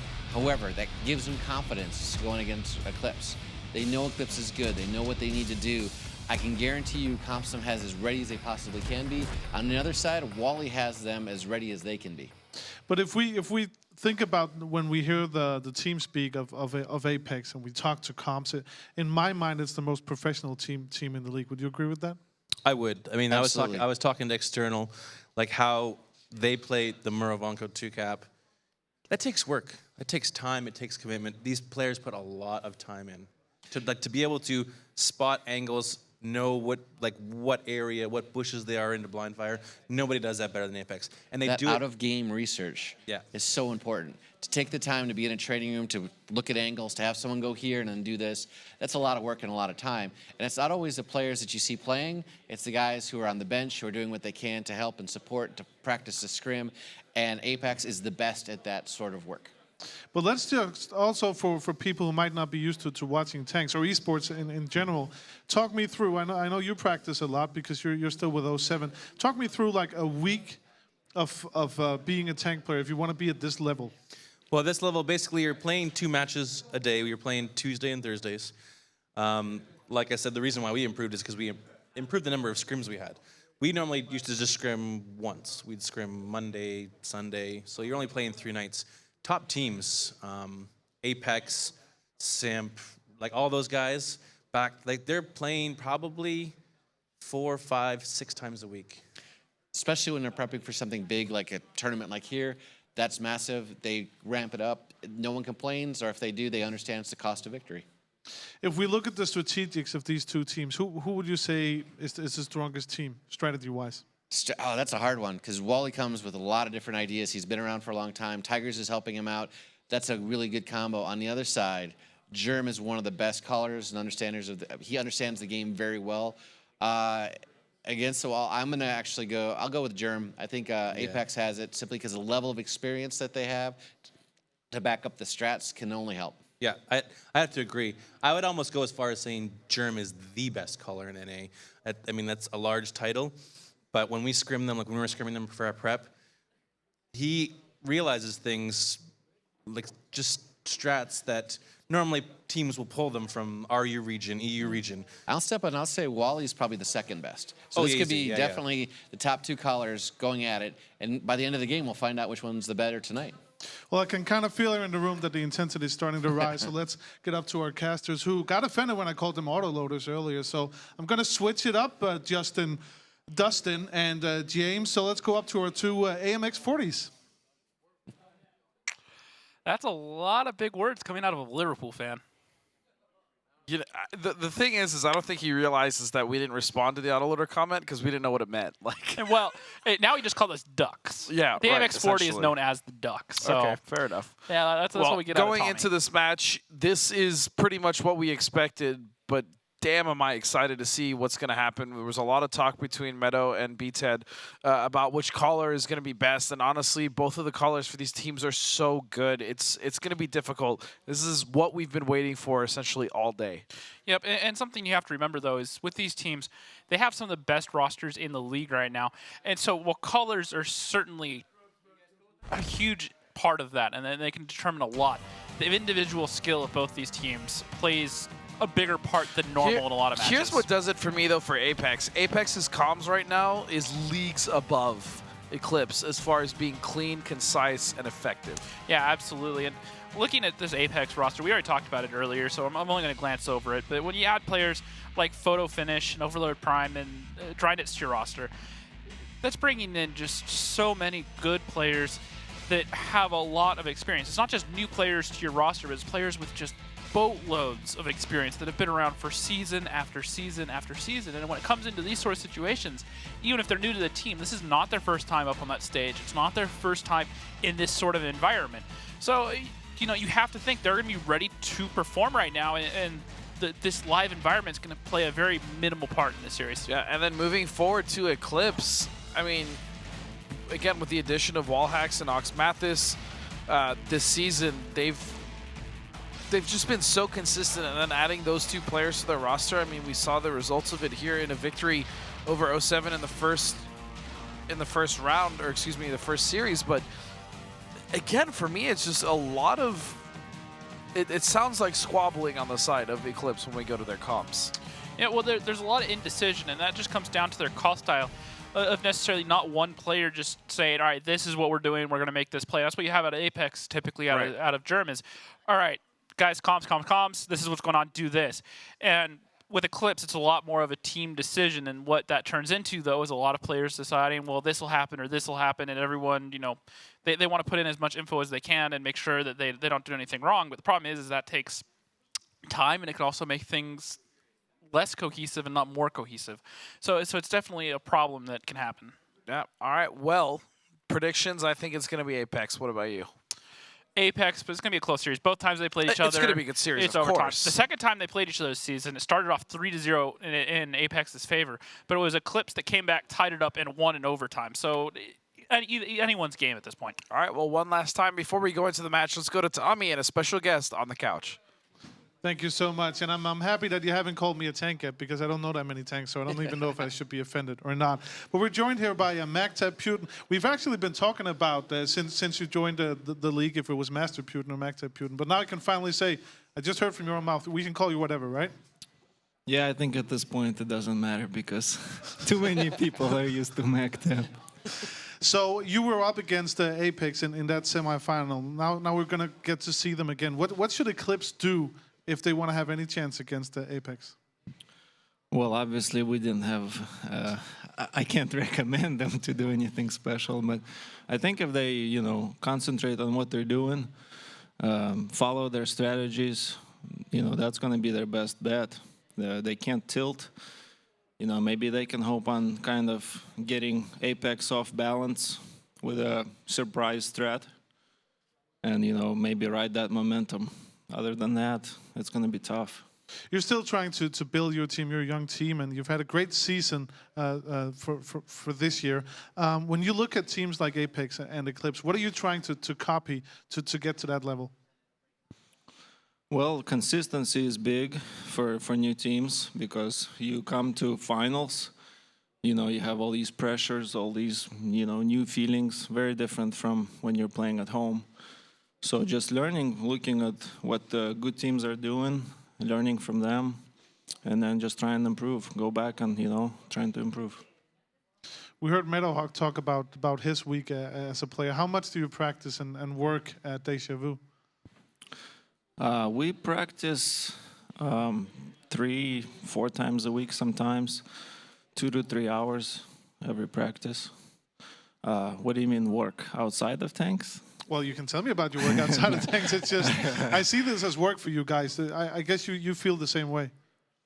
Yeah, it is work. It's a lot of effort, a lot of time. It's a dedication. It's something that, if you're going to do it, might as well do it well, because you're going to put a lot of effort into it. Now, you won Season 4 of WGLNA when you were with #RU. Now you're working with a younger team. How has that changed you as a player and as a coach in a way? Because I wanted to bet, we heard you during the match telling your team to calm down, and they listened. You may not have had the most damage, but that was, I would say, one of the turning points of the match. How does it feel now versus it did back then when you were with #RU? Yes, it's different for me because it's my first time being in a new team, so now I'm the new guy. But these guys, kind of let me, they were really good about letting me join, and kind of I feel part of the team. I think only going forward from here. I'm curious. I was noticing during some of the comms there in the games that you and My Little Putin seem to have some kind of side time in Russian. Does that ever bug your teammates when you guys go off on a tangent talking to each other in different language?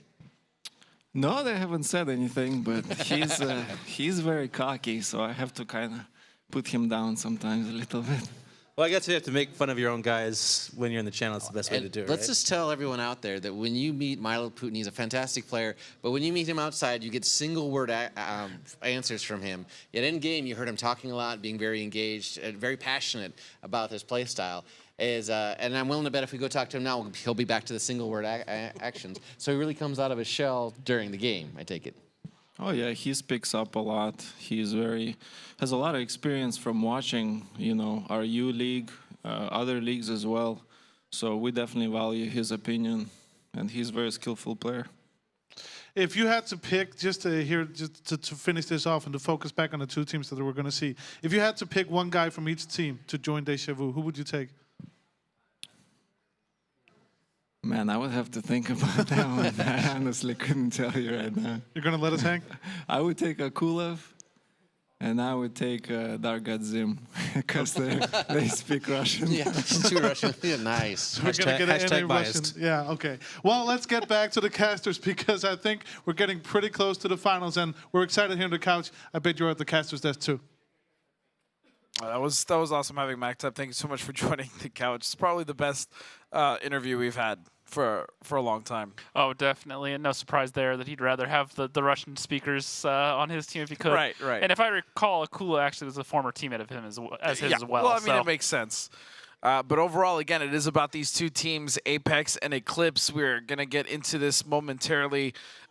We both predicted Apex, and I think that's a safe bet, but that's not to take away from last season's champions, and that is obviously Eclipse. Now, and they've also picked up 2 new players, and especially right before the grand finals, they picked up Vetros. So, I mean, this is, I think, as solid as the team has ever been. Yeah, and when I say I feel like Apex is going to win, if I had to put a percentage to it, it's like barely like a 55, I would say it's like 55-45, yeah, exactly. Or even less than that. I would not be surprised if Eclipse walked away with this. A 52-48. It's very close. These teams, it's insanely close. I mean, they went 1-1 on the season, both overtime wins for each team, and one of those, like I said already, was Eclipse being 3-0 down, turning it around, coming back into that series, and stealing the win at the end. Yeah. So both these teams have shown that they can play versus the other. They can be very explosive, and I'm really excited to see what Eclipse can do, because earlier today they were breaking out some really interesting strats, especially Wally breaking out all those 50 Bs and just. Let's just go for the brawl. The only difference for me is the fact that Eclipse has lost in regulation to 2 other teams. Or excuse me, once in regulation and then once to M60s. And they lost to 07 in regulations where they got pretty much stopped. Yep, but this is you got to remember, this is a best of 13. Right. And right now this is at the finals. But that's, again, why I would give it to the team of Apex, because they have not given games up like that. Yep, but once again, if you look back at Apex's LAN record and how often they've been at these live events, a 1-7 as opposed to Eclipse, who have 1 win, and then one, I believe it was an 8th place finish at the Global Grand Finals. I'm more with Meadow on this one, man. I think that LAN history is done. I think they've squashed it with that first game. Yeah, well, we'll have to see, because the other thing to look at right now is, we've said it earlier, and I'm going to go back to it right now. No team has defended their title a 2nd season running except for Fulcrum in the very first 2 seasons of the Gold League. All right, well, we'll have to find out, as we are now joined on stage by none other than Comps, and I believe it is Master Pupil. That's true, but we're also joined by this trophy that these 2 teams are going to battle it out for. It's actually a replica of the front sprocket of a Sherman tank. I guess the 2 guys beside me already knew that, but that's something I learned. A beautiful trophy. I already heard Master Pupil said that he can't wait to take it home. We'll see what happens. But let's first of all, let's kick it off in a friendly note. Master Pupil, what is the thing that you admire the most about Apex as a team? They're very cool, calm, and collected. It's a team that, when it comes to comms, I wish we could be, more similar to. So, that's a huge thing. And the same question to you. What do you admire about Eclipse? Sorry. The fluidity of their play. I mean, they're very flexible. They are very good with rotations, and they pull that play style off well. When you saw the semifinal that Apex performed 7-0, were you a little bit more scared of playing them? More scared now. They played very well, which I expected. DV, it was their very first LAN game, and Apex made sure not to make the same mistake as they made with us last season, and ended up being a 7-0. So I kind of expected it to be around there, not exactly a 7-0, but it is what it is. And Eclipse is, of course, a pretty good team. But what do you need to do? How do you need to play to be as dominant as you were in the semifinal? Maintain control of the matches, dictate the pace, and we should come out with the victory. All right, and hold your breath back home, because I'm going to try for one last time this season. Do you have any final words for your opponent? Good luck and have fun. Do you have anything? Can't BM these guys. Good luck and have fun.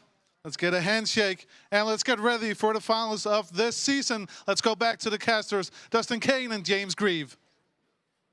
All right, so we are just moments away here as they are just getting everything set up here in the practice game, which is about to end.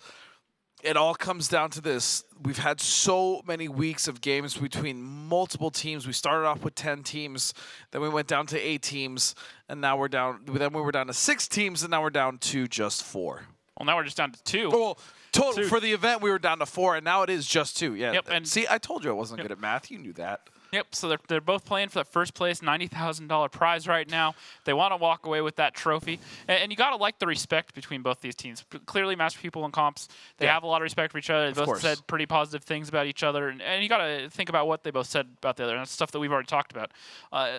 Comps feels that Eclipse are very fluid. They're able to keep things moving. And that's something that Eclipse have always done relatively well this season. And that's keep the pressure up and not really have those moments where they kind of stop and they sit there and you're not really sure what they're doing. They keep moving, they constantly keep readjusting and keep the pressure on.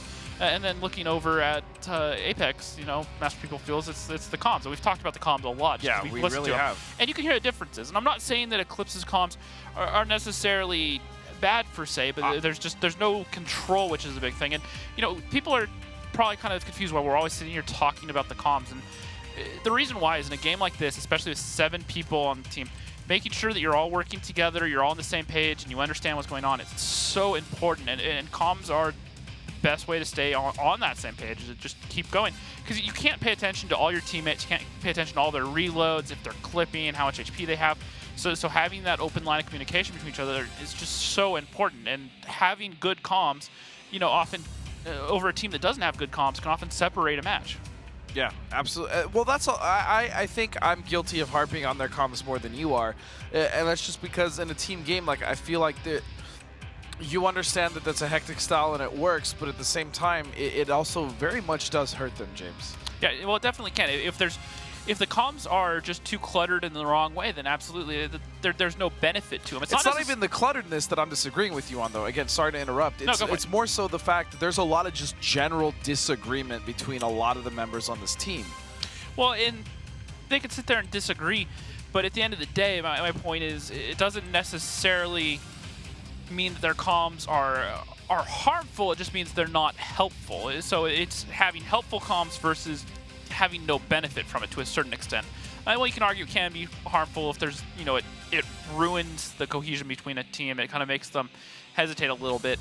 But it would almost be, if they have comms that are extremely scattered like that, it's almost like they just didn't have any comms. It would be the same effect to a certain extent. So, you know, at the end of the day, it's, can the comms be helpful, or are they a non-factor? And in Eclipse's case, you have to wonder more often than not if they're actually helpful. Well, we'll have to see. I'm a huge fan of Apex and the way that they handle themselves in game. I also have really loved watching, you know, Master People and Eclipse throughout the season, especially when, you know, they are lighthearted and they talk about doing the Super Slam. But Master People said it himself. You can't BM these guys, and he's obviously talking about comps and Eclipse, and he's absolutely right.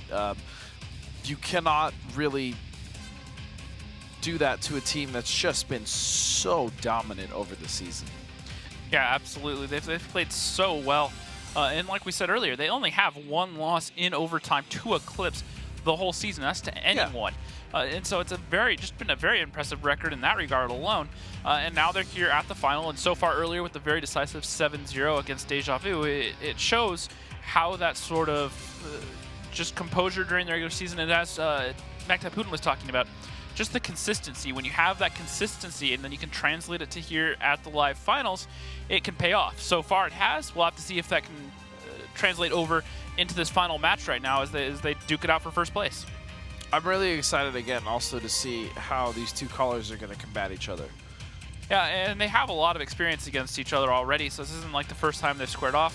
No, of course not. You know, looking at it, Wallhacks has definitely brought a new style to a certain extent to Eclipse. They've kind of changed things up. They've kind of left some of the strats that they were running, and they're going with just more aggressive strats and being very fluid, like Comp said. And so far, it's been working out for him today. Now, provided that game against 07 took him probably a little bit longer than some people thought it would.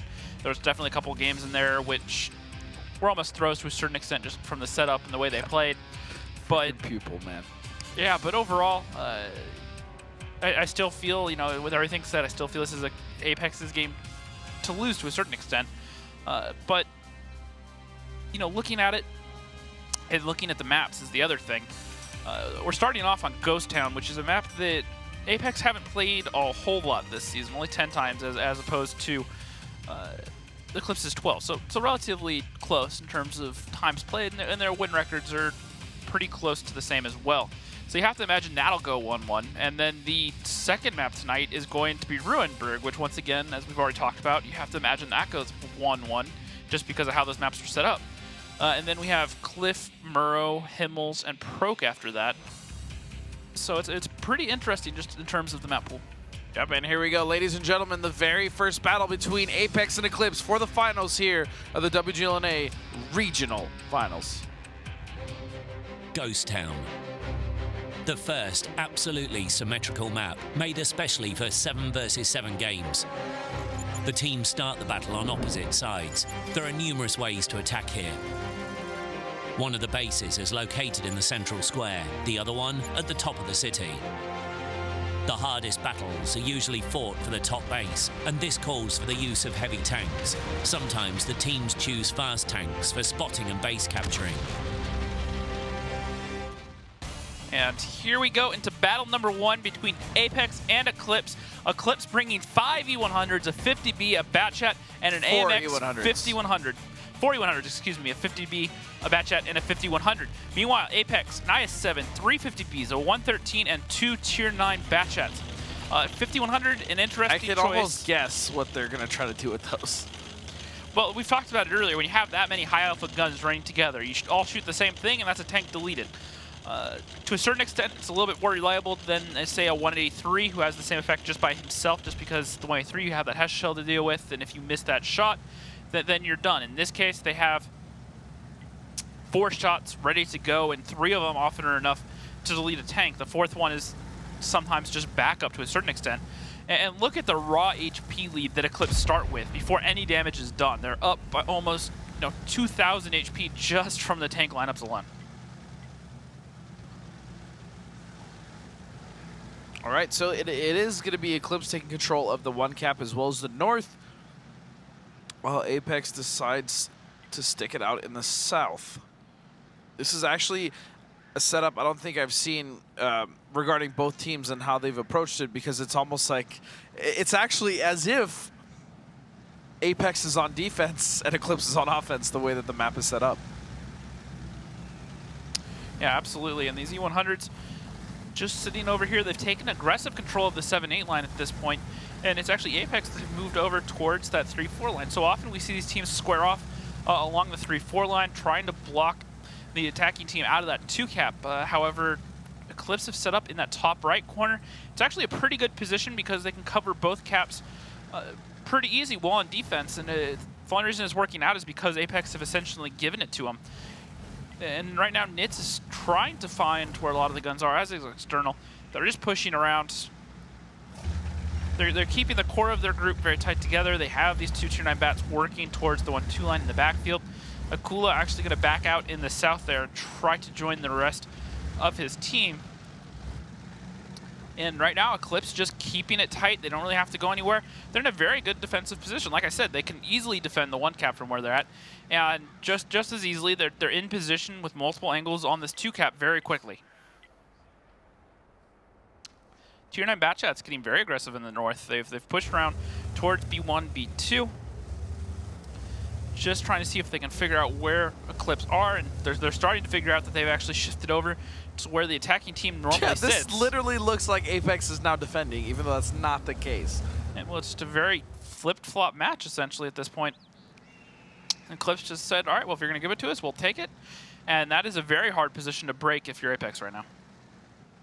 Well, speaking of breaking it, let's go ahead and go to the comms of Apex and see exactly what their game plan is. Basically, I assume they probably have a tank here, they have tanks here, and they have tanks there. Like, that's it. They want to contain where if we come for this 1 cap, they'll get resets from here. And they want us to have to come to the mid cap. But we're on the west side, yep. We just want to keep on getting that contain. 620. Batchat, we should have good vision with you. One of you are doing the climb, great. All right, we're going to rotate back south now, all right? Going to take the rest of the map from them. Keep rotating around. Where Impact is, he will have shots on Trump Street. Yeah, AP, I want you rotating back south again. Okay, go on. You want to leave Impact on boost? Yeah. Boost can stay. Boost can stay. Like, Okay, they're not going to pick him unless they commit heavily into Yep, yep. I'm not going to show myself, just in case they want to take back north, so... Okay.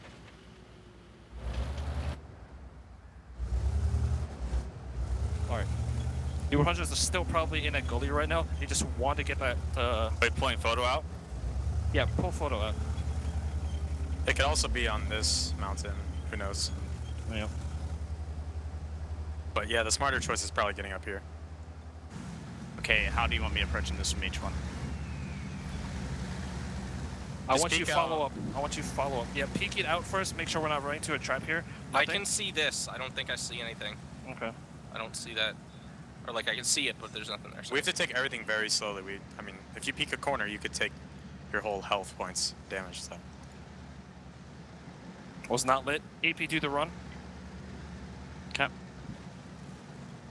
Everyone's with you, Nits. Yep, nothing? All right. Make sure that bad AP doesn't go by himself. Yeah, because I'm going to run into... wide if they right have now. anything here, it will... I'm wide. I can help you. If we have all this map, can we put someone on the crane on the backside or something? Yep. Yep, we should start getting across here. Who should be on cap? I think I7 because he has a low Check this corner. Check this corner. Are we Someone check taking this this corner. or no? We're getting us around now. If we hold against like 1 or 2 50Bs here, we can watch this angle. Yeah, Impact I'm watching has this angle. right now. Impact has this angle, and our 50Bs can have this as well. Yeah, I can see this. All right. Big thing is, I'm getting on now. Yep. I can see 50B this. here, down here. I want you rotating to a more frontal position. Frontal, like where? I don't know what that 15. means. Over here.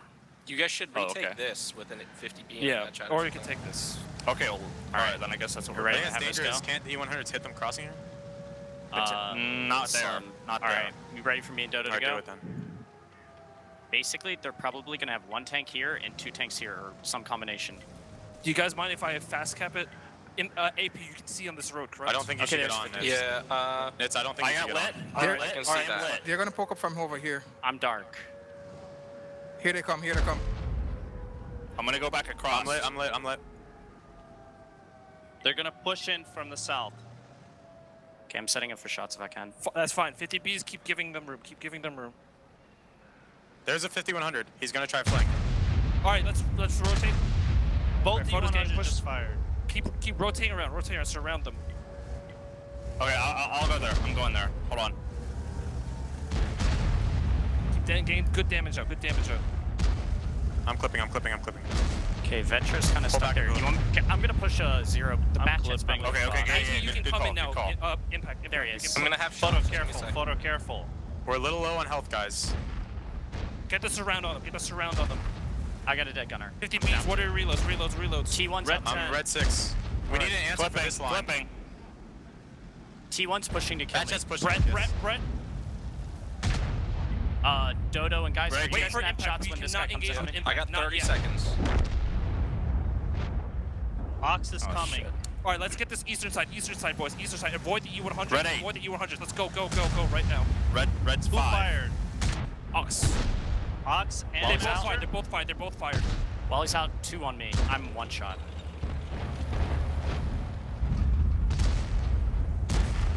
Shoot Vetro. Vetro's 1 shot. He's got 2 left. How would I the jog? All right. I really like the idea of leaving Canadian Impact where they did, but not having him there in that fight literally cost them this game.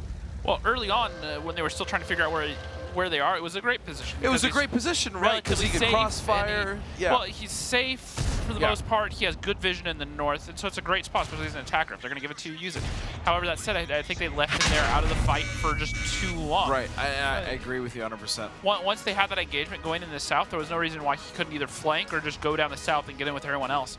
And that's going to be Eclipse with the first win. They desperately needed Canadian Impact there with them, and you could easily argue that would have changed the tide of battle for them. But and again, that's not to say that he was in a bad position or he was out of place. That's not what I'm saying at all.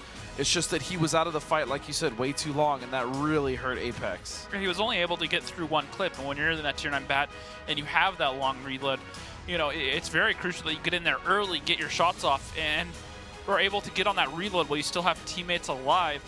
Because what often happens is those autoloaders come in late, they pump out their damage, but the problem is that they reload too late to save their teammates, and the team just ignores the autoloaders because they're reloading. They go after the consistent fire tanks, and then by the time the autoloaders are reloaded, the rest of their teammates are dead, and there's nothing they can do about it, and that's pretty much what happened there. And look at the damage here. Drock and Oxmathis doing very good damage in those E100s. 5 and 4 shots fired for almost 3,000 HP apiece, which that's the power of that E100 gun. Well, the DPM is low, 750 a shot, so you only have to do 400 or 500 damage, or 4 or 5 shots, and you do a lot of damage just like they did. And then looking at the second page, the tier 9 bat of Canadian Impact, like we said, he got into his second clip, but the first one was early with a lot of blind fire, only really doing 1 clip of damage as it is. And then Germ, also another tier 9 bat, not really able to get into that fight at all, took a lot of damage from those E100s when he poked up early. And that's going to make it a 1-0 lead in favor of Eclipse. But now the sides are going to switch. It is going to be Apex on defense now. Already kind of intrigued by the lineup I'm seeing out of Eclipse. Yeah. The thing is here is this is the first time this season on LAN, I mean this is the first LAN, that Apex has been shown to bleed. They've lost a round. Yeah, that's a good point. They didn't drop a point earlier, so they finally drop around.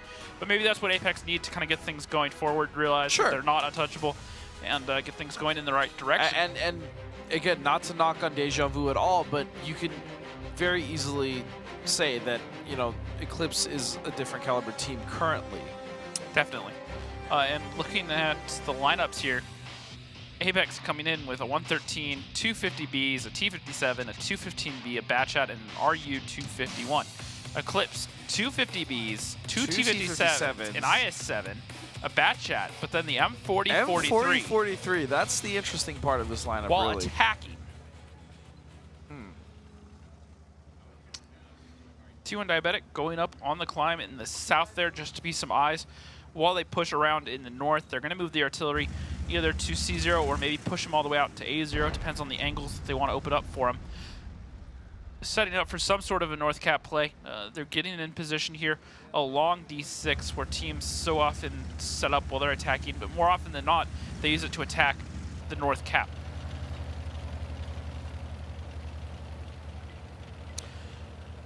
And like I said, Wally's going to go ahead and just keep moving towards the north. He's going to sit here in the low ground, or he's going to push all the way up into that top corner. Looks like he's just going to stop here right now. Look for some shots. The thing is, if you look at the angle he has, he's not going to have the greatest shots towards the middle. Now he's looking towards the north, expecting some sort of hold down heavy tank out here to get the resets. And this is actually kind of clever if you think about it. There are two things that he's going to be able to do right here. If he fires, I was going to say. Well, there's two things that this artillery can do from where he's at right now. One, he's going to be extremely useful in getting anything down from that A1, A3 climb. He can pretty much just nuke them out of there and get them down. The other thing is, so often we've seen a lot of hold down tanks at A4, A5 up there along that top ridge, a lot of 113s and I7s, and they sit there, they're able to get the resets and the eyes on the one cap, and they're very hard to dig out unless the attacking team commits. Bringing this artillery means that they could take the time to just fire a shot or two and just soften them up and get them out.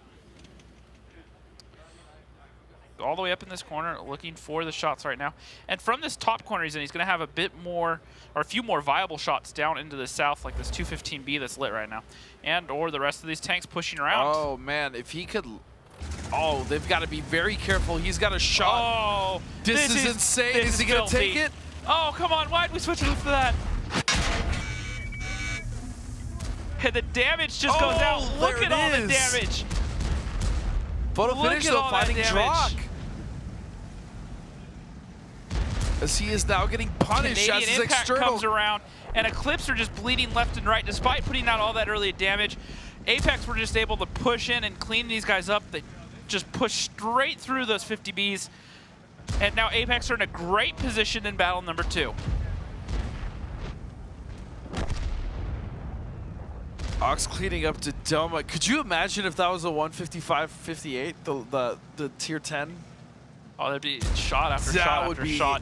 Or even a Conqueror gun carriage or at that point. Yeah, just that could have wiped out like 2 splash. tanks. It is now 3 out 4 here in favor of Apex. They do have photo finish, pretty much a one-shot. But they're up by about 3,000 HP. Yeah, and they're up a tank as well. Cool is chasing down Ox. He actually doesn't get the shot off, but External finds the kill. And now it's just down to T1 Diabetic and wall hacks. T1's going to poke around. He might find photo finish. Okay, he does. Unless wall hacks lands a miracle shot right now, I don't see this going to Eclipse. No, at this point it's over. It's going to make the series 1-1. Like we said, this should be a back and forth series. It's just going to be one of these teams barely edging out the other, in my opinion. What we do favor Apex, it's anyone's game. And this, like I said, evens it up 1-1 right now.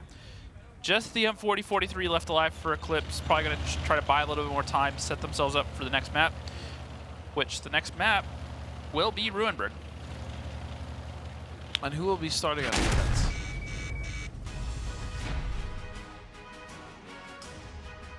It will be Apex on defense. Okay. Very well. Yep, so that makes it 1-1. You gotta love the coordination out of Apex. They set up, they got all their tanks there in position, and while that artillery could have had a nice shot, splashed a lot of them, ultimately they were still in a good position to really just focus out all those tanks of Eclipse. And Canadian Impact coming around in the north at the same time. It's just beautiful coordination out of Apex. Absolutely. They were able to put so much burst downrange. Yeah. And so while the artillery helped out a little bit, the crossfire was just too much, and Eclipse just got evaporated essentially at that point. And it shows in the damage here. External, Nits, Akula, Photo, all able to do pretty good damage for Apex. T1 Diabetic only able to do 2,600, and then the next best, Ox and Vetro, 1,900 and 1,600, just not really able to get super involved in those 50Bs other than dumping out their clips towards that last engagement. And overall, again, it's just the way that everyone is so uniform on Apex's side, the way that the communication has lined up. And I mean, there's External right there, the damage farmer for Apex that game. they just, everything comes so well together for Apex. It's ridiculous. And on the flip side for Eclipse, although they did lose that round, winning the first game, the way they're so loose and fluid, but they play so fast at the same time. It's really impressive watching the dynamics of both of these teams. Right, well, this was Apex playing their game well. They understood what was going on from their team. They had a solution for it, and they executed it near flawlessly. And this is the difference between them and, say, 07, like we were talking about earlier. 07 kind of lacked that killer instinct to a certain extent, where they see the opportunity and they just go for it. They know what to do. Apex, they saw the opportunity, decisions were made quickly, and they went for it. From the time they were in that position, or Eclipse was in that position, to the time it took Apex to respond, was less than a minute from the time of, all right, this is where we're here, this is what we're going to do and execute. Where earlier 07, they would take multiple minutes to kind of figure out what they were going to do, how they were going to do it, and there was a lot of discussion. This was probably a lot of discussion. The decision making is just so quick out of everyone. It just went so well for them. Yeah, well, let's get into map 2 here of the finals between Eclipse and Apex. Runeberg, a mixed type map. The defending team starts the battle on the green, and the attacking team starts at the center square of the town. Bases are located quite far from each other. Both bases are better controlled from the village when playing a heavy setup. It's better to attack the first base through the top direction with the help of several well-armored heavy tanks. For the attack on the second base, it's better to use a more mobile setup and either play through the center or split forces. In general, the map is not easy to play on. Teams often use blind shots and risky shifting of the forces from one flank to another.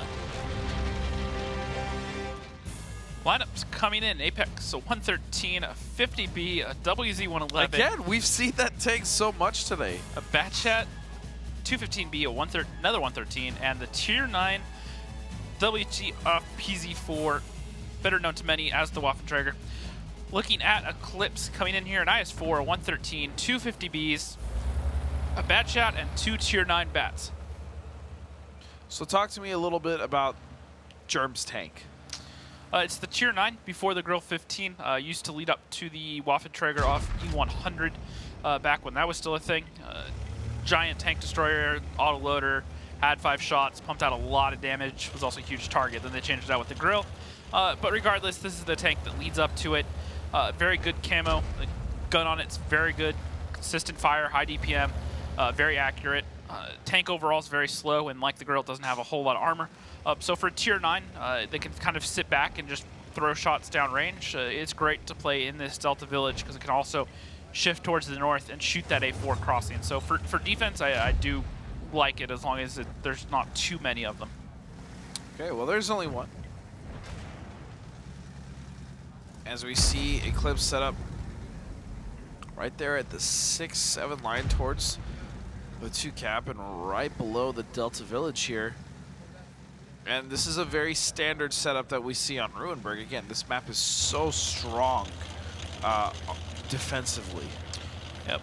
Now, the thing to look at with this double Tier 9 lineup, you kind of have to sit here and ask the question, would there really be a drawback to switching that WZ to, say, another 113 and bringing the RHM? It's close to the same gun. Well, it's not identical. It has relatively the same effect, and you gain the benefit of the extra DPM out of that 113. So we'll have to see if that decision comes back to bite them or if it works out.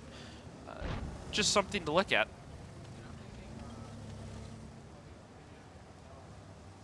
This is something that you talk about a lot, though. If you are planning on taking control of the 5-6 line or even taking control of the south, you need to have at least some presence down that E line or even just in the village, and we're seeing a lot of presence here set up for Eclipse. It's becoming obvious that the play is actually going to be around the 1 cap, but even still, they can flex well. Yeah, well, the push is coming out, and this is going to be the moment of truth for Apex.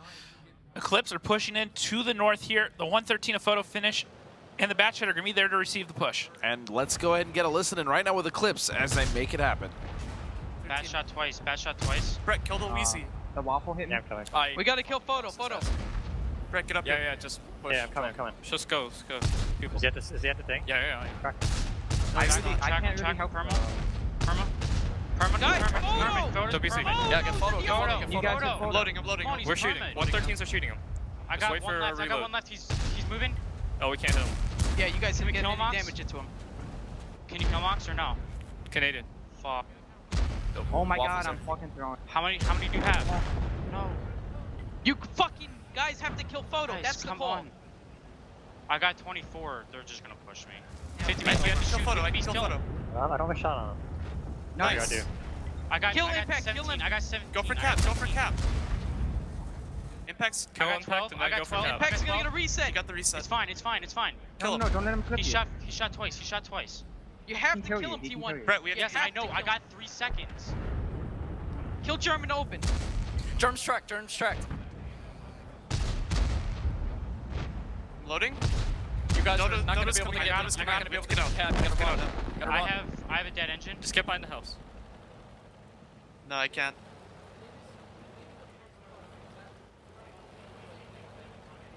T1, you have to get a clip in. 12. 10. I had one left anyway. Yeah. Listen, guys, if we don't listen to the strat, it's explained in the beginning. We cannot win. You guys have to listen. This is all pre-planned strategies. Like, this is just a pure strat fail. That is a win. We say every time, and even in practice, kill the A line, and then we win. That's it. He's in the open. He didn't take one shot from the heavies. Like, we even permit him. So Wahak's venting some frustration. And Just a little now, bit. to be fair, there is no reason that Canadian Impact and Photo Finish should have lived as long as they did. Sure. And you gotta love to play at a Photo Finish. He recognized that he was gonna die from the 113s in the middle, so he chose to go for the face hug on the Batchat. Batchat's gun, even if he had the heat shells, was gonna struggle against the front plate of that 113 from point blank. Batchat just wasn't able to get the depression to shoot the lower plate, and at that close, I don't even know that it would have penned if he could find the shot. So just a great decision there out of Photo Finish, and instead of going down, he's able to take out Oxmathis, and you even heard Oxmathis realize the mistake that he made. He let Photo close at that point, and you heard him say, "Oh, I'm throwing right now." So, you know, a lot of individual mistakes there. If they had won that North, this would have been a completely different game. But see, this is exactly what I'm talking about with comms. When you have someone very tilted in a sense, that mood could kind of transfer onto the rest of your players. It's not just about, you know, the information, whether or not it's useful, or you know, kind of the argument you make in favor of Eclipse's comms, even though it's a little more freeform. When you have a lot of essentially confrontation happening within the comms, it can lead to bad situations, which is what we just saw. Yeah, absolutely. And so often, it's not even just necessarily comms, but just how the team interacts in general, how they play together. So it the has word toxic comes to mind. Yeah, it has an impact on the bigger picture, and you kind of have to say that was really almost Eclipse's loss to a certain extent. They ran a very good. I like the strategy. Yeah, I really like the strategy. To be fair, I think part of that was Apex just being a little bit too complacent on Roenberg defense, just trusting their instincts a little bit too much to a certain extent. However, they stuck to their guns. The individual play held out for Apex, and they managed to walk away with a win. You know, we've talked today so often about Roenberg, you know, defense being a guaranteed thing, and that for once was not really Apex really making a huge mistake, but Eclipse, you know, having the right timing, getting in there unspotted, and really making Apex work for it. But individual plays, especially at a Photo Finish in Canadian Impact, they came up huge, and they really won that game as much as Eclipse lost it for themselves. Yeah. Well, 2-1 now in favor of Apex. I'm sure this lead is going to be very similar to the way the last series worked out between 07 and Deja Vu, specifically because of the level of play these two teams both incorporate as well as show. It's going to be interesting. I don't know if we're going to see Apex really come up with a 2-game lead, but it's definitely possible. Yep, and looking at it as we head into the second round on Roenberg, Apex coming in 2 215Bs, or 1 215B, 250Bs, a TVP, a 140, an E3, and the wall that is the OHO. The OHO and Apex are attacking right now. And then looking over at Eclipse, 2 113s, 350Bs, a Batchat, and a T-54 lightweight. And there it is, ladies and gentlemen, the fastest, most mobile, most agile tank in the game, the OHO. Also, did I mention the cannon is superb? You're looking at me weird. Why is that? For those that don't recognize sarcasm when you hear it, I am sorry for you right now. Yeah, and right now Apex kind of setting up real passive. They have a couple tanks down in the south, and then they have Germ in that Oho just chilling out in the north I'm right very now. curious to know whether or not they're going to use that in the north, or maybe they might swing that south. The problem with the Oho and how slow it actually really is, and how it's really just a one-dimensional tank as just a fat shield. I feel like once they choose a cap point, they have to commit to it, because that Oho's not making it from one to the other. Well, he already went towards the north. He's heading to the south. What I would expect to see happen here is they're going to put him on the 2 cap and use him as a bunker. Now, they saw the Oho, and they're set up for the 1 cap play. And look at how many tanks they have dedicated towards this 1 cap right now. They have T1, Rock, and Wallhacks all waiting for it, with Wallhacks being in a passive scout position. But instead, what they're doing right now is they're shifting these tanks around into the south. Literal classic bait and switch, James. Well, they're showing them one thing by the lineup, and now they're executing another, just trying to throw off Eclipse a little bit. This is one of those things where having one lineup that can run multiple strats can come in useful, especially when it's a lineup that a lot of teams are going to see as a telegraph. Yeah, and traditionally in the past, not only in broadcasts that I've watched from other seasons, but what we actually saw from this season ourselves was that Oho being set up right there at the 1 cap at B5. Like the very corner of it. Yep, just turn sideways and then throw something on cap behind it. What I expect to happen, or expected to happen, was for this Oho to push out towards that 2 cap and either hide the side of the E3 or maybe the 140 and really build that cap pressure. Because so often what happens is there's just too many angles on this cap from this Delta Village to get reset from. And so if you can use that Oho to take away one of those angles, you can have all your guns and armor pointed towards the other angle. And it kind of takes away one problem for you as the attacking side, which would have been rather ingenious. However, they've left Germ still by himself. Yeah, Germ is... I don't really get this. And the problem with what I see here is that tank, the Oho, its cannon isn't necessarily that special either. So, I mean, if it isn't being used as a shield, it's not going to be the best gun Now, you have to imagine point blank versus a lightweight. It's probably going to come out on top. You know, just a massive amount of damage going on onto that lightweight. Not necessarily massive, but massive in scale to the T54 lightweight itself. You should be able to win this. So he's going to spot Ox Mathis coming in here. He's going to take a second to go down, and this may trigger a push from Apex. Yeah, and he is going to go down indeed. Let's see how Apex deals with this as we head into their comms. About 4, and he's going to be looking F-line. He's going to be kill them and then get safe. Kill them and get safe. Get safe. Flipping. At green 2. You can shoot the bat in mid as well. Be careful. Yeah, you may be the able to bat shoot. has like 3. Bat has like The 3. 50B up north is he's starting 113s are in the open. I'm Get clipping. damage on the 113s. 50B is -1 on the north. -1. Reloading. Right. Get everyone's ran. Get Lightweight's together, guys. still on the Get F. together. Lightweight's still on the F. Make sure you guys are the together. 113s are sort of stuck there right now. 10 seconds, I will clip I have into people one of them. clip or I'm going to go north. Okay, I'm good, going to good, go good. north. We can start killing those 113s from a different angle soon. Dona's will- permeating I master will kill people. them. I I have will people kill on them. reload. I will kill them. I have master the people on bat's reload. Fox, Alright, good. I'm on draw cap. shot. Get draw draw cap, shot. draw cap, draw cap. Yeah, draw cap's the next pick. Okay, we know I that. have Fox on him, unless someone else does. Do The it, 50B do will it be now. A0. The Fox. 50B could be A0. 50B No, could he's be not. A0. He's He's like not, he's right not, here. he's He's not. like We right got lots of there. time. Okay, okay, okay. Green 1, Let's I'm reset. flipping. Let's I'm reset flipping. south. Yeah, Let's reset. reset south. Just Hold- don't take hits. Ox, Don't Ox, take hits. Going down the line. I'm letting him not get away. You guys just look for the damage. How many is he out? I think he's out only out 1. I'm Okay, holding there's 5.5 minutes. We got 50B lots of was time. north, you said? Just hit everything. He was. guys. Yeah, Hit yeah, everything. I he's think north. you can get this guy before the 50B would be relevant. He's out Lightweight 3. He maybe can't score. kill you. Can't kill you. They're He probably bounced me twice. tilting. 1 HP. Okay, good. Now triple cap. Oh my. Triple cap. There he is. We want Okay, fast damage, attack. damage, Fast damage. attack. Okay, okay. Just shoot T1 if he's crossing. The lightweight's in the window. He's out 1. T1's out 1. I'm clipping. Okay, let's just go for the lightweight. Tracked him. Fox. Okay, good. Everyone else triple cap. And it's get the Lightweight if he's is there. mid. We want to Lightweight we is want to here. fast. He's here, Okay, he's here. Okay, okay. If you have him, just kill him. Yep. Such a beautiful bait and switch coming out of Apex. That was Ruinberg defense for Eclipse. Not how I saw that playing out. You know, I figured they were still going to use that Oho to screen in some sort of way. But the way they used it, leaving them in the town there, like I said, the chances were that Oho should win a 1v1 versus a tier 8 light tank. And so what happens is that means that Eclipse have to pull a tier 10 to come deal with it. And once a tier 10 gets spotted in the village on the other side of the map, that means that there's an Apex overmatch somewhere else. Has the Apex on the other side of the map. So while there's 2 guns on one, they have 5 on 4 on the other side, and that's all that Apex needed. They pushed the Delta Village right then and there. That's a beautiful strat calling and just general strategy development there from Apex. You gotta love it. No, just great stuff overall. And at the end of the day, it's just Apex that get the win on Ruinberg attack. We've talked about it all day. I know we've been talking about it, about how it's so hard to do, but Apex just did it. Yeah.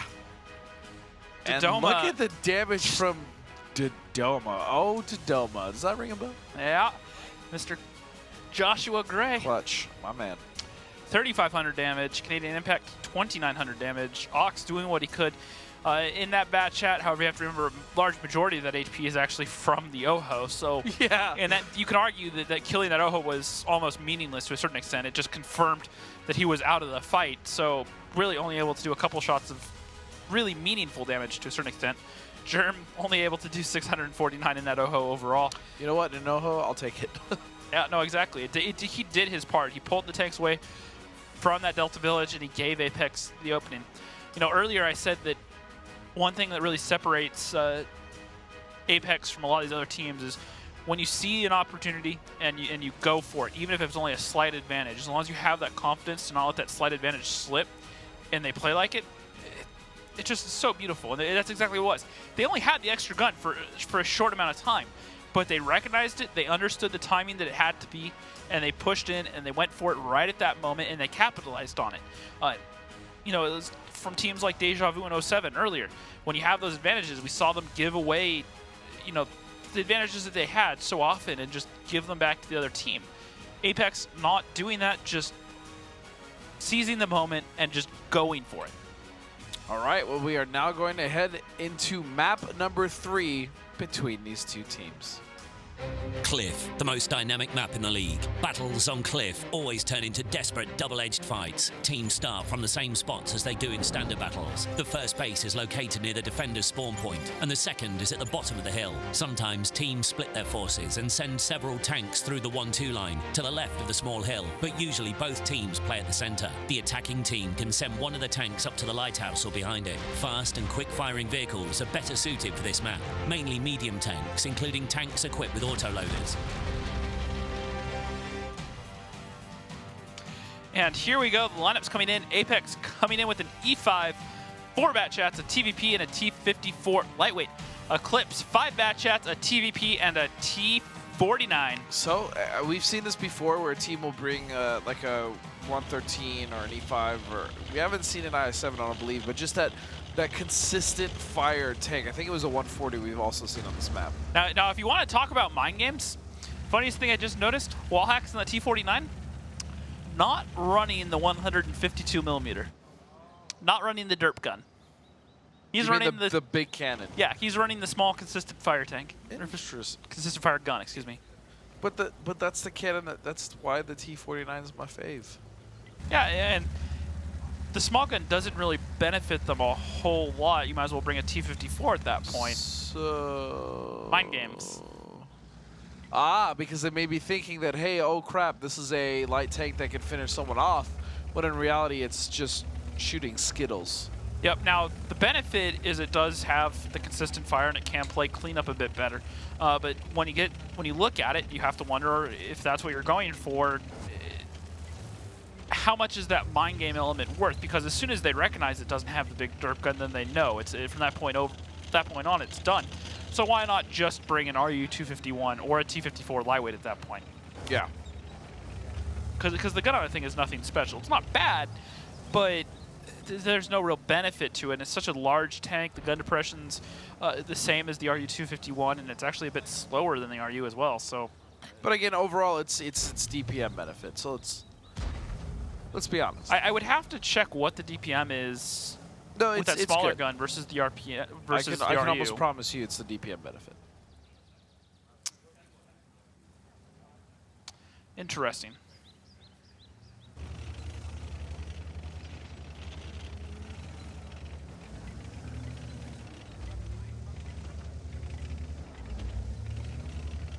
And right now, Apex just feeling out of clips slowly. They are up on HP by just a little bit, but only 1 shot traded per team at this point. Interesting bringing in E5 while attacking. We haven't really seen a whole lot of heavy tanks on Cliff in general. Actually, another thing to just think about isn't the that 90 mil the cannon that's on the smaller one on the T49, isn't the depression much better? The gun depression? I don't know that it's a whole lot better than the RU-251. I believe they're close to the same. Okay, so it's better than the lightweight, but I believe the depression between that and the RU is close to the same, if not only better marginally. Now, the one thing that we haven't been noticing, I was talking about the heavy tank. You know how earlier I called Canadian Impact the GOAT of Apex? Look at where this E5 is right now. Yeah, that's what I was actually about to just ask. Where are they placing this E5? This E5 has climbed all the way up the side, and they haven't spotted him yet. They don't know that he's here. He's right where Brett is looking right now, but he hasn't spotted him, and now he's going to be up on this hill in an E5 at point blank versus a Batchat. Ox is about to light him, and Ox is just going to go, what? I don't even know what to say about this. They have a heavy tank up on top of the hill on Cliff. There's about to be a whole lot of tomfoolery happening, essentially. Now this is going to make it very hard for Ox to stay up there. And Canadian Impact has this E5 up here. He's going to have the gun depression to really bully these Batchats. They're going to really struggle to hit the Coppola, especially at these sort of ranges. And this is just overall a great decision by Apex. Yeah, this is just odd to see a tier 10 heavy up there. Like, oh, it's odd, on offense. But look at this. You can sit here and play the top of this hill near perfectly. That they're barely going to be able to penetrate him unless he makes some sort of over-glaring mistake or gives T1 Diabetic his side armor. All right, well, moving forward.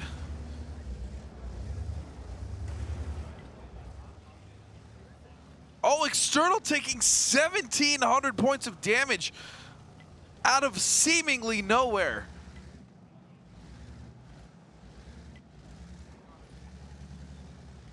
So just stuck his neck out for a little bit too long, and it was the Batchats sitting over at E3 that were really able to start firing on him. Pumped out a lot of damage. Well, and now they're reloading, and they might finish him off, but he needs to hurry up and get up on this hill, or he's just going to get picked off back here. So let's go ahead and go in with the essentially the reaction or the comms here of Apex. I'm just going to clip. Jerem, what do you want from TVP? Ideally, we need to either send you up or we need to have you. Don't Nix, make what do you think? I don't think anybody can go up. Keep him closer with the bats or something. Anything but make him. I got lit. The back There side. is. Okay. Yeah, you shouldn't even bother trying Okay, to don't go even up. bother boosting. Don't even bother boosting then. We just have to leave impact up there, and we either rotate all They of know our there's bats to no 2 line, NG. or we go 9 line. That's it. That's it. What do we Well, do? if he's still over there, we should just fucking I think we kill go him, 2 line. They have one Yeah. on hill, one We A5. should just kill him. Can we get there without getting lit though? Yes. Yeah. We can. All right, think you we guys do are it gonna have to do that. I think I have to stay here and try to spot them when they counter Do push. what? We're What are gonna we come doing? in the mid. We're going 2 line to kill that instead. Yeah, Because he's still we're there. gonna have to group up everything that we can except for this Batchat and E5. Yeah, Brett? let me stay here. So let's just send everything. Or should we leave the TVP here and just have him come in after? Just leave the TVP. TVP All can right. cover. Leave him as a pivot tank. Okay, yeah, do it. I'm pretty sure Brett has Binox, by the way. Pretty sure that's why you're getting lit. Okay. Dodo, you didn't get lit going down? No. Expect their T49 to be like F1 or Let something me like and that to Akula take spot. the front, Dodo. So don't be surprised by that. All right. Time that shit together. Niche, Yeah, we don't charge took- at that move. 3 minutes Akula, for you'll take Yeah, inside time. since you're first. I'll go second. Dodo will go third. You know they have a 49 sitting here, right? Yeah, slow down a little bit. Slow down a little bit. I need the rest of you guys getting ready to push once we see this, all right? Yeah. There's 49. 49 missed, or He missed. Didn't Ignore fire. him. Ignore him. Ignore him. just have one person kill him. That's a one shot. That's the 40. There goes 90. Metro. All right, we've got to get big over here. We got to crush this nipple group. Clipping. It's not gonna work. Push the hill. Push the hill. Push the hill. Get the hill. Get the hill. All right. Ox is dropping off. There's still a bat at Ox is out too. Ox is out too on me. I've got 3. Photo, can you help for Svetro? I Oh, got wait, no, there's no bat in A5 14. or he's clipping. Red He 12. just shot. Vetro is behind He the just rock. shot. He's Red there. 10. He's there. Red 8. Sternal, careful. We can still bring this back, guys. Yeah. We got this. Vetro's in a really bad position. Photo, I'm loaded now. I don't think Ox can kill me. You want me to come down? You want me to come down? You're gonna have to. You're gonna have to. You I'm got to clipping. come down. E5, start pressuring him. Master Pupil's out 3 on me. Master Pupil's out 3 on me. Can I light the A5 boost from 9 line? We need 2 minutes. we need Five guys support loading. zone. We need a support photo. We need a support photo. 10 seconds. TVP will be loaded in about 10 seconds. Can I light the A5 guy from over here? I'm going in. I'm going in. I'm going in. Vetra's at 1. Impact, I can shoot north nipple. Vetra's out 2. This bat's gonna come here, so careful. There's another bat on the 2 line shooting at photo. It's out 2. Two And the tanks TVP, there. and the TVP is TVP. And the also TVP. here. They're both there. All right. This is absolutely an insane and intense match between these two teams. This specific round, I mean, it's essentially a 1v2. I mean, if you just look at the HP, 2 tanks for Apex being 1 shot, and then just 1 being for Eclipse, but still 2 very healthy, full HP autoloaders on the side of Eclipse. Yep, the decision to bring that E5 and using them just to bully the top of the hill, that's just a great plan, really just to counter what the common meta has been, and that's especially on the defense, to get tanks up on top of that hill, use those climbs on the backside, and that E5 just makes it so easy for Apex to take control of it. Where they really faltered was everywhere else. External getting lit up and taking a bunch of HP early on from the guns left in the donut. Some others made some poor trades, and then when they made that push, they just bled too much trying to get wall hacks out. Just overall, Eclipse were just in a better position, especially when Apex was down in that low ground. Yeah, and it looks like Eclipse is indeed going to lessen the lead by 1 game, as it's now 3-2 in favor of Apex. Nope. Thought External was going to go for a swim there for a second, but looks like he's just going to buy some time for his Take a little team. dive, maybe have us judge the form. Yep, but he does get spotted now. He's going to drop into the low ground. I don't think anyone's really in position to shoot him right now, except for T1 Diabetic. Tries to snapshot off, misses. T1 picks it up, and that's going to make it 3-2, still in favor of Apex, but Eclipse pull 1 back. Yeah, Eclipse do pull 1 back here on defense, but now it's going to be them headed towards the offensive side to see how they do against Apex. And again, statistically, how's Apex done on defense here on Cliff? Or just overall? I don't think we really talked about that. Yeah, well, they only played it 10 times this season. They're 7-3 right. overall. They're only 3-2 on Cliff defense though, so not overly impressive. Just over 500. Meanwhile, Eclipse on the other hand, 4-1 on defense, and they are 5-3 on offense. So we'll have to see what Eclipse can do. They could tie this series up 3 apiece. Absolutely. Again, we expected this one to be a very tight and close game between these two teams. But I mean, look at Brett, Master Pupil, and Drock. Yeah, just dropping damage on top of the team of Apex. Yep, and the Canadian Impact only able to get off 1,500. Thought he would have gotten a little bit more up from the position he was in, but just being able to take control of that hill in itself was just a great play. And then he also 9 shots received, 6 pens, 3 non-pens, 1,100 blocked. Just a great. I like the idea in the concept of moving that E5 up there, getting him up there. Had his front armor angled towards the donut the whole time, so even if he did get lit, he wouldn't take any damage. Got up there and was able to just make the tanks, all the bad shots for Eclipse, back off the top of the hill, and that really opens up a lot when you're the attacking team. The problem is the second or third phase for that strat for Apex just really didn't come through. So at the end of the day, what I'm trying to say is it just didn't pay off. Yeah, and we are now 10 seconds out of the next round here. It is going to be on the same map of Cliff, but now it is Eclipse that has to be on the offensive side. So again, with Apex not being, I wouldn't really want to say comfortable, but without being crazy experienced on this map this season, it could be Eclipse bringing it back. Yeah, no, definitely. You have to think that they will. They like I said earlier, they came back from being 3-0 down against Apex to win it in overtime before. So it is not beyond the realm of possibility. It's only 3-2 right now. It is 1st to 7. Apex need 4 more rounds. Eclipse would need 5 more rounds. Looking at it, Apex coming in here. Oh, what? 5 bat chats, a TVP, and a T-54 lightweight. And then Eclipse bringing 250Bs, 3 bat shots. It's 4 bat shots. And a T-54 lightweight. Sadly, we are not going to see the 155. I got so excited for a second there. That would have been crazy, but no. Not going to see it. Eclipse are just taking all their guns straight over towards the 1-2 line right now. They light Germ, but Germ lights most of them in return. They know that they're over at the donut, and we'll have to see what Apex decide to do here momentarily. Canadian Impact takes a couple shots, but is able to get out of there, and now the rest of the guns for Apex are set up in the middle. And they should be able to pin the rest of these tanks for Eclipse down here into the donut. Nitz is heading up towards the north to try to cover Germ, have that crossfire across the 1-2 line. It is going to be Eclipse completely taking control, or just taking refuge behind the donut there. Yep, absolutely. And at this point now, Eclipse are going to shift a couple of their tanks over towards the 1 line. Germ should spot them out here momentarily. They have the 50B supporting. They do light Germ. However, Nitz is in position to punish. A lot of damage going out towards wall hacks.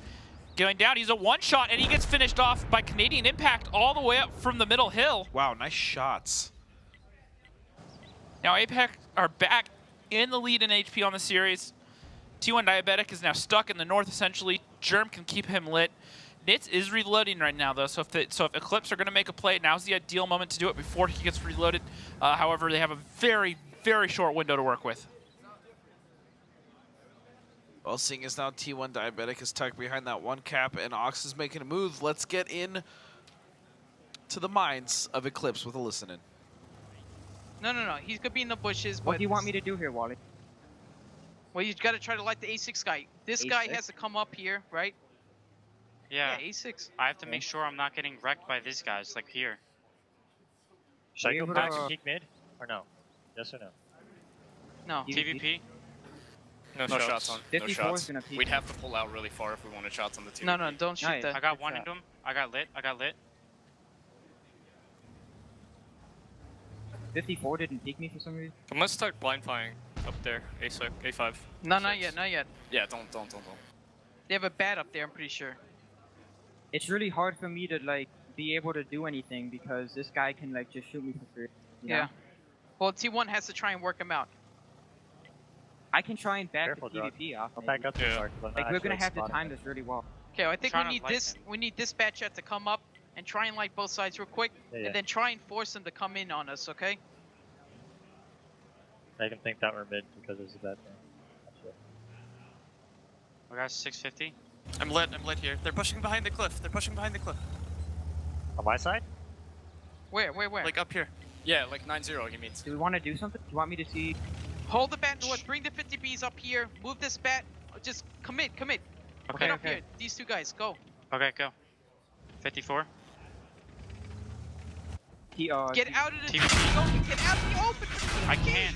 Yes, you can, come in! Why? I was gonna get killed by the fucking... They have a bat on the hill. You put yourself in a 3-person crossfire. I was getting shot from A5. It doesn't fucking matter. Would you rather be shot by 3 people or 4? We didn't even kill the guy. Chalk, I'd be careful. You can't. Yeah, I know. Get a shot there. Okay. Okay, what do I do now? Got 6 minutes. They have a bat on the hill, so. Yeah, I don't know, like... We gotta make a move south crossing, and Ox has gotta... People, can stay alive somehow. Well, can I blind fire? Can I try to blind fire this right now? Go ahead.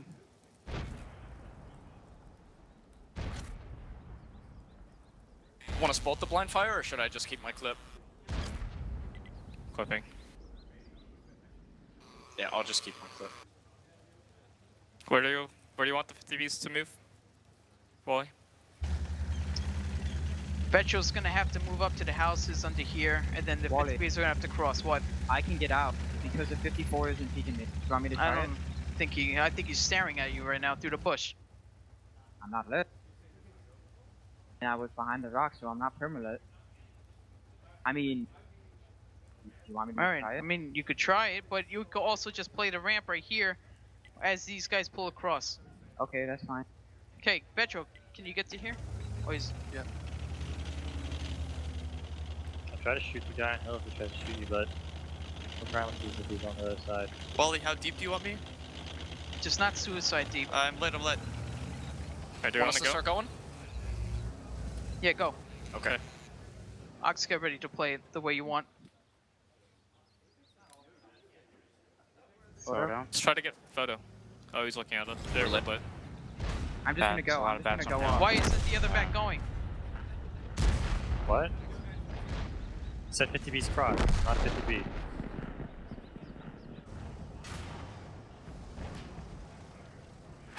Alright, next map. Tomorrow.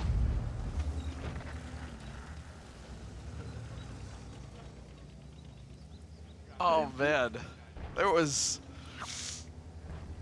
a lot going on there for the team of Eclipse. Yep, well, this is about to Do you remember when I was speaking briefly about comms? Yep, just a little bit. You gotta love it out of Clips. They're still at like 4,000 HP, and they're just like, all right, next map, this is over. Yeah, especially when those 50Bs cross solo and they just got shredded to pieces. Yeah, well, yeah, exactly. They at that point, they knew it was a Hail Mary. They had to try something. They're down on HP. They're down on tanks. So they just went for the one option they had left. They tried to drive the 50Bs up the middle, but the crossfire was just way too strong. They went down quickly, and at that point, the game was over. They knew it, and now they're just going to sit here and try to get ready for Muravanka, which is going to be up next. I mean, we are going to see Apex with, again, a 2-game lead over Eclipse. Yeah, that's going to make it 4-2.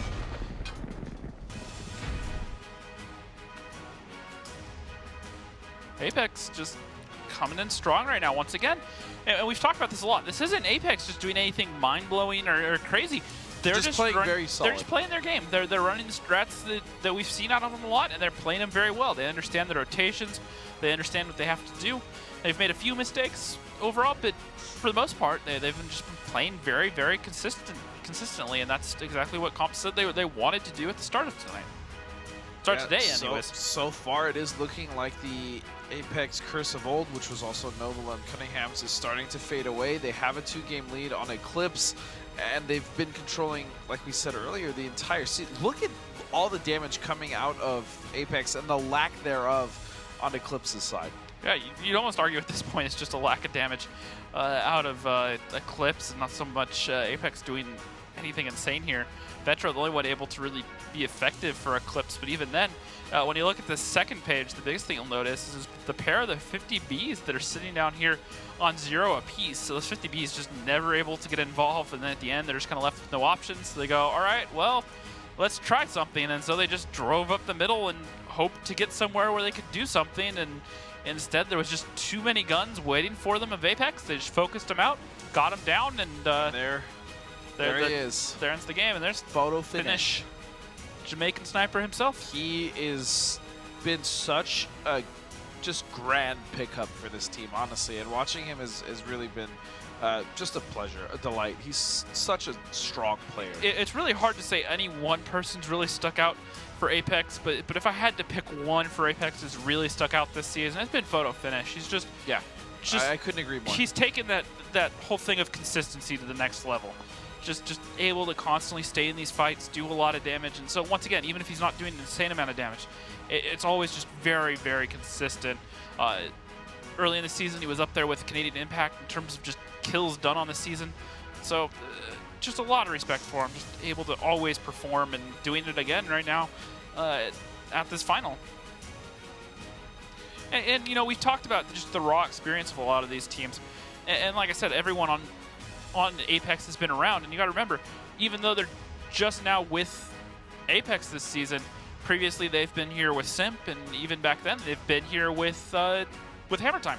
Yep. All right. Well, we are ready here to get into the 4th map between Eclipse and Apex.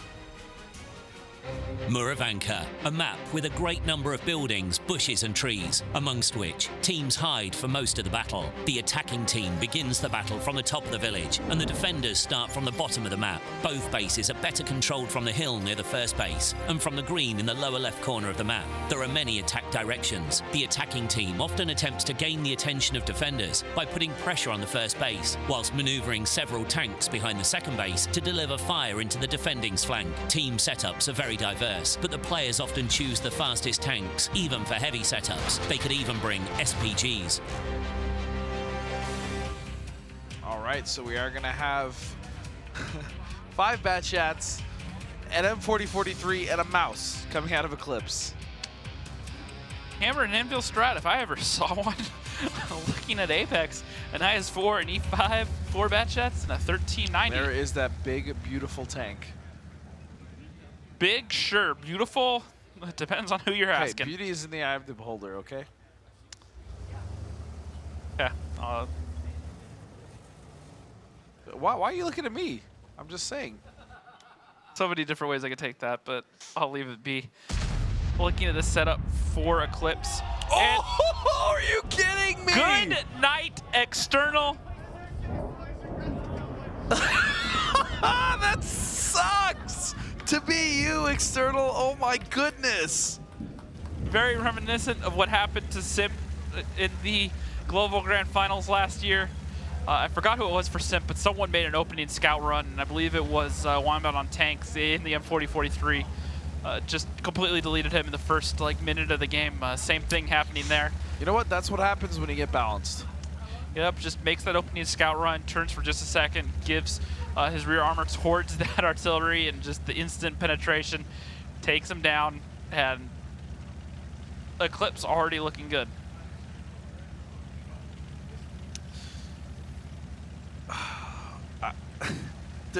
I'm really struggling on just what to say here.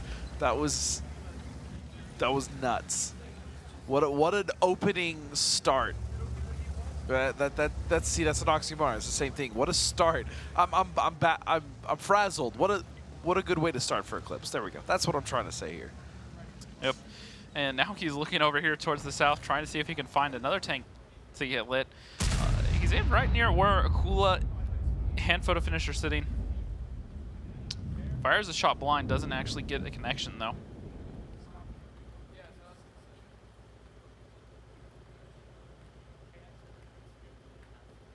Can see the intensity here for wall hacks.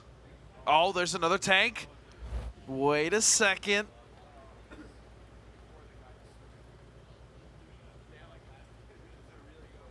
He's lining up the shot. Oh, He's just looking for it. We need to stay here until the shot is finished, so everyone can see how difficult it is to play an SPG.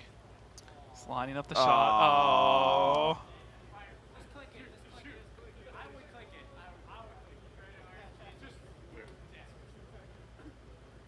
Yeah, I'm sure if you're Chase Potato, you didn't even wait for that to aim and just fire it off. But that's true. Wall hacks taking an extra second. Chase didn't even have the spot. That was the most beautiful part of that whole shot on Executives.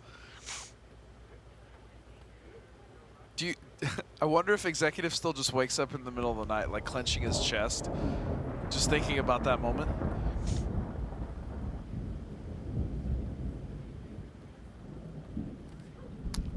Still just sitting here waiting for that E5 to get lit up again, but he doesn't know that the E5 has actually just turned around and completely the E5 left. is not even in that same postcode anymore. Yep, and the mouse is slowly starting to build up the cap pressure. Sitting there on the corner of cap.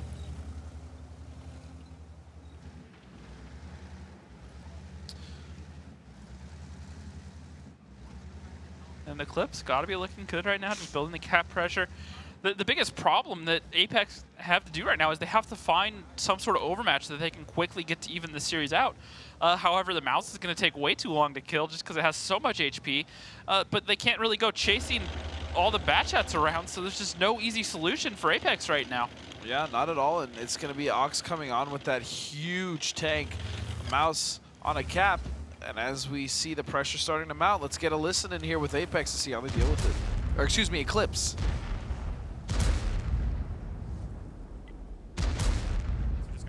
I got 2. I have 2. 20 seconds. Try to get Dodo. Keep going. The bats like shot. If the bats move up and go. Remember, kill our bats. Kill their bats. Kill their Dodo. bats. Kill the bats. Akula. Akula? I got Dodo. I got Dodo. I got him. Nice. Canadian. E5 hide away from the E5s. Hide away from the bats. Hide away. Get away from the heavies. Hide away from the heavies. Get out. I have to run. I got one. I'm clipping. Canadians, I'm clipping. That's why just stay safe. You can even Just get right under the there, ridge if you need to. Kite him run, kite him run. Get behind the house. Canadian's 1390 pushing. shooting. Germ, 1390. germ shot twice. Nice. Nice. Nice. Hey, don't back. Canadian, Canadian. Yo, Canadian's pushing. Wally, you have to move. No shot on Canadian. Oh gosh, I might die Guys, here. look for, I got look 3 for the right shot, now. look I got for the 3. shot. Yeah, Me and I got people 3 are. right now. I'm almost loaded. I can help you.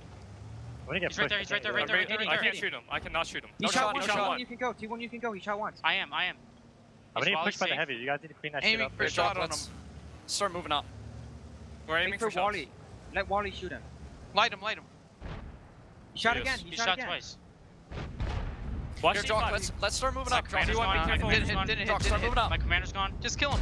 Yeah, just kill him so that we can go and just I got one left. kill the I got one E5. left. I got him. I got him. They're heavy's a shot. They're Clipping, I'm heavy's clipping, both I'm to clipping, shot. I'm clipping. Yo, we got 350, 355, 355. Pupil, you're People alone. wait. You're alone. People wait. What? What do you mean? What the fuck are you talking about? Calm down. Yeah, you're alone. Just wait for everybody. Wait for I him. is Clip. I got 32. I'm Nice getting force He on pushed. that. shot. He shot. Let's go, pupil. Let's I go got kill the pushed. A5. Okay. Well, My commander's gone. I got 25. The bad shot will I be got back 3. here. the E5 is over here. Are you Hello? gonna cross I know. or? What are we doing? I was going to. Here we go. Let's go. We go. I'm moving Okay, up if to you the guys building. go, I got can get around 3. behind Let's you. go. 5. Go. Flip him. You guys are on Go. two.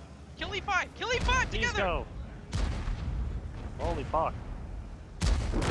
Okay, now Bad. bad chat. He shot twice. I'm on reload. Kill Guys, IS4. clip Kill the IS4. IS4. Clip the IS4. I'm on. Clear disagreement there with people. Oh my goodness. But it is going to be Eclipse. Once again, trading it back up. Still a game behind, but this has kind of been the trend as far as these two teams are concerned in the series. Apex will go up 2 games. Eclipse will close it back down to 1 game, and then Apex will once again hit their stride and grab another game to increase the lead by 2. So, I mean, if this is how it's going to continue for the rest of the series, Apex is going to take it. But there's got to be... What's the next map after this? I know we still have one more side here left, but... It'll actually be moving on to Himmelsdorf. So, and that is Apex's map. To a certain extent. To a certain extent. Eclipse are actually, it's actually one of Eclipse's weaker maps looking at it. Yeah. 4 and 7 on the season. So, looking at it, definitely have to give that to Apex. So if Apex wins this here on offensive Murrow, you could arguably say that they should be able to take the rest of the series on Himmels. Well, if they can win this one right now, they could win. They could win it on Himmelsdorf. Yeah, that's what I'm saying. Yeah. So, now, but they have to win right now. They have to attack. Looking at the damages here, nothing too surprising out of Eclipse, just in terms of wall hacks. Just putting up second highest damage on his team, 2,800, which includes the 1,800 just from that bad the shot one he deleted. shot that deleted external, yeah. Yeah, but actually Apex are taking a timeout right now. Cool. Okay. Taking a little bit of time. That is, I believe, the second game they've lost in a row now. Yep. So. Oh no, they just won on Cliff. My apologies. Yep. So it was 4-2. My mistake. Right now, T1 Diabetic, 3,300 damage, not bad there. Master People only really able to get through 2 clips, but only really able to make not even a full clip count. 1,600, pretty low. Then looking at the second page, Ox in that mouse, not really able to be effective, but you don't really bring the mouse trying to do damage. Right. It's a big anchor weight, essentially, to a certain extent, stop tank, and just there to absorb damage. And she did that to a certain extent, and hats off to Apex for finding the overmatch. They got that mouse down without costing them too much compared to what they could have. The match started out as a 6v7. They were already down a tank. Yeah, definitely, to a certain extent. And that was, I believe it was a bat shot that External was in that went down. Yep, exactly. And as good as Apex are when their backs are up against the wall, starting off a whole tier 10 down that early is pretty hard. It's difficult. It's very difficult. To a certain extent, I wonder if they should go ask Kai how to play 6v7. They did it? Right, because High did it 6v7 as well. Against Eclipse. Yeah. But unfortunately for Apex, High is not here, so they can't ask them that advice. Yep. Well, I mean, High did get relegated, so I don't know you'd want to ask them for advice about anything, but that's totally besides the point. Rude, but also true. Looking at it right now, lineup's still coming in. We'll be into battle just a second. It is 4-3 in favor of Apex still. Apex looked relatively calm. They took that extra time out just to make sure everything is I really do ready. like when teams, though, like, regardless of what game or sport, when they take a timeout and they really just take a moment to reflect on what's happened, whether they're up games, whether they're down games, they've just lost or losing, whatever the mindset is. I really do like, you know, just taking a moment. Yep, absolutely.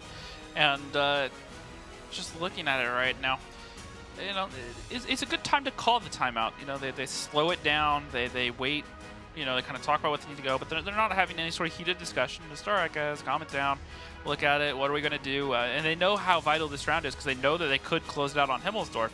And if they can't, you know, close it out on Himmelsdorf, they can't pick this one up, they go to Proc, and Proc's a map that these two teams have been fairly even on, and Eclipse on the right day could walk away with both of those.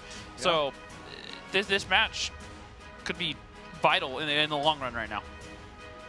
And just to remind everyone at home, this is a 1st to 7 or best of 13. Yep. So the way it works is there are 8 maps in the map pool, as there have been all season. Each team at this event gets one ban, one map that you don't have to play, and that can be the first 12 rounds. So if they cannot reach, either team cannot reach 7 by the end of those 12 rounds, then it goes to the tiebreaker. The tiebreaker map is predetermined ahead of time. Could be one of the maps they already played, could be one of the maps that was banned already. Banned, correct. And the side choice goes to the team with the fastest attacking victory. If we watched a series where everyone just went on defense the whole time, then it would default to most damage done throughout the series. So in that one, especially in a best of 13, could take a while to add up. Yep. So if we do see another map after, after Himmels, what would it be? Would it be Prokhorovka? Yeah, no, it's Prokhorovka. Prokhorovka. All right, very well, very well. Yeah, and I'm actually not sure what the tiebreaker is for this final, so when we can find out what it's supposed to be, I will let you guys know. Well, it would really put Apex in the driver's seat here if they could just take this victory, but they are going to be on offensive Merle, which is a very unforgiving side to be on, especially given the map. Yeah, definitely, and looking at the lineups here, nothing too surprising out of either team. Eclipse defaulting to that Crusader SP lineup, bringing in 2 E5s, 4 Batchats, and then once again the Crusader SP. Meanwhile, looking at Apex, coming in here with 3 Batchats, an IS-7, a T-57, the Object 430V2, the old Tier 9, and then the Batchat AP for the other Tier 9.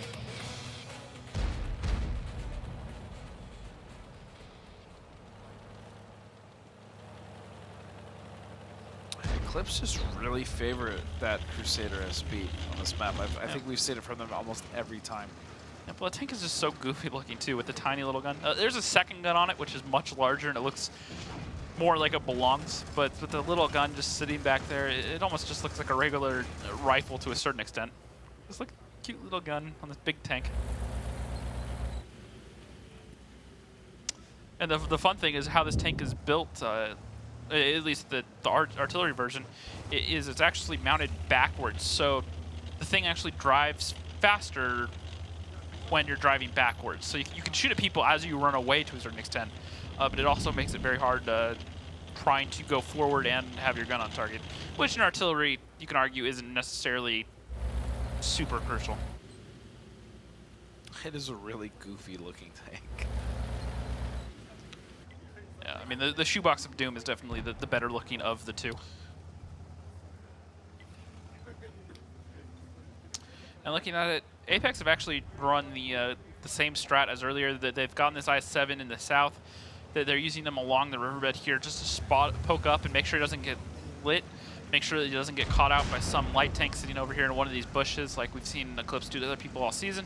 And they're just going to poke over slowly, try to clear some of these bushes, and then if they do what they did earlier, once they have a couple tanks down in here nice and firm, they'll back them out, move them through the forest, and try to open up the rest of the map again.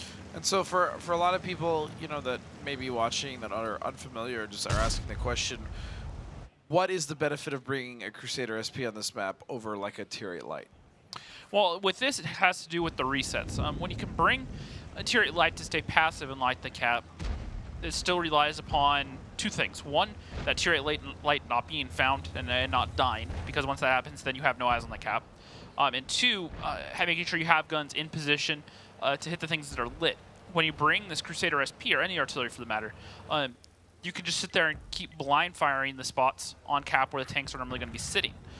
With Vetro here in this sort of bush, well, he's not going to light the entire cap. He's going to light the entire front half. So what that means is the artillery can just focus on the back half in the low ground and just constantly just fire shot after shot after shot to try to get those resets, because it has such a quick reload, which is the reason why we see that brought over to, say, an M4043 or Lorraine 155.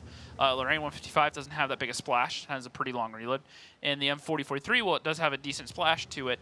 It only has a 40-second reload. Yes. So when you're trying to land those resets, and if you miss, it's not necessarily great. And just look at this little artillery. We've said it before, death by paper cuts.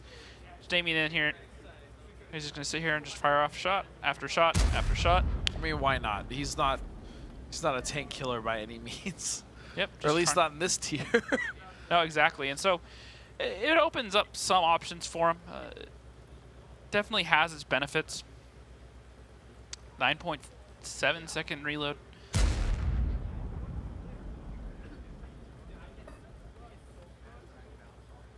Now, the reason why we don't see the Crusader SP on other maps also has to do with the fact it has a very short range to it, just because it is that small gun. If you look at how far he can fire right now, if he tries to go much further, it's going to be out of his range.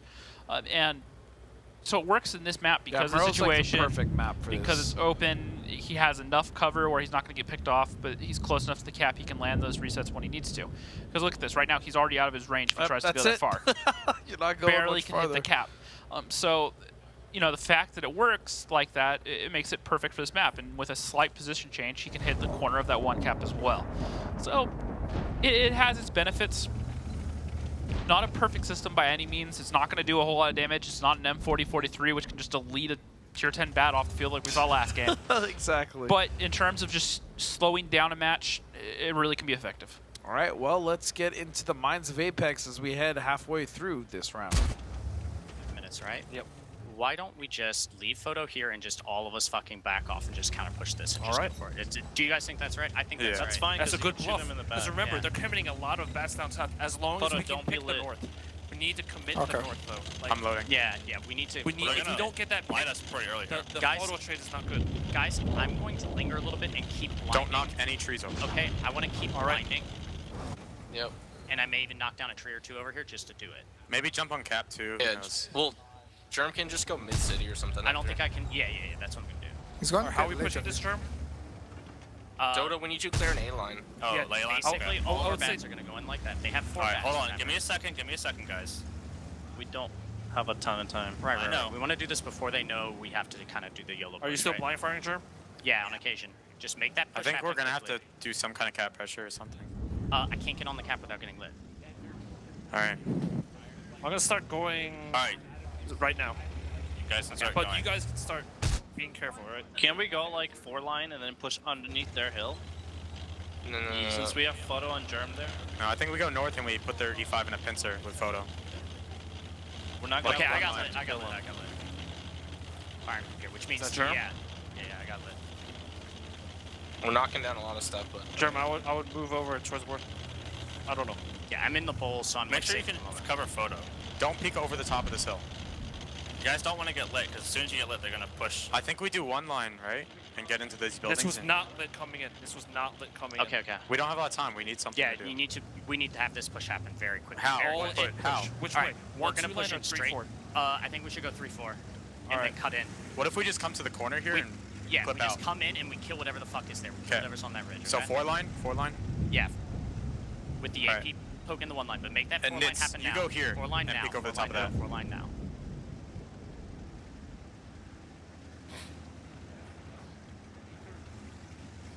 I'm lit. There's something in the bushes here. I'm lit. This is lit. It's This is Vetro. Vetro. Vetro's -2. I'm not in a good position. I'm going to get... Oh. Alright, I'm pushing up to the 4.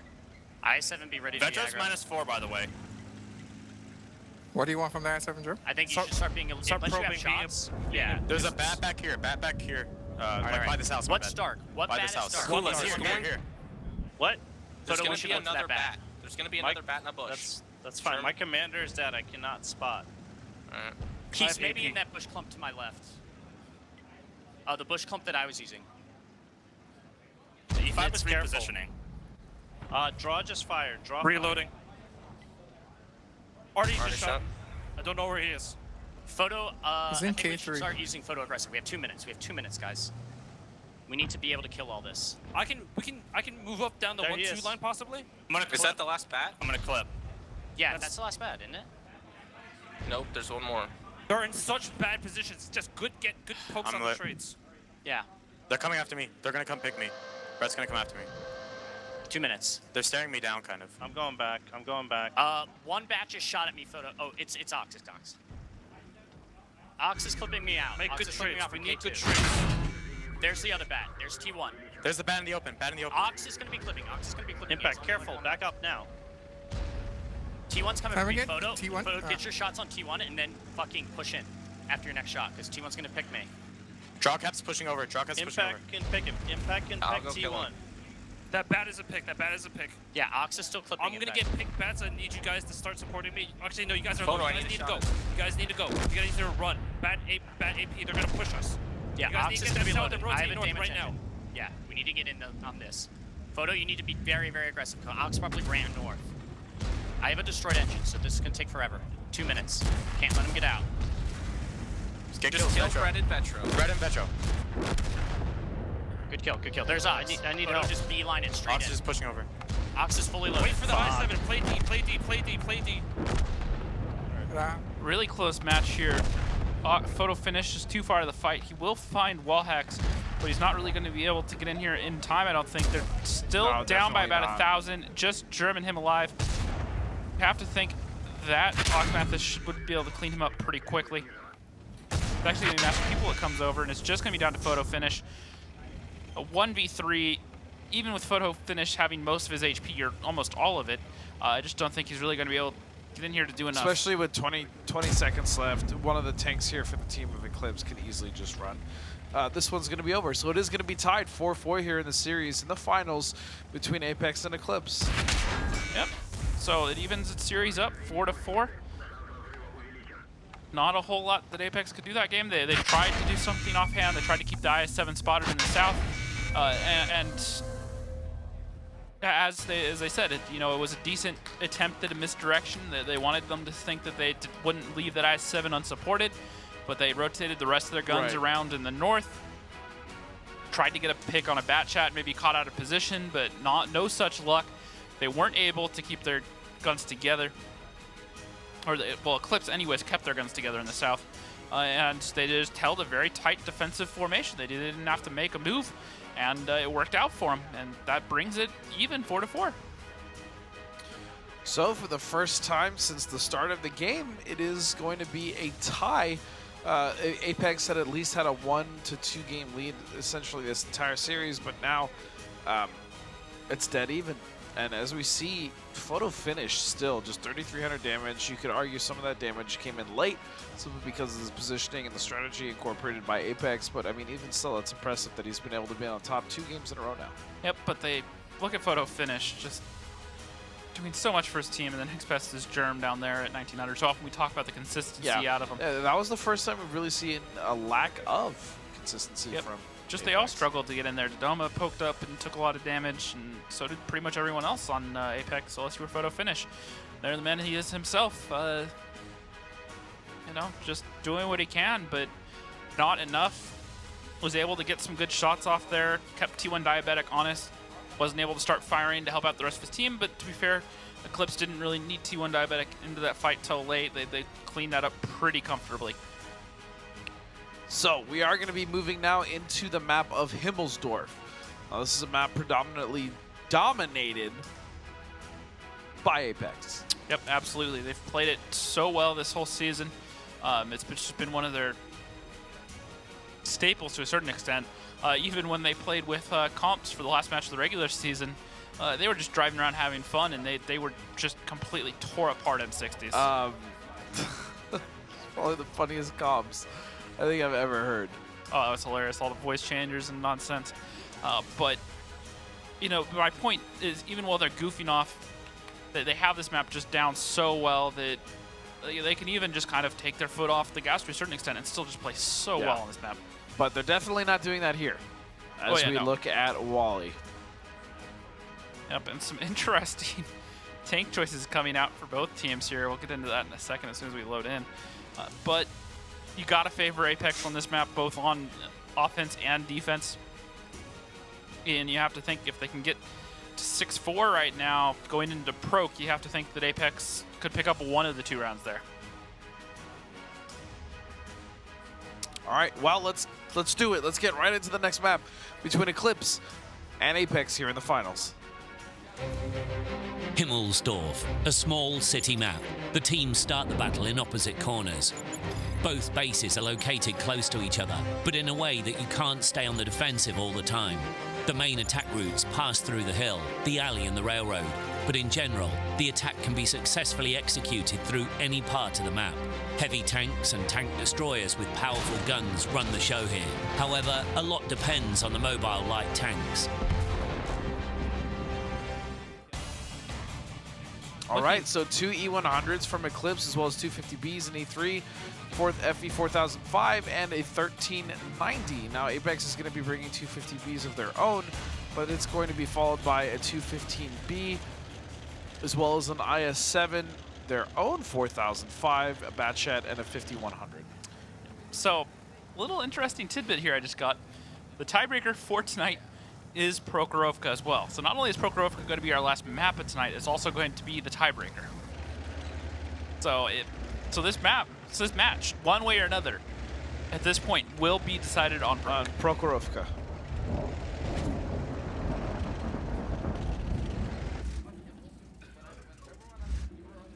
Germ in this 5100 just spotting towards the hill. They do spot wall hacks, but I don't think they realize that there are just all the guns for Eclipse up here. And look at the positioning out of Apex. They're pretty much ready for this sort of push. They're actually waiting for an 8-line play. Sitting here in the 7-line alley, external looking towards the south. The second they spot this push, they'll be able to turn, rotate, and be ready for it. Doma's sitting there across the gap. He'll have good shots. I would not be surprised to see him just completely evaporate someone here before too long.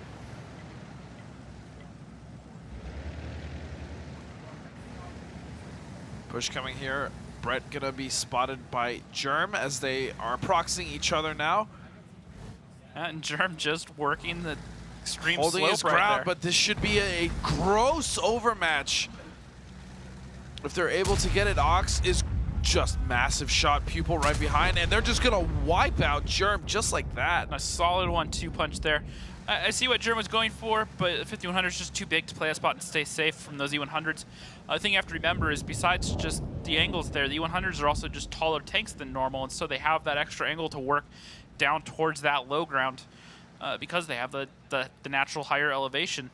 So if he had been playing, say, a 416 like we saw before, he probably could have played that spot and been impenetrable to a certain extent. But 5100, big French tank, not able to hide safely, and Brett takes another shot. Already taken 2 shots for 600. He has 806 left, just being worked down. So not bad trade for a 5100 to a certain extent. However, still 7 guns alive at the end of the day for Eclipse. Another shot going on to Master Slowly, Pupil. they're just getting kind of picked up at, or just picked at in general. Although they do have a technical tank advantage. Overall, HP pool is not heavily in favor of Eclipse at all, just barely. Now, and they have 2 E100s, so I mean, you could argue if those were just regular tier 10 mediums or heavies, that they would in fact be losing the life. Oh my goodness, HP advantage. But Photo Finish is taking more than half his HP. Yep, now something I do want to point out to people, people that are just getting to the E100, for example, that don't have a lot of game time in it, or just struggling in it in general. Pay attention to Ox and Master People here every time after they fire. They don't leave their gun pointed towards whatever they just shot. They angle it off to the side, and that's because, one, they don't need their gun on target anymore, but the armor of that E100, it's flat, and so to give it a better chance of bouncing most of these shots, you have to angle it to the side. So at this point, he's just side scraping there, keeping his gun pointed forward. Unlucky to take that shot to the turret cheek. Very lucky. The APCR shell managed to penetrate his turret cheek there, but more often than not, he's going to bounce. Another bounce going off there, off the side. E100, great tank at side scraping. And you see that little turret cheek, that's where the shot kind of snuck in a little bit. When those turret cheeks are looking directly at you, if you're playing against an E100, that's the time when it's best to shoot at them, especially if you're firing heat out of any number of tanks or you're just in another E100 squaring off against them. Just aim for those little cheeks of the turret, as we call them, bottom corners, and now they're breaking out the HE shells. HE shells, yep. All right, with about 5 minutes left here in the map, once again, halfway through it, let's go to the comms of Eclipse. People go across. All right. People go across and then. Someone just shot me. They're ready. Someone just shot me. Just move up. One of the 50B shot me. I'm not sure who did, but one of the 50B shot. The 50Bs are stuck there. The 50Bs are stuck there. I'm watching for the 215 and 4005. 4005 shot. 4005 missed. 4005 shot. Shot. Kill the 50Bs. Yo, Don't let them E3. leave. Go. People, you don't want to go there. Don't go there. Yeah, I'm backing off. The 50Bs are gonna come this way. Get 50Bs are getting in. Let you run to us. Guys, we need to help. Go. I'm fine. Loading? Can we get these guys? Yes. I'm getting pushed. I think I'm getting pushed. I'm getting pushed. Help. Yes. We can watch A1. Nice. Nice. Loading. Guys, they might push me. They might turn around and push me. I'm backing you up. I've got 10. Yeah. Bat chat. 673, 673. I tracked him. Well, okay. I didn't do anything. Ox, we can back him. Ox has him. No, I don't. 50B in courtyard. Ox. Oh, I missed. Oh. It's a Guys, one shot. We're getting trapped in here. Guys, we need to We need out. to move. We Get got 4 here. minutes. Go, please. 4 minutes. We got Go. Me and Vetch are moving. We got 4 minutes. I got tracked. I can't do anything. I can go up north and cut down 5 line and shoot the FB 4005. Just push the north. This. I'm going around. I hit the 50B. Yes. He's on fire. Come on. This is on fire. 340. Move up here. Vetch, Wait for this flank. And then go. Yeah. I'm going. I'm like full health. I'm going. I got you. I watch your asses. I'm watching your ass. He shot. Oh, he's going. 4005. I'm gonna shoot him. Careful, cool. He's looking at me. Fuck. Jesus. Yeah. Fuck. What are we doing? Guys, there's fucking corner. You guys have to. Do we go in? Let me take. Guys, take shoot the the 4005. Yes. Akula already shot. I'm getting killed by the 50B now. Channels 1. Guys, come on, stop. Guys, come on. We need to kill him. Yes, Crush yes. 5 line. Distract. Reloading. Let's Reloading. Doma. Reloading. All right, go. Wait, Brett, don't die. I got 18. I got 18. Dodo's gonna peek on one. Look at Dodo, please. Jesus, Brett, look at him. guys. I'm going. We got 244. Kill Guys, tank. hey, stop on. Nice. Hey, Dodo. There you go. Nice. Loading. T1 Go to cap. 50B shot one. 1 50B has shot one. HP. T1 has HP. T1, just get on cap. Brett, just Tensions are high, to say the least. Well, and the most amusing thing, in my opinion, is that's almost how Wallhacks always is. It's not just like this is just some special event he's at and he's just stressed out and panicking. It's just how he always handles himself. Just very aggressive. Make sure everyone knows how he feels and what he thinks of everything. And I'll just say his this: personality. it's a stark difference in comms between teams. Yep. But this is going to be a round win Yeah, for Eclipse. Eclipse. Very well done, taking a victory off of not only Apex, which they've done this series, but also on one of Apex's best maps, also on defense. Yep, That's definitely. Freaking impressive. Yep, but Canadian Impact, too, also threw away a large portion of his HP as well as when his he ammo came rack around, and his gun, trying to kill Wallhacks. Yeah, he came around trying to kill Wallhacks in the 1390, and in that batch at tier 10, he just ate so much damage from the crossfire that was set up by Eclipse. Very unfavorable situation to put himself in. Yep, no one able to really get these resets. Nitz is not going to be able to find the shot soon enough. And that's going to be 5-4 in favor of Eclipse. So, in the first time in this series, they are going to have a lead over Apex.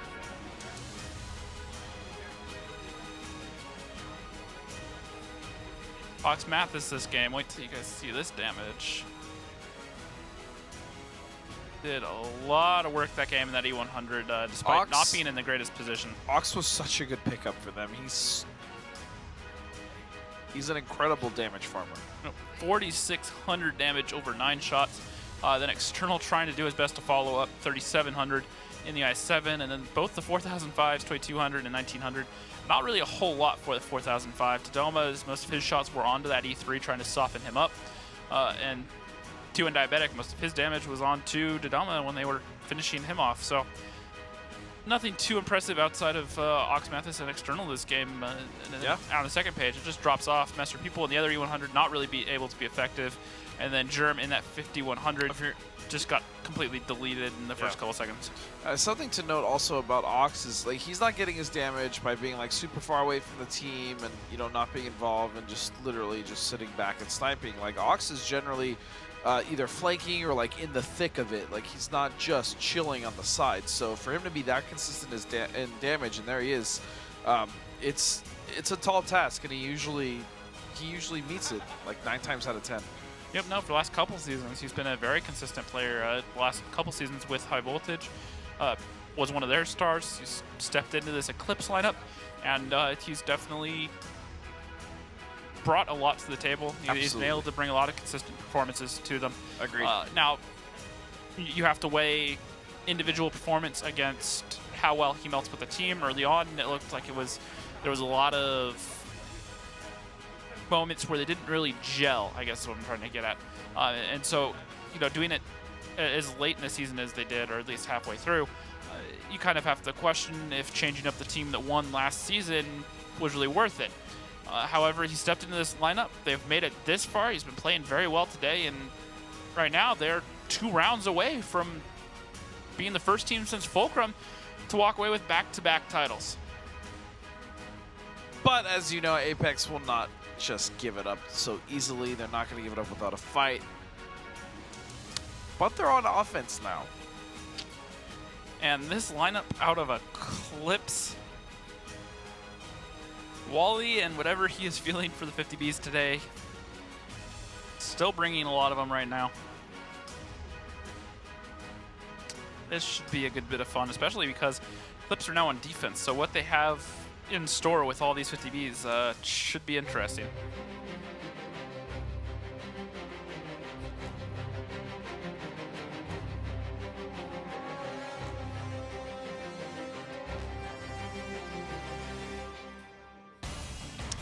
Lineups coming in as Apex 250Bs, 4005, 113, an IS-7, a Batchat, and a 1390. Meanwhile, Eclipse, 450Bs, a Batchat, and 2 Tier 9 bets. They've been very 50B happy today, all day. And judging by the looks of it, they're either going to roll straight down the 8 line or straight up the hill, and it looks like they're going to go straight for the hill, trying to catch someone out. Make the opening scout run. They do spot wall hacks. However, Tadoma and Germ need to be extremely careful. Germ's still trying to spot the middle here. He hasn't spotted Ox Mathis yet. And this could be disastrous with Apex because if Ox Mathis can get up here and pick Germ, not only does Tadoma have to worry about Ox Mathis, he doesn't know that the 50Bs are behind here because Germ hasn't spotted him yet. So they need to be very careful that they don't let one of the others die. And it looks like Canadian Impact's actually going to come up towards the hill, which may also be a mistake to a certain extent. They finally do light each other. Germ does get lit. I don't think Ox has actually been lit to this point.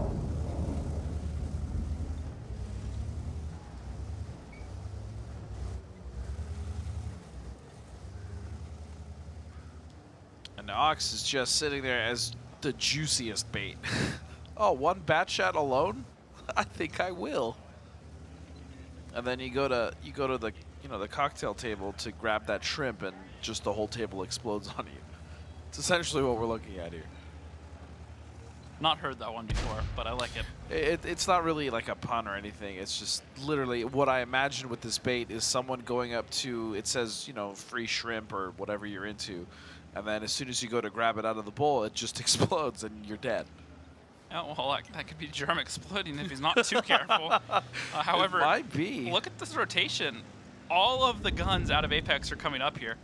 And while this would be a good initial position for Eclipse, you have to wonder if Apex keep the train rolling and they just push over into this, they in theory would have a 5-on-7 overmatch early on, and that could work in their effect. Now you But got a over lot the 50 of, and they Bs. are going back down to push photo finish up the hill. Again, the IS-7, such a great tank, good damage, great frontal and just armor overall, but magnificently slow. Not as slow as like a mouse or an E100, but it's just not that nimble. Let's go with that. Trying to sneak up as quickly as they can. You know what? I think this would be a perfect time to go into comms of Apex. Let's hear it. You just sit dark. 7 and then minutes. Wait for us to push him. Don't get lit aside from Photo. Let Photo peek it with his turret. They should not be able to light him. If he runs, then he's probably alone. If He's not alone then. He's not Just alone. go on. Everybody go on He's the not alone. western side of the zero line. Western side, so they pull all the way out. That's how you do this. Aside from go wager.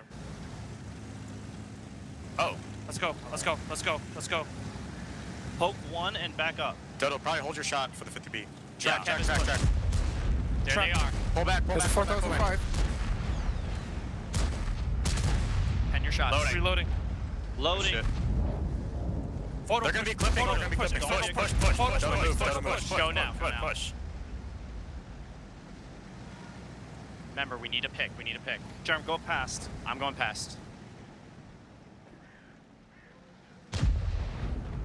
Remember, we Our don't want them 50Bs to will load reload. before them. Our 50Bs will load before him. All right. There's Wally. I will Wally's out pick one. Master. I will pick Master. Keep going.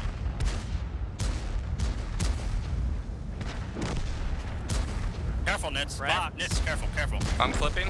I'm clipping. I'm ammo cracked. Ammo. Reloading. Take a hit, take a hit, take a hit. I got 2. Wally's going A-lane. Wally's We got going these A-lane. guys. We got these guys. We Kill got the it. We got it. 50B. Kill the 50B. Block is gone. Share HP.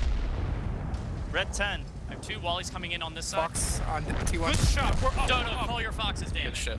Sorry, man. No, it's fine. It's fine. tied. You It's one tied. shot. That's great. I'm just fucking around. High roll. It's tied, guys. High rolled. Fastest attack. Fastest attack. Kill him. I don't know if he had that. He's tracked. He's tracked. Good shit, boys. I don't know. So in an odd twist of fate, again for the second time today in a separate series, there's actually been the offense that has dominated instead of the defense. Yep. Well, all I have to say is Apex just read Eclipse like a book. Yeah, they even said it. They said, this is probably what's happening. Let's look over it. Batchat's not running. He's sitting here waiting to be the trap, be that fishbowl as you were, or the trimple, as you were saying earlier. And they knew it. They pushed over. They said, all right, well, we'll go for it. We'll just take Ox out, and then we'll see what happens. Not only did they take out Ox, but They they put just out put a so lot much of damage. damage onto the side of Eclipse. Well, and you love it out of Apex. It was decided ahead of time. All right, we'll poke over once. We'll take out Ox, and then we'll back up so 50Bs can't get free shots, and we only got Right. some damage in. Yeah, they did, weren't. they They did. weren't really able to utilize their damage. The auto letters are most effective when they can sit there and they can fire and fire and fire and fire. And so when it turns into corner games where it's poke, fire, and then back off to safety, that's when the consistent fire tanks, especially the ones with the high alpha, can really be effective. The IS-4 with the 490 alpha gun, 113s, and then something like a 4005.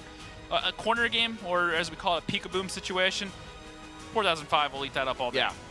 Yeah. Looking at the damage, Akula in the 50 beast just beasting 3600, then Dodoma at 27, and Photo Finish at 23. I think my favorite part of that match was actually with our caster headphones on. We both heard Wallhacks just yell, "Run!"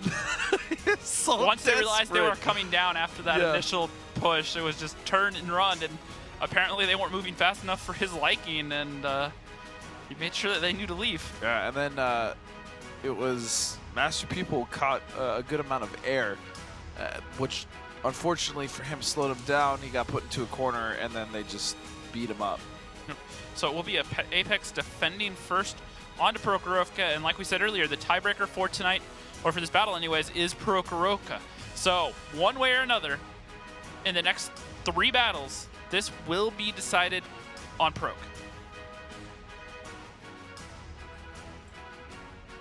I'll also wait to find out who has the fastest attacking victory at this point. It might be, with that victory right there, it might be Apex. We'll have to see. Yeah, that was pretty quick. I don't think either of the Cliff games were particularly fast. Not necessarily, no. There it is, the trophy. The reason these two teams are still playing. That and, I mean, let's be honest, $90,000 for first is not bad.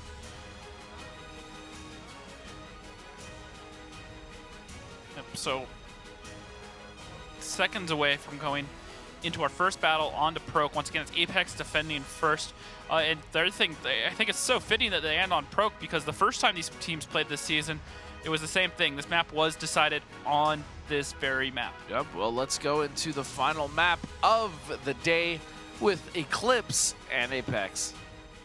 Prokhorovka, one of the first maps in the game. Teams start at the regular spawn points as they do in standard battles. Bases are separated from each other by the railway, so the defending team has to choose whether to send their vehicles to the left side, playing them in the center, or to the right of the railway, occupying the hill and a part of the village. The attacking team usually attacks the first base. However, the teams often go for face-to-face confrontations, 7-on-7, in the hilly terrain at the center. That's why both teams frequently use vehicles with good gun depression angles and sturdy turrets. Yep, and looking at it right now, Apex coming in here, 3 batch chats, a Grill 15, an IS-7, an E5, and an RU-251. Meanwhile, Eclipse, 3 113s, 3 batch chats, and an RU-251, a lineup that they have run many of times this season. Yep. Let's just see how they play it. Canadian Impact and Wally may just right off the bat see each other. In fact, they're definitely going to spot each other here. Wallhacks only lights Canadian Impact and decides to back off before he takes any damage. Very same opening play out of Eclipse as we saw earlier this afternoon in their match against 07. They have T1 Diabetic up on the high ground at Kilo 6. Very clever little boost. Shot going out on the Wallhacks there for 342. He does have a dead gunner now. Very unfortunate for little Tyria Light. Obviously deciding to run rations instead of a first aid kit.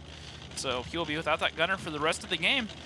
Brett has pushed up towards the hill with T1 Diabetic covering him, and then Brett in turn is covering Ox Mathis, and I believe T1 Diabetic should have some shots towards the middle there over Ox Mathis as well, but I'm actually not as familiar with that spot T1 Diabetic's in. As we said earlier, it's the first time we've really seen it. And looking at it, yeah, he should have some shots towards that village. He has enough elevation that he can shoot over the train tracks. So pretty clever spot for a support position. I don't know that I'd want it to be, oh, and it blind fire onto T1 Wow. Diabetic. That Very was lucky nice. out of photo finish.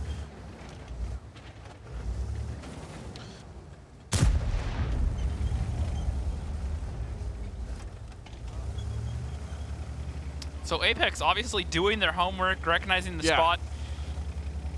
Now, the thing is, it's because he wasn't lit. He didn't know that he had moved. And T1 Diabetic is going to live to fight another day. Looking at it, Germ in that RU-251's up at A0, external down in the low ground. Doma Kula up on the A6 tracks right now.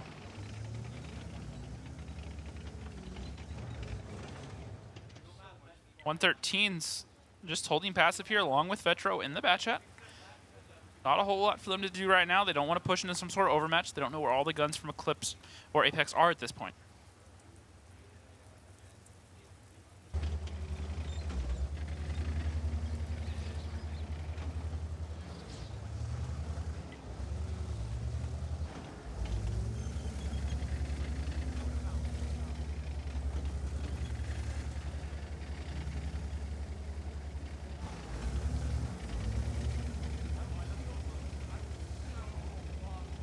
Not a whole lot going on right now. It looks like Wallhacks over on the 0 line is trying to get some intel. This is the same scout run that got him killed earlier. We'll have to see if that happens again. That's true, actually, against 07. Yep, but Germ actually hasn't lit him yet. Now he gets lit. Sternal and Dodoma are in position to deal with him, as is Akula, I believe. But he's going to get down here into the low ground without losing any more HP at this point.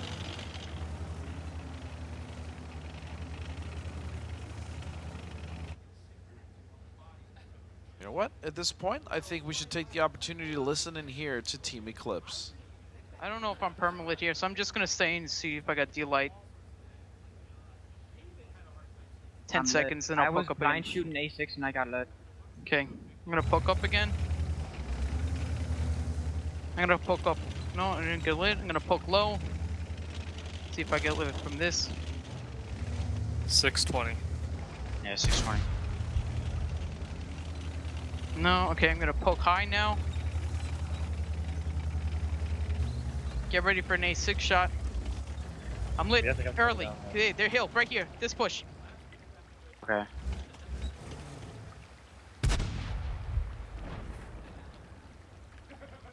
Can we do anything? Think about that? Okay, he's in A0. He's in A0. Okay. Okay, That's now charm. Yeah. keep one bat here. Rotate the other bat to the 2 line. We're gonna move up 2 line here. Yeah, You but, want me- yeah, you're full You HP, want me Brad. to move to here? Like, turn No, around no, and no, go no. back? No. Not yet. Not yet. Before It's we push 2 line, the 113 should just get wet. So they. Me?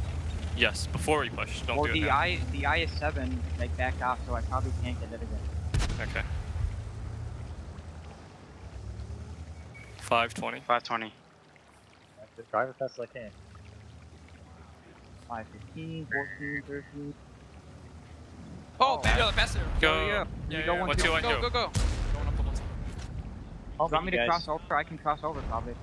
Holy shit, I'm missing so many shots. Dude, all my shots just missed him. I got hit by the I-7 in mid. I got hit by the I-7 in mid. I have to delay and get off. We need you to stay on hill though. Yeah, Like, yeah, fuck. yeah, yeah. Yeah, I know. Let He's me gonna just go get for the- odds. Yeah, I know. Let me get on the back of the hill. I can. Clear So- A2. Clear A2. Yeah. We gotta protect Ox. Yeah, Come back. yeah. This guy has to come back. Yeah, I can do it. you alone won't be able to protect dogs. Okay. You are 2 shots. All right. As soon as we come around this corner, I'm just gonna. You know what? You guys can clear that. Yes. Yeah, Turn clear the around. back. Get here. Come on. We're not. what's that nothing garbage to- stuff? Come on, Guys, guys. got 420. 420. We're running on time. Vetro, you stay there. You stay here. You stay here.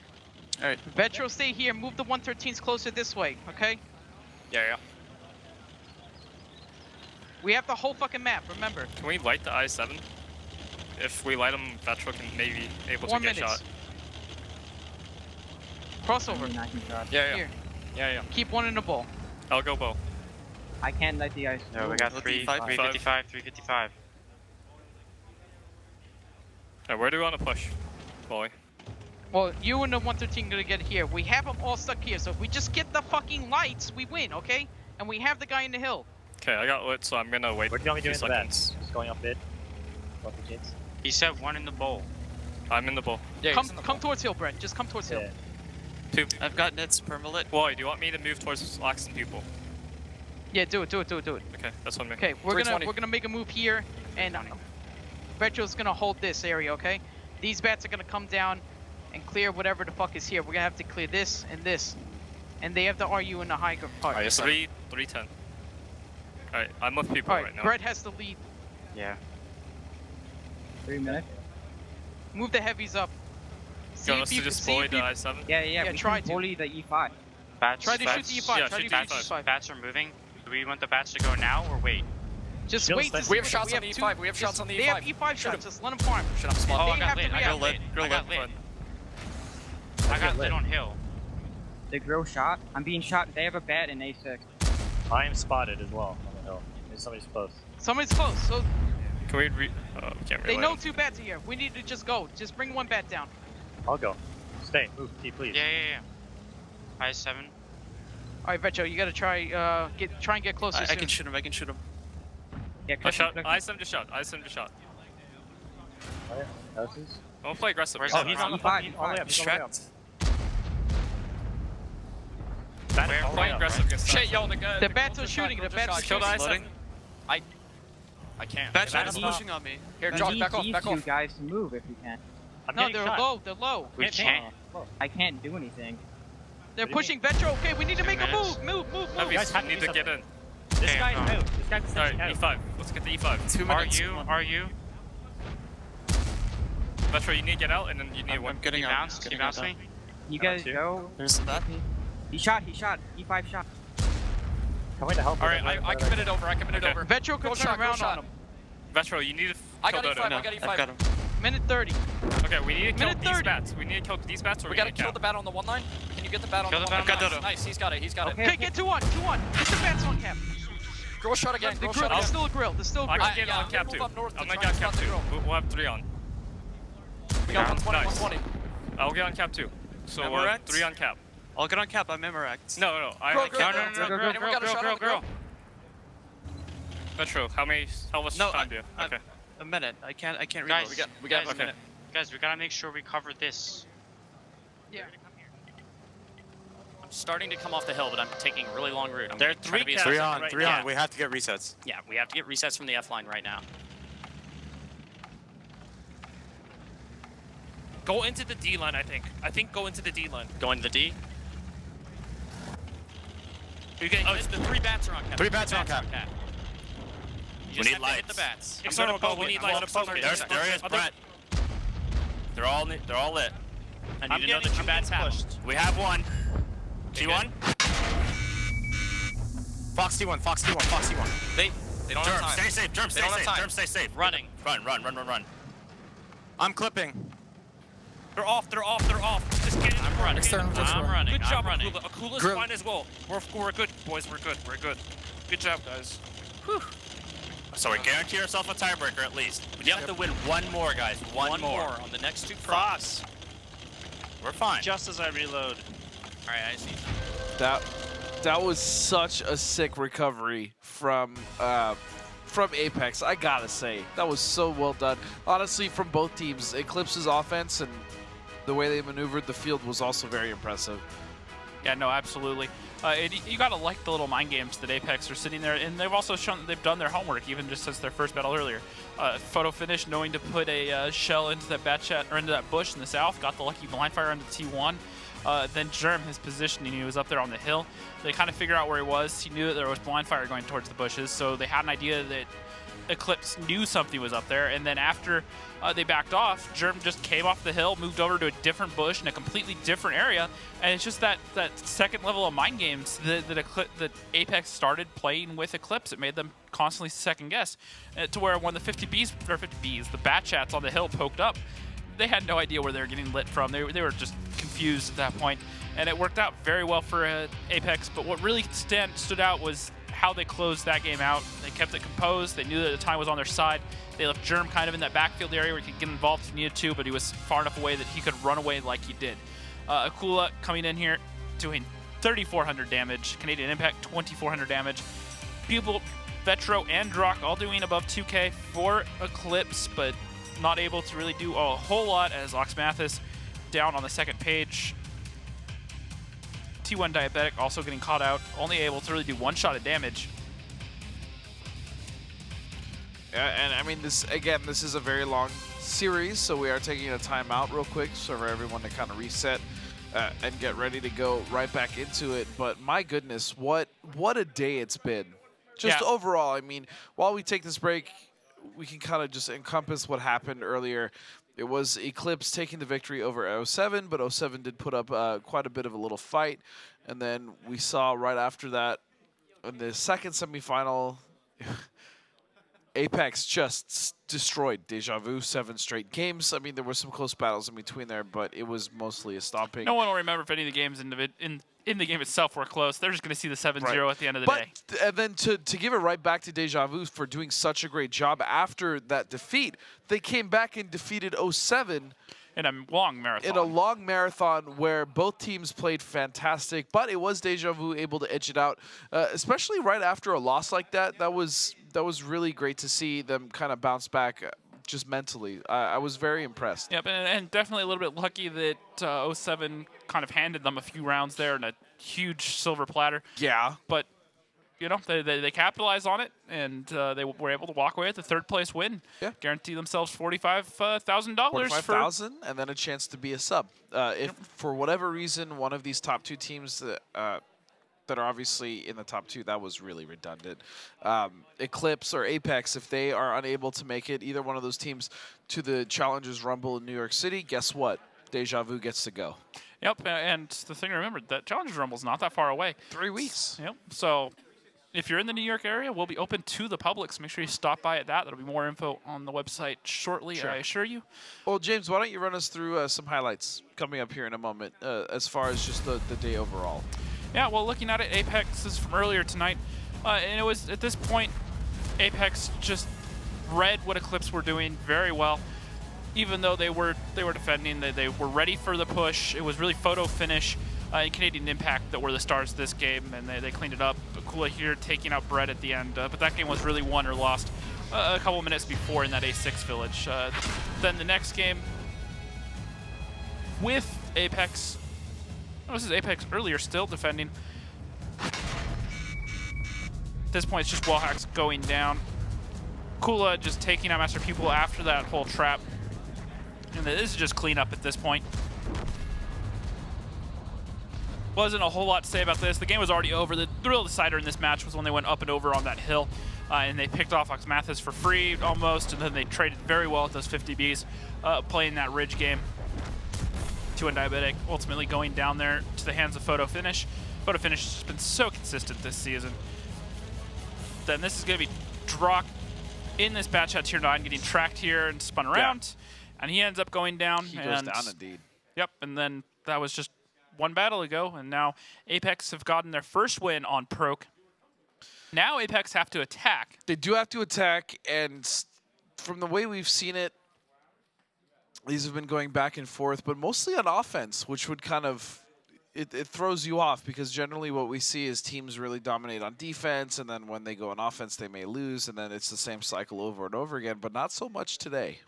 Yeah, definitely. And looking at it right now, the other thing you have to remember is from the way Apex is going to be looking at it, they have 2 rounds to play with to get 1 win, where Eclipse cannot drop a point in either round. They got to win both and be perfect for the rest of tonight. And it's all going to be on Proc, so hopefully they can win at least 1 here and force this to overtime, because having this decided in overtime would be... just a cherry on top. Oh, it would be a huge spectacle. That said, it will be Apex on match point right now. They can close it out. They are attacking on Prokhorovka once again. I thought you were going to say they are attacking on offense, and I was like, James, don't do that. No, but you are right. This is theirs. They can see it. They can feel it. They are so close. It is just potentially 1 round away from being over. And Apex finally being the LAN champions. 3 bat chats coming out for them. An i7, a Grill, an STB, and a 251. Eclipse bringing 3 bat chats, 2 113s, an E5, and a 251. This could potentially decide everything, James. Yep, so this could be the game-winning round for Apex. They could close this out right now. Eclipse getting very aggressive on defense, taking control of the West here, pushing all their heavy tanks straight towards that middle ridge. The Batchats and their lone little wolf pack working towards the 2 line. It is Vetro that's actually out in front trying to spot, making sure no random pushes coming through. And Apex are running a very split offense right now, only Nits and Dodoma down there in the south, Dodoma in the Batchat. Germ just trying to be some eyes for his team, and then the rest of them are all the way over in the east. Photo Finish working the 6th line. Kula and Canadian Impact in the south. And the last Batchat up on the hill of External, excuse me.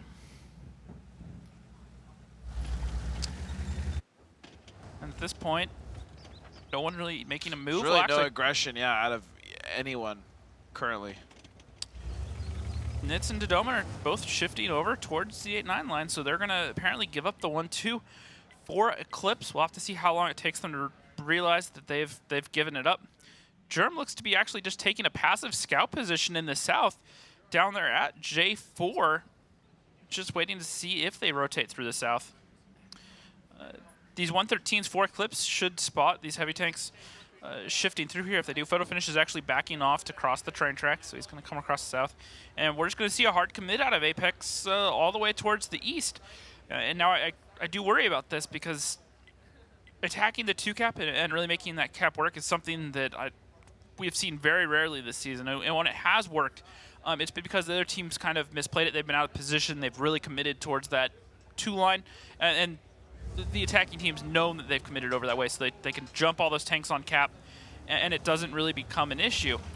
With this, with them already set up along that 6th line, it won't take them very long to get the prox lights onto that 2-cap, to find the resets underneath the train tracks. And I don't know that Apex can really make Eclipse panic and make those sort of mistakes that they're kind of hoping for right now.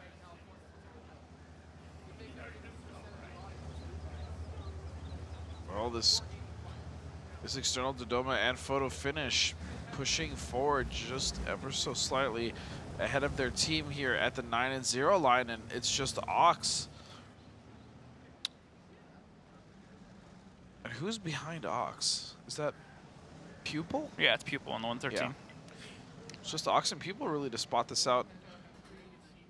So there could potentially be an overmatch, although the crossfire is there from Vetro as well as Brett and Wally to see that. This game is honestly anyone's. I mean, even just looking at the positioning.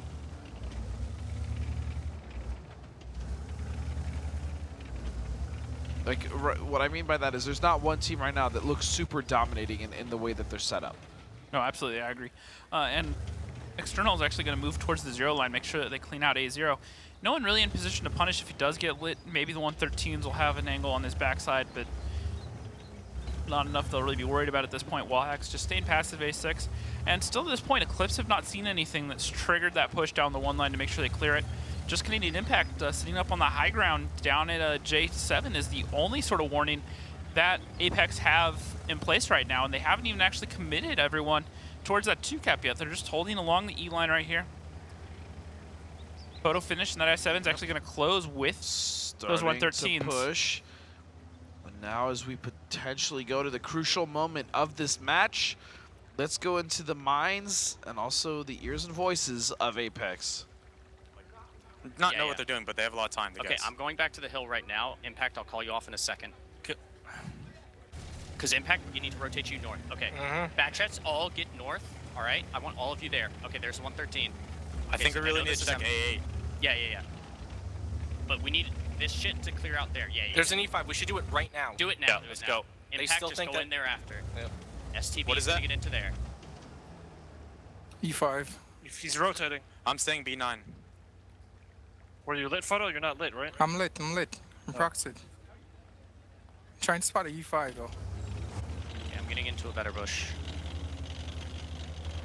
I'm checking Lit, F line real quick. A6, Anito. There's a Okay. It's RU and A6. Okay. That I'm means that lighting he it. was poking the tracks, just like we know. Just like we know that they always do. I can't really spot I'm going back uphill. this. We still have no bat chat I information. can spot No F. bad I chat have F. information. I'm checking A8 right now. Checking A8 right now. Be very careful. Okay, I have south eyes and F line eyes. He's not here. He's not at A8. Good. Okay. A8's clear. All They right. have to come F line then. Yeah, and I'll see. Okay, what's cap pressure? What's doing We cap need a pressure? bat chat to do it. Impact's on. What about the E5? How are we stopping him from getting resets? It has to be the STB. I can help with it as well. Okay, so it's the He's STB. peeking. Dodo, are you dispat? Yeah. Okay.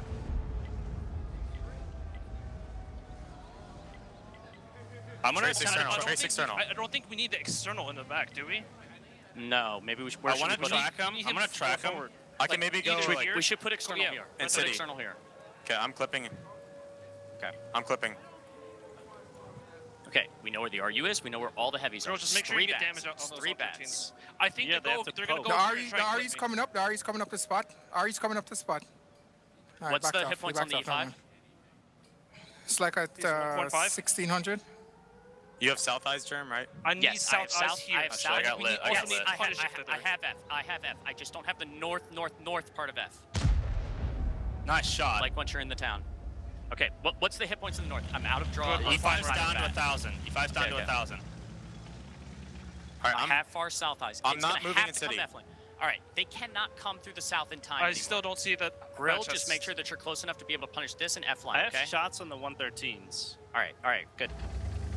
I just They're need them going to, like, have to actually do poke. this, or they're going to have to get the E5 to. What's the E5 He's tell? trying to scout again. 1,000. He's 1,000. Are you trying to scout it? 113 just fired. They're trying to shoot under the I just got tracks. lit, so. E5 missed. I missed. Okay, try to shield impact from that E5 if we can. Try to make it so that you get 113s are 26, Here it is. 26. Here it is. Here it is. Here it is. They're running out of time. I'm coming in. Get the reset. We see Can we everything. rotate? Can we F rotate? line, We F need line, to F line, rotate. right? I'm going south. Get out from I'm the north. moving. Get out from the Moving north. up. All right, we're leaving. I need to clip while we do this. 2.5 I'm lit. minutes. I 2.5 got lit minutes. by something. Okay, there's 2.5 minutes. How do One we bat approach is this? not lit. They know we're gonna push I'm out. clipping. shot by that I'm bat. clipping. Yeah, we need to take F line. I don't know if Nitz and I can leave though. I don't think we can. We're gonna have to take. I didn't get over. Okay. We're gonna have to take F line somehow. They still let me full try and health. jump it. Just had to contest that. All right. They're still contained, so. They know they want me. That we want to take. Yeah, but they still have 2 minutes. They only have two. We only have 2 minutes. They're gonna start running. We have Yeah, to. Are you? do Yeah, something. go. We need to go. We still have information. we need We this still now. need There's a bet. Vetra. That's all of them lit. Who's the rock external to your right? Brutal. You need shots. Yeah, Impact, try to help call this. Vetra shooting me. Do not leave, Grill. Do not leave. We need the pivot punish. I will die without. The rest of the team will die.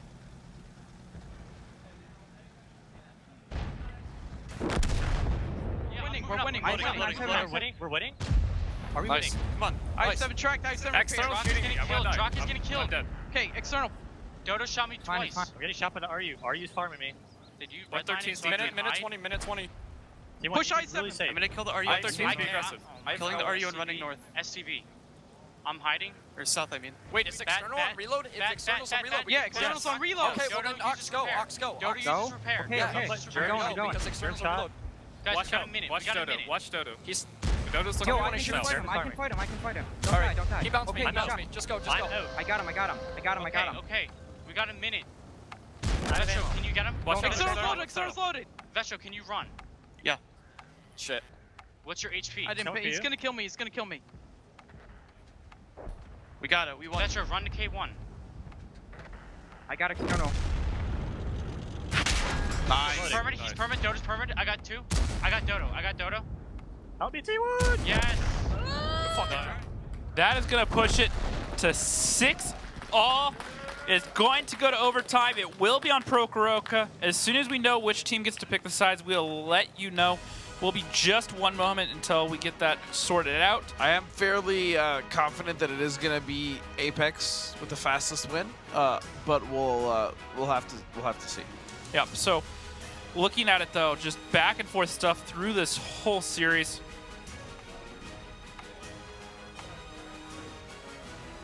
And just overall, what a game. Apex tried really hard to do something very difficult, and they got a lot of good damage off, but they lost to Kula for basically one shot of damage. Canadian Impact also got caught out there in the batch out in the middle. Yeah, Canadian. That was... Those two going down really hurt them. Germ not able to really be effective in that situation. RU. He was 1v1 versus Vetro at the end there, and Vetro had just gotten onto a full clip.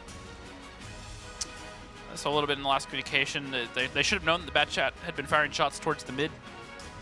Might have allowed Germ to be a little bit more aggressive, maybe chase down that bat chat and keep him out of the fight for a while, or at least put off some more damage to where they could have saved that round. Well, either way, it is going to go how fitting to the very last round possible of the day.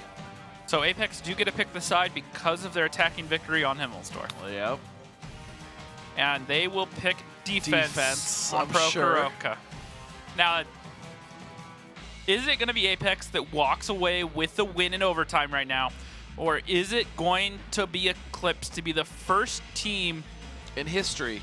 Not in history. First team since Fulcrum to win back-to-back titles in the North American Gold League. It almost seems like history, though, because that was so long ago. Oh, exactly. That was season 1 and 2 of the Gold League. So the first 4 team years ago. since Fulcris, 4 years ago, on the very Fulcrum, excuse me. Fulcris is a player. It's been a long day, James. It's been a long day. Fulcrum, since the first 2 seasons, there hasn't been a team able to do this. Eclipse could potentially be making history by joining them. Yep. Yeah. So not a lot separating these two teams. It has been just back and forth stuff, so close. At one point, even Apex were in the lead of that last game, but they weren't able to really do anything. They are sitting there. They are making their final tank choices right now. It will actually be Eclipse calling a timeout, so they have a 60-second timeout right now. So taking an extra second to make sure that they get everything sorted out to their liking. Noble also sitting here, or Noble, Apex also sitting here, talking over their choices.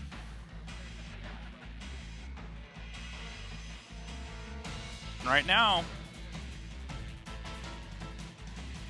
tension is going to be high between these two teams. Could very easily be either of them walking away with first place, with the $90,000, and with that amazing trophy up in the middle of the stage. Plus, that's got to build a lot of confidence going into the Challengers Rumble because both of these teams should be there.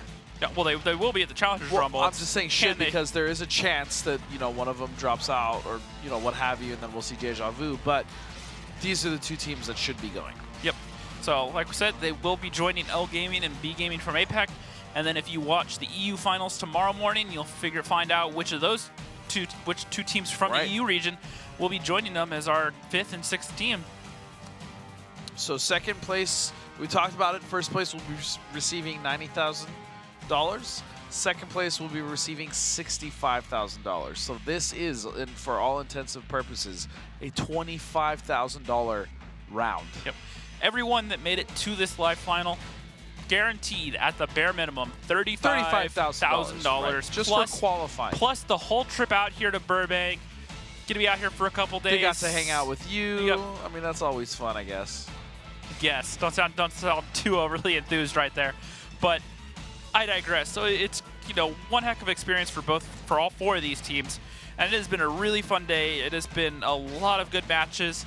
Some matches not as good as others, but it's been a lot of fun. You know what? Sometimes it happens.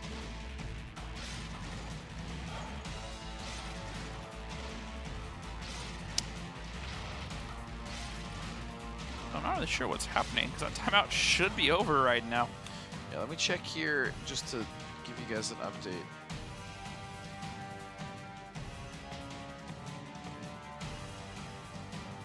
Yep, so we are about 2 minutes out right now.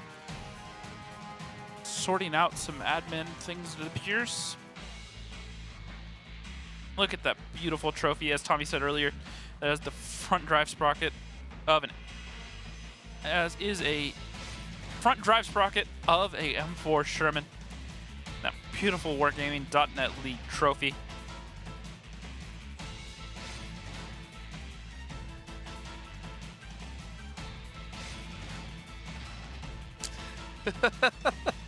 It's like watching players in the wild, in their own natural habitat. Just making sure he stays nice and composed. Oh, sure.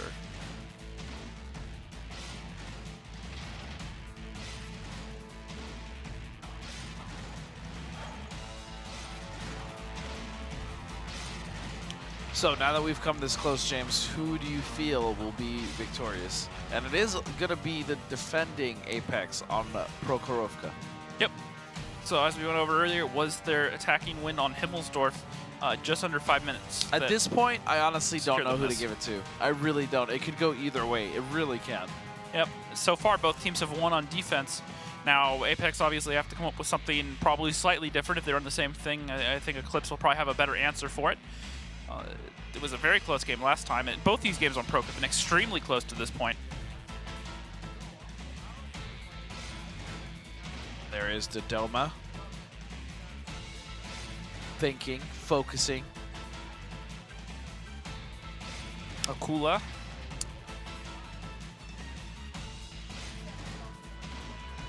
Both teams are confirming they are ready. 60-second countdown will start momentarily. Just There off to it the right is. there is External. Yes, the gentleman on the very right there. The one that made us that wonderful Master Pupil shirt.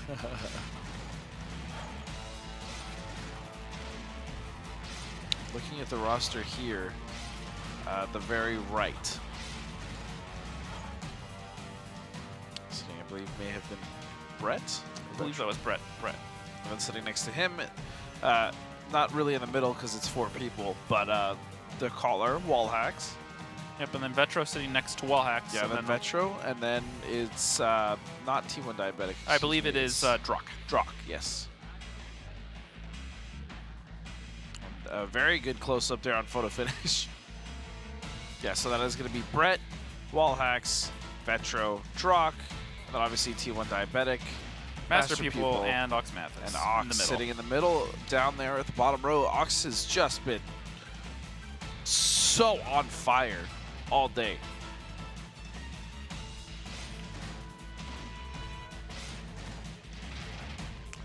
And we are on our way to our 13th and final battle of the season. Of the season, of the day. This is it, ladies and gentlemen. Whoever wins this battle will be your champions here today. Can Eclipse repeat for the first time since Fulcrum did it 4 years ago? Can it be Apex to walk away with the win that they have worked for so hard this season? The final lineups of tonight: 3 Bat Chats, a 140, an IS-7, an E5, and an RU-251 for Apex.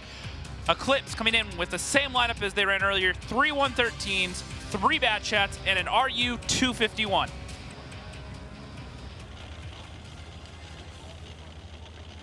Germ pushing up towards the hill right out of the gate, and Eclipse are committing everything they have towards the east right now, maybe trying to catch out a tank out of position. Germ actually does get lit. The Bat Chats and the RU-251 pushing straight through.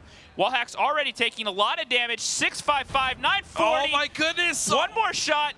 Is Wallhack's gonna fall? Now damage is being traded onto T1 Diabetic. Still nothing significant onto Apex. Eclipse is bleeding right now. And right now, Apex just moving to take control of the map. They've already moved up the 6th line. They've pinned Eclipse into this. They've already done 2,000 damage onto the team of Eclipse. Eclipse going for the blind push. More damage on to Drock. Finally, Canadian Impact taking some damage on the side of Apex, but they are starting to suffocate. And you know what? Let's get right into the minds of Eclipse. They are on the verge of being taken out.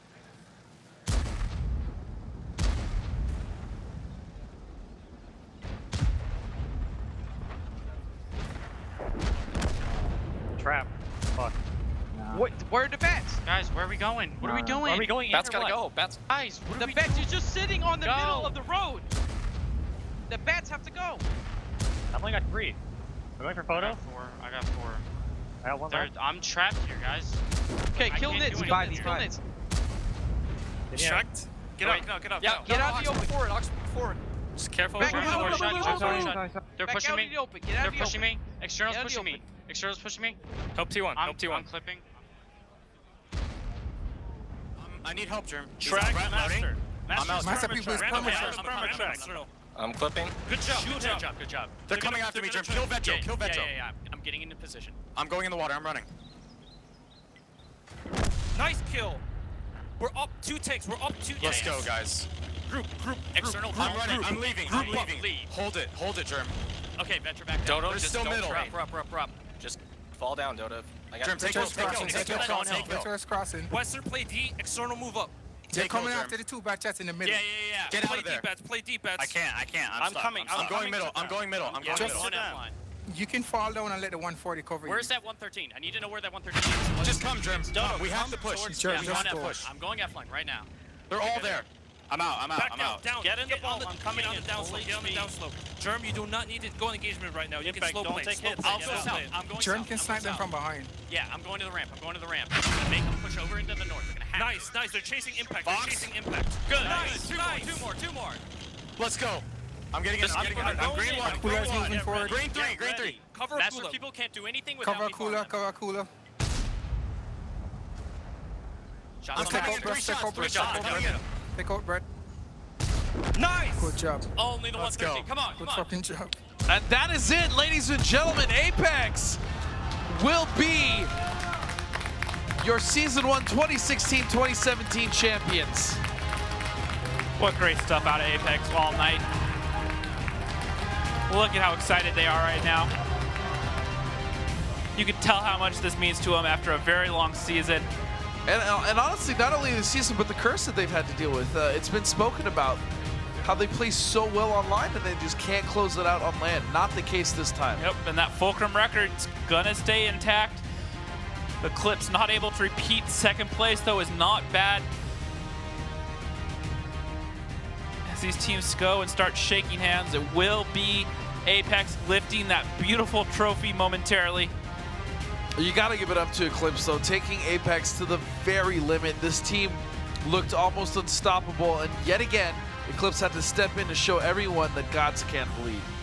Yep, so one of these very risky but ballsy plays out of Eclipse, just going for the blind push towards the 9-0, hoping to catch something out.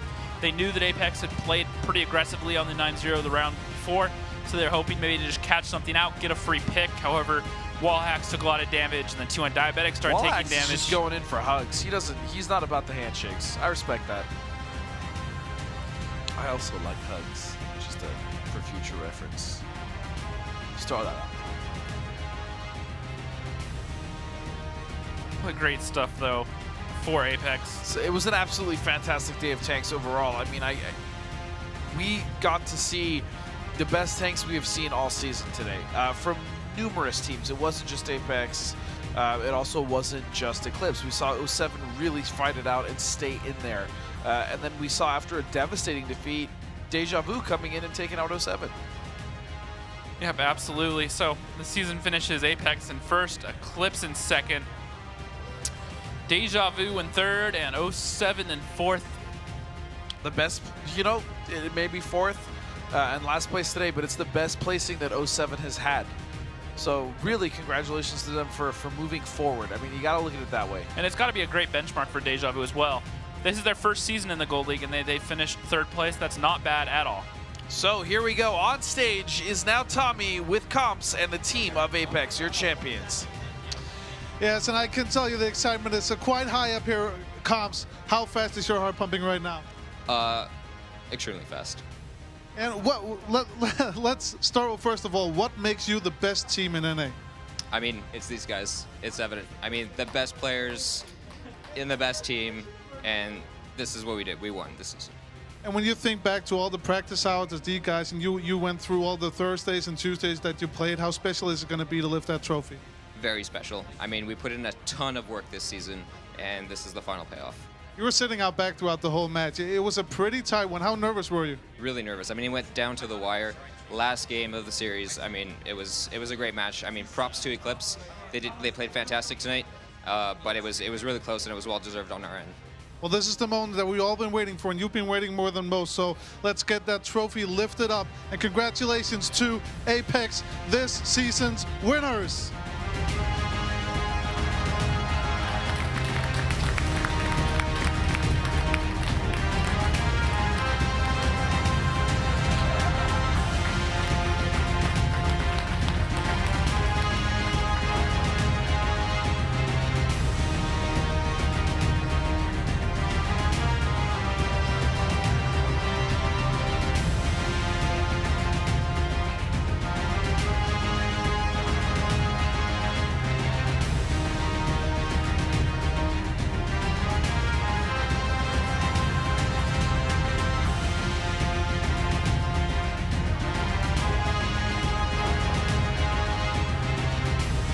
You could almost say that they are the apex of the field.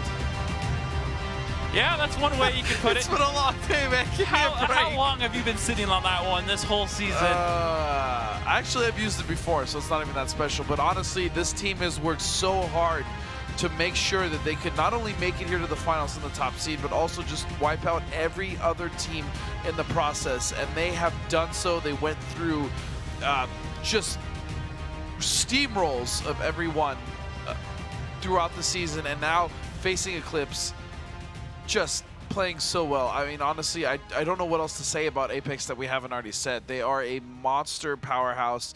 They've only been stopped once, and it was to the team that they just defeated. So, and they'll go back and forth with Eclipse, I have a feeling, for a while. Eclipse is going to be a team that's still very solid. They got second place. I know that's not what they wanted, but just one hell of a team overall, even still. Yep, and that on today puts them at 2-1 with Eclipse on this season. So being able to edge them out right now when it mattered. They lost the last time they played in overtime. They beat them the first time, but today was the one that really mattered, and they came out on top. Great stuff throughout this whole series. They kept things, they did their basics. They didn't do anything, once again, they didn't do anything crazy. They did their homework, they studied the little things, and they were just able to be that one step ahead of Eclipse when it really mattered. Yeah, they absolutely were, but it was just one very small step. I mean, even still, Eclipse had looked to pretty much knock them out, and they got very close to 6-6 overtime yet again. What a fitting end overall. And then just the day. I mean, starting it off, it was Eclipse versus 07. 07 played very well against a team that is arguably just better in every way. And honestly, the only thing I would actually still give to 07 was their comms overall was fairly calm. And then moving forward, it was Apex versus, look, wow, holy jeez. Look at Akula. Damage on Akula. And he didn't really play that much this season. No, he didn't. He came in towards the late part of the second round robin, and then just went off today. So he didn't even play that much, but like you said, just showed up today and just came up huge for him. To Doma, 2,400. Ox doing what he could. 24,000. Yeah, 24,000. It's been a long day. It's okay. Doing what he could for Eclipse. External photo finish, both above 2,300. Brett, T1 Diabetic, doing what they could for Eclipse, but just not enough at the end of the day. Even German wall hacks, both above 10,000 in their tier 8 lights for the most part, occasionally the tier 9s. Or even SPGs. Yeah, Wally picking up that mind-blowing one shot onto external. 1,800 of that damage was one shot. It's one way to look at it. Right. But now what we got to do is we got to look forward to the Challengers Rumble here in just 3 weeks. And you know what? This is something that I'm actually most excited for the end of this show is I believe that the two teams that we are sending to the Challengers Rumble can absolutely not only hold their own against themselves in the region, but as well as all the other regions in the world. I really think Apex and Eclipse, specifically Apex with their performance tonight, can contest with the best that EU and RU have to offer. Yep, well, and with the resiliency that Apex showed all season, the ability to stay in a match even when they're down, just within an individual rounds, but also within the match itself, constantly able to pull things back. If they can take that at the international level and they can do the same thing, they can keep themselves in these games, that they can bring a lot of pride back to North America. Yeah, I really think this is going to be kind of that era where NA pushes very hard on the other regions to prove that, hey, you know what? We can compete with the best of them out there. We've always wanted to root for North America teams in the past, but I have a really good feeling about both these teams. Now, not just Apex, but both Dub and Eclipse. Eclipse plays so fluid. Yeah. They could both handle themselves, especially. It's just slightly comms right now for Eclipse. Just one of those things you always got to improve, and I guarantee you, if we ask Apex here in a moment, they're going to say there are things that they could still improve upon, even after winning the title. And even still, the comms, like you said before, for Eclipse, it works for them, though. In their own way, the way they play loose, they're so fluid, they can turn on a dime, and we've seen them destroy. So overall, I can't wait to see how these two teams are going to do at the Rumble, James. Yep, absolutely. It has been one fantastic season. It has been a real blast to be here and be able to bring all this great tanks action to everyone at home. Yeah, there's nothing more to say, so we are going to kick it over to the couch with Tommy and the entire team, your champions, Apex. Yeah, and I can say, and this is no diss to Meadowhawk and Beathead, but the mood is the highest it's been this whole evening here in the couch. I'm joined by the whole of Apex, and you know what, because the first thing you said when you came up here, External, is you wanted to hold the mic. So you can hold the mic for this first answer, then I need to get it back, okay? Great. But let's talk about this match. Com said he was nervous. How was the nerves up there on the podium? Do I get to keep this too? Only for one question. Oh, dang, okay. I think our nerves in general, we're a very calm team, but it's only when something happens that kind of sets you off. If a plan doesn't go your way, or when you make a push, if it doesn't happen how you'd like it to, that can set you off, but if you rebound well, then that's what gets you going through a game, and that's what gets you through those losses. Okay, there's a lot of people here, so people can just answer whatever they want, not at the same time, of course, but we have some mics different places. So we heard what Com said, what makes this the best team, but from some of you other guys, what makes Apex the best team in North America? Who'll go first? Not all at once. Not all at once? No. Oh, you want to hold it? Okay, so what makes Apex the best team? Well, Apex, by definition, is the top or the peak. So, you know, since the conception of our team, we knew we'd be here. You know, if you think you're a winner, you become the winner. The first semifinal, you won 7-0. Was anyone surprised that it would be that, I won't say easy, but that convincing? Oh, no, I definitely predicted 7-0, 100%. I told these guys the whole time going in, it was only 7-0, only possibility. Okay, and there's one question that's been on my mind throughout the whole season, and that is, Can any of you tell me the funniest jokes that comps ever told you? You don't want to know. The best comps joke. Yes. Good afternoon, guys. That's He doesn't tell jokes. It's pretty funny, actually. Okay, so I don't think they're suited for broadcast, so we better not tell. oh yeah, this is U.S. broadcast. I need to remember that. In Europe, you can say everything. You know that. You're from Germany. Okay, so let's talk a little bit about the Rumble here. Comps, you can answer this. And what's the first thing that comes to mind when you realize you will be playing in New York? First thing that comes to mind, I mean, it's an opportunity to face off against the other best teams in other regions. So to us, it's a gauge of talent in a way to see where we fit in the global pecking order. And let's hear from someone in the back. How will you prepare for the Challengers Rumble? I think this is an easy answer, the same way we've prepared for everything. We just, practice and do what we do. And Overlord Prime, you can answer this one. Which region do you think will prove the most interesting and why? NA. I mean, we've constantly had trouble proving ourselves in the world. And, over the past few years, we've actually improved significantly. The Rumble is going to be interesting because we want to prove ourselves now, because the last Grand Final wasn't so great for NA, and it was better than the previous, and we want to see where we stand right now. And is there anyone on this team that has a message for the fans before this event? You can look straight in the camera and tell them. Thank you for the support. Thank you for the support, everybody. Patch you, Apex. Sub to Overlord Prime, Pacho Apex. And, well, I guess this is it. You need to go and enjoy this. You don't want to be sitting on this couch all night. I want to remind all the viewers that on the 23rd, it's actually midnight or maybe like tomorrow. The EU finals are going down. You can watch that on WGL.gg/watch. And, of course, we have the Rumble coming up of the 19th of November. At some point in December, we're also going to start the Season 2 qualifier, so there's plenty of tanks for all you fans out there. So thank you to every team that participated in the Go League this season. And on behalf of Wargaming and ESL, thank you for choosing to spend your whole day with us. Have a great weekend.